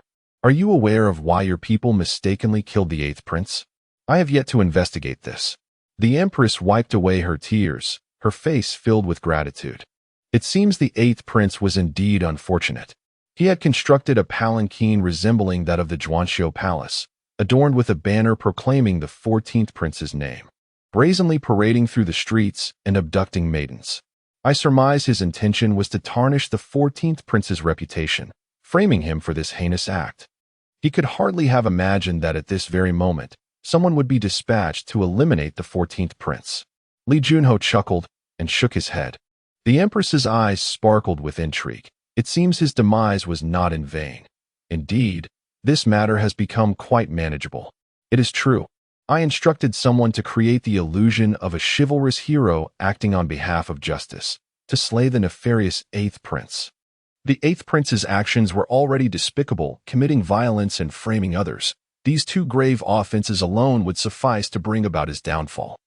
Chen, unaware of the uproar he had caused in the outside world while in the Shangxian pavilion, only learned of the storm that had swept the city upon his emergence. The 8th prince had been murdered. After a brief inquiry, the 14th prince wore a sly smile. Who among them had such benevolence to vindicate me? It seems I must indeed express my gratitude to this chivalrous figure who upholds righteousness. Not long after Chen exited the Shangxian pavilion, a contingent of guards marched forth in unison, led by Zhang Qian, a 5th-rank sword-bearing protector of the Imperial Guard. Acting on the Emperor's command, I have come to safeguard the 14th prince. His Majesty has decreed that should the 14th prince wish to leave the palace, we must accompany him. Chen smiled faintly, reflecting, "Indeed, this is a world where strength reigns supreme. If I were still as powerless as before, would this fatherly emperor care for me so deeply?" Tianxin summoned Li Junho to the imperial study. "My dear minister, what are your thoughts on the assassination of the 8th prince? Is it truly as the outside world claims, that a chivalrous hero acted in righteousness?" Li Junho replied earnestly, "Your Majesty, in truth, the 8th prince was not their intended target. It was the 14th prince they sought. The 8th prince harbored a sinister intention to frame the 14th prince, crafting a counterfeit royal carriage adorned with the insignia of the 14th prince. He brazenly paraded through the streets, forcibly seizing a commoner maiden and inflicting harm upon others, all with the ulterior motive of casting blame upon the 14th prince. Fate, however, intervened, as he encountered individuals intent on assassinating the 14th prince. These assailants, under the guise of avenging the heavens, took the life of the 8th prince. He paused briefly before continuing. I have received clandestine reports indicating that the Dark Moon organization has commenced its activities. I suspect a connection between this matter and the Dark Moon organization. Fully aware of the situation, he intended to divert attention and implicate the Dark Moon organization to safeguard the queen. The officials of the Imperial Clan Court would undoubtedly uncover no substantial evidence, especially since individuals loyal to Li Junho were also embedded within. Tianxin furrowed his brow slightly. Reflecting on the audacity of the Dark Moon organization, those remnants of chaos daring to stir trouble once more. Ministerly, address this matter with utmost diligence. We must eradicate the Dark Moon organization entirely. The following day during the court assembly, Sujiye knelt sorrowfully before the throne. Your Majesty, my sister has met an unjust demise. Someone has surely conspired against her. I implore you to seek justice for my sister and identify her murderer. Rise, the Emperor commanded. The death of concubine Su grieves me deeply as well. She left behind a note, having taken her own life. I shall ensure she receives a proper burial befitting her status. The 8th prince impersonated the 14th prince in a bid to tarnish his reputation. Now that he is deceased, we shall let bygones be bygones and grant him a royal funeral. As for those responsible for the death of the 8th prince, I shall not show leniency. This incident is likely tied to the Dark Moon organization, and I am determined to uproot them completely. At the mere mention of the Dark Moon organization, the entire court of civil and military officials appeared visibly agitated. The Dark Moon organization is a remnant of the former dynasty, a formidable force comprised of numerous martial arts experts who have repeatedly attempted to assassinate officials of the current regime. The mere mention of this organization instills a sense of dread. Marquis Li Jun stepped forward, declaring, "This marquis is willing to alleviate the emperor's concerns. I have already acquired preliminary knowledge of some of the Dark Moon organization's hideouts. When the opportune moment arises, I shall ensure they are uprooted entirely." It is approved. There is no further business. The court is dismissed. Although Su Jai holds the title of National Master and wields immense power, the affairs concerning the 8th prince are undeniably murky. Observing the emperor's unwavering stance and his refusal to investigate the cause of his sister's demise, he finds himself helpless. He has begun to cultivate relationships with various officials to garner support for himself. Historically, the struggle for succession has been mercilessly brutal. Mo Yunxian is acutely aware of his shortcomings. However, he possesses an abundance of wisdom and does not regard himself as destined to fail in this contest. Furthermore, he has the assistance of Gulan, a 6th-tier alchemist, who will undoubtedly aid in his ascension. He feels fortunate to possess a unique martial soul. In truth, the soul Ren Palm originally belonged to the 6th tier of martial souls. Due to its insidious nature, it was deliberately ranked lower by predecessors to suppress individuals with such martial souls, rendering them mediocre. Those who possess such a martial soul typically harbor malevolent and ruthless tendencies. Their rise would not bode well for society. In recent days, the controversies surrounding the 8th prince have reached a fever pitch, and the 3rd prince is naturally privy to some of the details. He does not naively believe that the Dark Moon organization is solely responsible for the turmoil. He has also visited the Empress, and from her evasive words, he has deduced that this grand spectacle has been orchestrated by his own mother. He merely felt a tinge of regret for not having been able to eliminate Mo Chen, for that would have meant the removal of yet another rival. The 3rd prince explicitly declared to the Empress his unwavering determination to slay him with his own hands. Deep within, he grappled with conflicting emotions, desiring Mo Chen's demise at the hands of his mother, while simultaneously lamenting the loss of a restraint on the 9th prince. His assertion of being capable of personally dispatching Mo Chen was, in truth, a desire to prolong Mo Chen's existence. After all, he served as a sharp pawn against the 9th prince. Chapter 41. The query of Mo Tianxin. Suddenly, a surge of searing flames erupted from Garan's palm. The fire of vivid crimson, akin to blood, igniting beneath the alchemical furnace. Instantly, the furnace was enveloped in a peculiar aura, a blend of black and violet, emanating a formidable and ruthless essence, as though a 3rd-tier monstrous beast were about to leap forth from the cauldron. The 3rd prince felt a jolt of realization, his focus sharpening.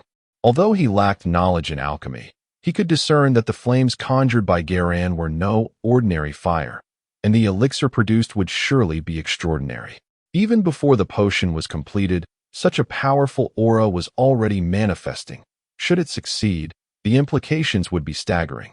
Garan's expression turned grave, shedding any semblance of his earlier nonchalance, clearly indicating the critical juncture the concoction had reached. As he intensified his mental focus, the blood-red flames beneath the furnace surged, pulsating as if alive, the scorching heat radiating outward several-fold. Despite it being early in the year, with spring yet to arrive, the temperature remained quite low. Nevertheless, the nearby guards were already drenched in sweat from the heat. The overall temperature of Yunxian Villa had risen significantly. As a tea's worth of time slipped by, a sudden flash of lightning, as thick as a finger, struck the alchemical furnace. With a resounding boom, a cloud of white mist erupted, shimmering with 7 radiant hues. As if it had shattered the darkness, dispersing the previously enveloping black and purple light. Revealed within this ethereal vapor was a perfectly round elixir, resembling a dumpling in size, adorned with 5 enigmatic patterns. It was a success. Grinning with excitement, Jelen seized the pill, its warmth still radiating, steam wafting from his grasp. "Master, what kind of elixir is this?" The third prince's eyes sparkled, recognizing its extraordinary nature. This was the very elixir Jelen had concocted. Jelen, ever the enigma, had withheld its nature until now. He understood that a 6th-tier alchemist, such as Jelen, held a certain arrogance, without adequate incentives. It was unlikely he would commit wholeheartedly to his service. This is the Wuji Soul Pill, a 5th-tier elixir. Even if I were to refine it myself, I would lack absolute confidence in its success. It seems the prince is indeed favored by fortune. The elixir has reached fruition today. Consuming it will undoubtedly elevate the prince's martial soul cultivation to new heights, significantly augmenting his power. How splendid! Even the usually composed third prince could not contain his excitement, his limbs moving with unrestrained joy. It is well known that advancing one's martial soul beyond transformation is akin to scaling the heavens, especially given the uniqueness of his soul, which rarely progresses without the baptism of bloodshed. Jelen laughed heartily. Only a martial soul as exceptional as the third prince's is worthy of such an elixir. For others, consuming it could lead to considerable troubles. With your esteemed assistance, what great achievements cannot be realized? The third prince accepted the elixir, sensing its overwhelming aura as if a formidable martial soul resided within, awaiting his union. He rewarded Mr. Grant with a treasure of 10,000 gold pieces, 10 beautiful maidens, a grand estate, 50 cattle, 50 horses, and 10 slaves. In his elation, the third prince's generosity was particularly lavish. Upon hearing this, Grant's excitement was palpable, and he vowed earnestly, "Thank you, Your Highness, for your generous bestowal. I shall not disappoint you."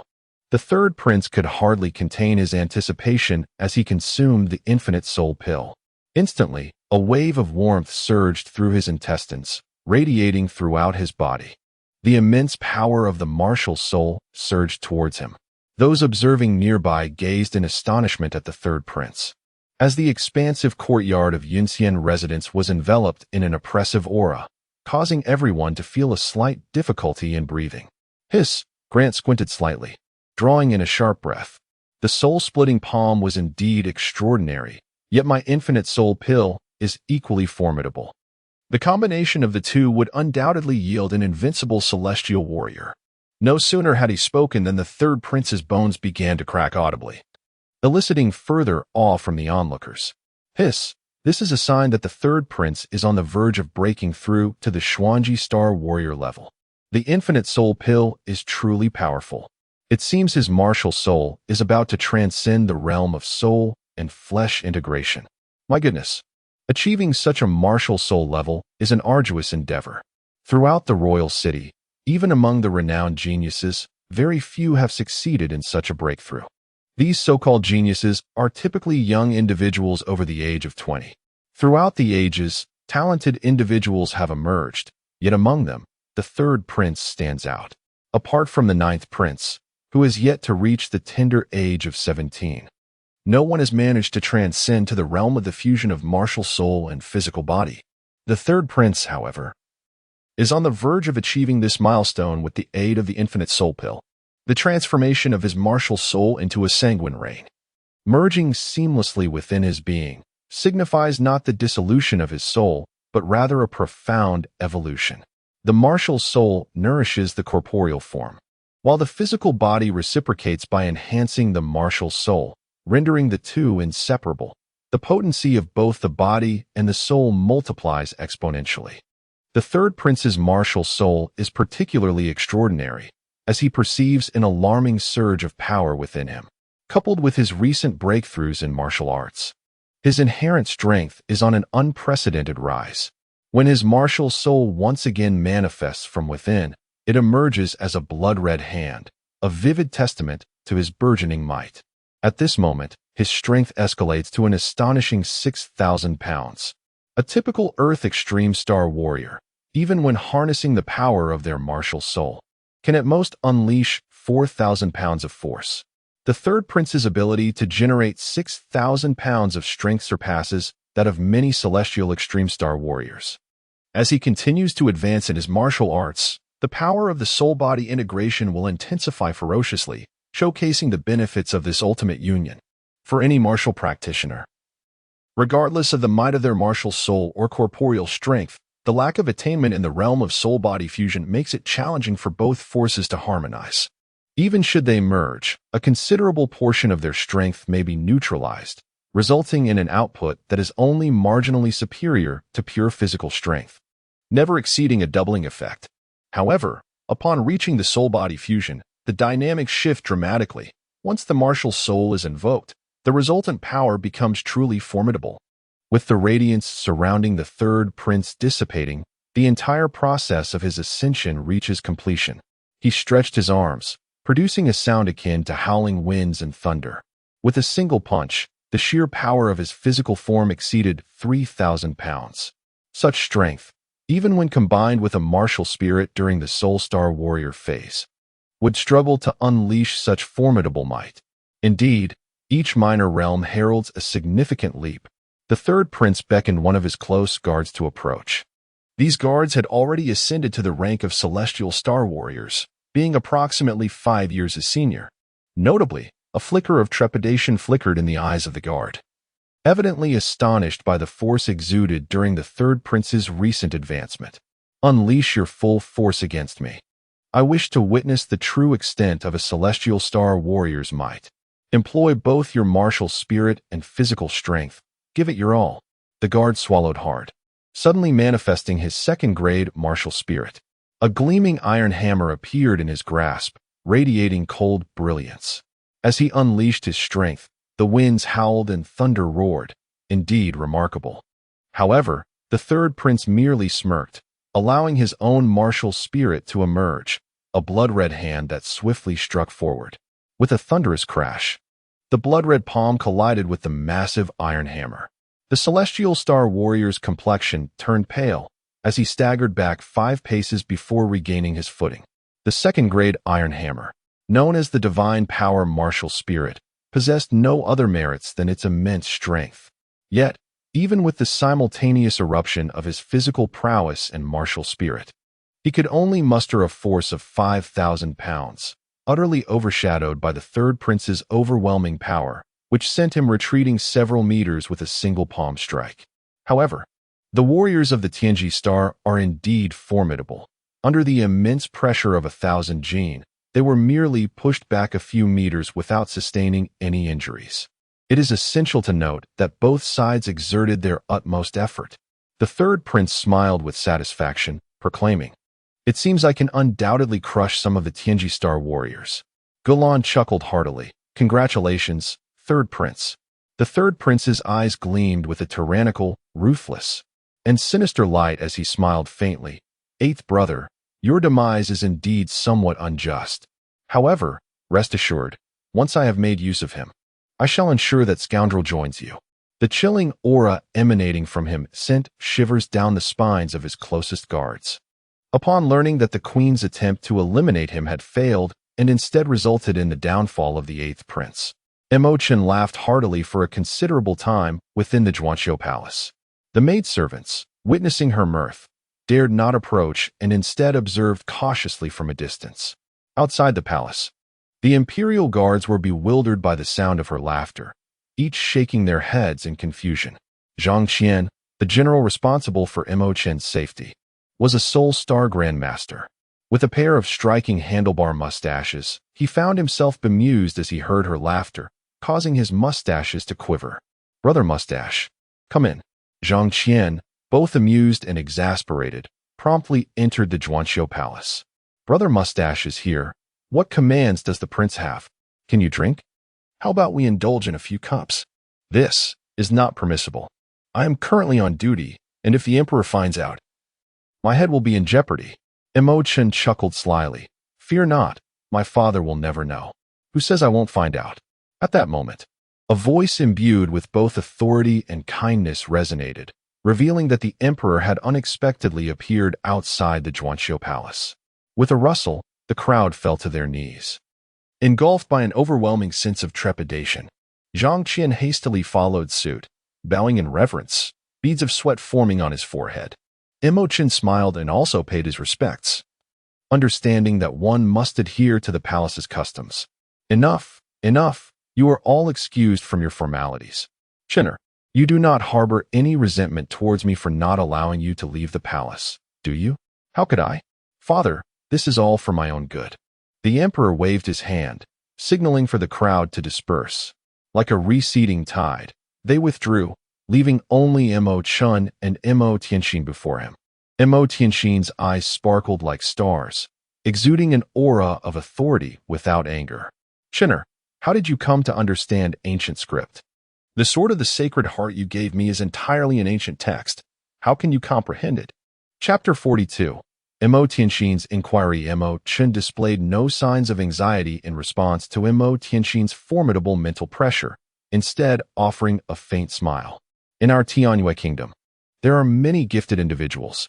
With diligence, it is not difficult to find someone capable of interpreting these ancient texts. The esteemed scholar Wang Hongchang possesses a profound understanding of both history and literature. My outings from the palace were, in fact, to seek his guidance. His words were a blend of truth and ambiguity, leaving Tianxin momentarily at a loss for a counterpoint. The recent transformations in Chen were indeed substantial, igniting Tianxin's suspicions. Moreover, the words spoken to him by Zhang Tiansheng of the Astronomical Bureau had been meticulously examined. A seed of doubt began to take root within him. Could it be that Chen was the reincarnation of Chen, the crown prince of the great kingdom from a millennium ago? Sharing the same name seemed an extraordinary coincidence. It seems that there is indeed a certain arrangement in the depths of fate. He could hardly believe that a person could die and then return to life, unless through the means of borrowing a corpse. Despite his doubts, he possessed no concrete evidence. Moreover, this Chen exhibited no ill intentions, demonstrating a remarkable integrity and filial piety. He sometimes pondered that even if the crown prince of the great kingdom were truly reborn, as long as he regarded himself as a father, why could he not consider him as his own son? I merely inquire casually. There is no need for you to be overly anxious. Everyone harbors their own secrets, of which the emperor is undoubtedly aware. However, your current cultivation is far too weak, and your exceptional performance may incite jealousy among others. The death of your eighth brother serves as a forewarning for you. In the future, you must never venture out alone. Should you require anything, I shall arrange for it to be taken care of for you. Tianxin sighed deeply and remarked, it is often said that the royal family lacks familial affection, yet many times I yearn for harmony among you siblings. Akin to ordinary folk, where brothers treat each other with respect, and where a father is kind and a son is filial. However, we are frequently denied such privileges. The power of the throne casts countless scrutinizing eyes upon our family. Should we show any sign of weakness, we would be torn apart by those watching. Life, in its essence, is fraught with imperfections. All we can do is strive to do our utmost. The emperor speaks wisely. There is no need for concern. I shall not impose hardships upon my siblings. What I desire is also a harmonious family. Yet within this grand context, there are times when we find ourselves at the mercy of circumstances. All I can do is endeavor to the best of my ability. Chen, neither servile nor arrogant, expressed his heartfelt thoughts with sincerity. Tianxin listened with great satisfaction and could discern the sincerity in Chen's eyes. However, she harbored a lingering concern, fearing that this child, accustomed to oppression and humiliation, might seek to exact reckless revenge now that he had grown powerful. Should that transpire, the bloodshed among her own offspring would culminate in a tragic saga. Throughout the annals of history, numerous instances abound of fathers turning into foes and brothers engaging in fratricide for the sake of imperial power. Yet, as an emperor, one inevitably yearns for their children to live in harmony, devoid of bloodshed among kin. Indeed, those destined for greatness must cultivate a heart of tolerance. Just as the vast ocean embraces all rivers, true greatness lies in the capacity for acceptance. The sages who shine brightly within the realm of martial arts invariably possess a heart that embraces the world. Mo Tianxin spoke gently with a benevolent smile. Mo Chen nodded and replied, "What Father Emperor has said, I shall remember in my heart." He held firm to his own principles, understanding that not every transgression could be forgiven. Some animosities, such as that harbored by the immortal Biao, could never be absolved. Individuals like the Empress must not be spared either. If one does not offend me, I shall not offend them, but should they provoke me, I will not hesitate to retaliate. The Empress, who had repeatedly sought his life, could not simply be forgiven on a whim. In his eyes, Mo Tianxin's arrival seemed little more than an attempt to influence him. This old fox, shrouded in suspicion, exuded a warmth that was nonetheless disarming. Yet, he was resolute in his belief that should he truly attain power that threatened her, she would show him no mercy. Wang Hongchang's reputation resonated throughout the entire Tianwei kingdom. Such a learned scholar was indeed a rarity across the land. Mo Tianxin directly inquired whether Mo Chen had sought his counsel. Wang Hongchang appeared to have a vivid recollection of the name Mo Chen. Upon mentioning it, his eyes sparkled with excitement. This child exhibits unwavering determination, possesses a wealth of knowledge, and is well versed in both ancient and contemporary wisdom. Indeed, he had sought my counsel regarding ancient scripts from a millennium ago. Such inscriptions are known to none but myself. As he spoke, he withdrew a thick stack of parchment from his sleeve, upon which intricate characters were densely inscribed. Mo Tianxin glanced at it and recognized it as the commentary on flowing shadows and flying swans, though the text was jumbled in its arrangement. To outsiders, the 14th prince seemed to lead a well-ordered life, appearing considerably more indolent than before, hardly engaging in any cultivation. Little did they know that Mo Chen, upon entering the divine dragon coffin, transcended into the void nest, where time resources were abundant. He diligently practiced soul detachment, coming and going at all hours. When encountering formidable individuals, he would retreat to a distance. His innate mental fortitude was already formidable once his soul was detached. He could observe the world in a complete 360-degree panorama. Currently, his vision encompassed a significant portion of the royal palace, making it relatively easy for him to evade certain individuals. In the external world, a fortnight had elapsed, yet in the void nest, Mo Chen had accrued nearly a year's worth of cultivation time. Within this span, he had already honed his physique to an exceptionally robust state, and his accumulated strength was sufficiently abundant. Should he choose to, he could break through to become a Golden Star warrior at any moment. His repeated self-restraint was a testament to his desire to fortify his physical form. Ancient texts are replete with accounts of prodigious talents whose physical prowess could reach 10,000 pounds even at the rank of Iron Star warrior. What does it mean to possess immense strength? It is nearly the pinnacle of martial prowess, embodying the fusion of soul and flesh. He inhaled sharply, realizing that such a prodigy was truly extraordinary, far surpassing the might he once wielded a millennium ago. The ancient sages, fortified by their formidable physiques, could rend divine beasts asunder, a testament to their unparalleled power.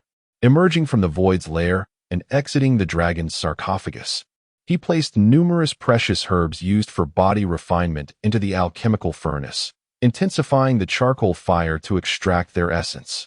After enduring a full day and night of this process, the concoction emitted a pungent and overwhelming aroma, causing tears to well up in the eyes of Su Mei and Ding Qin, observing their valiant struggle to endure. He felt a pang of compassion and gestured for them to leave. Su Mei shivered, grasping Ding Qin's hand, and they exited the alchemical chamber, holding their breath in trepidation. Once outside, Su Mei appeared visibly unsettled. Ding Qin, do you sense that the 14th prince is angry? How could that be? The 14th prince has always treated us kindly. Even after your earlier reprimand, he did not regard you with disdain.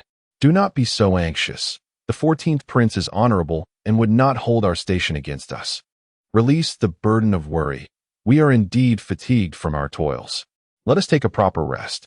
Our duty is to serve the 14th prince diligently from now on. Sume nodded, feeling considerably reassured. As the fire's intensity diminished and the concoction within the furnace ceased to bubble, Chen shed his garments and leapt into the cauldron. The liquid was at a boiling point of 100 degrees. Any ordinary person would surely suffer grievous burns. Yet, Chen emerged with merely reddened skin, his brow knotted. The medicinal liquid pales in comparison to the elixir pool. How I wish to re-enter the realm of divine potions. After an hour of immersion, the charcoal fire had long since extinguished, and the water temperature had cooled. Chen emanated a faint azure glow, with each pore of his body exchanging breath, absorbing the efficacy of the potion while expelling waste. Achieving the ability to summon breath through the physical form is indeed remarkable. It represents the initial step toward cultivating a formidable and sage-like physique. Much better. It seems my body has undergone a breakthrough, and progress is always welcome.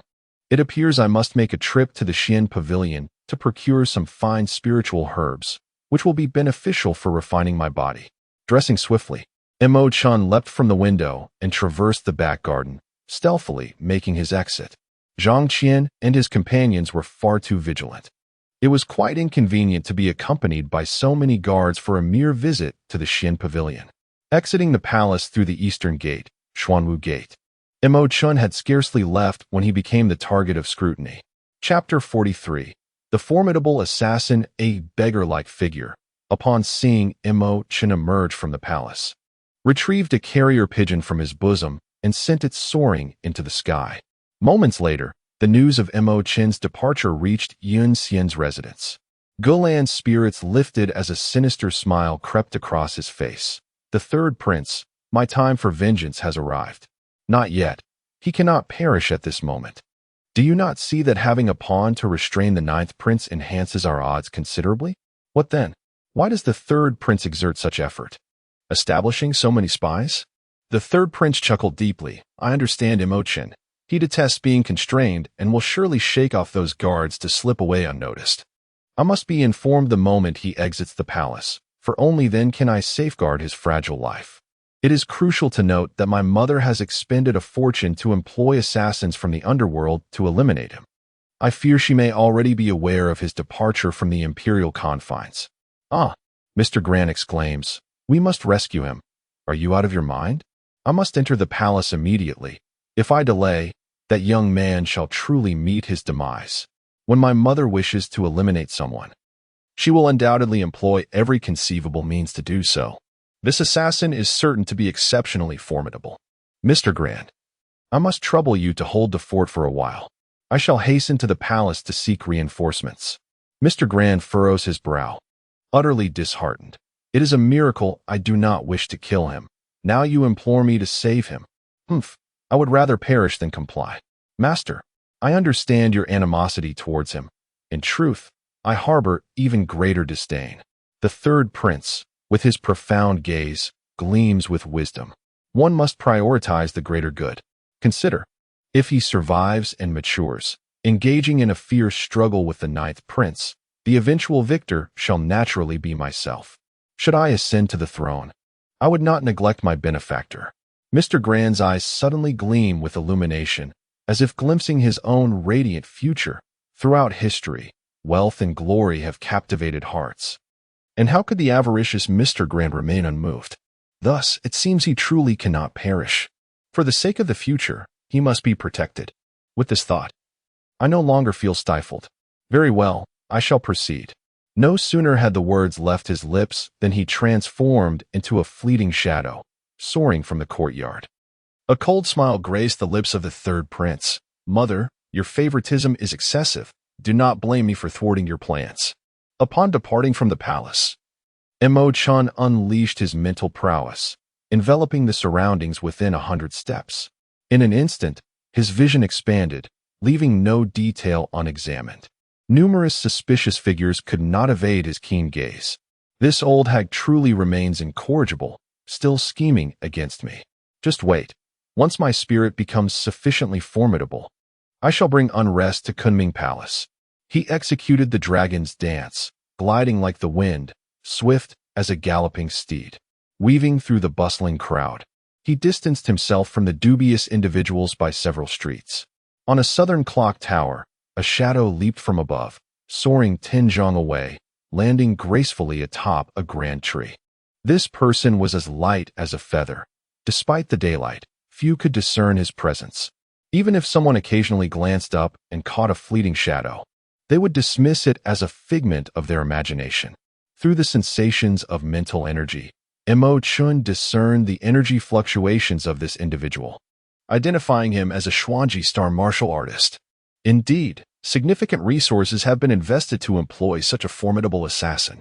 A shiver ran through Chen as he swiftly maneuvered through the densely populated areas. Regardless of how arrogant this individual may be, he would surely exercise caution when committing murder in broad daylight. Assassins of the martial artist caliber possess a high degree of professionalism. They seldom act without at least an 80% assurance of success. Chen dashed rapidly along the street, while the shadow moved swiftly atop the nearby rooftops. Fortunately, there was only one formidable opponent.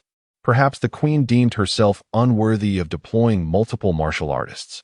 Or perhaps the Hellgate operatives believed that a single Xuanji star martial artist sufficed for the task of eliminating her.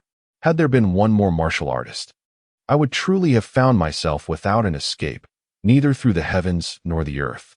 As I approached the Fuyuan Tavern, I swiftly slipped inside and sought a vacant table near the window, settling down with an air of composure. In such a moment, chaos could not be permitted. Any sign of disorder would undoubtedly give the assassin the opportunity to strike. The shadowy figure lingered at the tavern, pausing briefly. When I failed to emerge, he leaped from the height of 5 meters, landing at the entrance. The patrons entering at that moment were startled by the sudden appearance of another figure, their expressions shifting to fear as they sensed the chilling aura emanating from him. Instinctively, they turned and fled. Clad in a tattered black cloak, the assassin's upper face was obscured, yet his piercing, icy gaze radiated an unmistakable aura of lethal intent that could not be concealed. Upon entering the tavern, the raucous atmosphere was abruptly shattered, as if a frigid current swept through, compelling everyone to draw their garments tighter against the unrelenting cold. The patrons, gripped by the overwhelming sense of impending doom, hastily vacated their seats, leaving the once vibrant tavern steeped in a heavy silence, akin to a frozen tomb. Several attendants trembled uncontrollably, nearly collapsing from fear. This was the terrifying aura of a Sioux, New Jersey ex-ing martial artist assassin, a presence too formidable for the average individual to endure. Unperturbed, I leisurely poured tea, my gaze fixed downward as I calmly remarked, "You have arrived. I have awaited your presence for quite some time. Please, come and sit so we may converse." The assassin lifted his cloak slightly, revealing eyes as frigid as ice, exuding an unrelenting aura of menace. "It appears you have long been aware of my presence," he replied. "Intriguingly, a warrior is able to perceive my presence? If I lacked the means to contend with you, would I be so comfortably seated here?" Chen exhibited an air of inscrutability, undeterred by the formidable killing intent emanating from the assassin. While the assassin appeared calm on the surface, his heart was secretly astonished.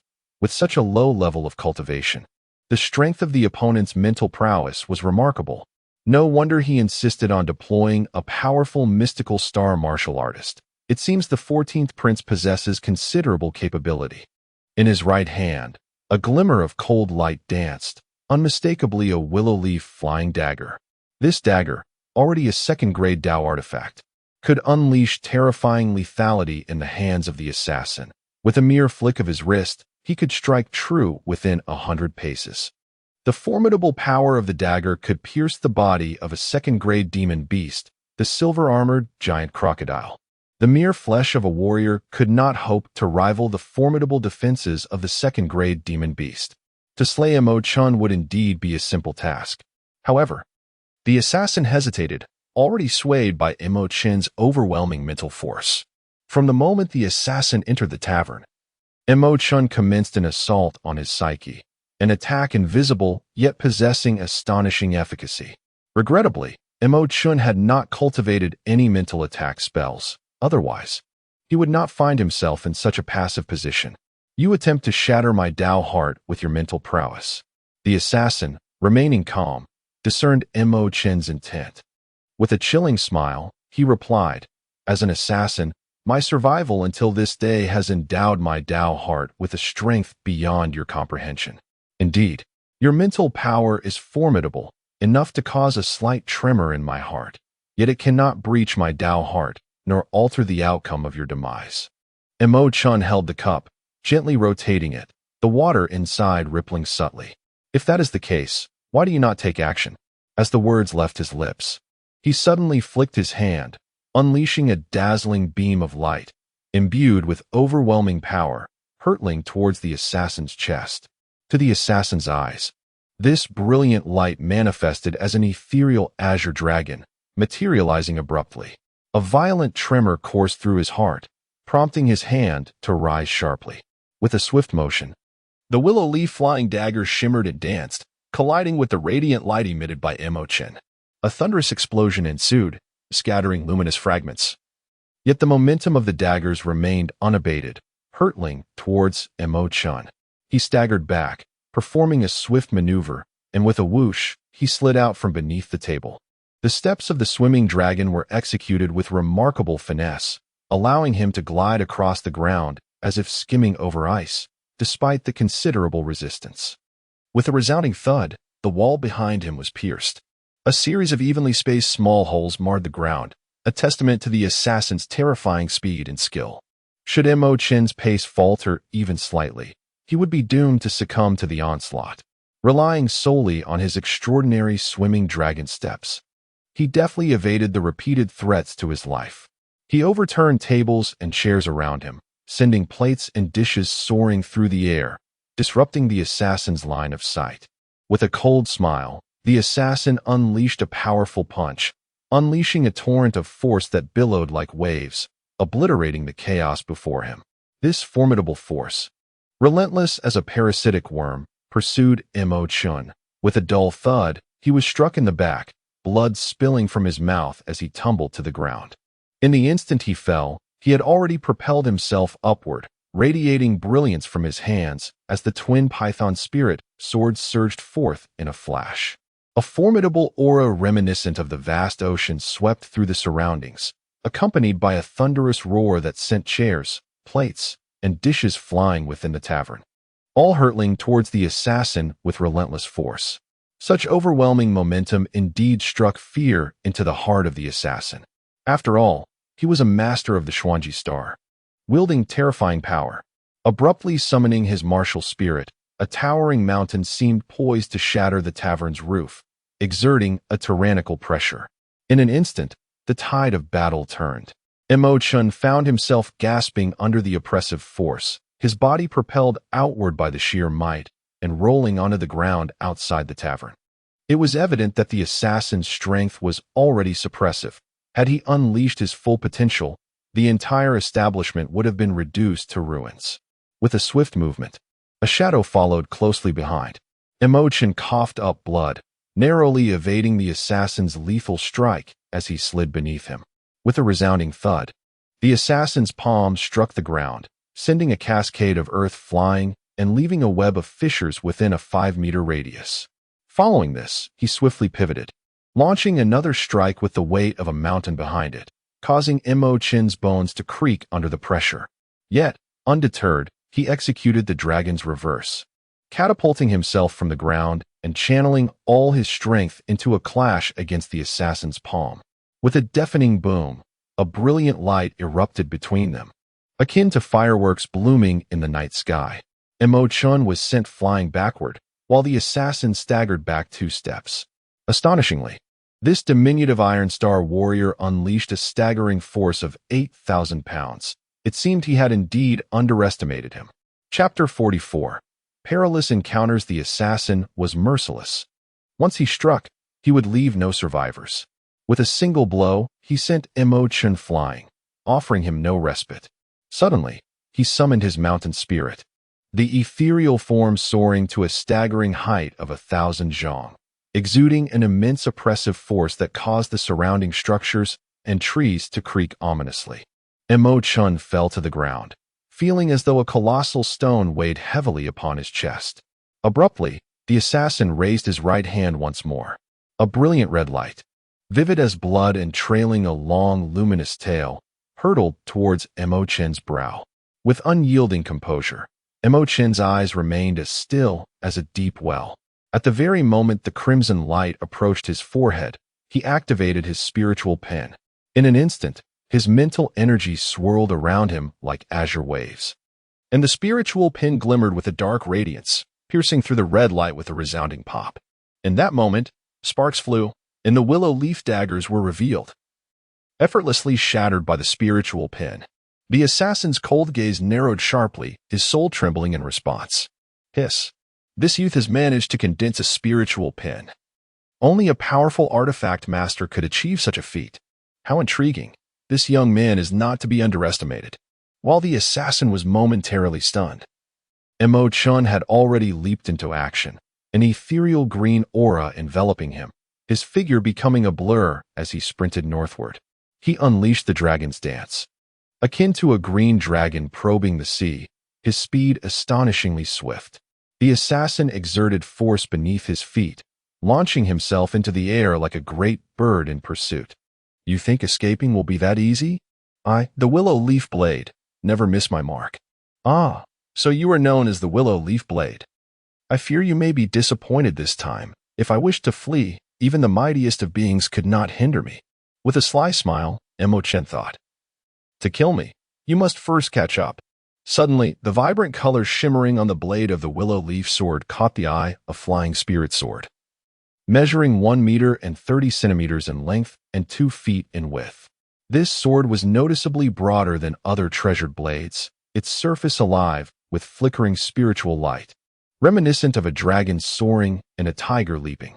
The willow leaf sword soared into the air, Chen stepping onto the spirit sword, transforming into a beam of light, directly pursuing him.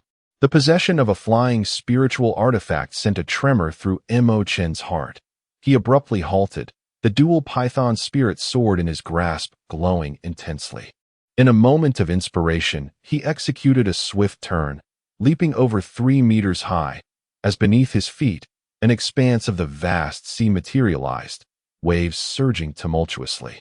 From within this sea, a divine light erupted, soaring to a height of 100 meters.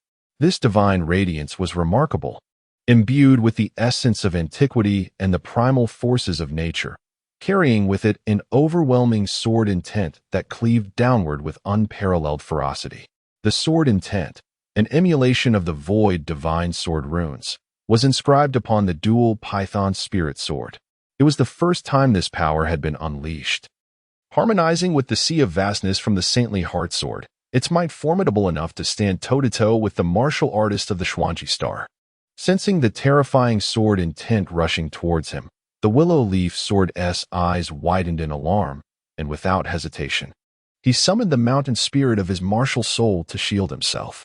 This mountain spirit, a 4th-rank martial soul, was robust and formidable, boasting an exceptional capacity to withstand blows compared to other 6th-rank souls. In a direct confrontation, such a martial soul was undeniably advantageous. With a thunderous crash, the sword intent, extending 100 meters, cleaved downward, causing the entire mountain spirit to plummet. Yet, the willow leaf sword maneuvered from behind the martial soul, slicing through the air with a radiant glow, tracing a graceful silver arc aimed directly at Chen's throat. The cold light glimmered like a lethal dagger, poised to strike. The two adversaries stood alarmingly close, and Chen realized that evasion was no longer an option. With a sudden, forceful motion, he raised his right arm, and a sharp pain followed as blood cascaded down, leaving a long gash that exposed the white bone beneath. He instinctively sank down, gliding backward along the ground. The Xuanji star martial artist was truly beyond his capacity to contend with.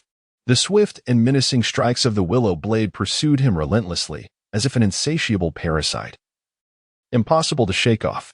The two engaged in a fierce battle, with Chen now on the defensive, and in a moment of carelessness, he was struck squarely in the chest by his opponent's palm. The impact sent him crashing against the wall, blood spurting from his mouth as the structure crumbled around him. You may be strong, but your cultivation pales in comparison to mine. Today, your fate is sealed, the wielder of the willow blade proclaimed, summoning his martial spirit once more. It transformed into a colossal boulder, hurtling down upon Chen with tremendous force. The weight of this strike was akin to 1,000 pounds. Should it connect, Chen would surely be crushed. With a thunderous roar, debris and dust were flung into the air as the boulder descended. In that fleeting moment, Chen surged forth from the chaos of rubble. The boulder obliterated the dwelling before him, leaving the astonished family within no time to scream. Their lives extinguished and bodies reduced to a sanguine mire amidst the ruins. Coughing up blood, Chen propelled himself back onto the street, gritting his teeth against the excruciating pain and continuing his frantic flight. Just then, 300 meters ahead, Chen shouted and rushed toward him. A sense of dread gripped Chen as he thought, "Fortune has not favored me. A martial artist has nearly taken my life, and now another approaches. Is there any hope for survival?" Without hesitation, he dashed toward Chen. In comparison, Gran is somewhat easier to handle than Lu Yedao, and he still possesses a glimmer of hope for survival. Should he be besieged by both, escape would be impossible, and today, he might very well meet a gruesome fate. A mere drop in the ocean, a terrifying sword intent, accompanied by the vast sea, surged forth, striking down towards Gran with ferocity. Gran roared and swiftly sidestepped to evade Chen, charging towards Lu Yedao. From Gran's posture, Lu Yedao inferred that Gran intended to slay Chen, a thought that elicited a cold smirk as he unleashed his full might against Chen. Little did he anticipate that Gran would suddenly shift his target, arriving before him in an instant. The wind howled and thunder rolled. Lu Yedao was startled, hastily raising his palm to meet the attack. With a resounding clash, both were sent flying 3 meters apart. Gran landed atop a stilted building, while Lu Yedao continued to command his flying spirit sword, hovering in the air. Chen, taken aback and puzzled, had no time to ponder as he dashed out swiftly. If not now, when would he escape? "Ah, you wretched queen, your cruelty knows no bounds. If I survive, you shall face dire consequences." Upon fleeing the city, he noticed that those lurking in the shadows numbered around 30, rushing out from various streets in pursuit. These forces were not solely placed by the queen, but also included secretive agents of Li Junhao. As the queen's lover, how could he refrain from alleviating her burdens? While the queen orchestrated her plans, he too covertly assisted her, deploying his own forces. These individuals had long been aware of Chen's movements and anticipated Lu Yedao's emergence to commit murder, biding their time in the shadows. Should Lu Yedao falter, they would swiftly follow suit. The sudden appearance of Gran caught them completely off guard. They believed it was improbable for Lu Yedao to succeed in his murderous endeavor and could no longer restrain themselves from surfacing. Chen not only sustained external injuries, but also bore internal wounds. Employing his vital energy, he executed the Yulong Bu to escape, exacerbating his condition. Suddenly, several female assassins were alarmed and frantically slashed at the surrounding bamboo, sending splinters flying. Yet, there was no trace of Chen to be found. In the bamboo grove, he moved like a specter, concealing his presence, and circled behind several of them. A mere drop in the ocean, with a thunderous roar. A fierce wave of energy shattered large swathes of bamboo, sending them swirling chaotically. A terrifying sword intent swept through the air. With 3 sharp sounds, 3 more women were instantly bisected. These women, trained meticulously by the queen, were akin to Chu Rongrong, possessing an enigmatic aura. Their cultivation had reached the level of celestial star warriors. However, against Chen's sudden assault, they were utterly powerless. One of the women shouted, "Everyone, back to back. Form a circle to guard against this scoundrel's sneak attack." The remaining women, with pale faces filled with fear, realized how vastly they fell short compared to true assassins. Nevertheless, this coordinated effort left Chen with little opportunity to exploit. He swiftly departed the scene, heading towards a nearby village. He had lost considerable blood, and the consecutive kills had only worsened his injuries. While fleeing, He managed to apply some hemostatic powder to his wounds and swallowed a small healing pill. Upon reaching a hunter's courtyard, his mind was already in a haze. He staggered and knocked on the hunter's door, which creaked open. Just as he was on the verge of losing consciousness, he caught sight of a familiar young woman. A sudden jolt coursed through his heart, and he inwardly lamented. "This is bad. My life is forfeit." This woman was unmistakably Chu Rongrong, the very one who had attempted to take his life before. Chapter 45. Reunion with Chu Rongrong. Chu Rongrong had been cast aside in the wilderness by the queen's minions, narrowly escaping death, only to be rescued by a hunter. For the past few days, she had been recuperating at the hunter's abode, and her injuries were nearly healed. Suddenly, she heard the sound of unsteady footsteps outside in the courtyard. Startled, she sprang from her bed and opened the door to investigate. She could never have anticipated that upon opening the door, the figure collapsing before her would be the 14th prince. In the brief moment of her astonishment, Chen had already succumbed, falling onto her. After a moment's hesitation, she gathered him up and laid him inside the room, then swiftly exited, cleaning the bloodstains from both the courtyard and the areas beyond. As a seasoned assassin who had executed numerous missions, although she lacked the prowess of a true killer, her experience surpassed that of her fellow sisters. Voices echoed within the room. No sooner had the words left her lips than two figures, their swords glinting coldly, charged toward the bed. Upon recognizing Chu Rongrong, they recoiled in horror, exclaiming, "Ah, Sister Rongrong?" Another woman, her expression drastically altered, rushed forward, and soon they were all embracing one another, engulfed in sorrow. "Sister Rongrong, you are alive." His cultivation was merely that of an Iron Star warrior. Yet his swordplay was terrifyingly fierce. With 2 successful ambushes, 4 of their sisters had perished. Chu Rongrong remained unperturbed, despite having some emotional ties with these sisters. As an assassin, she was inherently cold-hearted. Such fragile sentiments could be scattered by the slightest breeze. The day she was condemned by the queen, it was none other than these sisters, with whom she had shared countless moments, who had turned against her. Life and death were matters of fate, and there was nothing to mourn. Her current concern was that if these individuals lingered too long and discovered any clues, not only would she face death, but the 14th prince would undoubtedly meet the same fate. The reason for saving the 14th prince was one she could scarcely articulate herself. Perhaps it stemmed from a sense of indebtedness for a life saved, or perhaps it was due to the heartache inflicted by the queen's ruthlessness. One of the palace maids, without a doubt, noticed the bloodstain on Churengrong's garment, her expression shifting slightly as she exchanged glances with the other 2 maids. The other 2 maids, grasping the implication, suddenly turned hostile, swiftly drawing their long swords and positioning them against Churengrong's throat. Unfazed, Churengrong replied coldly, "It appears the queen is still unwilling to let me go. Why must Sister Rongrong feign ignorance?" "You know whom we seek," one of the maids retorted. "The queen is entirely unaware of your survival, given our bond as sisters. As long as you surrender Chen, we shall not make things difficult for you. He has sustained grave injuries and surely cannot have fled far. The blood nearby shows evident signs of being wiped away. In such haste, how could he have completely concealed himself? Since that is the case, let us proceed together then. You have no objections, I trust?" The 3 female assassins exchanged dubious glances. One of them spoke. "We should at least see his head." "Indeed, that is only natural. Might I suggest you lower your swords?" Churengrong gently pushed aside the blades resting against her neck.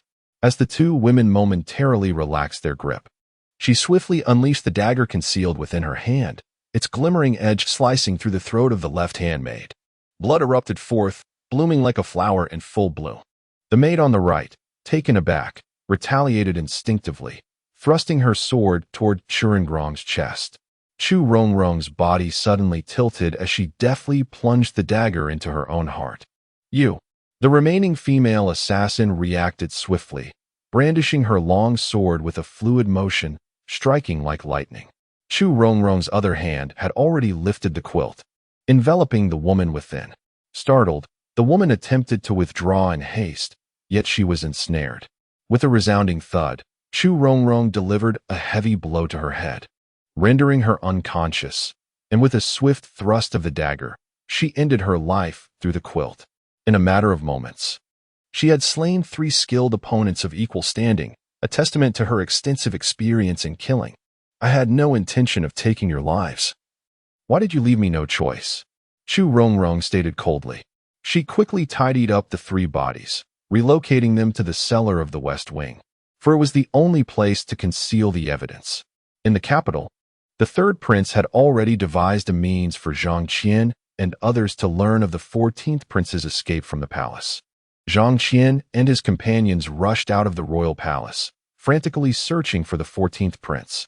Upon discovering the battle that had transpired on Court Street, they realized the gravity of the situation and promptly dispatched personnel to scour the entire city for the prince's whereabouts.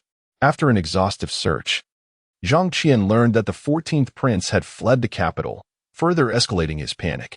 Several teams pursued in various directions. Those sent by General Li Jun and other female assassins were scattered by the swiftly arriving imperial guards, effectively erasing their trails. Soon, these individuals found a way back into the capital, each reporting the details of the unfolding events to their respective masters. General Li Jun's expression darkened as he pondered. Who could have suddenly emerged to thwart the Blade of Willow from executing its deadly mission? Upon learning that the scheme had once again faltered, the queen erupted in a tempest of fury. Could it be that a mere Iron Star warrior was endowed with 3 heads and 6 arms? With so many at his disposal, how could he have escaped? There were unseen saboteurs at play, a foreigner with remarkable martial prowess, who thwarted the efforts of the Willow Blade. It is imperative that we uncover the identity of this individual who conspires against me from the shadows. Following the disruption caused by the 3rd prince, in an effort to avoid implicating himself, he instructed Gran to conceal himself within his residence, Yun Xianyiju. Tracing his whereabouts would prove to be a formidable challenge. Zhang Qian, leading a group, ventured to the outskirts near the hunter's abode, where they stumbled upon several female corpses, causing his countenance to shift dramatically. This bodes ill. The 14th prince is in grave danger. Conduct a meticulous search in the vicinity. The group dispersed, scouring the bamboo grove. Zhang Qian, accompanied by 3 subordinates, approached the hunter's dwelling, already detecting the faint scent of blood in the air. He gestured for his companions to tread lightly, crouching as he advanced toward the hunter's abode. Listening intently, he discerned no sounds within, and with a sudden force, he kicked the door open, revealing an empty room. However, he noticed traces of blood that had been hastily wiped away from the bed. This household is suspect. Search it thoroughly. After a frantic rummage through the premises yielded no valuable clues, Zhang Qian made his way toward the West Wing. Inside, he found the hunter's collection of dried animal skins and some cured meats. The commotion they had caused had already reached subterranean ears. Chu Rongrong, tense and holding her breath, fixated on the ceiling above. She sensed that the individuals who had arrived were undoubtedly formidable. Eliminating them would be an impossibility. Moments later, Zhang Qian and his party departed, disheartened by their fruitless search, and only then did she exhale a sigh of relief.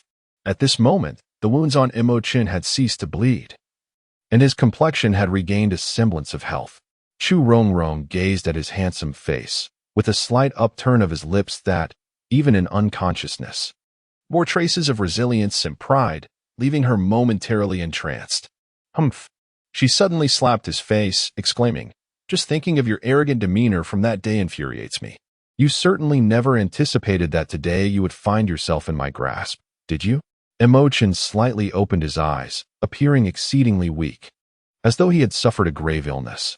Upon seeing Chu Rongrong's mocking smile, nearly pressed against his face, he attempted to move his body, only to realize that his hands and feet were bound. "What is your intention?" He glared at her coldly. "Oh dear, to awaken with such overwhelming bravado. It seems binding you was indeed a wise choice," she retorted. Chen's eyes scanned the vicinity, where he discovered 3 female corpses, causing his heart to tremble with confusion. "Why did you save me? Who said I intended to save you? Can't you see? I was just contemplating how to kill you," Chu Rongrong replied, a sardonic smile gracing her lips. "I recall our first encounter, when you humiliated me. Now, I return the favor. What more do you have to say? Chen shook his head. Humiliation? I believe you have misunderstood. I merely offered you an opportunity for rebirth. In the prime of youth. Why toil and sacrifice oneself for others? Your current predicament does not seem favorable either. I presume you have failed your mission and are being pursued by that malevolent queen. Enough with the fade of righteousness. If it weren't for you, how would I have ended up in this situation? Chuchengrong's face contorted with fury. If I wished to kill you now, a mere stroke of my dagger would sever your head from your body. If you desired my death, you would have done so long ago. Why bother with such theatrics? With that, Chen closed his eyes, embarking on the arduous journey of restoring his strength. His mental energy had been nearly depleted, and coupled with the toll of the fierce battle, he was left in a state of considerable weakness. To escape the clutches of this vengeful woman, he must first replenish one form of power. In comparison, the recovery of mental energy was relatively swift. He began to silently recite the If I Pass True Scriptures. Chapter 46, Redemption, observing Chen's indifference as he shut his eyes. The murderous intent in Chuchengrong's gaze surged violently. With a swift motion, the assassin's blade glinted coldly, resting against his neck. Do you truly believe I would hesitate to slay you? Yet, Chen remained unperturbed, his expression unchanged. Such unwavering calmness ignited a flicker of jealousy within Chuchengrong, intensifying her rage. With a sudden motion, she raised her left hand and delivered a resounding slap to Chen's face, marking his cheek with a faint crimson imprint. However, Chen lay still, resembling a corpse. Aside from the moment of impact when his head tilted slightly, he displayed no further movement. You, Chuchengrong seethed. Her teeth clenched in frustration, pressing the assassin's blade against his face with gradual pressure. Open your eyes, or I shall mar your visage. Chen's eyelids fluttered, a smirk gracing his lips, laced with disdain, deeply provoking her. As she gazed into his eyes, her hand trembled violently, leaving a shallow crimson line across his face. You are plagued by insecurity, yearning to validate your existence. Yet when confronted by me, you become overwhelmed with trepidation, manifesting your fury through your gaze. You accuse me of being insecure? Chu Rongrong abruptly rose, her laughter unrestrained, and with a fierce demeanor she retorted, Once, you were naught but a wretch. Oppressed by your own kin, living in abject humility. What makes you believe you possess a higher nobility than I? It is only when one's vulnerabilities are exposed that anger surfaces. Clearly, Chen had struck a nerve. At the tender age of 5, she endured a life of wandering, suffering hunger, and enduring the scorn and torment of the world. That fateful winter, she nearly succumbed to the cold until she was rescued by a resplendently dressed woman who later revealed herself to be Xia Dongqing, a personal maid of the Empress. This individual transformed her destiny, granting her warmth, sustenance, and the opportunity to learn what only the privileged could access. It was not until she turned 10 that she uncovered the truth behind this seemingly gentle haven. It was, in fact, a den of wickedness. The age of 10 marked the onset of a harrowing nightmare, as brutal training and torment brought her to the brink of death on several occasions. Nonetheless, her heart never wavered in regret, for she understood for whom she toiled. It was the Empress who had provided her a sanctuary in her darkest hour, nourishing her and imparting knowledge. She pondered that without the Empress, she might have perished long ago. Regardless of the suffering she endured, her gratitude towards the Empress remained boundless, for it was she who had afforded her a chance at life. This profound realization propelled her to excel, often earning her the Empress's commendation. She has always naively believed that she is different from others, that the Queen favors her more. This dream was abruptly shattered at the moment she failed to kill Chen and was executed by the Queen. It dawned upon her that no matter how outstanding she appeared, in the Queen's eyes, she was merely a slightly more exceptional, yet still humble, existence. In that instant, her gratitude towards the Queen transformed into hatred. Yet, the deep-seated inferiority within her proved impossible to eradicate. Although she seemed heartless, capable of killing her sisters with nary a frown, the indelible mark of her insecurity remained, impervious to her cold demeanor. To Chen, she appeared as a pitiful child, trapped in a cycle of suffering and slaughter, perpetually shackled by her low self-esteem. Across the mortal realm, countless lives existed in such abject humility. Despite their earnest endeavors, the relentless wheels of fate continued to crush them mercilessly. Chen shook his head and sighed. Whether one feels inferior or not is, in truth, unrelated to their origins or personal cultivation. The crux lies within one's heart. Surely, you have endured inhumane mistreatment in your youth, and your journey of growth must have been fraught with hardships and obstacles. You are solitary and helpless, yet your heart struggles fiercely. Suddenly, you realize that no matter how hard you strive or how much effort you invest, you remain perceived as contemptibly insignificant in the eyes of others. Enough. Chu Rongrong's face contorted in anguish, her hands trembling more violently, the assassin's dagger aimed at Chen's throat. Silence. If you do not cease, I shall kill you. Chen remained unperturbed, exuding an air of calmness, as if the blade were not poised at his throat. In truth, your relentless efforts are not for your own sake, but rather for the gaze of others. No matter how resplendently you may live, a sense of humility still dwells within you. Moreover, the glory you possess is bestowed upon you by others, easily withdrawn at their whim. Silence. Chu Rongrong's eyes blazed crimson, seething with fury, her dagger piercing the flesh of Chen's throat, blood gushing forth in a crimson cascade. Do you consider yourself exalted? When subjected to humiliation, do you not feel the same ire? When labeled as worthless, do you not experience the same anguish? Humph, your only distinction lies in a more fortunate birth. Despite the sharp pain in his throat, Chen maintained his composure. Indeed, you speak the truth. I have been called worthless for many years. Yet that is all in the past. The past version of myself mirrors the present you. Chu Rongrong trembled violently, her hand wavering with fatigue as she withdrew her dagger slightly from Chen. He smiled, his expression imbued with encouragement. However, I am now distinct from you. For after my resurrection, I have finally grasped a profound truth. You too have encountered life and death, yet you have failed to comprehend this truth. What truth? Chu Rongrong's expression grew dull, tinged with curiosity, yet laced with disdain. The truth is simple. When one occupies a lower position, one should not live for others. Live for oneself.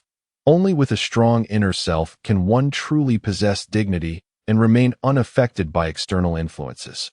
If one's inner strength is lacking, no matter how splendidly one appears on the surface, one ultimately lives for others, while the heart remains tormented. As long as one is strong within, even as a beggar before the emperor, one can stand tall with dignity. Life is not merely about appearances, but rather embodies a certain spirit. Chu Rongrong widened her eyes, having never contemplated such profound truths before. Yet, the youth before her spoke with undeniable accuracy. She indeed placed too much emphasis on the gaze of others. Upon reflection, though she had lived in luxury over the years, she had lost her sense of self. A strong inner self remains humble in lowly positions and unpretentious in high ones. If she could achieve this, no one could provoke her, and her life would be far less burdensome. His calm, unhurried voice possessed an enchanting quality, plunging Chu Rongrong into deep contemplation, stirring a tempest within her, shaking her perspectives on life and values. Chen, having shared these thoughts, seemed somewhat weary, and once more closed his eyes. After a prolonged period of reflection, the anger on Chu Rongrong's face had completely dissipated, and the cold indifference in her gaze also softened. With swift motions, she severed the ropes binding Chen. He opened his eyes, revealing a gentle smile. Chu Rongrong knelt before him, exclaiming, "In my entire life, I have never sincerely knelt before anyone. Your words just now were like a revelation to me. 14th Prince, you are far from ordinary. If you do not mind, I, Chu Rongrong, would gladly serve as your humble maid. Rise, please rise. I do not wish for you to be my maid. If anything, let us be friends. Remember, a strong heart remains humble in lowly positions and unpretentious in high ones. Just because I am a prince and you were once an assassin, do you think you are only worthy of being my maid? If you truly believe that, then my words have indeed been in vain." Chu Rongrong's eyes widened, revealing her excitement. Indeed, Can I truly be your friend? Those who possess inner strength and act with integrity, whether they be nobles or beggars, are all friends of Chen. Heroes are not defined by their origins. Chen's words struck her profoundly, igniting a warm current within her, filling the universe with righteous energy. How should she confront him? Could she easily let him go? Sensing her apprehension, Chen smiled and said, "You have the choice to live freely, to lead an ordinary life, perhaps even marry a commonplace man. I could provide you with a sum to ensure your comfort. However, if you wish to accompany me, you may have to endure a temporary role as my maid. If you were in my position, how would you choose?" Chu Rongrong posed this seemingly arduous dilemma to Chen. Chapter 47. The despicable soldier. Chen's expression was resolute, his eyes deep and unfathomable. A man of little measure is no gentleman. A man without virtue is no true man. I never shy away from difficulties. While I can forgive those who have wronged me, I will show no mercy to the vile and unrepentant. Life deserves respect. But that does not mean every life must be honored. One must recognize that many in this world are unrepentant, believing themselves above others, capable of manipulating life and death. Such individuals, even if they do not provoke me, I will find a way to eliminate. How much more so if they have crossed my path? A man of little measure is no gentleman. A man without virtue is no true man. To be humble in low positions and yet not servile. To hold high positions and yet not be arrogant. A knowing smile graced Chu Rongrong's lips. I believe I now understand what I must do. I shall remain by the prince's side as a personal maid. Should the queen discover that I not only survived but have become your attendant, she would likely be infuriated beyond measure. For years, she has rendered my existence a torment, making me neither human nor ghost. It is high time I awaken her to the truth, even though she perceives as the most insignificant possess the right to resist. Rescuing Chu Rongrong from peril. A sudden clarity enveloped Chen, illuminating his thoughts profoundly. The art of warfare lies in strategy. Conquering the heart is paramount. For to subdue an adversary without battle is a grand achievement. This epiphany invigorated his spirit, amplifying his mental prowess significantly. He realized that understanding the intricacies of life is, in essence, a form of cultivation. In aiding others, one also nurtures oneself. This approach surpasses the mere act of vanquishing an opponent. A divine radiance emanated from Chen, startling Chu Rongrong. As she gazed at him, her fatigue vanished, replaced by an exuberant spirit, though her heart was filled with bewilderment. 14th Prince. Your method of cultivation appears rather unique. When there are no outsiders present, you may call me Chen. He replied, though you serve as my personal maid, I regard you as a friend. Her joy and rejuvenated spirit were perceptible to Chen, who swiftly absorbed this newfound vitality. He felt as though he had partaken of an elixir, his soul fortified to a remarkable degree, and he sensed that he had subtly transcended to the realm of material manipulation. Cultivating the soul is inherently arduous. There are no eternal or fixed methods. Some may toil for millennia without finding their path, while others achieve sudden enlightenment, acquiring unparalleled powers that enable them to traverse the void. The essence of Chen absorbed the emotions and spirit of Chu Rongrong, yet it had no impact on her whatsoever, leaving her entirely unaware. After sitting in meditation for a moment, he retrieved several blood pills to replenish his strength and swallowed a few qi-gathering pills to restore his vital energy. Miraculously, the severe internal injuries he had sustained had healed substantially during the breakthrough of his spirit. He was slightly astonished. Could mental therapy truly mend internal wounds? Feeling the profound transformation in Chen's aura, Chu Rongrong was utterly stunned. She sensed that Chen had achieved a breakthrough, albeit in a rather peculiar manner. It was neither related to his martial soul nor his martial arts. Chen, suppressing the formidable energy radiating from him, smiled gently and explained, I am cultivating a unique technique. There is no need for you to be surprised. Having left the imperial city, danger lurked at every turn, making survival an arduous endeavor. Li Junho also coveted my life.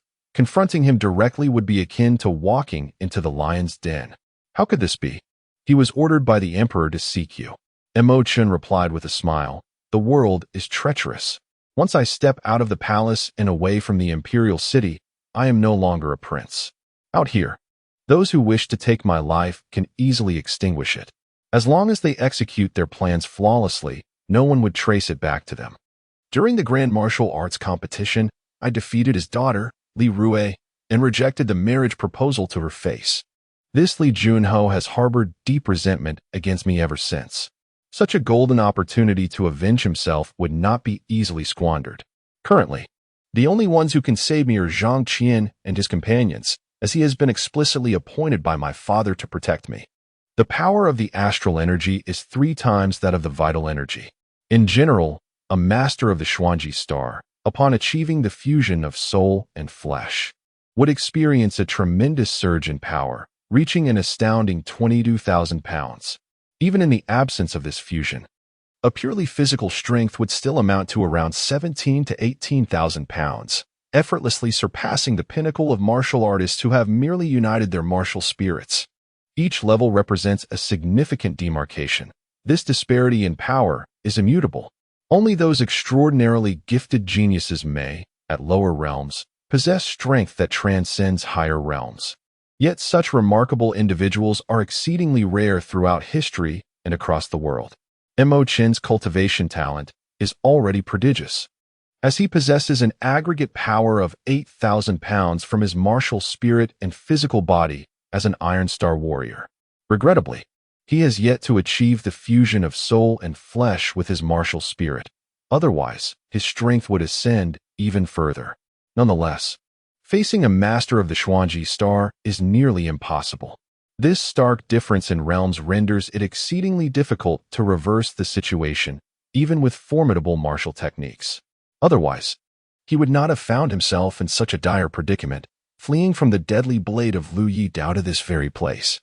The path of martial cultivation becomes increasingly arduous with each step upward. Once a breakthrough occurs, the resulting gap widens significantly. Feng Qianyang is a ruthless figure, commanding over 100 men who pursued him to the vicinity of Orion. He directly ordered his subordinates to set the entire bamboo grove ablaze.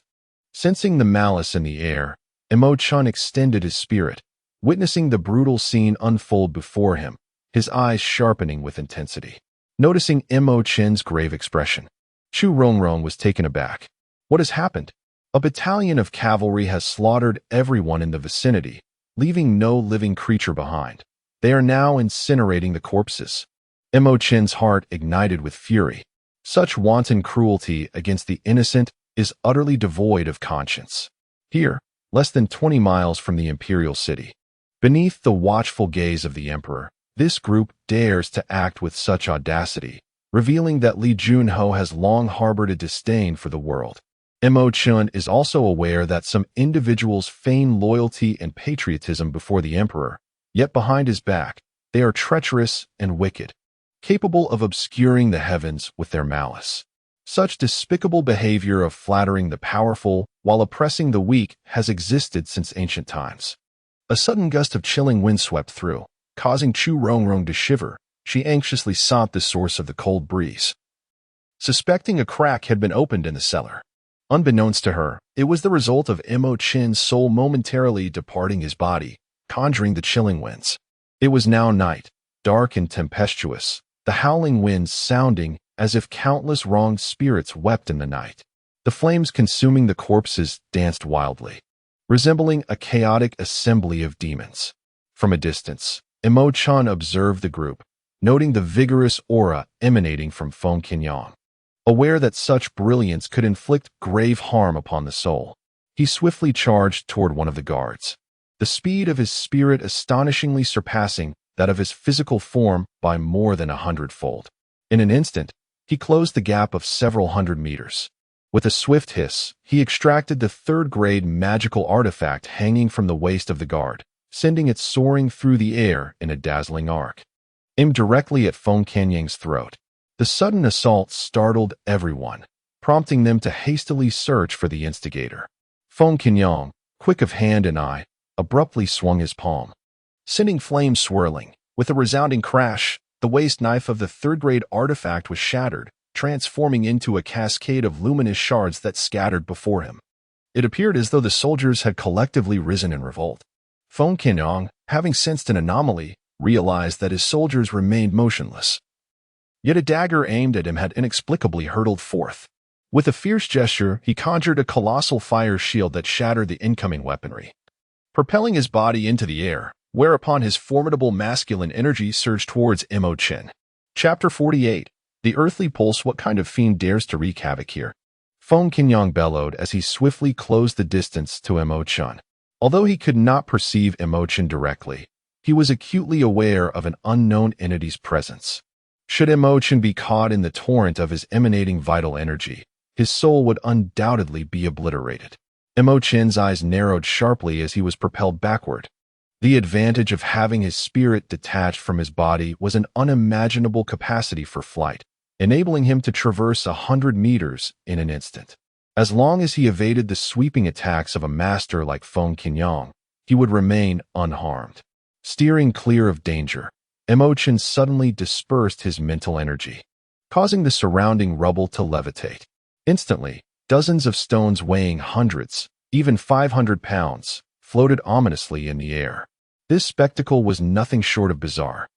Upon reaching the realm of spiritual manipulation, one could effortlessly diffuse their mental energy, generating numerous thoughts.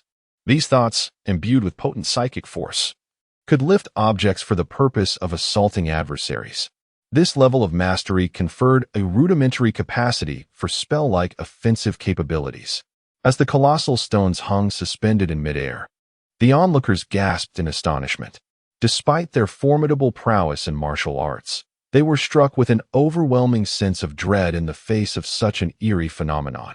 Feng Qinyang, however, began to suspect the presence of martial experts nearby. Upon attaining the rank of Soul Star Grandmaster, one could effortlessly manipulate objects from a distance, wielding immense power to inflict harm from afar. However, he was unable to sense the aura of the powerful, akin to the Soul Star Great Martial Master, who could harm others without unleashing a tremendous force. Such a phenomenon was simply inconceivable. Suddenly, he thought of the otherworldly entities, which filled him with dread. Monstrous beings, reveal your true forms. As a practitioner of martial arts, I am imbued with righteous vigor and harbor no fear of phantoms or mountain demons. Righteous vigor, humph. I would say it resembles nothing more than a mass of foul flesh. Chen let out a cold chuckle and swiftly hurled several massive stones into the air. The speed and power of his soul manipulating objects was not to be underestimated. Although he could not harm Feng Qinyang, the soldiers were bound to suffer. Bang, bang, bang. Followed by anguished cries. 5 or 6 soldiers were crushed, their brains splattering upon impact. Most of these soldiers were warriors from the celestial extreme star. Chen's soul had reached the realm of manipulating objects, making it far from challenging to eliminate such individuals. The other soldiers, filled with terror, clustered together, their eyes darting in fear. How could they not be frightened when they could not even see their adversary? Suddenly, Feng Qinyang conjured several fireballs the size of fists, launching them towards the vicinity of Chen. Clearly, Chen's attack had alerted him to the energy fluctuations. He launched his assault based on the fluctuations of the mental energy.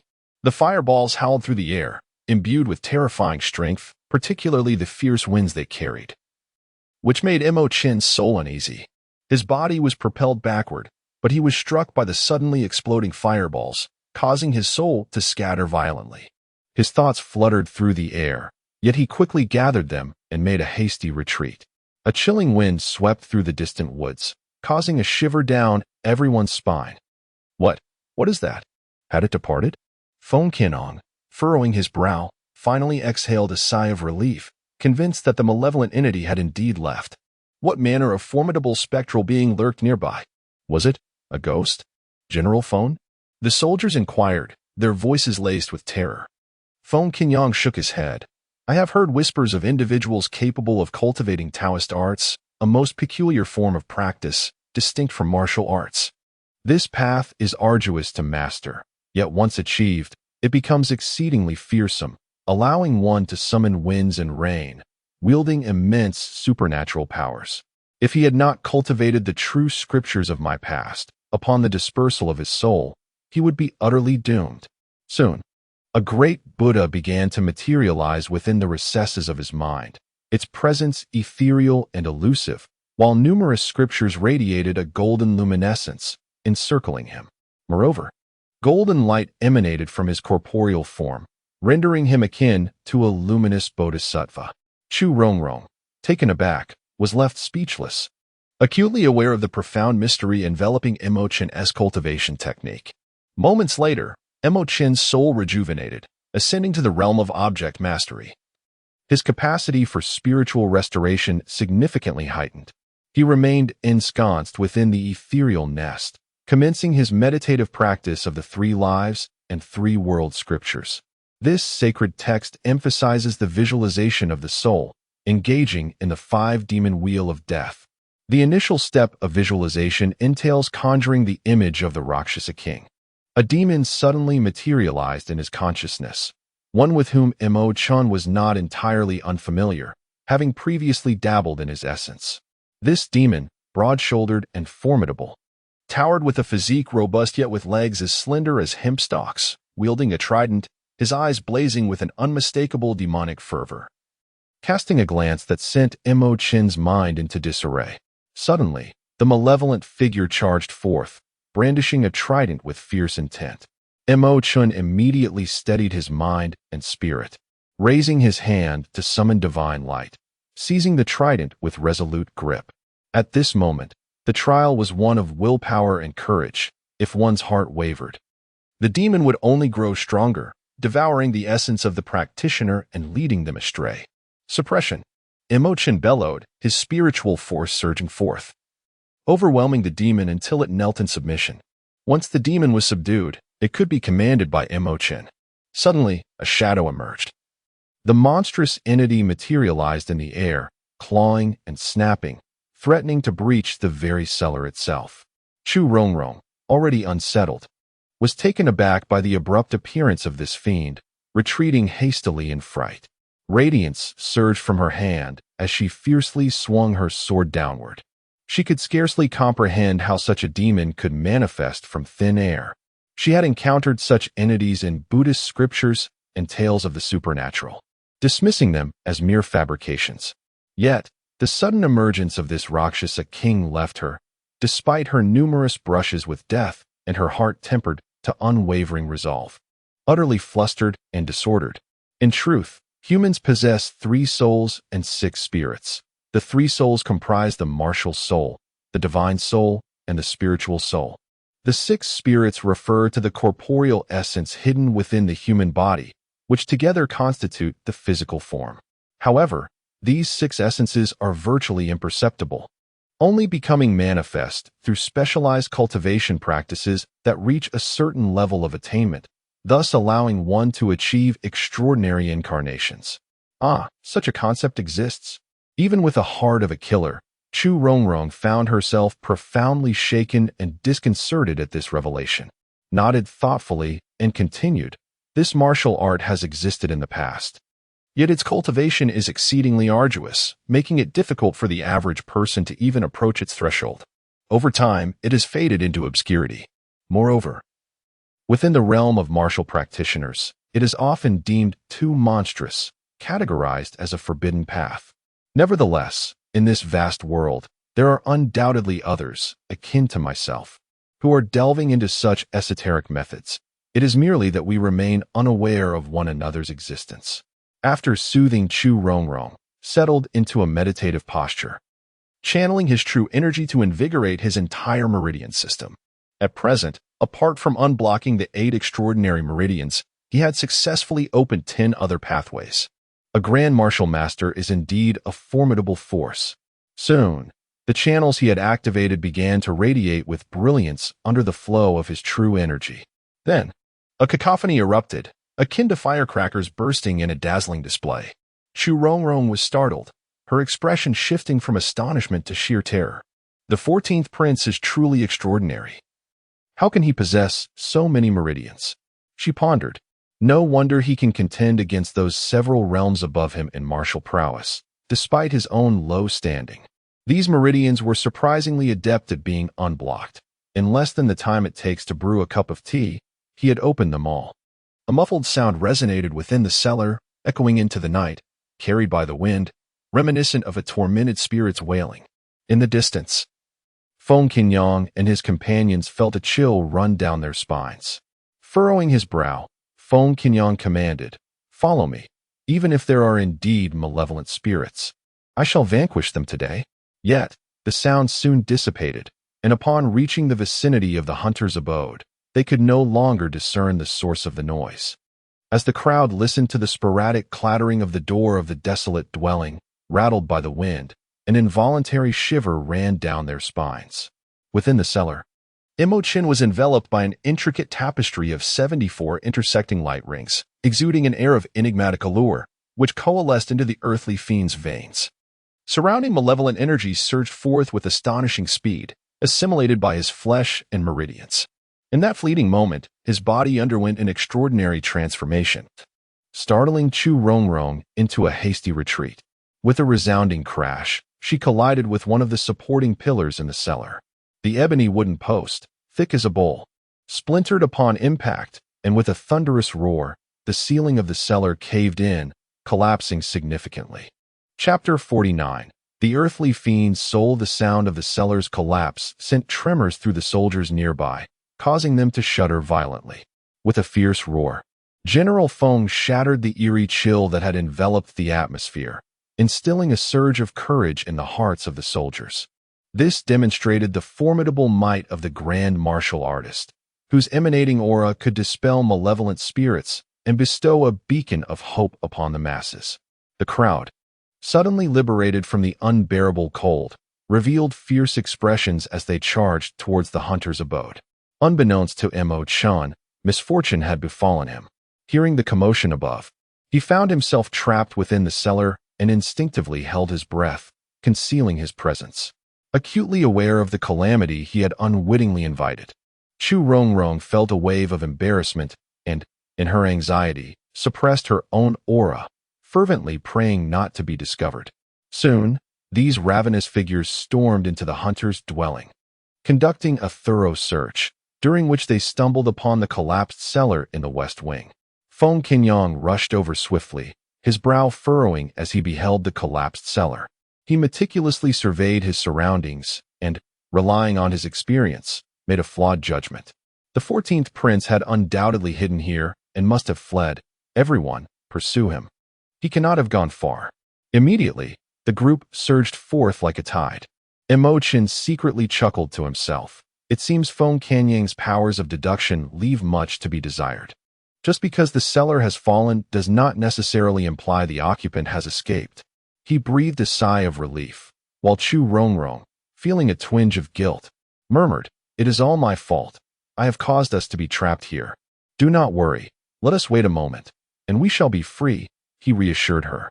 Chu Rongrong nodded, then recalled the astonishing scene from earlier. Her curiosity piqued. How did your physical form suddenly split into a dark entity and a fleshly one? Humans possess 3 souls and 6 spirits. The 3 souls consist of the martial soul, the divine soul, and the spiritual soul. These concepts are rooted in Taoist and Buddhist texts and are indeed real. The 6 spirits reside within a person's meridians, a revelation I have just come to understand. In truth, aside from the 8 extraordinary meridians and the 36 collateral channels, there exists the wheel meridian. Earlier, while I was channeling energy through my meridians, I inadvertently opened the Earth Sha wheel, thereby cultivating the Earth Sha spirit. As he spoke, wisps of ethereal Earth Sha energy swirled around Chen. After a moment, his physical form returned to its usual state. To Chu Rongrong, this sounded as incomprehensible as ancient texts, yet she was filled with excitement.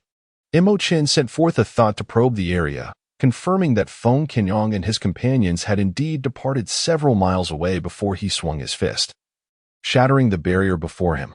He has now mastered the earthly fiend's soul. His body is unyielding as iron, impervious to any artifacts or talismans, save for spiritual weapons that might harm his flesh.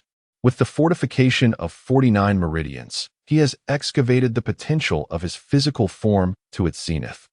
possessing a strength that rivals 10,000 pounds. As an Iron Star warrior, possessing such immense power is indeed a remarkable feat moreover. This is merely the strength of his corporeal body, when coupled with his martial spirit or techniques. Unleashing a force of 12,000 pounds becomes an effortless endeavor. As the two emerged from the cellar, the night breeze wailed, akin to the lingering cries of vengeful spirits. Gazing at the distant flickering flames, Chen shook his head. This village, with its few dozen inhabitants, had met a merciless end, their deaths far too unjust. Meanwhile, the streets of the imperial city remained ablaze with light, as some imperial guards scoured the area for traces of Chen. Within the Li Junho residence, Li Rue chuckled wickedly in the courtyard. So many are searching for him. Surely he must be dead. Sister, what are you muttering about? The mischievous Li Xilan suddenly appeared before Li Rue, startling her. Ghostly child, how do you move without a sound, like a specter? Li Xilan giggled. This indicates that my light-footed skills are exceptional, allowing me to evade your notice. By the way, sister, I heard that the vase prince has encountered misfortune. Do you think he might truly have been killed? This fellow is quite intriguing, for so many years. He remained unnoticed, labeled merely as a vase. Now, suddenly advancing, he has become the target of envy and pursuit. One must not shine too brightly in this world. What do you understand, ghostly child? Now, bring me the snow wolf hound. Why do you care? Will you lend it, or not? Li Rue seized her wrist with an air of coercion. Sister, it's the dead of night. Even if you despise him, you should wait until daylight to leave the city. The gates are closed, and you cannot escape. Li Xilan, feeling a twinge of fear, sought to make excuses. I have my own means to exit the city. You need not fret. Under her formidable pressure, Li Xilan reluctantly acquiesced, lending the second-tier demon beast, the Snow Wolf Hound, to Li Rue. The Snow Wolf Hound possessed spiritual awareness, capable of perceiving ghosts and spirits. Its keen sense of smell allowed it to locate even the most deeply hidden entities, making the task of finding someone child's play. With the Snow Wolf Hound in tow and riding the Fire Cloud steed, Li Rue swiftly made her way to the North City Gate. The scythe of the Hell Gate would not relent until the mission was accomplished. At this moment, he employed a unique tracking technique to follow the trail of Chen. Shortly after Chen exited the cellar, a shadow emerged before him, akin to a specter. Appearing just 10 meters ahead, confronted by this unwelcome guest, Chen felt a surge of excitement. He softly urged, Miss Rongrong, step aside. This individual is a formidable assassin, and I would not want you to be harmed. I can help you. Though Chu Rongrong had witnessed Chen's strength, she sensed the chilling aura of the assassin before her, a malevolence so potent it sent shivers down her spine. She still feared that Chen might perish at this person's hands. Rest assured, my inability to confront him in daylight does not imply I am powerless now. This is the perfect opportunity for me to gauge my progress. The confidence and composure of Chen brought a subtle sense of reassurance to Chu Rongrong. She swiftly concealed herself behind a large tree, remaining vigilant and ready to rush forward at any moment to assist Chen. The dark, ethereal glow emanating from the willow leaf blade flickered ominously, exuding an air of inscrutability. It seemed that the night was imbued with a power surpassing that of day. A chilling intent, as frigid as water, radiated from him, crashing upon Chen and Chu Rongrong like relentless icy waves. Despite her resolute spirit, Chu Rongrong found herself troubled and chilled at heart under the overwhelming pressure of such lethal intent. This was the essence of a formidable killing spirit, forged through the crucible of life and death. It represented a form of spiritual power capable of inflicting harm and exerting dominance over the martial and spiritual souls of others. A faint smile graced Chen's lips, his eyes gleaming like stars in the night sky. His formidable spiritual power emanated outward, shattering the surrounding killing intent and bringing immediate relief to Chu Rongrong. Indeed, he exhibited remarkable strength.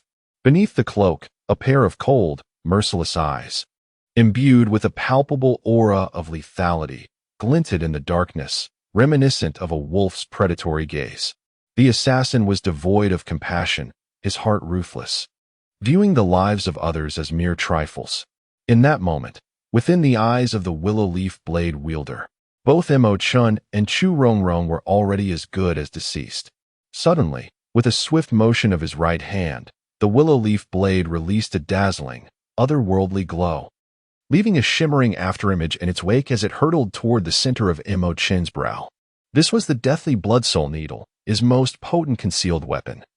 A fourth-grade Dao tool, the deathly blood soul needle, crafted with intricate patterns, was nurtured with the blood of its creator, containing within it 4 formidable, soul-snatching runes.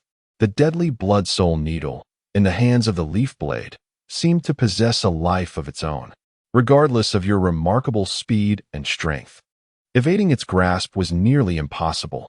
In his possession, the blood soul needle had never missed its target, effortlessly dispatching even the formidable star martial masters. Its sole drawback was its inability to function during daylight, as sunlight diminished its formidable power. Consequently, the leaf blade relentlessly pursued Chen during the day without employing this fourth-grade Dao artifact. Chu Rongrong had already screamed in alarm. Chen, be careful. That's the blood soul needle. As her warning echoed, shadows lunged toward Chen's face. Unyielding as a rock, Chen's eyes narrowed, and in a swift motion, his right hand moved with lightning speed, pinching the blood soul needle between 2 fingers. The outcome sent a shockwave through the leaf blade. How could this be possible? With his voice resonating, he closed the 10-meter gap in a single stride, unleashing a thunderous right fist that radiated with the brilliance of the diamond light, dazzling and resplendent. The power erupting from his fist was terrifying, weighing a staggering 10,000 pounds. Moreover, it was enhanced by the special martial technique, the diamond fist. This strike was overwhelming, capable of swallowing mountains and rivers, instilling a profound tremor in the soul. Behind a tree, Chu Rongrong felt the might of the blow, her bones creaking under the oppressive force.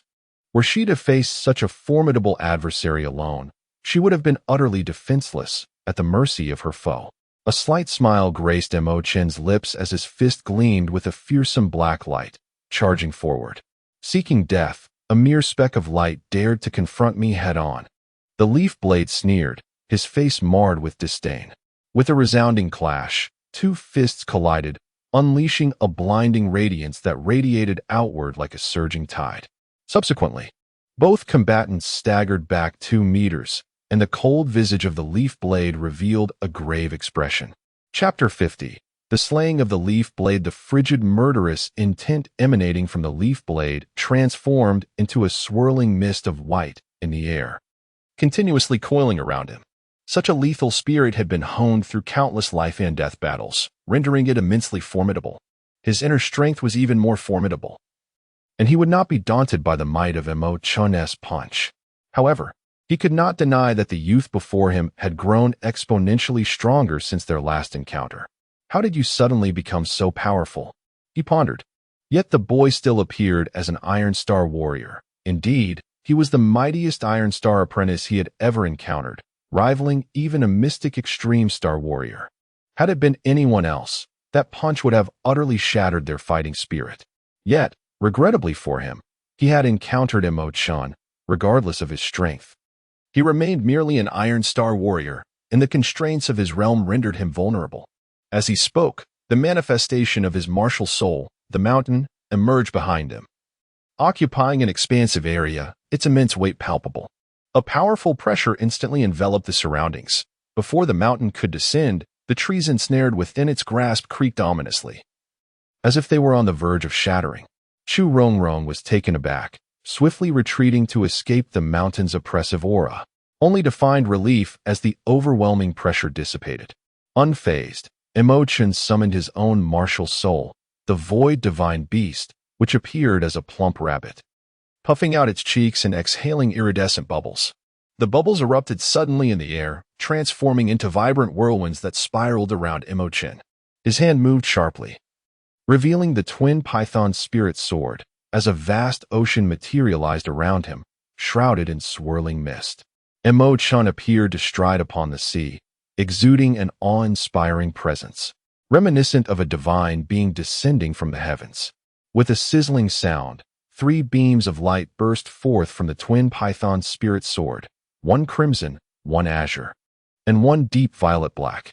The red and blue lights instantaneously morphed into 2 colossal pythons, entwining themselves around the towering mountain spirit, while the violet-black light embodied the essence of the void divine sword. As the ocean emerged, it enveloped a radius of 100 meters, 3 times larger than the area covered by the mountain spirit. The overwhelming aura surged forth like a tidal wave, an ancient and domineering presence that rendered the air heavy and oppressive. Just as Chu Rongrong steadied herself, she was swept beneath the ocean, a chilling sensation coursing from her feet to her mind. She shivered violently, horrified, and continued to fly away. In an instant, the feet of the willow leaf blade were submerged by the ocean, yet the icy dread did not alter his expression significantly. However, Chen's sword strike was enough to instill profound regret among all beings. With a resounding crash, the violet-black essence of the void divine sword extended 100 meters, cleaving downwards with precision.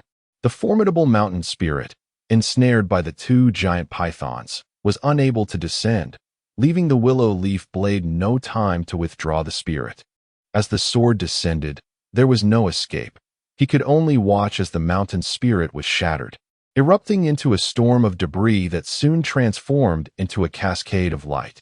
With the spirit dissipated, the willow leaf blade spat blood and was hurled backward in shock. However, it was too late.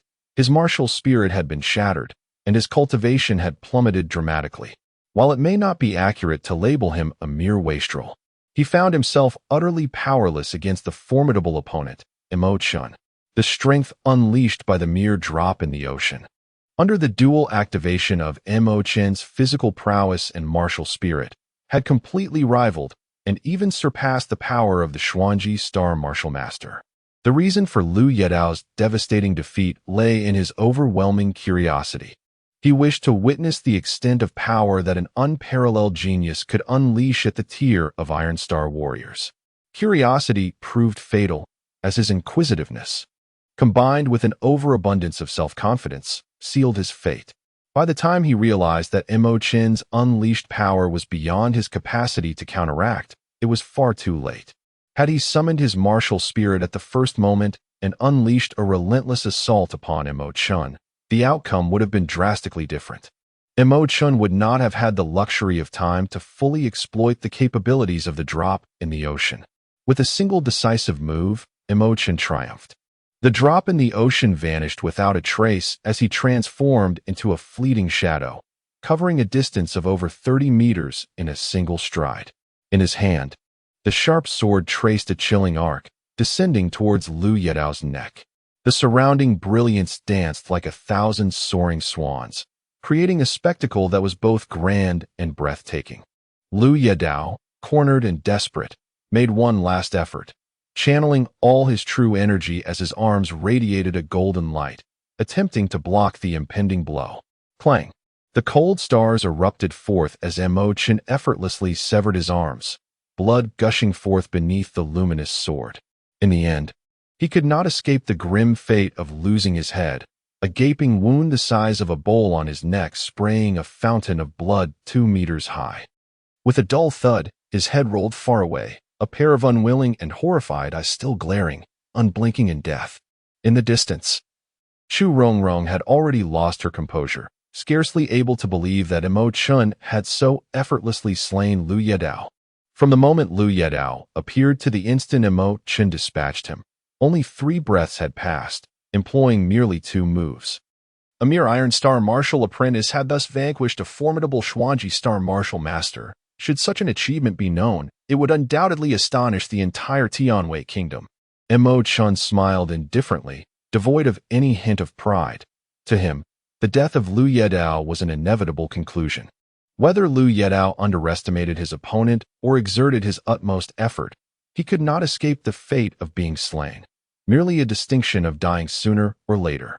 He collected Lu Yedao's head along with the flying spiritual weapon, the Qingguang flying sword. Though few, the items were substantial. Chu Rongrong was taken aback. While retrieving the spiritual weapon made sense, why claim a head? The night wind continued to wail, and from the direction of the imperial city, flames surged like a wildfire. A long line of torches resembling a fiery dragon swiftly approaching this location. The light of the flames traveled far into the darkness, and Chen soon discerned the approaching troop. With a cold snort, already transcending the physical realm, he propelled Lu Yedao's corpse through the air within a few breaths. He had met the oncoming soldiers. Suddenly, with a resounding crash, the body plummeted from the sky, toppling 3 soldiers to the ground and inciting widespread panic. The snow wolfhound could perceive what others could not. It had detected Chen's spirit and, howling frantically, charged from the crowd to attack him. Chen could hardly have anticipated that his soul would be intimidated by a creature as fearsome as the snow wolf dog, causing him to tremble and retreat in haste. A monster, Feng Qinyang bellowed, swiftly conjuring a violet lightning orb in his hand, which he hurled with great force towards the direction in which Chen had fled. He deduced Chen's location by observing the path taken by the snow wolf dog, which had become his third eye. The lightning orb's speed was akin to that of a bolt of lightning, reaching Chen in an instant. The overwhelming power of the lightning posed a significant threat to his soul, had it not been for the considerable strength of Chen's soul, which had greatly increased since their previous encounter. The arc of the lightning orb would have shattered his essence. Chen remained unfazed. Even if his soul were to dissipate, it could be reconstituted, and he would not perish. After all, he possessed an unparalleled technique for soul cultivation, far superior to that of any other practitioner. Boom! The lightning orb detonated in midair, leaving Chen's soul riddled with wounds. The snow wolf dog lunged at him with lightning speed, pinning his soul to the ground. In a sudden surge, Chen's mental force expanded, casting the snow wolf dog aside. The creature howled in pain, rolling over before leaping back up, its eyes wide with terror as it gazed at Chen. The frantic barking of the snow wolf dog filled her with a profound sense of confusion. Uncle Feng, what situation have we encountered? There is a monster, though I cannot ascertain what it is. It once attacked us and claimed the lives of several of my brethren. This time, it must be that same monster, appearing and vanishing without a trace, leaving us utterly oblivious to its presence. At this moment, someone had already examined the corpse of the willow leaf knife. It was a headless body, making it impossible to discern the identity of the deceased. However, some recognized him as the assassin from the Gate of Hell by the black killer outfit he wore. General Feng, indeed, is a killer from the Gate of Hell. Another soldier discovered several flying daggers inscribed with the name Willow Leaf Blade on them. This is the Willow Leaf Blade, a notorious assassin. He has never missed a target. 3 great martial masters have perished at his hands. How could his head be severed? Who possesses such formidable strength? Could it be the 14th prince? Feng Qinyang pondered, a slight shock coursing through his heart. Li Rue screamed in disbelief. How is that possible? He is merely an Iron Star warrior. The Willow Leaf Blade must possess considerable cultivation to slay great martial masters. That waste, despite any miraculous feats. How could he have become so powerful in such a short time?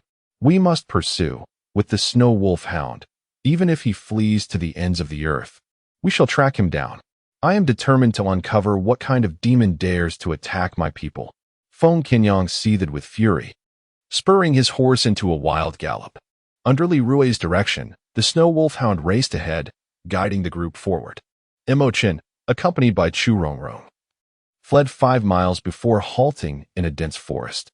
If we continue to run like this, we will surely be caught. Find a place to hide. I will devise a way to eliminate that snow wolfhound. Once they lose their eyes, tracking us down will become exceedingly difficult. Chu Rongrong nodded, having dismissed any thoughts of assisting Chen. At this moment, she felt like a burden, and it was a feat not to complicate matters for him rather than to aid him. The ink-like figure moved with the swiftness of a hare, deliberately releasing its aura as it sprinted 3 miles towards the northwest. Suddenly, it retracted its presence and dashed northeast, seeking refuge in an abandoned kiln, where it consumed 3 elixirs that restored its spirit. Instantly, it felt invigorated, and with the aid of the true scriptures of my past, its consciousness rapidly regained its vitality. Its mental energy, like fine threads, wove through the trees for several miles, ensuring that it remained undetected and unguarded from pursuit. Chapter 51. Surrounded. The stratagem of the ink-like figure was merely a delaying tactic, intended to divert its foes and secure a brief respite. As long as the snow wolf hound was present, it would undoubtedly track him down. In the span of a tease brew, the mental surveillance he had established detected the snow wolf hound charging towards him. With the formidable Feng Qinong radiating a powerful aura of blood energy that enveloped a radius of over 20 meters. Clearly, it was impossible for the ink-like figure to harm such a potent opponent with its spirit, and engaging in martial combat would be futile. However, it did not possess the audacity to believe it could vanquish such a formidable character. Its sole desire was to eliminate the snow wolf hound, thereby creating an opportunity to escape its relentless pursuit. Suddenly, its spirit detached, and a chilling wind stirred, causing nearby trees to crack and snap. In the stillness of the night, the sound traveled far, inevitably alerting the snow wolf hound. With a fierce howl, it pursued the ink-like figure's spirit. The figure swiftly rejoined its corporeal form within the abandoned kiln and then launched itself into the surrounding area. Feng Qinong was hot on its heels, closing the distance, leaving the ink-like figure with merely a breath span to eliminate the snow wolf hound. He decisively unleashed a formidable power, as if a green dragon coiled around his feet, covering the 100 meters in an instant. With a swift motion, he drew his sword, radiating brilliance. Particularly, Feng Qinong, witnessing the entire process of the snow wolf dog's demise, could not help but feel a tremor in his heart. In the face of this sudden shift, his reaction was remarkably swift. A fleeting shadow was left in midair, akin to a star streaking across the night sky, as he charged towards Chen. Ah, the 14th prince, how long it has been. Although Chen's speed was impressive, Feng Qinong perceived his movements with crystal clarity. In the blink of an eye, Feng Qinong had already closed the gap to within 3 meters of him. Despite the initial distance of 100 meters, Feng Qinong traversed it in an instant. However, unlike Chen, who employed the dragon's dance to surge 100 meters in one go, Feng Qinong paused thrice along the way, exerting force each time. Such brief pauses were almost negligible, rendering his speed only slightly less impressive than Chen's instantaneous dash. This illustrates the terrifying attack speed of a grand martial artist from the Xuanji Star. With a resounding crash, Feng Qinong unleashed a vicious palm strike. Violet light erupted violently in the air as a translucent hand, crackling with electric energy, domineeringly struck towards Chen's chest. In response, the spiritual sword in Chen's hand suddenly whirled, forming a sword flower the size of a pot lid. The collision of palm and sword produced a tremendous force, creating a massive shockwave that swept outward, displacing the earth by half an inch and sending dust and debris swirling chaotically. As the dust settled, a noticeable pit, half an inch deep and 5 meters in diameter, was left on the ground. Chen was sent flying 10 meters away, sliding an additional 2 meters upon landing. As he was propelled backward, 3 pine trees, each as thick as a basin, were successively shattered. Following Feng Qinong's forceful strike, which emanated a powerful purple light, he too felt the backlash of the impact. Although his body never made contact with Chen's sword, the energy he had conjured manifested as a luminous palm. Uninterested in prolonging the confrontation, Chen steadied the tumultuous energy within him and executed a graceful maneuver, darting swiftly around the trees. Despite Feng Qinong's astonishing speed, his attacks, which circled the trunks, significantly diminished in effectiveness. Enraged, he relentlessly swung his palms, obliterating the trees that obstructed his path, the splintering debris creating a sinister rustling sound among the foliage. In a display of overwhelming force, entire swathes of trees were reduced to mere splinters, showering down like a rain of wood chips. Meanwhile, Chen had already distanced himself by over 100 meters, rounding a bend in the mountains and vanishing from sight. Yet his voice echoed back, resonating through the air. Feng Qinong, heed my words. Your malevolent deeds and the slaughter of innocent lives will not go unpunished. Heaven may not take you, but I shall one day personally sever your head. Do not underestimate the youth. In 3 months, you shall await your fate in your own estate, prepared for your reckoning. His tone was imbued with an unwavering dominance and confidence, akin to a celestial warning descending from the heavens. How dare you threaten me? You are doomed. Feng Qinyang seethed with rage, leaping into the air and swiftly maneuvering atop the treetops to track Mo Chen's movements. However, Mo Chen had already concealed his presence, rolling into a foul ditch and hiding himself away. In the face of such formidable opponents, one cannot afford to be the slightest bit careless. The earlier bravado served not only to provoke the adversary, but was indeed aligned with his true aspirations. To him, Feng Qinyang was merely a practitioner who had devoted a couple of decades more to his training, a mere Xuanji Star Grandmaster, and thus not particularly fearsome. This pinnacle was not beyond reach. In the distance, shadows flickered as other soldiers charged forward. Li Rue followed closely behind them, arriving at the site of the confrontation between Mo Chen and Feng Qinyang. Upon witnessing her beloved snow wolfhound cleaved in two, her expression soured, akin to one mourning a great loss. You bastard, Mo Chen! How dare you slay my snow wolfhound? An inferno of wrath ignited within her, almost manifesting as tangible flames that erupted from her eyes. Not a source of fresh water, this area, barely 20 square meters, had inevitably become foul over time. Feng Qinyang's perceptive abilities were still remarkably acute. Guided by his senses, he indeed detected a presence nearby. Come forth, I have seen you. Do not fear, 14th Prince. I am here to rescue you. You have been cast adrift, and there are countless who wish to see you dead. General Li Jun has been dispatched by the Emperor to seek your whereabouts. You may harbor some misconceptions about me. The reason I eliminated those villagers from Xia Li Ba was justified. They were all members of the Dark Moon sect. Are you familiar with this organization? Pausing momentarily, he continued, the Dark Moon sect is a remnant of the treacherous court, striving to undermine our Tianyu kingdom and restore the Great Qing. Failing to eliminate them would spell endless troubles.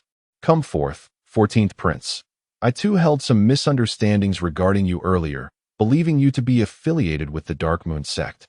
Hence my actions against you. Should you harbor resentment towards me, I would willingly sever one of my arms as an act of contrition. Mo Chen had silently extricated his spirit from his corporeal form, swiftly distancing himself and materializing behind the soldiers. He spoke suddenly, in that case. You should indeed sever one of your arms. Assaulting a prince is a capital offense.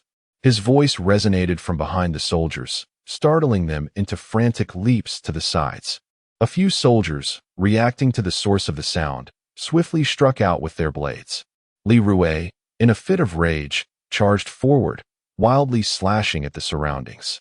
Mo Chen's voice drifted unpredictably, leaving them utterly unaware of his whereabouts. Feng Qinyang chuckled coldly, his palms aglow with an intense violet light, as he conjured a multitude of violet lightning spheres that enveloped a 100-meter radius, hurtling towards them with ferocity. Little did they anticipate that the 14th Prince had mastered a sinister art. Today, I shall enact divine justice. The violet lightning spheres erupted in the air, intertwining into a colossal net, resembling a celestial trap. Yet, his movements were slightly delayed. Mo Chen had already darted away, choosing silence as he observed the unfolding scene. Poised for action, as the violet lightning net descended, the world fell into an eerie stillness, with everyone frozen in place, seemingly awaiting Mo Chen's demise. Has he perished? One soldier could not contain himself, posing the question. The others exchanged glances, equally eager for an answer. Feng Qinyang growled, I suspect the 14th Prince practices sorcery, which is forbidden in the Tianwei kingdom. His death would be a boon for the populace. His physical form must be nearby. Conduct an exhaustive search. And should you find him, behead him on the spot. Even if his powers are formidable, he shall not survive. It appears that Feng Qinyang possesses a modicum of understanding regarding the cultivation of the soul. Taoist arts. Li Rue was astounded, unable to fathom the nature of such cultivation techniques. Yet, she could envision the scene of celestial blessings, with auspicious clouds stretching across the sky and divine might reigning supreme. Such power utterly transcended any martial prowess. Upon receiving the command, the soldiers commenced their fervent search. A few had already reached the foul ditch, causing a slight tremor in Chen's heart. He swiftly dispersed several thoughts, his formidable spiritual force abruptly snapping several towering trees in half. With a whoosh, the trees soared through the air, sweeping towards the nearest soldiers. Ah! The soldiers cried out in terror, desperately raising their swords to block the oncoming assault. Though the trees were severed, the splintered wood still struck them, causing them to spit blood from the impact. With a resounding crash, Feng Qinyang struck Chen squarely in the back, sending him tumbling like a kite with its string cut, soaring several meters before crashing to the ground. Blood spilling from his mouth. Seizing the moment, Feng Qinyang rushed forward, planting his foot upon Chen's chest, a triumphant expression adorning his face. 14th Prince, continue to flee. Today, I shall slay you, and you shall never have the chance to take my life in this lifetime. I must concede that your cultivation talent is indeed formidable, especially with your sinister techniques. Given time, I fear I may truly be no match for you. However, you have lost now, thoroughly and unequivocally. Chapter 52. Turning you into a pig's head.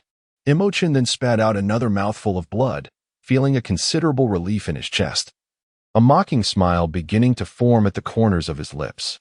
How absurd it is that a dignified Grand Martial Master of the Xuanji Star would fear a mere junior.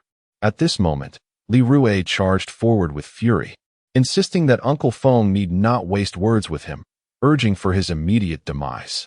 Before her voice faded, she leaped over 3 meters high, her martial spirit, the Rakshasa's sword, radiating with a kaleidoscope of extraordinary hues in her grasp. With both hands firmly clutching the sword, she exuded an air of dominion and ferocity, producing a thunderous sound as she plunged it towards Chen's abdomen. This strike was a gratifying release of her pent-up anger.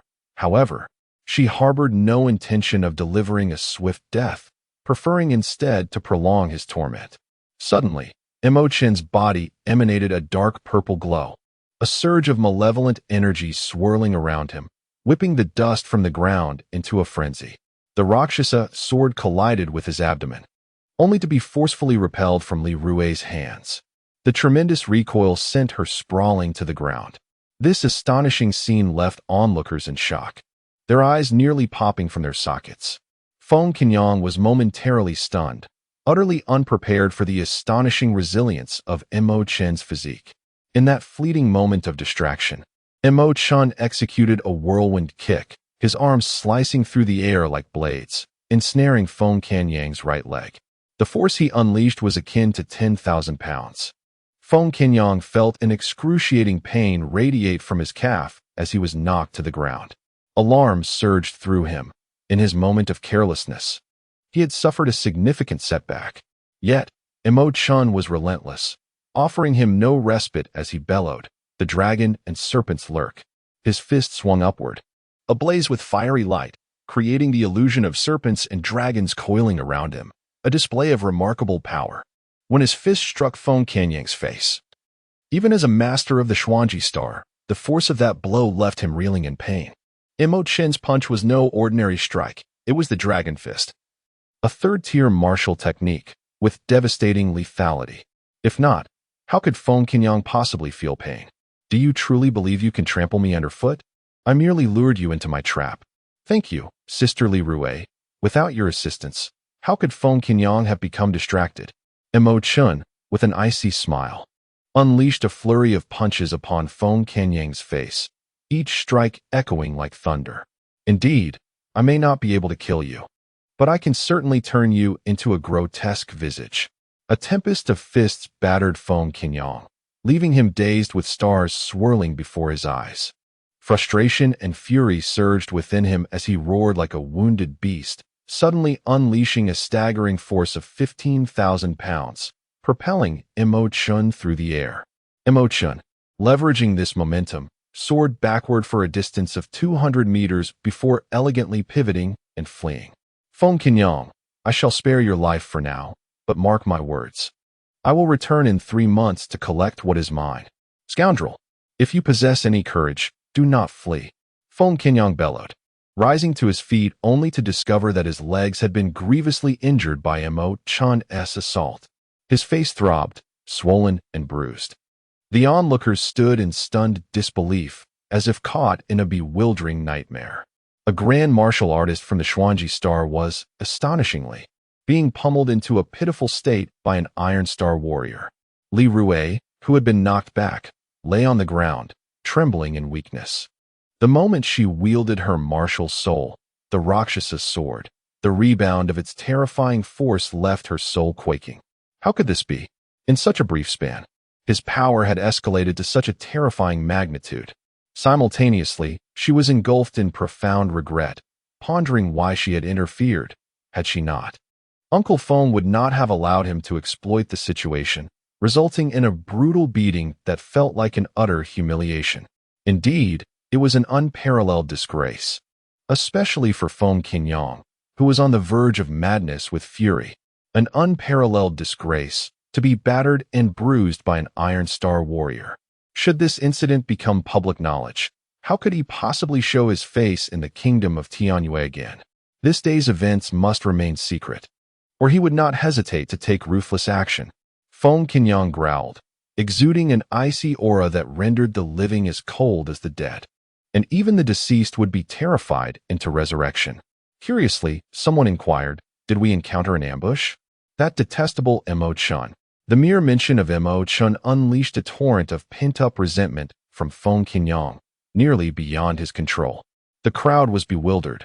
One person furrowed their brow and asked, "Could it be that you were defeated by Prince Chen? How could that be?" Feng Qinyang felt a flush of embarrassment. "I encountered a master from the Dark Moon sect. However, I did indeed uncover Chen's whereabouts. This scoundrel is exceedingly cunning. He even killed the snow wolf hound I had brought for my niece. We were unable to catch up with him. Did he manage to kill the snow wolf hound?" Several voices exclaimed in unison. The crowd was well aware that the residence of Marquis Li housed a second-tier demon beast, the snow wolf hound. This beast was formidable, having once torn apart a third-tier demon beast, the black steel bear. Upon hearing this, the composure on Marquis Li's face began to crumble, his brows knitting tightly together. It was truly unexpected that this little rascal had grown so swiftly, capable of slaying even a killer like the willow leaf blade. He glanced at the face of Feng Qinyang, already surmising that this grotesque visage, reminiscent of a pig's head, was undoubtedly the handiwork of Chen. Yet, he chose not to expose this truth, allowing Feng Qinyang to retain some semblance of dignity. Meanwhile, a tempest brewed within him. Just contemplate the absurdity of an Iron Star warrior managing to pummel a Grand Martial Master of the Mystic Extreme Star into a state of disarray. How utterly preposterous. Can it be certain that he has indeed mastered demonic techniques? Li Junho steadied his thoughts, reasoning that if this were the case, such a person could not be allowed to flourish. Should he grow formidable enough to transcend the Iron Star warrior realm, even a Grand Martial Master of the Celestial Pole Star might prove inadequate as his adversary. However, this rogue was excessively sinister, with his speed in both assault and retreat rivaling that of an Iron Star Grand Martial Master. Should a substantial number of Grand Martial Masters be dispatched to encircle him, it would inevitably draw the Emperor's attention, and we would find ourselves in dire straits. Li Junho nodded. "If necessary, I shall personally intervene to resolve this matter." Soon, the Empress also received word that Chen had vanished without a trace, her dispatch forces nearly annihilated. Could even Li Junho not vanquish him? The Empress was engulfed in shock and fury. He must not be permitted to ascend, otherwise, who could predict the horrific events that might unfold? He must be eliminated. He must be slain. Chen, having evaded Feng Qinyang, found himself utterly drained. Fortunately, he possessed numerous restorative blood pills, and after consuming a few, he felt invigorated once more. Chen and Chu Rongrong quickly concealed themselves, sensing that the carriage appeared highly suspicious. With a swift thought, Chen propelled himself forward, eager to discern the truth of who occupied the seemingly autonomous carriage. As he approached the carriage, a mere 10 meters away, an overwhelming mental force suddenly emanated from within, effectively thwarting his probing thoughts. Chen was taken aback, realizing that the formidable presence had already turned to track him in return. This sensation was one he understood all too well. He swiftly severed his connection and activated the Rujigu Pass Sutra, managing to intercept the opposing consciousness in time. The unoccupied carriage continued its slow pace until it halted near the concealed positions of Chen and his companion. Chu Rongrong felt her heart leap into her throat. Noticing Chen's stillness, she dared not move an inch. His expression conveyed the gravity of their situation, indicating that the individuals within the carriage were even more terrifying than Feng Qinyang. "Come out. I have long since discovered your presence." A woman's melodious voice wafted from the carriage. However, her voice seemed altered, and Chen sensed a hint of familiarity, yet he hesitated to confirm it. Chu Rongrong was already on edge, her eyes fixed anxiously on the carriage, as an invisible force rendered her limbs weak, seemingly robbing her of the strength to stand. Chen, his expression inscrutable, gradually rose from the low shrubbery. "May I inquire who you are? With your formidable power, should you wish to eliminate us, we would perish in an instant." Chapter 53. The frustration of Feng Qinyang. Feng Qinyang spoke, while Li Juanho's eyes narrowed sharply. "The blue demoness of the Upper Xian Pavilion? This woman indeed possesses considerable abilities. She has even managed to exit the imperial city. Very well. Take your forces and intercept him. Prevent him from entering the palace and eliminate him." The wind, known as Qinyang, spoke with a tone laced with malice, clearly overtaken by rage. In a tumultuous rush, he led a contingent of over 100 men, forcefully parting the throngs of people to obstruct the path of Zhang Qian and his companions. Zhang Qian, with a cold glare, bellowed, "Who dares to impede our passage? I bear the Emperor's golden medallion. Those who obstruct shall face execution without mercy. Commander Feng Qinyang, at your service, has come to escort the 14th prince." "Do not misunderstand," Feng Qinyang replied, his smile more sorrowful than a frown. Upon hearing Feng Qinyang's words, Chen leaned out with a grin. "Thank you for your hard work, General Feng. What has happened to your face? Did you engage in some unsavory business last night and end up on the receiving end of a beating? How it brings me immense joy to see you." 14th Prince, nothing is more painful than forcing a smile. Chen concluded his jest with boisterous laughter, which only served to infuriate Feng Qinyang to the point of spitting blood. After relishing his laughter, Chen called out to the forward-leading Feng Qinyang, "General Feng, I find myself rather hungry. Would you be so kind as to fetch me a few buns from the stall nearby? I shall repay you shortly." Feng Qinyang, taken aback, exclaimed in exasperation, his frustration boiling over. When had he become this scoundrel's servant? "What do you mean by asking for buns? Did you not hear me?" Zhang Qian, upright and just, was a 5th-rank guard of the Emperor, possessing a higher status and cultivation level than Feng Qinyang by 2 minor realms. His words naturally required no deference. "Very well," Feng Qinyang replied, darkening his expression as he reluctantly made his way toward the nearby bun stall, cursing inwardly. "I hope you choke on those buns." Throughout the journey, Chen displayed a mischievous spirit, treating Feng Qinyang as if he were his own personal attendant. "Little wind. I am parched. Little wind. The candied hawthorn is delightful. Little wind." Upon hearing Chen address her as Little Wind, Feng Qinyang trembled, on the brink of madness. Escorting them to the Zhuanxiu Palace, Feng Qinyang's garments were drenched in sweat. The journey had been truly unbearable. In recent days, Chen's influence over them had been substantial, and with the sudden mishap befalling Chen, their hearts were wrenched in turmoil. Chen comforted Lu Guifei and then brought Chu Rongrong closer. "It was this sister who aided me. Mother must express her gratitude to her, or perhaps even adopt her as a goddaughter." Very well, very well." Lu Guifei, upon witnessing her son's safety, deemed all else inconsequential. Since she was a benefactor of Chen, gratitude was only fitting. Chu Rongrong, taken aback, stared wide-eyed at Chen. Chen whispered, "I shall grant you a title. With it, the Empress shall not dare to act against you. Next, we shall pay a visit to the Empress and present her with a grand gift. I wonder how she will react upon seeing you." Upon Chen's return, the Emperor himself visited the Zhuanxiu Palace, inciting a wave of jealousy among numerous princes and princesses. Naturally, esteemed guests like the third prince had their own private chambers. As they traversed the bustling hallway, a drunken man suddenly stumbled into their path, cursing, "Scoundrel, scoundrel. I'll make you wait at home with a clean neck. Who do you think you are?" This man recklessly collided with the third prince, prompting those standing behind him to swiftly intervene, subduing the drunken man and bringing him to the ground. "Who dares to be so brazen? Do you know whom you have affronted?" Someone shouted in anger. The inebriated man suddenly emanated a formidable aura, propelling several youths away with great force. "I care not who you are. I am currently vexed. Whoever provokes me shall face my wrath." The youths, though thrown aside, exhibited remarkable agility, performing several flips before landing gracefully on the ground. They did not incite chaos, yet they startled the surrounding patrons.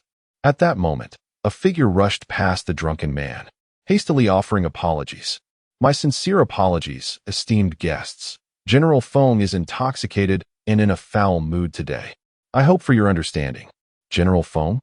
Might I inquire if he is the renowned Feng Qingyang, one of the 5 tigers under the command of General Li?"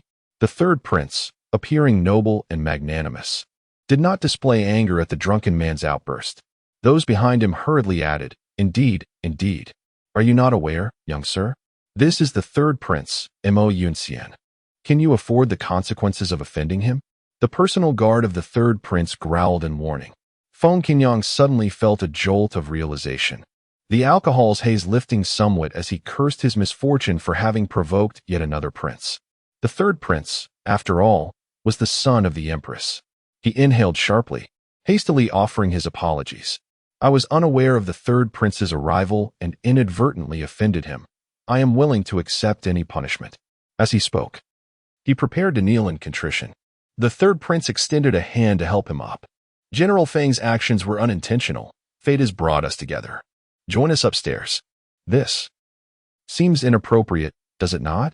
Feng Qingyang was taken aback by the unexpected honor. "What makes it inappropriate? Does General Feng hold me in disdain? How could I dare to?" he exclaimed. "I would be honored to comply." Having already consumed copious amounts of alcohol, Feng Qingyang was now thoroughly intoxicated. Though he had managed to maintain some measure of decorum when confronting the third prince, at this moment, his inhibitions had vanished entirely. The third prince, with a disdainful tone, remarked, "You surpass the 14th prince by a considerable margin. That scoundrel is utterly worthless. As a distinguished martial artist, how could I have been so thoroughly bested, bruised and battered, had it not been for his treachery? That ruffian toyed with me today as if I were a mere fool. It infuriates me to no end."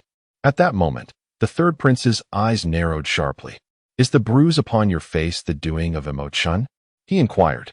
Meanwhile, Feng Qingyang had slumped face down upon the table. The third prince beckoned one of Feng Qingyang's guards to approach. "What commands do you have, your highness?" The soldier replied, visibly apprehensive. "Is it truly the 14th prince who marred your general's visage?" The soldier turned pale at the inquiry. "This matter is not to be discussed. The general deems it too humiliating. Should anyone utter a word, he would not hesitate to take their life. How could that scoundrel have improved so swiftly? I had presumed that with Master Grand's assistance, I would undoubtedly prevail over him, yet I find myself left in his wake." As night fell, peculiar occurrences began to unfold within Kunming Palace. 2 guardian Qilin beasts suddenly took flight, only to be hurled into the palace's cesspool. Subsequently, within the Empress's chamber, the flickering lights cast ominous shadows. In Chapter 54, The Night Raid on Kunming Palace, the Empress's maidens were startled into shrieks by the overwhelming phantoms. The Empress furrowed her brow, observing the flickering flames, when one candlestick inexplicably soared towards her. With a swift motion, she struck it down to the ground. At that moment, a chilling voice emerged from the earth. "Empress, your malevolence knows no bounds. Your wanton slaughter of the innocent will summon vengeful spirits to seek retribution." The sound echoed erratically, reminiscent of something emerging from the depths of hell, startling even the queen herself, her soul nearly fleeing in terror. "Come, come," she shrieked, her voice faltering as she fled her chamber in panic. The orchestrator of this fright was none other than Mo Chen, who had tossed the 2 Kirin statues, meant to ward off evil, into the cesspit. With his current mastery of spiritual power, he no longer feared such trifling wards. Recalling the initial injuries inflicted upon his spirit by these statues, he felt a surge of irritation, prompting him to submerge them in filth. He was acutely aware that the queen was surrounded by capable individuals. Thus, the time to eliminate her had not yet arrived. Instead, he opted to torment her through the night, inflicting a measure of suffering upon her. After all, this woman, having reached her 40s, had neglected her cultivation, rendering her spiritual strength feeble.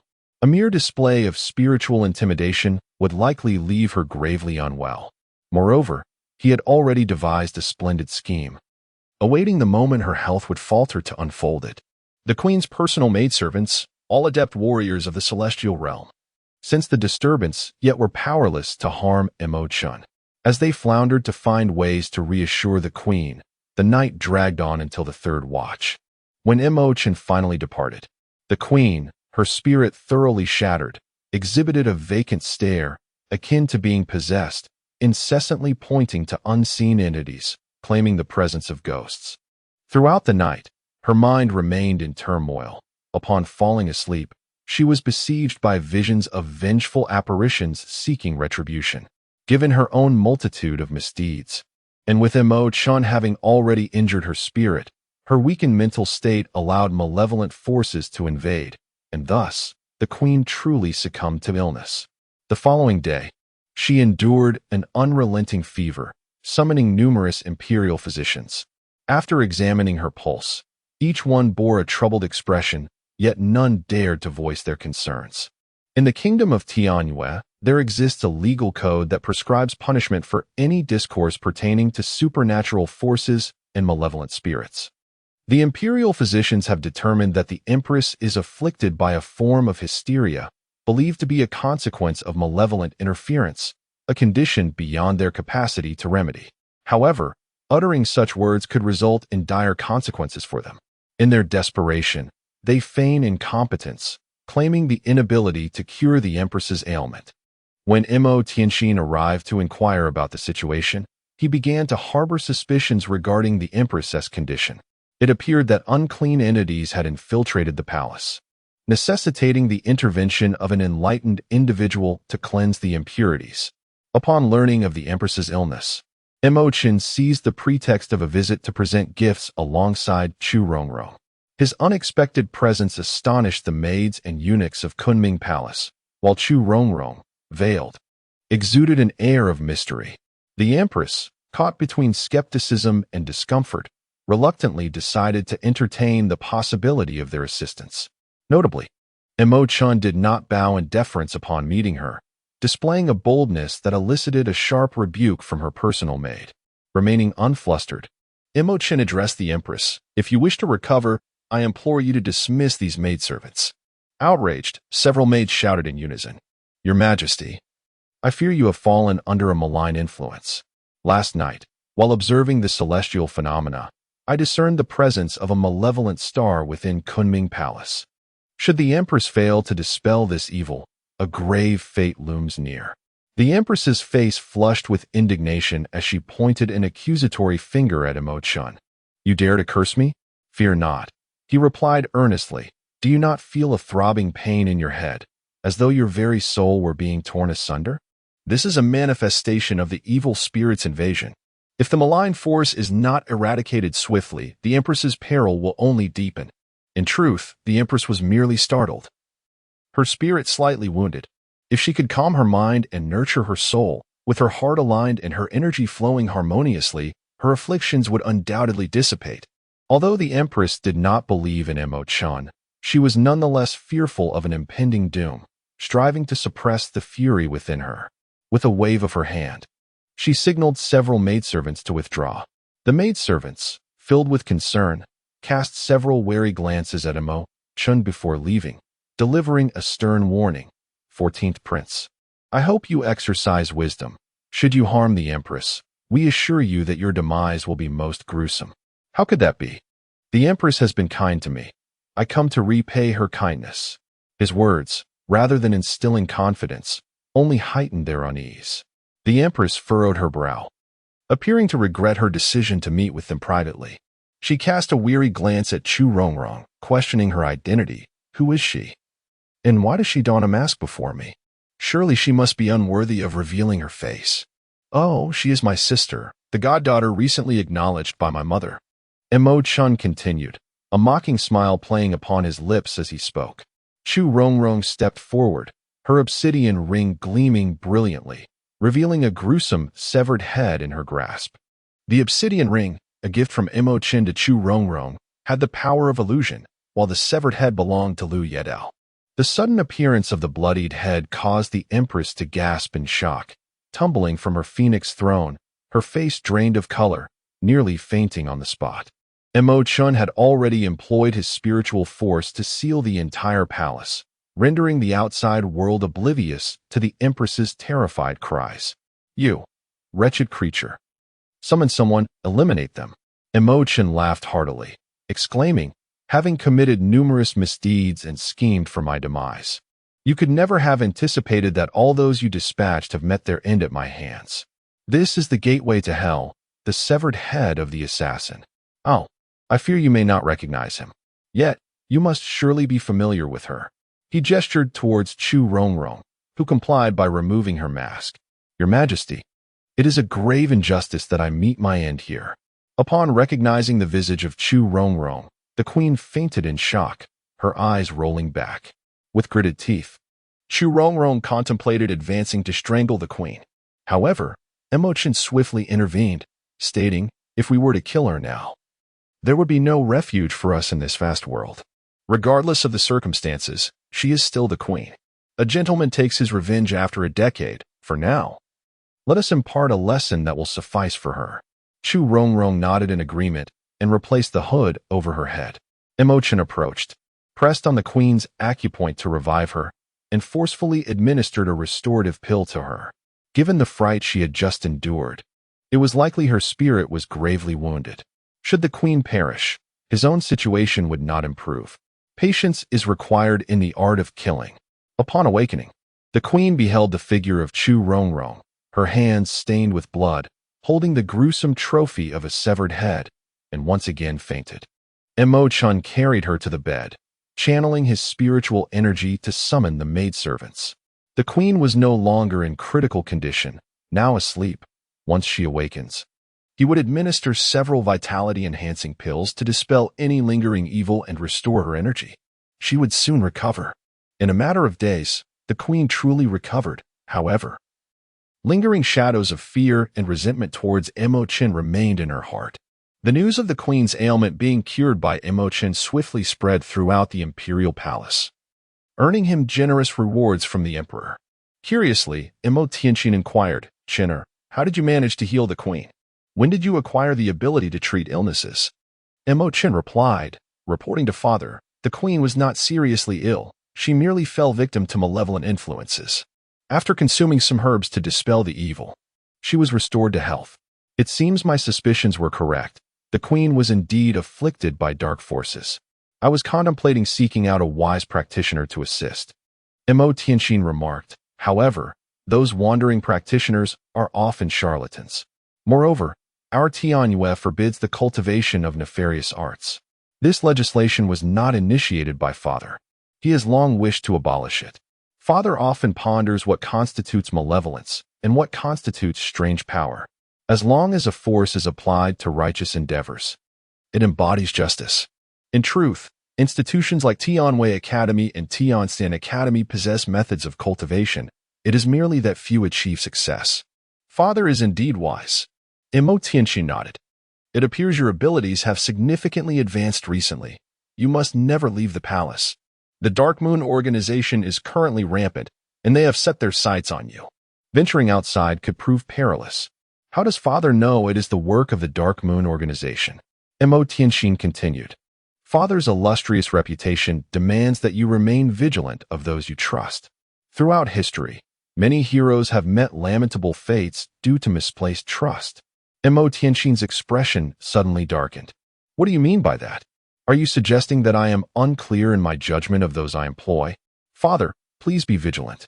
For some individuals may outwardly profess loyalty to the throne and patriotism, yet once they elude your notice, they may reveal a completely different visage. Can the Dark Moon organization truly wield such omnipotence? Perhaps they are merely being used as a shield by others. Chen stated with a calm yet assertive demeanor. Tianqin furrowed her brow, clearly displeased. Enough of this reckless speculation. Focus on your cultivation. You must exercise greater caution in the future and absolutely refrain from leaving the palace. As he watched Tianqin storm away in anger, Chen shook his head. He understood that the trust between Tianqin and General Li could not be easily shattered by mere words, especially since he possessed no concrete evidence. It was akin to holding a card in the form of Chu Rongrong, yet this card was far too feeble to topple the queen. Thus, he resolved to approach the matter from a different angle. Within Kunming Palace, although the queen's health had improved, her inner fury had intensified. The thought that Chu Rongrong had survived and allied herself with Chen filled her with a resentment that nearly caused her to spit blood. That scoundrel, that despicable wretch, deliberately brought Chu Rongrong to torment me. Just wait. I shall ensure you meet a most dreadful end. The queen's fingernails dug into her flesh, her hatred for Chen flowing like an unbridled river. What aggravated her further was that Chen frequently appeared before her with Chu Rongrong, seemingly intent on causing her discomfort. She was consumed with rage, yet as the queen, she found herself powerless to act against them. The frustration she felt was palpable. The queen, known for her ruthlessness, could not swallow this bitterness. She devised a plan to send individuals to stealthily invade Zhuanqiu Palace to commit murder. This time, her target was not Chen, but rather Chu Rongrong.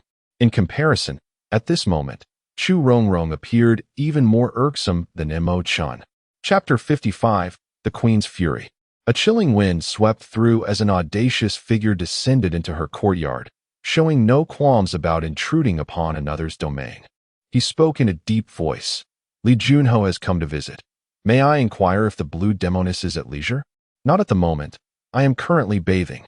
It seemed that the blue demoness had anticipated his arrival.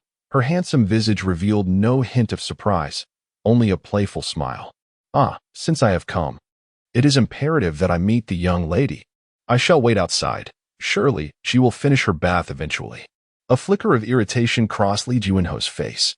The blue demoness responded with a charming smile. There's no need for that. I typically indulge in an all-night soak. If you have business, you may return tomorrow.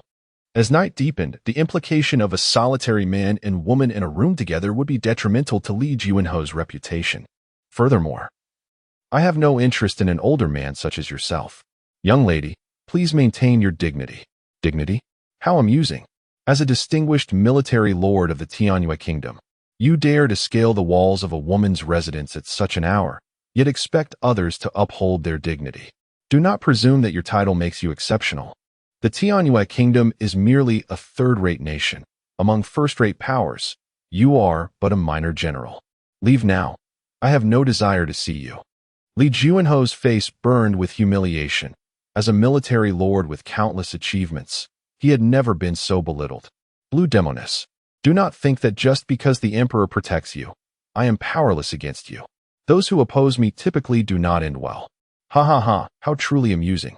What protection do you think the emperor affords me? Your Majesty, how I long for you to kneel at my feet and worship me. Begone, for my patience is finite. Li Junho's fury surged, his anger palpable. You presume upon my goodwill. Do not blame me for my ruthlessness. If I were to slay you, what of it? Suddenly, he unleashed a formidable aura, causing the entire villa to tremble as if a minor earthquake had occurred. The blue demon, unflinching, flicked a finger, and the water in the bath began to swirl, bursting forth from the confines of the room. The water before Li Junho shimmered magnificently, coalescing into a 3-meter-tall water bodhisattva. The bodhisattva radiated divine majesty, akin to an ethereal being descended from the heavens. With a resounding crash, the bodhisattva waved its hand, stirring the winds and clouds, which roared above the imperial city as if intent on engulfing it entirely.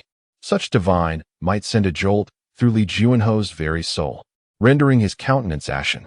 A mere earthly star marshal general appeared to him as insignificant as an ant. Should I wish to extinguish you, a mere press of my finger would suffice to bring about your instant demise. Li Juanho's arrogance was swiftly doused, his spirit quaking violently. He sensed the overwhelming force of the opponent's aura, infused with the essence of annihilation, rendering him immobile. This divine power was the most formidable he had ever encountered. His eyes widened in horror, his heart racing as if on the brink of rupture. He felt utterly crushed and battered. Before the water bodhisattva, he found himself devoid of any means to retaliate, a lamb awaiting slaughter. I know why you have come to seek me. It is indeed because I saved Chen. Yes, he is the one I rescued. What can you do to me? Not even you, nor the entirety of your nation's might, can impose upon me. Begone. From this moment forth, you shall not set foot in my villa or face dire consequences. As the words echoed, a brilliant light pierced his brow, and with a cry of agony, he was forcefully ejected from the courtyard by an unseen power. He tumbled onto the street, his garments drenched in perspiration. In an instant, as if struck by a sudden lapse in memory, he completely forgot the recent events. With a visage of terror and confusion, he gazed at the villa of the Blue Enchantress, utterly bewildered. Unbeknownst to him, the once indomitable ambition that soared above all had been shattered by the Blue Enchantress. A profound sense of reverence for the heavens took root within him, as he instinctively felt the presence of divine beings above, 3 feet over his head. The essence of spiritual cultivation lies in the dismantling of one's heart. Once the opponent's resolve is broken, they shall henceforth ponder thrice before acting, no longer disregarding the celestial and human principles. The righteous path of humanity is fraught with tribulations. Many reach a certain pinnacle, only to scorn the fundamental truths of heaven and earth, believing themselves to be invincible, unstoppable. Li Jun, a high-ranking minister in the kingdom of Tianwei, was no exception. His inflated ego was inevitable.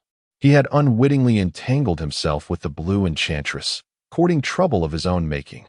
This enigmatic woman was one who none in the kingdom of Tianwei dared to provoke. On the night that Li Jun clandestinely entered the Blue Enchantress's villa, shadows were already flitting beyond the elegant walls of the courtyard. Suddenly, 2 fire arrows shot into the yard. Zhang Qian bellowed. Who dares to intrude upon the royal palace at this hour? Even before his voice faded, he had leapt into the air, soaring toward the rooftop, intent on confronting the 2 cloaked figures. The 2 assailants, one veering left and the other right, made a hasty escape. The other guards, upon witnessing the scene, hurriedly pursued the assailant to the right, while Zhang Qian relentlessly chased after the one to the left. The audacity of the assassin had escalated to alarming heights, daring to infiltrate the royal palace, which filled Zhang Qian with immense fury. Should anything befall the 14th prince, it would reflect poorly on his capabilities. A fierce blaze of anger ignited within him, propelling him to pursue the assassin without mercy. However, the assassin was well acquainted with the palace's layout, deftly maneuvering through the surroundings until they reached the imperial garden, slipping into a thicket of flowers. With a swift motion, 2 gleaming darts shot from Zhang Qian's hand, aimed directly at the dense foliage. The sound of the projectiles slicing through the air echoed as they struck, severing some plants and causing petals to scatter. Zhang Qian descended, rushing towards the flowers, but the shadow of the assassin had already vanished, after the others had given chase. 5 figures clad in black and masked had leaped into the elegant palace, hastening towards Chen's chamber. The swords in their hands glinted with a chilling luminescence in the night, resembling phantoms gliding through the darkness, eerie and ominous. As they neared the window of Chen's room, they came to a halt. One among them produced a small bamboo tube, shattered the window, and released a plume of white smoke within. After a brief pause, the sound of shattering glass rang out, and the intruders surged into the room, striking fiercely at the bed. The bedding was ruthlessly slashed, filling the air with fluff that swirled like a flurry of snowflakes. The bedding used by the princes was made of goose down and duck down, providing exceptional warmth. Consequently, under the assault, the bedding lay in tatters, feathers drifting about. A flicker of horror ignited in the eyes of the intruders as they realized the bed was empty, an ominous premonition settling upon them. Suddenly, shadows flickered behind them, and Chen appeared, a faint smirk playing on his lips, revealing a hint of mockery. To murder so joyously without even locating the victims was truly foolish. As he spoke, his hand seized the hair of two individuals, forcefully colliding their heads together. The resounding thud left them dizzy and disoriented, collapsing to the ground, where they beheld a constellation of stars in Chen's room. Furthermore, he conveyed a chilling message. If they found life too long, he would not hesitate to assist them on their journey to the afterlife. After all, it was better for both the fish and the net to perish together. The group, eyes wide with confusion, could scarcely believe that the 14th prince had so easily released them. They remained silent, showing no intention of departing. Abruptly, a woman lunged forward once more, brandishing her sword with an unyielding determination. Yet, these individuals were far too loyal to the queen, rendering them incapable of saving her. He directed his consciousness into their minds, launching a psychic assault. Then, in a surge of spiritual energy, he extracted them from their bodies, whisking them into the air, swiftly transporting them to Kunming Palace, where he cast them down. Upon landing, they jolted awake, but their minds were in disarray, frenziedly slashing at anything in sight. Chen's voice resonated in her ear. Above your head, 3 feet are divine beings. Do not commit egregious acts, lest you descend into hell. After being incessantly provoked by the queen, Chen's patience reached its breaking point. His spirit abruptly invaded her consciousness, conjuring an image of a Rakshasa king, which charged at the queen's essence. The queen's eyes widened in horror, feeling as though she had instantaneously plunged into the depths of hell, facing eternal damnation. She suddenly found herself in a boundless desert, isolated and helpless, relentlessly pursued by a terrifying demon. Breathless and heartbroken, she ran with all her might. The demon, wielding a trident, lunged ferociously at her. In an instant, she felt a chilling stab pierce through her soul trembling violently as she spat out a mouthful of blood, collapsing into unconsciousness. Clearly, the attack on her spirit by Chen had severely weakened her, with both her spirit and soul injured. Even if she were to survive, no one would mend her spirit, and her life would be short-lived. Chapter 56. Seeking a master at the same time. He grasped an important truth. Harboring benevolent thoughts and cultivating supreme virtue was far more purifying for the mind than engaging in slaughter. For those who cultivate the spirit, as their abilities grow, the burden of inner demons also intensifies. The higher the path, the greater the challenges. The latter stages are exponentially more difficult, far surpassing the trials of martial arts. It was no wonder this path could not endure through the ages, as achieving any significant progress was exceedingly arduous. In the early stages, when one is weak, neglecting martial cultivation makes it all too easy to be killed, rendering any hope of growth futile. It appears that one must not forsake martial arts but should pursue both paths concurrently. Yet, he was also filled with perplexity, pondering why he could effortlessly manipulate the physical forms of others but could not propel his own body into flight. His spirit could soar thousands of miles with remarkable speed. How exhilarating it would be if he could fly alongside his own body. As he contemplated this, the voice of the ethereal beast emerged in his mind. Young one, your spirit originates from your physical form. Upon contact, it is absorbed through countless pores. How could you possibly move your own body? This is akin to the notion that no matter how great a person's strength may be, if they are seated within a bamboo basket, they are utterly incapable of lifting themselves. It does indeed sound quite plausible. Yet, why is it so effortless to ensnare another's corporeal form? The ethereal beast of the void responded. Another's physical body is not your own. It inherently repels your spirit.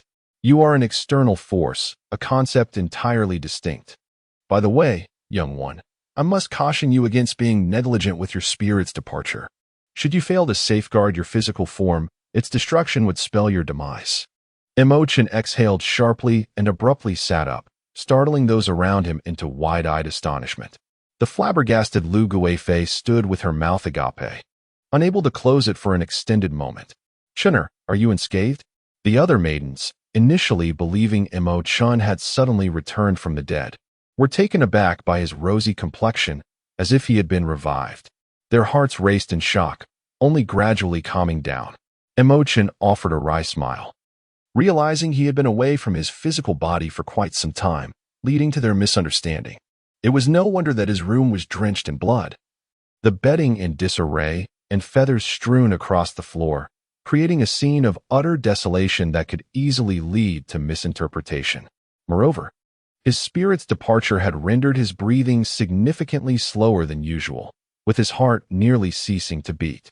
Without careful discernment, it would be all too easy for one to assume he had perished. "Mother, I am fine. I merely lost consciousness during a struggle with an assassin. See, I have awakened. Please, do not weep." Meanwhile, the 4 assassins in Kunming Palace wreaked havoc but were swiftly subdued, while the Empress, overwhelmed by fear, fell into unconsciousness once more. Upon awakening the following day, she appeared listless, her demeanor akin to one on the brink of death. In a moment of despair, she expressed her fears. "Your Majesty, I fear my days are numbered. I have been afflicted by malevolent forces, and our palace is no longer safe. I implore you to summon a few highly skilled Taoist priests. Perhaps there is still hope for me." The emperor reassured her, "Rest easy, my queen. You shall be well." After a brief contemplation, Mo Tianqin found merit in Zhang Tiancheng's words and promptly commanded Li Junho to seek assistance from the Heavenly Immortal Academy. Upon learning of his mother's perilous condition, the 3rd prince felt a heavy weight in his heart and hastened to the palace. Despite his grievances against the queen for her perceived favoritism, the sight of his once resplendent mother now appearing so frail stirred a sense of unease within him. He realized that beyond martial prowess, there existed alternative paths of cultivation intimately linked with the arts of forging and alchemy. These practices focused on the spirit, enhancing the divine soul. With a sense of urgency, he made preparations and swiftly made his way to the forging guild to consult with Ji Changkong. Naturally, Ji Changkong did not dare to neglect the 3rd prince, a figure of considerable strength in the struggle for the throne, and welcomed him with utmost respect. "President Ji, there are matters that perplex me. Is it true that a master forger, beyond possessing a strong spirit, can indeed conjure spells to inflict harm?" "Ah, indeed. The pressure of one's spirit can cause injury. However, to take a life requires an extraordinary amount of spiritual power. Perhaps only those of the 6th rank or higher in the forging arts can achieve such feats. When combined with martial skills, the possibilities broaden, yet remain uncertain. It is said that the immortal Baiyao, who shattered the void to ascend, also practiced the art of spirit cultivation. Another interpretation of this is Xianxiu, which focuses not on martial souls, but on the cultivation of the divine soul. As for the essence of the soul, I must confess my ignorance. I have never sensed its presence.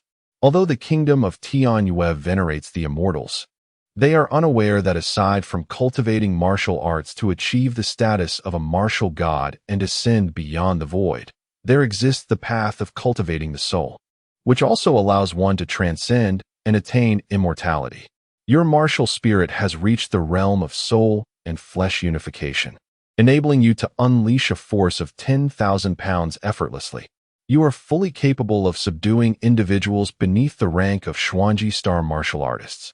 My concern does not lie in my own cultivation, but rather in certain matters that I find utterly perplexing. Is it truly possible to cultivate magical power? What exactly is magical power? Is it akin to that of the celestial deities, wielding the might of thunder to slay foes from miles away? Oh, since when has the 3rd prince taken an interest in the cultivation of immortality? Such matters are exceedingly ethereal. Some practitioners toil relentlessly, only to die without ever grasping the path, wasting their years in vain. Golan shook his head. The 3rd prince's eyes sparkled. "So, Master Golan, you possess knowledge of immortality cultivation. Both the Celestial Immortal Academy and the Tianyue Academy indeed offer a discipline in soul cultivation, also referred to as the path of immortality, though it is quite obscure, with few willing to pursue it, far less popular than martial arts." Why has the 3rd prince inquired about this matter so suddenly? Golan was baffled. My mother was harmed by malevolent forces, and her maidservant claims it was the work of Mo Chen. We only hear his voice, yet his presence remains unseen. he can drive people to madness, compelling them to attack others. In fact, last night, my mother sent individuals to eliminate Chen, but the force sent went insane, flung into Kunming Palace by mysterious powers, and began to attack anyone in sight. Suddenly, my mother became dazed, and moments later, she coughed up blood, drenched in cold sweat, and fainted. Upon awakening, I found myself in a state of utter lethargy. Gran was taken aback. Indeed, this was a manifestation of sorcery. Few possessed the ability to harness such malevolent arts, even within the esteemed Heavenly Immortal Academy. As for that rascal Chen, I would find it implausible that he could cultivate his spirit to such an extraordinary degree. Yet, the evidence lies before us, and disbelief changes nothing. Seeing the queen so haggard pains my heart. This predicament is no trifling matter. In terms of spirit cultivation, it is evident that the queen has suffered a spiritual injury inflicted by a malevolent being. Ordinary remedies are futile. Only a specially crafted elixir for the restoration of the spirit will suffice. As artifact smiths, we too suffer severe mental depletion, akin to a spiritual wound. The revitalizing soul pill, if administered to the queen, will surely restore her vigor by the morrow, Gran asserted. The third prince's spirits lifted at this revelation. So, the malevolent arts are not beyond remedy. Spiritual injuries, much like those of the flesh, follow similar principles. As long as the spirit remains intact, death is not easily forthcoming. It appears that those who comprehend the dark arts have merely scratched the surface, lacking the prowess to shatter another's spirit. Otherwise, the queen's fate would indeed be dire. Following the awe-inspiring presence of the blue demoness, General Li, despite having forgotten certain events of that day, felt a newfound reverence towards the heavens. His journey to the Heavenly Immortal Academy in search of a master of spirit cultivation was undertaken with utmost seriousness. The ninth prince was currently engaged in his studies there, and General Li sought an audience with the Academy's illustrious head, Yelbatian. This man exuded an ethereal aura, his presence commanding and majestic. Upon encountering him, General Li felt as though he were standing before a blazing sun, left utterly astonished and speechless. Is it truly possible that such a formidable figure exists in this world? Upon hearing the intentions of Li Junho, Yelbatian chuckled lightly, stating, "This is but a trivial matter, with a mere letter from the emperor. I shall certainly alleviate His Majesty's concerns. There is no need for Li Junho to make this journey. Thank you, Director Yul. His Majesty instructed me repeatedly that should you have any requests, anything within the capacity of Tianyue Kingdom will be accomplished," Li Junho replied. "Ah, the Emperor is indeed gracious. There is no need. The support you have provided is already ample. As long as the Emperor is at ease, I shall assign Elder Wang from the soul cultivation path to handle this matter and ensure the eradication of the demons. However, I am somewhat curious. Your Tianyue Kingdom prohibits the cultivation of the soul path. Who possesses such audacity to have cultivated to a certain extent? In truth, apprehending such individuals is quite simple. With Li Junho's prowess, one could easily shatter their soul. Their spirit would not dare approach you. The most straightforward method to eliminate them is to destroy their physical form while their soul is out of their body." Li Junho's eyes sparkled with enlightenment, and he hurriedly expressed his gratitude. "Thank you for the reminder, Director. This time, I shall ensure their escape is impossible." Chapter 57. Beyond the heavens. After visiting the esteemed director of the Celestial Academy, Li Junho proceeded to pay a visit to the ninth prince. At merely 17 years of age, the ninth prince had already achieved the status of a stellar martial master, showcasing a remarkable talent for cultivation that places him among the elite of the younger generation, a prime candidate for the future heir. Establishing a good rapport with such an individual is undoubtedly advantageous. The ninth prince exuded an imposing presence, his square jaw and robust physique reflecting the demeanor of a ruler. Observing him, Li Junho couldn't help but sigh, recognizing that even the current sovereign did not possess such regal bearing in his youth. After a brief exchange of pleasantries, the ninth prince inquired about his mother, the Empress. Lately, he had been experiencing a twitch in his left eyelid, sensing that something might have transpired within the palace.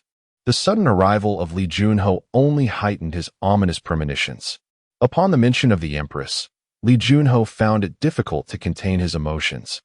As she was his childhood sweetheart, the fact that she had been harmed to the point of near death filled his heart with unease.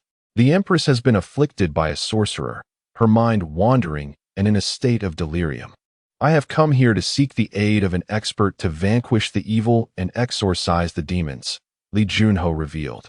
The ninth prince's eyes narrowed slightly, emitting a sharp glint. A sorcerer? What do you mean? He questioned. The 14th prince has somehow acquired a method for cultivating the divine soul, and it seems he has made some progress. He appears to have mastered certain spells, and it is he who has brought the empress to the brink of death. Li Junho explained. He was originally incapable of causing any trouble, but in recent days, this child has become rather peculiar, his cultivation advancing by leaps and bounds.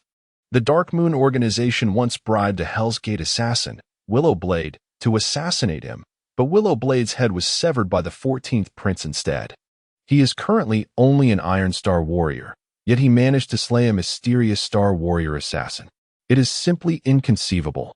Of course, he could not divulge the Empress's scandalous affairs to the ninth prince, so he attributed the blame to the Dark Moon organization, which now served as a shield for him and the Empress. The ninth prince was well aware that Chen had been subjected to bullying by his siblings within the palace. Now that he had grown stronger, it was only natural for him to seek retribution. However, he could not comprehend why Chen would direct his animosity towards his mother. Faced with the ninth prince's skepticism, Li Junho found it challenging to justify his position. In resignation, he sighed. The heart of every parent is filled with concern. Your mother worries that if Chen grows powerful, he might seek to eliminate him. Consequently, several assassination attempts have failed. He seems to have acquired some arcane sorcery that even harmed the Empress. The ninth prince nodded, feeling this explanation made sense. A scornful smile curled at his lips. Mother has truly overestimated him. How could he possibly threaten my position? As he spoke, he removed a piece of coiled dragon jade hanging from his chest and handed it to Li Junho. This was a piece once worn by the martial emperor, imbued with his essence, capable of vanquishing formidable malevolent entities. Once the empress donned it, she became impervious to all evils. Unless Chen's spiritual essence attains the realm of the void immortal, he stands no chance. In this world, there are only 8 void immortals. And even if he were to dedicate his entire life, achieving such a realm would be beyond his grasp. Intriguingly, I never anticipated that I had a brother capable of cultivating his soul. What are these void immortals and the 8 great ones? Li Junho felt somewhat ignorant, his aged face flushing with embarrassment. After a pause, the ninth prince continued, the 8 great void immortals are immensely powerful yet remarkably discreet. Perhaps they are akin to the humble neighbors, quietly cultivating amidst the mundane world. However, they do not permit the emperor to pursue the path of soul cultivation. This is precisely why many nations prohibit such practices, branding them as heretical. In truth, these measures are deliberately orchestrated by the 8 great void immortals to mislead the royal nobility. Imagine if a royal descendant were to become a void immortal, achieving immortality. Would not the dynasty endure for countless generations? Such a scenario would indeed be terrifying. Upon hearing this insider information, Li Junho's eyes widened in astonishment, seemingly on the verge of popping from their sockets.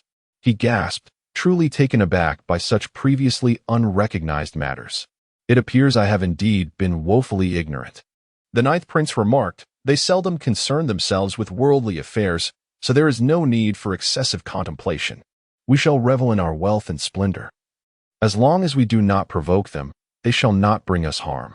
Li Junho felt his journey was worthwhile, having not only summoned formidable experts in the soul path for assistance, but also gained profound insights into it. He realized that soul path masters were not to be feared. He had already reached the realm of a martial general, exuding a formidable aura capable of vanquishing any soul that dared to escape its corporeal vessel. Elder Wang candidly admitted that even with his level of cultivation, he would not dare to manifest his soul in front of Li Junho. The oppressive aura emitted by martial experts was simply too overwhelming. unless a soul cultivator reached the level of Dharma appearance, wherein their manifested soul could rival such might. They would naturally fear the martial aura. However, even if the soul were strong, without potent spells to complement it, it would be akin to a martial artist possessing immense martial spirit, yet lacking the knowledge of its application. Such individuals are hardly daunting. In truth, formidable soul cultivators are a rarity. The reason Li Junho felt a twinge of unease was due to the fact that the Empress was his beloved, leading to a tumult of emotions. Additionally, his lack of understanding regarding the mysterious path of soul cultivation contributed to his trepidation. Another factor was the blue demoness, who had shattered his resolve, instilling within him a sense of reverence towards soul cultivators. The spacecraft, measuring 3 meters in length, was remarkably rudimentary, resembling a small fishing vessel crafted by fishermen from a quaint coastal village. Its exterior was a deep black, akin to charred wood. As Li Jun gazed in astonishment, Elder Wang chuckled. This spaceship may appear unremarkable, yet it is forged from mysterious iron, inscribed with various celestial runes, forming an aerial formation. When this formation operates, it can traverse thousands of miles in a single day. The Tianwei Kingdom is situated in the southeastern region of the mortal realm, at least 20,000 miles away from the Celestial Academy. The journey is arduous, even if Li Jun were to travel 1,000 miles a day. It would take him over 20 days. Indeed, this is a significant endeavor for him. Li Jun, regaining his composure, respectfully replied, "It hardly feels like a hardship. I rode a second-grade demon beast, the dragon-horned horse, capable of covering 2,000 miles daily." Clearly, the smoke and flames billowing forth were a result of the friction between the vessel and the air. As the spaceship commenced its journey, a protective barrier manifested. Otherwise, such velocity would inevitably launch a person from the craft. As the vessel soared across the sky, Li Jun's heart trembled with intensity. He had never imagined that he would one day soar more than 100 meters above the ground. Even at the pinnacle of his martial cultivation, he could only leap to a height of 20 meters, making the prospect of soaring into the heavens utterly impossible. Although he had heard tales of magical artifacts in the grand sects that could transcend the earth and sky, he had never witnessed one firsthand. Now, seated atop such a marvel, it was impossible for him to remain unaffected. In a moment of introspection, he could not help but marvel at the vastness of the world. There is always something beyond, and someone greater than oneself. What would have taken at least 15 days to traverse was accomplished in a mere 2 by the spaceship. As Li Jun approached the skies above the imperial city, tears of exhilaration shimmered in his eyes. The Empress would be saved. Upon landing in a spacious area, Elder Wang stored the spaceship within the void ring on his hand. The void ring upon his hand had already attained the status of a second-tier magical artifact, its spatial capacity threefold that of a first-tier void ring, making it effortlessly capable of accommodating a spacecraft.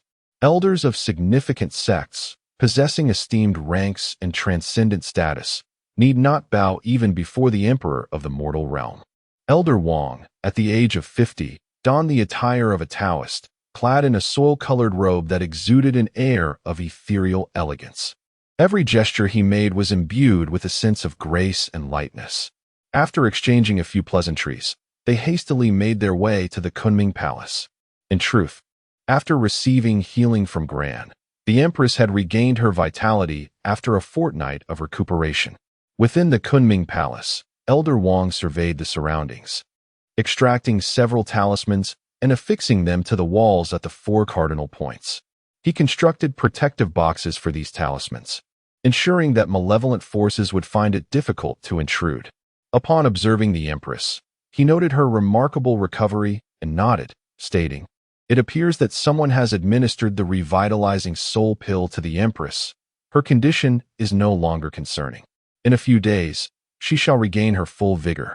Returning to her usual self, Li Junho and the Emperor felt a wave of relief wash over them. Li Junho recalled the 9th Prince's request for him to deliver the Emperor Wu's coiling dragon jade to the Empress and hurriedly produced it for her. "This is a treasure entrusted to me by the 9th Prince for the Empress, said to have been worn by Emperor Wu himself, imbued with his essence. Wearing it is akin to being shielded by divine protection impervious to all evils. The Empress shall henceforth be without worry. Chapter 58. Another devious scheme in an instant. Her face lit up with joy, and her spirit soared. This is truly remarkable. My dear ninth has achieved greatness by possessing such a divine artifact. Elder Wang nodded with a smile. Since the Empress is now assured, I shall take my leave. Wang Daolong embodies a heart untainted by worldly desires, showing no inclination towards the transient splendor of earthly riches. Those who cultivate their spirit are often far more detached than those who pursue martial prowess. Otherwise, achieving true success becomes a formidable challenge. Elder Wang should linger a while longer. Having just arrived, how can he depart? If word spreads, outsiders might perceive me, Imo Tianxin, as cold-hearted and ungrateful. In a hurry, Imo Tianxin urged him to stay. I am but a wanderer of the ethereal realm, seeking tranquility and devoid of worldly concerns. My descent alongside Li Junho is merely a tribute to the past offerings made by the Emperor to the Celestial Academy. Fortunately, such exalted beings seldom meddle in the affairs of the mundane. Otherwise, our lives would be fraught with turmoil. Indeed, the vast and powerful nation cannot restrain formidable sects. Rather, they require the protection of these robust factions. Those who attain profound cultivation, upon reaching a certain realm, regard wealth and status with indifference, pursuing instead the elusive goal of immortality. To many enlightened individuals, worldly riches are but fleeting illusions. A century passes swiftly, and the vistas one can truly appreciate are ultimately limited. Whether through martial arts or spiritual cultivation, reaching a certain level can extend one's lifespan, even transcending the cycle of life and death. Those with lofty aspirations often view the trappings of the world with disdain. Yet, such individuals are scarce. The majority still find allure in material wealth, wielding power over the realm while indulging in the company of beauty. Generally speaking, they remain reluctant to enter the void of spiritual seclusion, finding merit in the external paths of cultivation. He slightly opened his eyes, and in an instant, a cascade of cold stars radiated forth, as if the sun, moon, and stars themselves were swirling within his gaze.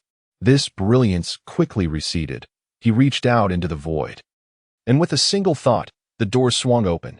Now, his soul has grown so powerful that he can manipulate objects with multiple thoughts without the need for his soul to exit his body.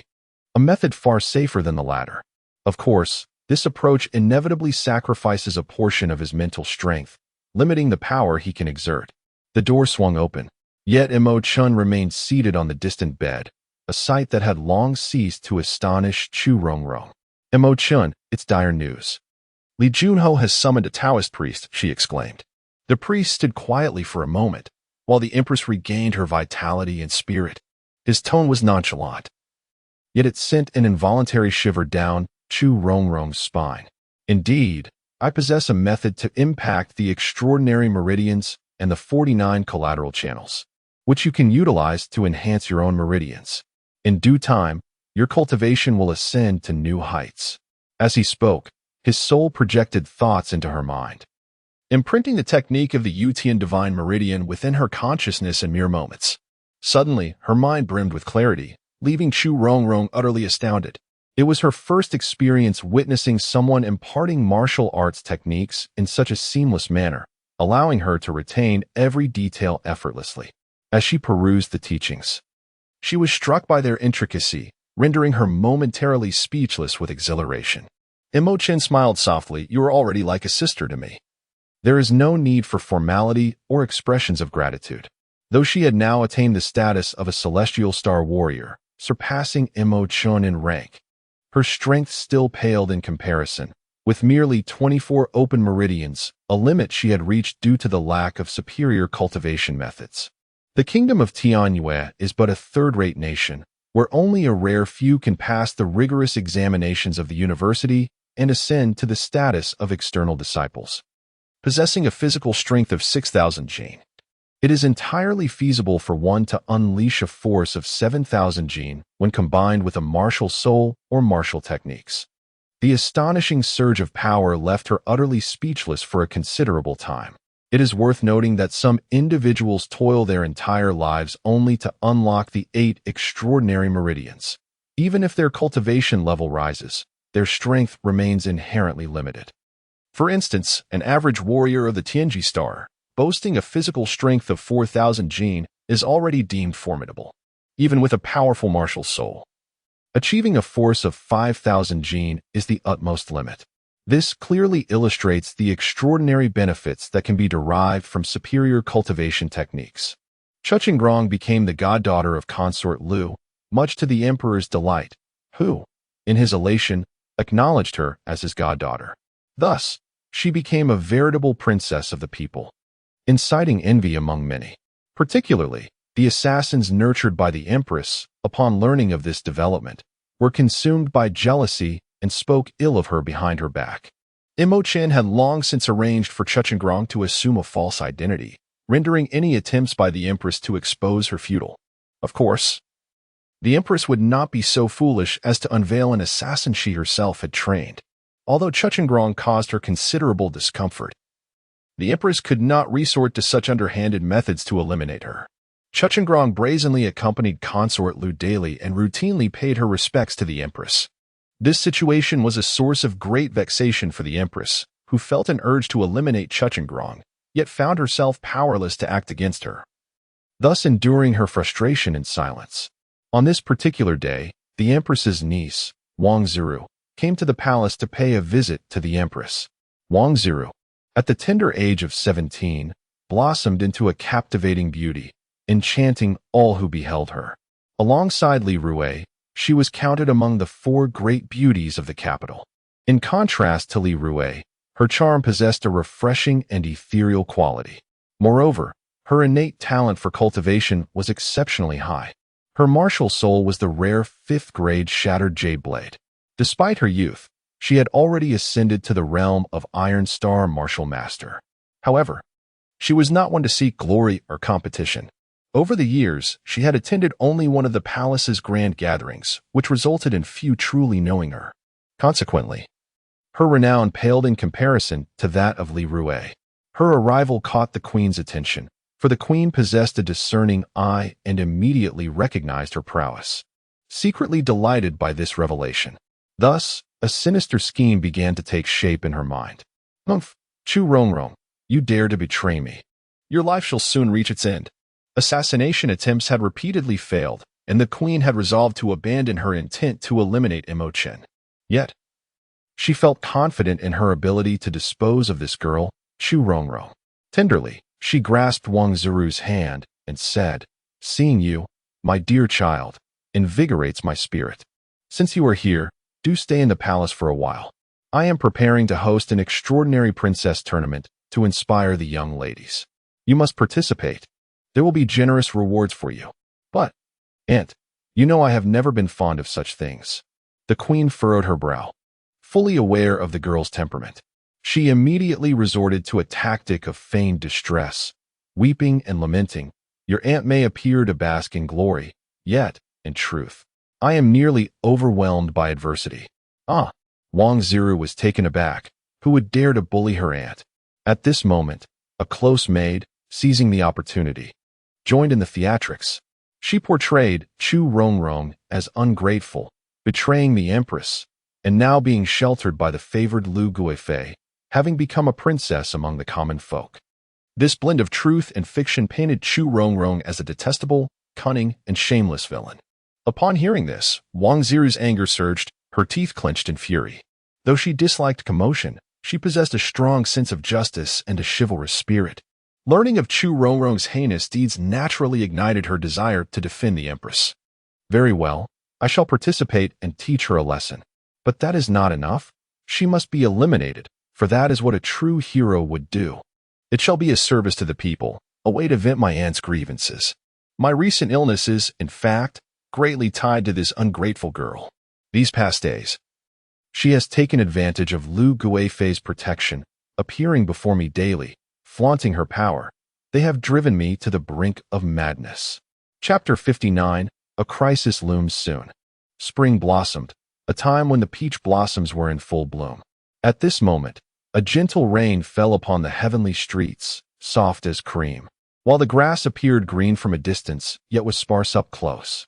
This was indeed the finest season of spring, surpassing the willows that adorned the capital. After preparing for over 10 days, the conspiracy was akin to the delicate spring rain falling softly. The empress had organized a grand martial arts competition for noble ladies, which had long echoed throughout the palace and the capital, finally culminating in its grand opening. In previous years, such competitions had also been held, yet none had matched the grandeur of this year's event. The kingdom of Tianyue boasted a strong martial tradition, with young champions and women-s incentive tournaments being hosted annually. This year, however, the event unfolds in a novel manner, presided over personally by the queen herself, with a competition that is rather unconventional. The contest revolves around hunting, set against the backdrop of the ominous Fumo Mountain. Naturally, the participants are exclusively young women, bound by age restrictions, and they hail from royal lineage, as commoners are entirely disqualified from entry. Furthermore, the queen has deliberately issued a decree, mandating that all relatives within the palace aged under 20 must partake in this event. This proclamation has aroused a sense of curiosity among the populace, tinged with an element of compulsion. Nonetheless, the princesses and their noble kin are eager for the excitement, harboring no objections. Yet, Chen shakes his head, fully aware that there is a hidden agenda at play. Chu Rongrong, having faced numerous life and death situations, also discerns that something is amiss. Now recognized as the goddaughter of the esteemed Lu Guifei and honored by the emperor with the title of Princess Jixiang, she finds herself compelled to participate, with no alternative but to comply with the emperor's decree. Fumo Mountain lies 10 miles from the imperial city. Deep within its forests lurk formidable beasts. The queen has indeed put considerable thought into selecting a fitting place for one's potential demise. Chen gazes at Chu Rongrong with a calm demeanor. Chu Rongrong furrows her brow slightly. I knew she would not let me off so easily. Yet, I am somewhat touched by the length she is willing to go for me. Recently, the queen's niece has been lingering in the palace, not having departed. I chanced upon an encounter with her and discerned that her cultivation is formidable. I suspect she is the queen's instrument for your elimination. You must remain vigilant. This competition permits only female participants, so I am unable to assist you. However, you need not be overly concerned. Given your current prowess, it would indeed be a formidable challenge to bring about your demise. Chen, accompanied by Zhang Qian and others for protection, ventured forth from the imperial city alongside the martial competition.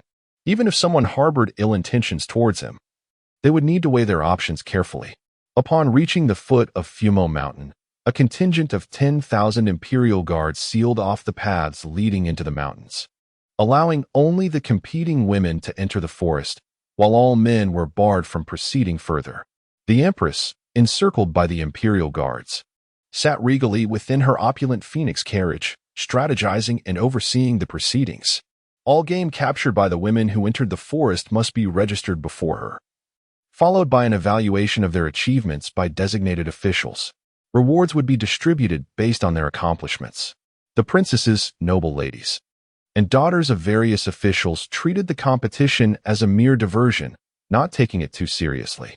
After enduring rigorous training, this rare opportunity to frolic amongst so many was a delightful escape.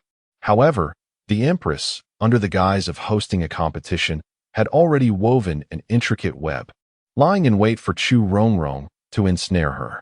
As the empress presided over the harem, engaging in schemes and intrigues had become second nature to her. For her own comfort, she cared little for the expenditure of silver. Her sole focus was on the elimination of her rivals, with the cost being a trivial concern. In her eyes, the value of life was irrelevant, as it was merely others' lives at stake while she sought her own solace. Fumo Mountain is a subsidiary range connected to the main ridge of Longshan, which stretches for thousands of miles. To the east lies the cloud-shrouded Hengduan, while the west is bordered by the Great Chu, forming a colossal natural barrier for the kingdom of Tianyue. However, there are always some audacious individuals from Yunming or the cunning folk of Deju, who, undeterred by peril, venture into the mountains and infiltrate Tianyue Kingdom to sow discord. The Blood Wolf Legion of Yunming, notorious for their ruthless nature, has been wreaking havoc within their homeland, committing acts of arson and robbery while being relentlessly pursued by the authorities. With no escape left, they are compelled to take risks and enter Longshan, heading towards Tianwei Kingdom. Yet, the pursuer this time is no ordinary foe. General Fubo, accompanied by the Crown Prince of Yuming for training, relentlessly chases them for thousands of miles, cornering the Blood Wolf Legion with nowhere to turn.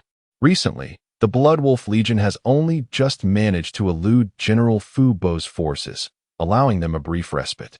The competition is about to commence, and the young women participating move with the grace of playful rabbits, despite the elders' repeated warnings against taking this lightly.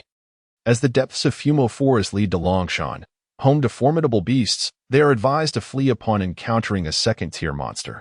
These female assassins, though their murderous aura has yet to fully manifest, possess hearts as cold as ice. Their gazes, particularly that of Chu Rongrong, are chilling, far more so than the steely demeanor of Wang Ziru. Chen, with a flicker of thought, observes all the movements of the women from above. Already aware that the queen has dispatched a total of 15 assassins, including the formidable martial artist Wang Ziru. Such a formidable lineup poses a grave threat to Chu Rongrong. As Chen's thoughts ascend, he notices a radiant golden light emanating from the direction of the queen's palanquin, heralding the arrival of a powerful figure. This individual, with flowing golden hair cascading down their back and a visage that appears to be in their 40s, exudes an overwhelming aura of authority. Their eyes closed in a display of formidable presence. He suddenly opened his eyes, dispersing the thoughts of Chen. A tremor coursed through Chen's heart as he realized that this individual was none other than the ascended martial emperor. Of course, it was not the true martial emperor, but rather the aura nurtured by the martial emperor Pan Longyu, akin to a divine presence safeguarding the empress. He couldn't help but marvel at the extraordinary nature of the martial emperor. Even a mere nurtured aura held such formidable power. If he were to truly transcend his soul and draw too close to the empress, it would indeed be perilous, for he could be struck down by that very aura on the spot. Beside the empress stood a mysterious figure, dressed in an unusual manner, cloaked in a black hood that obscured much of his face. Upon closer inspection, one could discern that he sported a handlebar mustache, with a faint scar etched at the corner of his right lip. This individual was none other than Wu, the chief steward of the Li Junho estate, whose martial prowess had already reached the pinnacle of a grand martial master, on the verge of breaking through to the rank of Iron Star General. The willingness of such a formidable character to serve as a mere steward at the Li Junho estate was truly perplexing. His purpose for coming was clear: to keep a watchful eye on Chen. The moment Chen's soul ventured forth, he would strike, obliterating Chen's physical form and ensuring his utter disappearance from the world. The empress, with ulterior motives, feigned a desire to eliminate Chu Rongrong, orchestrating a grand spectacle. In truth, she hoped that Chen would act, transcending his soul to rescue her. Only then would the true drama unfold. When Chen felt the gaze of this man upon him, a sense of imminent danger enveloped him. The malicious intent of this man was easily perceived by Chen, who understood that this individual sought to do him harm. He sighed inwardly, recognizing that the empress's treacherous heart remained unquenched. She intended to seize this opportunity to eliminate him as well. Within the ranks of the Imperial Guard, Feng Qinyang stealthily infiltrated, fixating his gaze upon Chen with an intense loathing, as if he yearned to inflict 1,000 torturous deaths upon him. Naturally, Chen was acutely aware of the malice emanating from Feng's stare. With his current level of mental fortitude, he had attained a state akin to that of a cicada perceiving the autumn winds before they stirred. It was not merely the piercing glares that he sensed. Even the thoughts of malice would not escape his notice. A faint smile graced his lips as he mused. Today's situation is indeed quite significant. Brother Zhangqian, your responsibilities today weigh heavily upon you. Ah, 14th Prince, what do you mean? Is there an assassin lurking nearby? I warned you against coming out, yet you would not heed my counsel. Zhang Qian exclaimed, his voice tinged with anxiety as he scanned the surroundings, finding no suspicious figures. Chen replied with a smile. Brother Zhang Qian, do you know who desires my life the most? It is none other than the members of the Dark Moon organization, who are utterly despicable. Fear not, 14th Prince. Even if I were to be shattered to pieces, I would not allow them to harm you. Zhang Qian clenched his fists, a low growl of indignation escaping him. You are mistaken. It is the Empress and Lord Li Jun. Ah, Zhang Qian's countenance paled. Do not speak such nonsense. If those words were to reach others, it would be a grave disrespect to the Empress. Chen chuckled softly, gesturing towards Steward Wu, who stood beside the Empress. Do you see that figure in the black cloak beside the Empress's palanquin? His profound cultivation is formidable. He is my greatest adversary. Should he intervene, I fear that even you, Brother Zhang Qian, may not stand a chance. Indeed, it seems that today, our prospects are rather grim. Haha, 14th Prince. This is the first time I have learned of your penchant for dark humor. With 1,000 elite guards present, who would dare to cause a disturbance here? Chen pointed again towards the direction of the setting sun. It seemed that the 10,000 Imperial Guards had likely been replaced by Li Junho's troops, most of whom were loyal to him. Even if they were to annihilate us and frame the Dark Moon organization for our demise, who would speak out for our injustice? Chapter 60.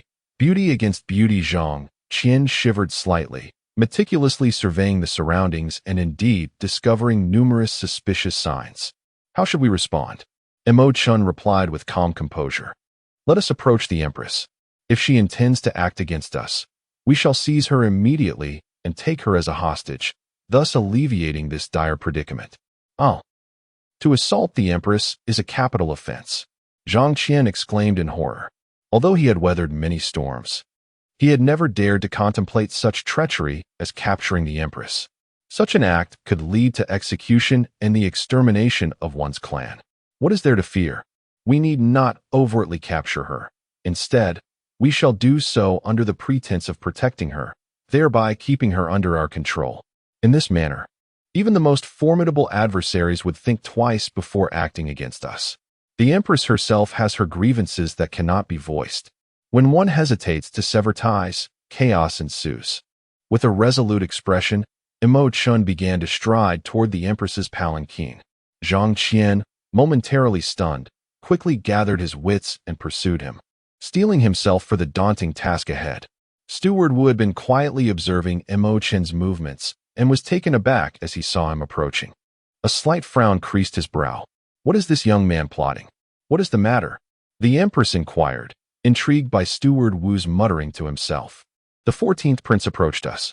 Oh, his arrival is fortuitous. We shall seize him and accuse him of conspiring against us. The Queen snorted coldly. Steward Wu furrowed his brow and remarked, he is accompanied by the Emperor's personally appointed 5th-rank sword-bearing guard. Given my current position, I cannot directly accuse him. It is troublesome. Let Feng Kenyang take action and swiftly subdue them. Now, we must distance ourselves from the imperial city. 14th Prince, I come to pay my respects to the Queen. At that moment, Zhang Qian called out loudly, I possess the treasured sword bestowed by the Emperor, capable of vanquishing any treacherous minister or rebel. This timely proclamation made the Queen tremble, forcing her to swallow her subsequent words. In addition to the 14th Prince, quite a few others had also accompanied him, including the 3rd Prince. The 3rd Prince, being exceptionally shrewd, had naturally discerned the issues surrounding the Imperial Guard and had already surmised that the Queen had orchestrated a grand scheme. He cast a covert glare at Chen, then quickly regained his amiable smile, appearing dignified and gracious. Soon after, he and his entourage caught up with Chen. 14th brother, wait for me, Zhang Qian exclaimed, his head spinning with confusion as he sought Chen's counsel. Let him draw near. The 3rd Prince is cunning. Last time I faced peril, you mentioned that the 3rd Prince discovered me fleeing from Zhuangqiu Palace, and shortly thereafter, I learned of my misfortune. Upon reflection, it is evident that he does not wish for my demise at present. It seems that misfortune has turned into fortune. 3rd brother, you seem to be making remarkable progress lately, a true model for us siblings. The two brothers engaged in hearty laughter, appearing to share a strong bond. As Wu the steward and Feng Kenyang observed the 3rd Prince and the 14th Prince congregating, their brows furrowed in concern. The Empress, too, was troubled as she noticed the third prince accompanying Chen. Why is Yunxian associating with him? How perplexing, she murmured, her face etched with worry. Meanwhile, the enchanting maidens had ventured into the demon-slaying forest, fervently seeking to hunt down the beastly creatures. The periphery was teeming with ordinary beasts, devoid of rank, making their capture rather effortless. Having languished within the confines of the imperial city for far too long, they were particularly eager to engage in the hunt. Chu Rongrong quickened her pace, delving deeper into the forest.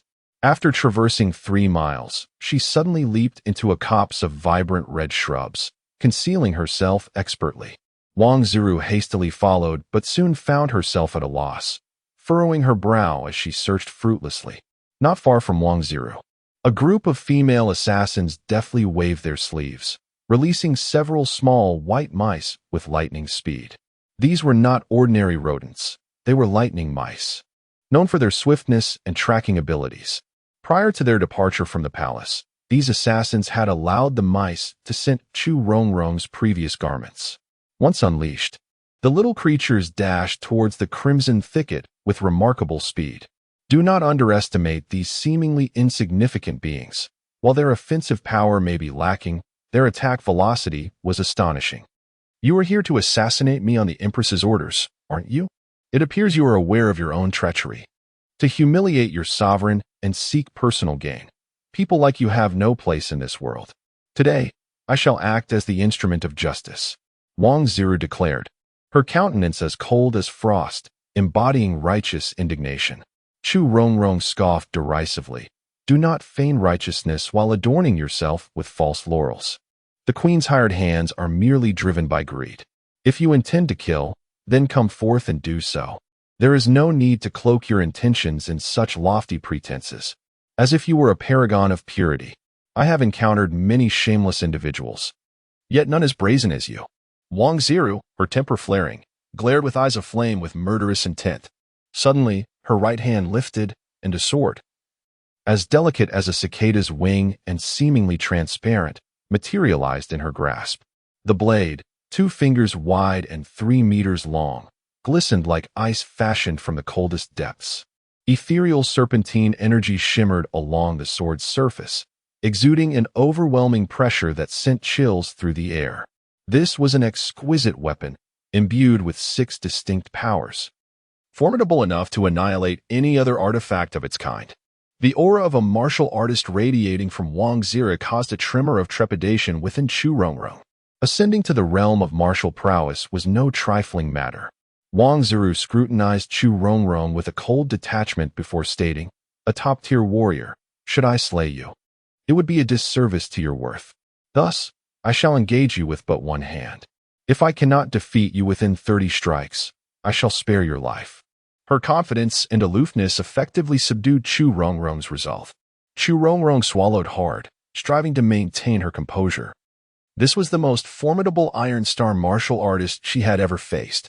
In previous encounters, her opponents had been men. She could rely on her beauty to beguile them, then strike unexpectedly to secure victory. However, this time, she faced a woman, rendering her allure ineffectual. She is an assassin, possessing a natural aptitude for adaptability that surpasses ordinary individuals. Quickly regaining her composure, she offers a charming smile. They, too, were sent by the queen to eliminate me. Do you genuinely believe the queen holds you in such high esteem as to send you personally to execute my demise? That old woman is insidious and malevolent, having undoubtedly caused the demise of countless souls. She revels in feigning helplessness, and it is only a naive girl like you who would fall for such deception. You shall not insult my aunt. Wang Ziru, enraged and embarrassed, flickers her figure, ethereal as if transcending the mortal realm, and strikes at Chu Rongrong with a sword. In a deft maneuver, Chu Rongrong performs a backflip, soaring to the top of a snow-covered pine tree. With a sudden toss of her long hair, silver strands dance magnificently, releasing 30 beams of icy light that shoot forth from her tresses. As an assassin, her killing techniques are diverse. For close combat, she wields a dagger, while for ranged attacks, she employs concealed weapons. The stars of frost glimmer, and with a series of explosive sounds, The blooms of swordplay conjured by Wang Ziru are deflected. With a sudden burst of energy from her feet, she twists her waist and ascends into the air, executing a move akin to a flying serpent aimed directly at Chu Rongrong's chest.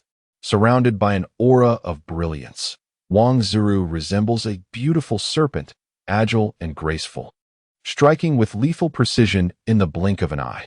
Chu Rongrong dares not underestimate her, swiftly darting away.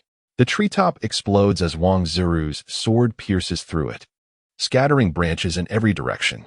Chu Rongrong tumbles to the ground and hastily flees into the distance. Her opponent is simply too formidable. Engaging in a direct confrontation would yield no benefit, especially with numerous allies at Wang Ziru's disposal. Should they encircle her, it would indeed be a path to certain death. As an experienced assassin, she is adept at swiftly assessing the situation. Yet, escaping will not be so simple. In her humiliation and anger, Wang Ziru is resolute in her intent to eliminate Chu Rongrong. With a graceful descent, she leaped forward, covering a distance of over 20 meters in swift pursuit of Chu Rongrong. The two moved through the dense forest of Fumo Mountain, weaving in and out with agility. Their skirts occasionally rustled as they were caught by the underbrush.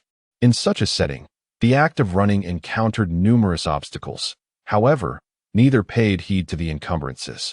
The dozen or so female assassins trailing behind lagged significantly in speed. In the span of a brief tea ceremony, they had already been left far behind. The two women, one trailing the other, had traversed more than 5 miles in that short time. Suddenly, a fearsome roar from deep within the forest sent shivers down their spines, prompting them to halt. Was fleeing truly worthwhile? Wang Ziru felt beads of perspiration forming on her forehead, while Chu Rongrong was drenched in sweat, the droplets large as beans, clearly indicating her internal cultivation was not as profound as Wang Ziru's. The disparity in their strengths was evident. Though it seemed futile, I must flee to preserve my life. What choice do I have against you? You, a young lady of privilege, have cultivated to such a level. It is indeed enviable. Yet, alas, the lack of discernment between right and wrong is regrettable. Having followed Mo Chen for quite some time, Chu Rongrong had gleaned much wisdom from him. She understood that to emerge victorious in battle, one must know both oneself and one's adversary.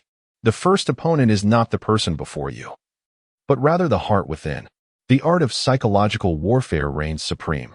At that moment, from a considerable distance, the coarse voice of a man urging his steed reached their ears. Wang Ziru glanced upward, noticing a flock of startled birds take flight into the sky. Swiftly, she crouched down, pressing her ear to the ground to discern the situation ahead. Almost simultaneously, Chu Rongrong mirrored her actions, also lowering herself to the earth, straining to listen for what lay beyond. Chapter 61. The Assault of the Ravaging Wolves. The two individuals pressed against the ground, their expressions instantly transforming with alarm. They discerned that at least 30 ironclad riders were galloping toward them from the distant forest. Anyone with a modicum of experience would recognize that these figures were undoubtedly from either Yunmeng or the Great Chu. Just days prior, the soldiers of Tianyue had strictly prohibited hunting in Fumo Mountain, a measure taken in preparation for the martial arts competition.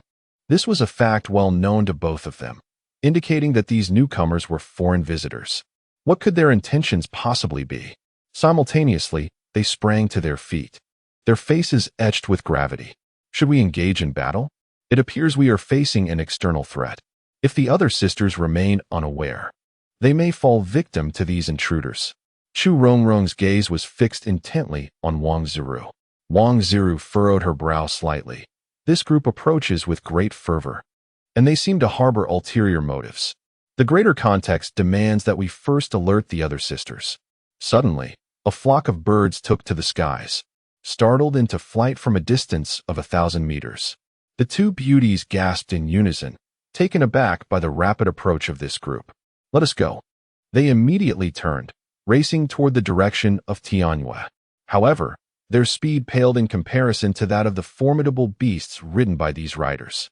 The 30-odd individuals were none other than the Ravaging Wolf Legion. Their mounts were elite demonic beasts known as snow wolves, hence the name, Ravaging Wolf Legion. Leading them was a man with one shoulder bared, displaying a conspicuous, freshly healed scar from a blade.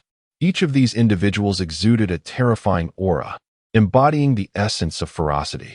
It was a ferocious and brutal aura, forged through a baptism of bloodshed. Among them, who had not stained their hands with the blood of countless lives, the snow wolves beneath them, towering as bulls, were extraordinarily robust, sprinting like a tempest sweeping away fallen leaves. Consequently, it proved exceedingly arduous for the soldiers of Yunmeng Kingdom to encircle them. General Fu Bo, having invested considerable resources, pursued this band of marauders alongside Prince Ailey. Along the journey, they suffered significant losses, with hundreds of troops decimated and over 20 members of the Wolf Brigade slain. In truth, they were merely trailing a faction of the Wolf Brigade. Under pressure, they had traversed for over 20 days, finding themselves near the borders of Tianyue Kingdom. The members of the Wolf Brigade were desperate outlaws, cornered and believing that with the arrival of spring, the defenses of Tianyue Kingdom would be lax. Perhaps it was their only chance for survival. If they could infiltrate the royal city or other urban areas of Tianyue Kingdom, the soldiers of Yunmeng would be powerless against them. Little did they anticipate encountering the Queen's schemes and crossing paths with a group of enchanting young maidens. The two beauties had scarcely run 200 meters when they felt the fierce winds and sands assaulting them from behind, followed by the unmistakable sound of snapping branches. Soon, the air was thick with dust, and 30 snow wolves had encircled the two women, atop which sat over 30 men bearing sinister visages, undeniably grotesque. These individuals, parched from their relentless run, found renewed vigor at the sight of the two beauties. Indeed, women serve as the very sustenance for men's spirits. Moreover, these individuals are notorious for their malevolence. Having been relentlessly pursued for so long, their rage has reached a boiling point, and the sight of two beautiful women is an opportunity they cannot easily forego. This group babbled in a language incomprehensible to Wang Zhuo. Yet the lecherous expressions etched upon their faces revealed their nefarious intentions. Chu Rongrong furrowed her brow and translated. They intend to strip us of our garments for their own amusement. After these days, they are nearly driven to madness. These brutes, Wang Zhuo, with a frown, appeared equally enchanting even while hurling insults. Chu Rongrong, however, smiled alluringly. These men are as ferocious as wolves and tigers. You, a young lady of noble birth, have yet to experience the touch of a man, have you? I fear you may find it quite overwhelming. Yet, we can outsmart them. If they seek maidens, we can lead them to more women, luring them to the periphery of the demon-subduing mountain. This would enhance our chances. Wang Zhuo scoffed. Surely they cannot. But before she could finish her thought, Chu Rongrong was already chattering away, striking several beguiling poses. At that moment, she realized how terrifying these men truly were. When they made their move, she found herself utterly defenseless. If what they had thrown were not ropes, but rather swords, she feared she would have already met a gruesome fate. Dear niece of the queen, you need not be anxious. At worst, they will merely grope you, and no harm will come to you. I have just informed them that there are more women ahead, along with fine wine and sumptuous feasts, and they have requested that we guide them. Suddenly, an unsightly foreign man seized her and threw her onto the back of a snow wolf, delivering a series of slaps to her backside that nearly caused her to faint from indignation. The snow wolves howled with fervor, the winds roared with fury, as over 30 individuals jolted upon the backs of the wolves, racing towards the realm of Tianyue with astonishing speed. Soon, they encountered numerous young lords and ladies, who, upon seeing them, gasped in shock and fled with all haste. The thundering gallop of the snow wolves stirred up clouds of dust, soaring into the sky and startling nearby birds into flight. Such a commotion inevitably drew the attention of the vigilant imperial guards. In truth, this was precisely the intention of Chu Rongrong. She had made an astute assessment. Should the two resist stubbornly, they would find themselves facing certain death. Death, in itself, was not fearsome. What truly terrified her was the imminent threat posed by these individuals. Suddenly, a wave of foreigners appeared, seizing the princesses. The report sent shockwaves through the crowd, causing many to leap in astonishment. Some generals of the Imperial Guards immediately commanded their troops to plunge into the woods. As the army mobilized, the atmosphere shifted dramatically, and the remnants of the Wolf Brigade sensed something amiss, gathering together to ascertain the situation. Chu Rongrong, proficient in the language of Yunmeng, laughed heartily and proclaimed, fear not, we have arrived at our own territory. Everyone, let us first indulge in feasting and merriment with the ladies. Here, we lack nothing except for men." The leader of the Wolf Brigade was not entirely devoid of wit. He waved his hand, dispatching someone to scout ahead. In no time, a rider atop a snow wolf surged forth, only to be met with a flurry of arrows shooting towards him. Taken aback, he swiftly turned about and fled. "This is dire. There are soldiers." The remnants of the Wolf Brigade, already pursued to the brink of exhaustion by the soldiers of Yunmeng, panicked at the mention of the guards. In a frenzy, they turned and discarded the captured women. Life hangs in the balance. How can one find the mood to apprehend these women? The leader, with a swift motion, struck Chu Rongrong twice across the face. "By my grandmother, you were merely toying with me," he exclaimed. "Brothers, seize these two women. Once we are finished, we shall take turns tormenting them to death." Stunned from the blows, Chu Rongrong's head swayed momentarily, and in that fleeting instant, she spat out 2 silver needles aimed directly at the leader's brow. The leader was taken aback, his body recoiling in shock. Seizing the opportunity, Chu Rongrong broke free, leaping into the air, her hands swirling with glimmers of icy light. These were fine steel needles, launched with the grace of a celestial maiden scattering flowers, striking several individuals and the snow wolf beasts. The sound of clinking steel filled the air as some needles were deflected by the assailants, while the snow wolves, stung and startled, leapt wildly, careening towards the pursuing officials without a hint of direction. Chapter 62. Prince Oli. Though the third prince possessed a calm demeanor, his cousin, Wang Ziraw, whom he held in considerable affection, had been abducted. Upon hearing of her capture, he could hardly remain composed.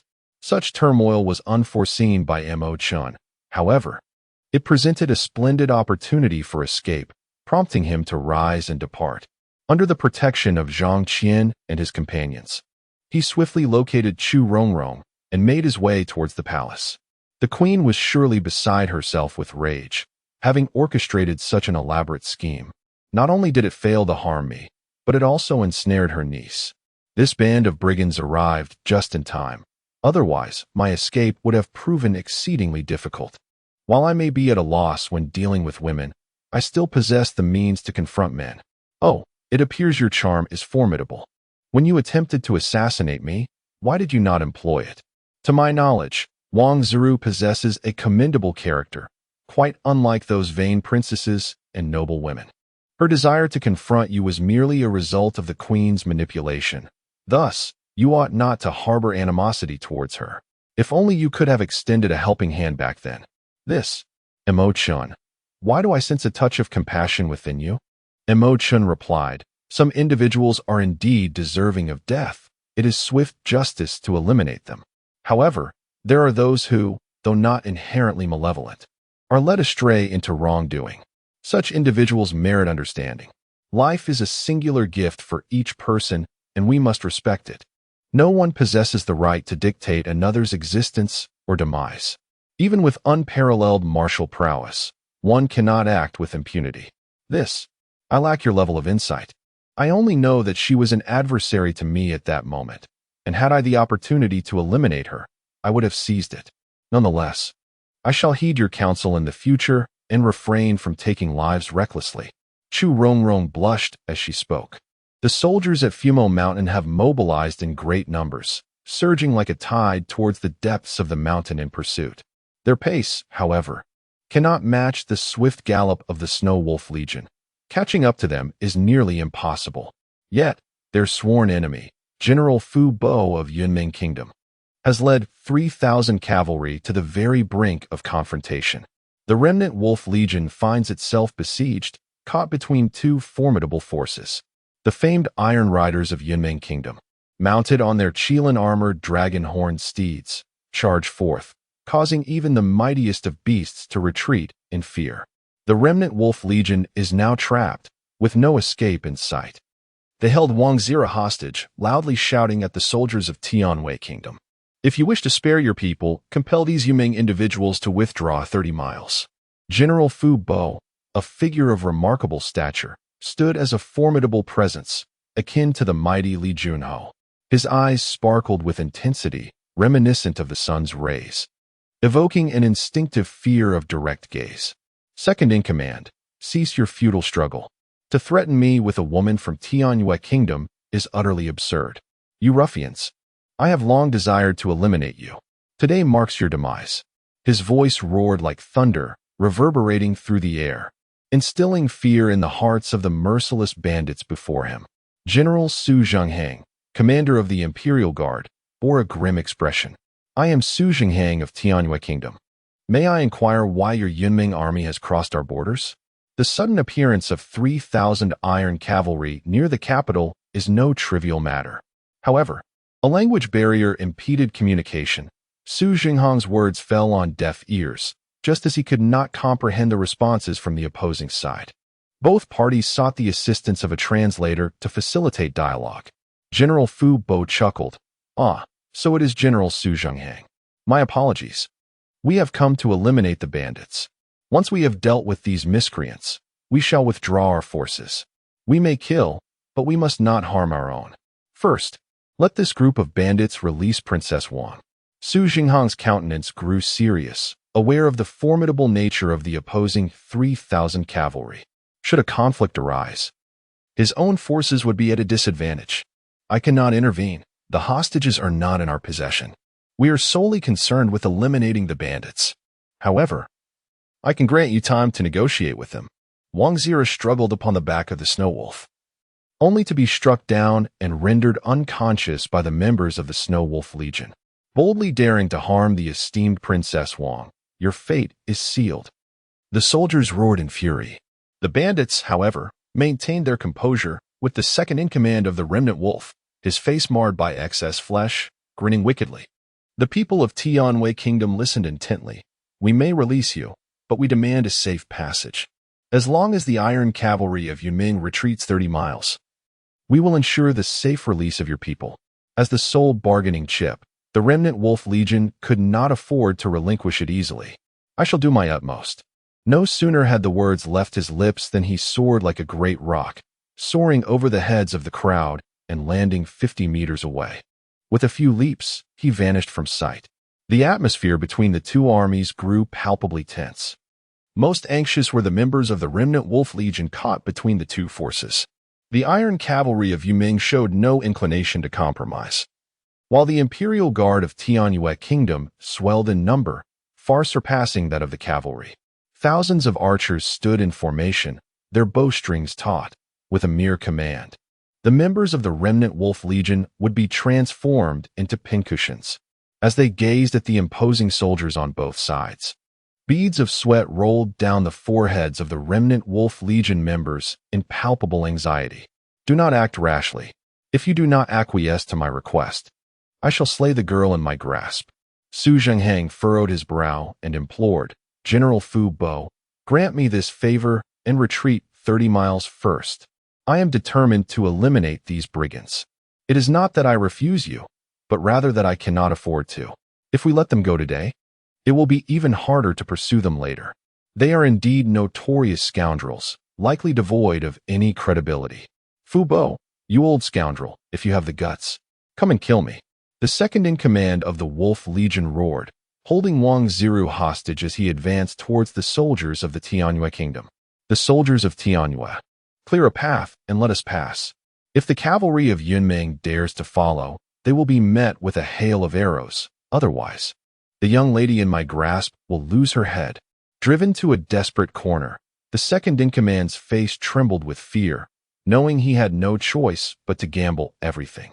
Su Zhenghang frowned, sensing the gravity of the situation. This was forcing a confrontation between the Tianyue Kingdom and Yunming Kingdom. Prince Aili, with a countenance as striking as jade, suddenly commanded his cavalry. The steeds leaped 3 meters high, soaring through the air for 35 meters before landing. In the instant they touched down, Prince Aili propelled himself upwards, resembling a soaring eagle. The second in command, drenched in cold sweat, tumbled off the snow wolf. As the glint of blades approached menacingly, he helplessly threw Wang Ziru away. With a mysterious smile, Prince Aili swiftly turned in midair, catching Wang Ziru in his arms. With a swift kick, he sent the nearby snow wolf crashing to the ground. Utilizing the rebound force, he glided effortlessly through the air for over 30 meters, demonstrating remarkable agility that astonished all present.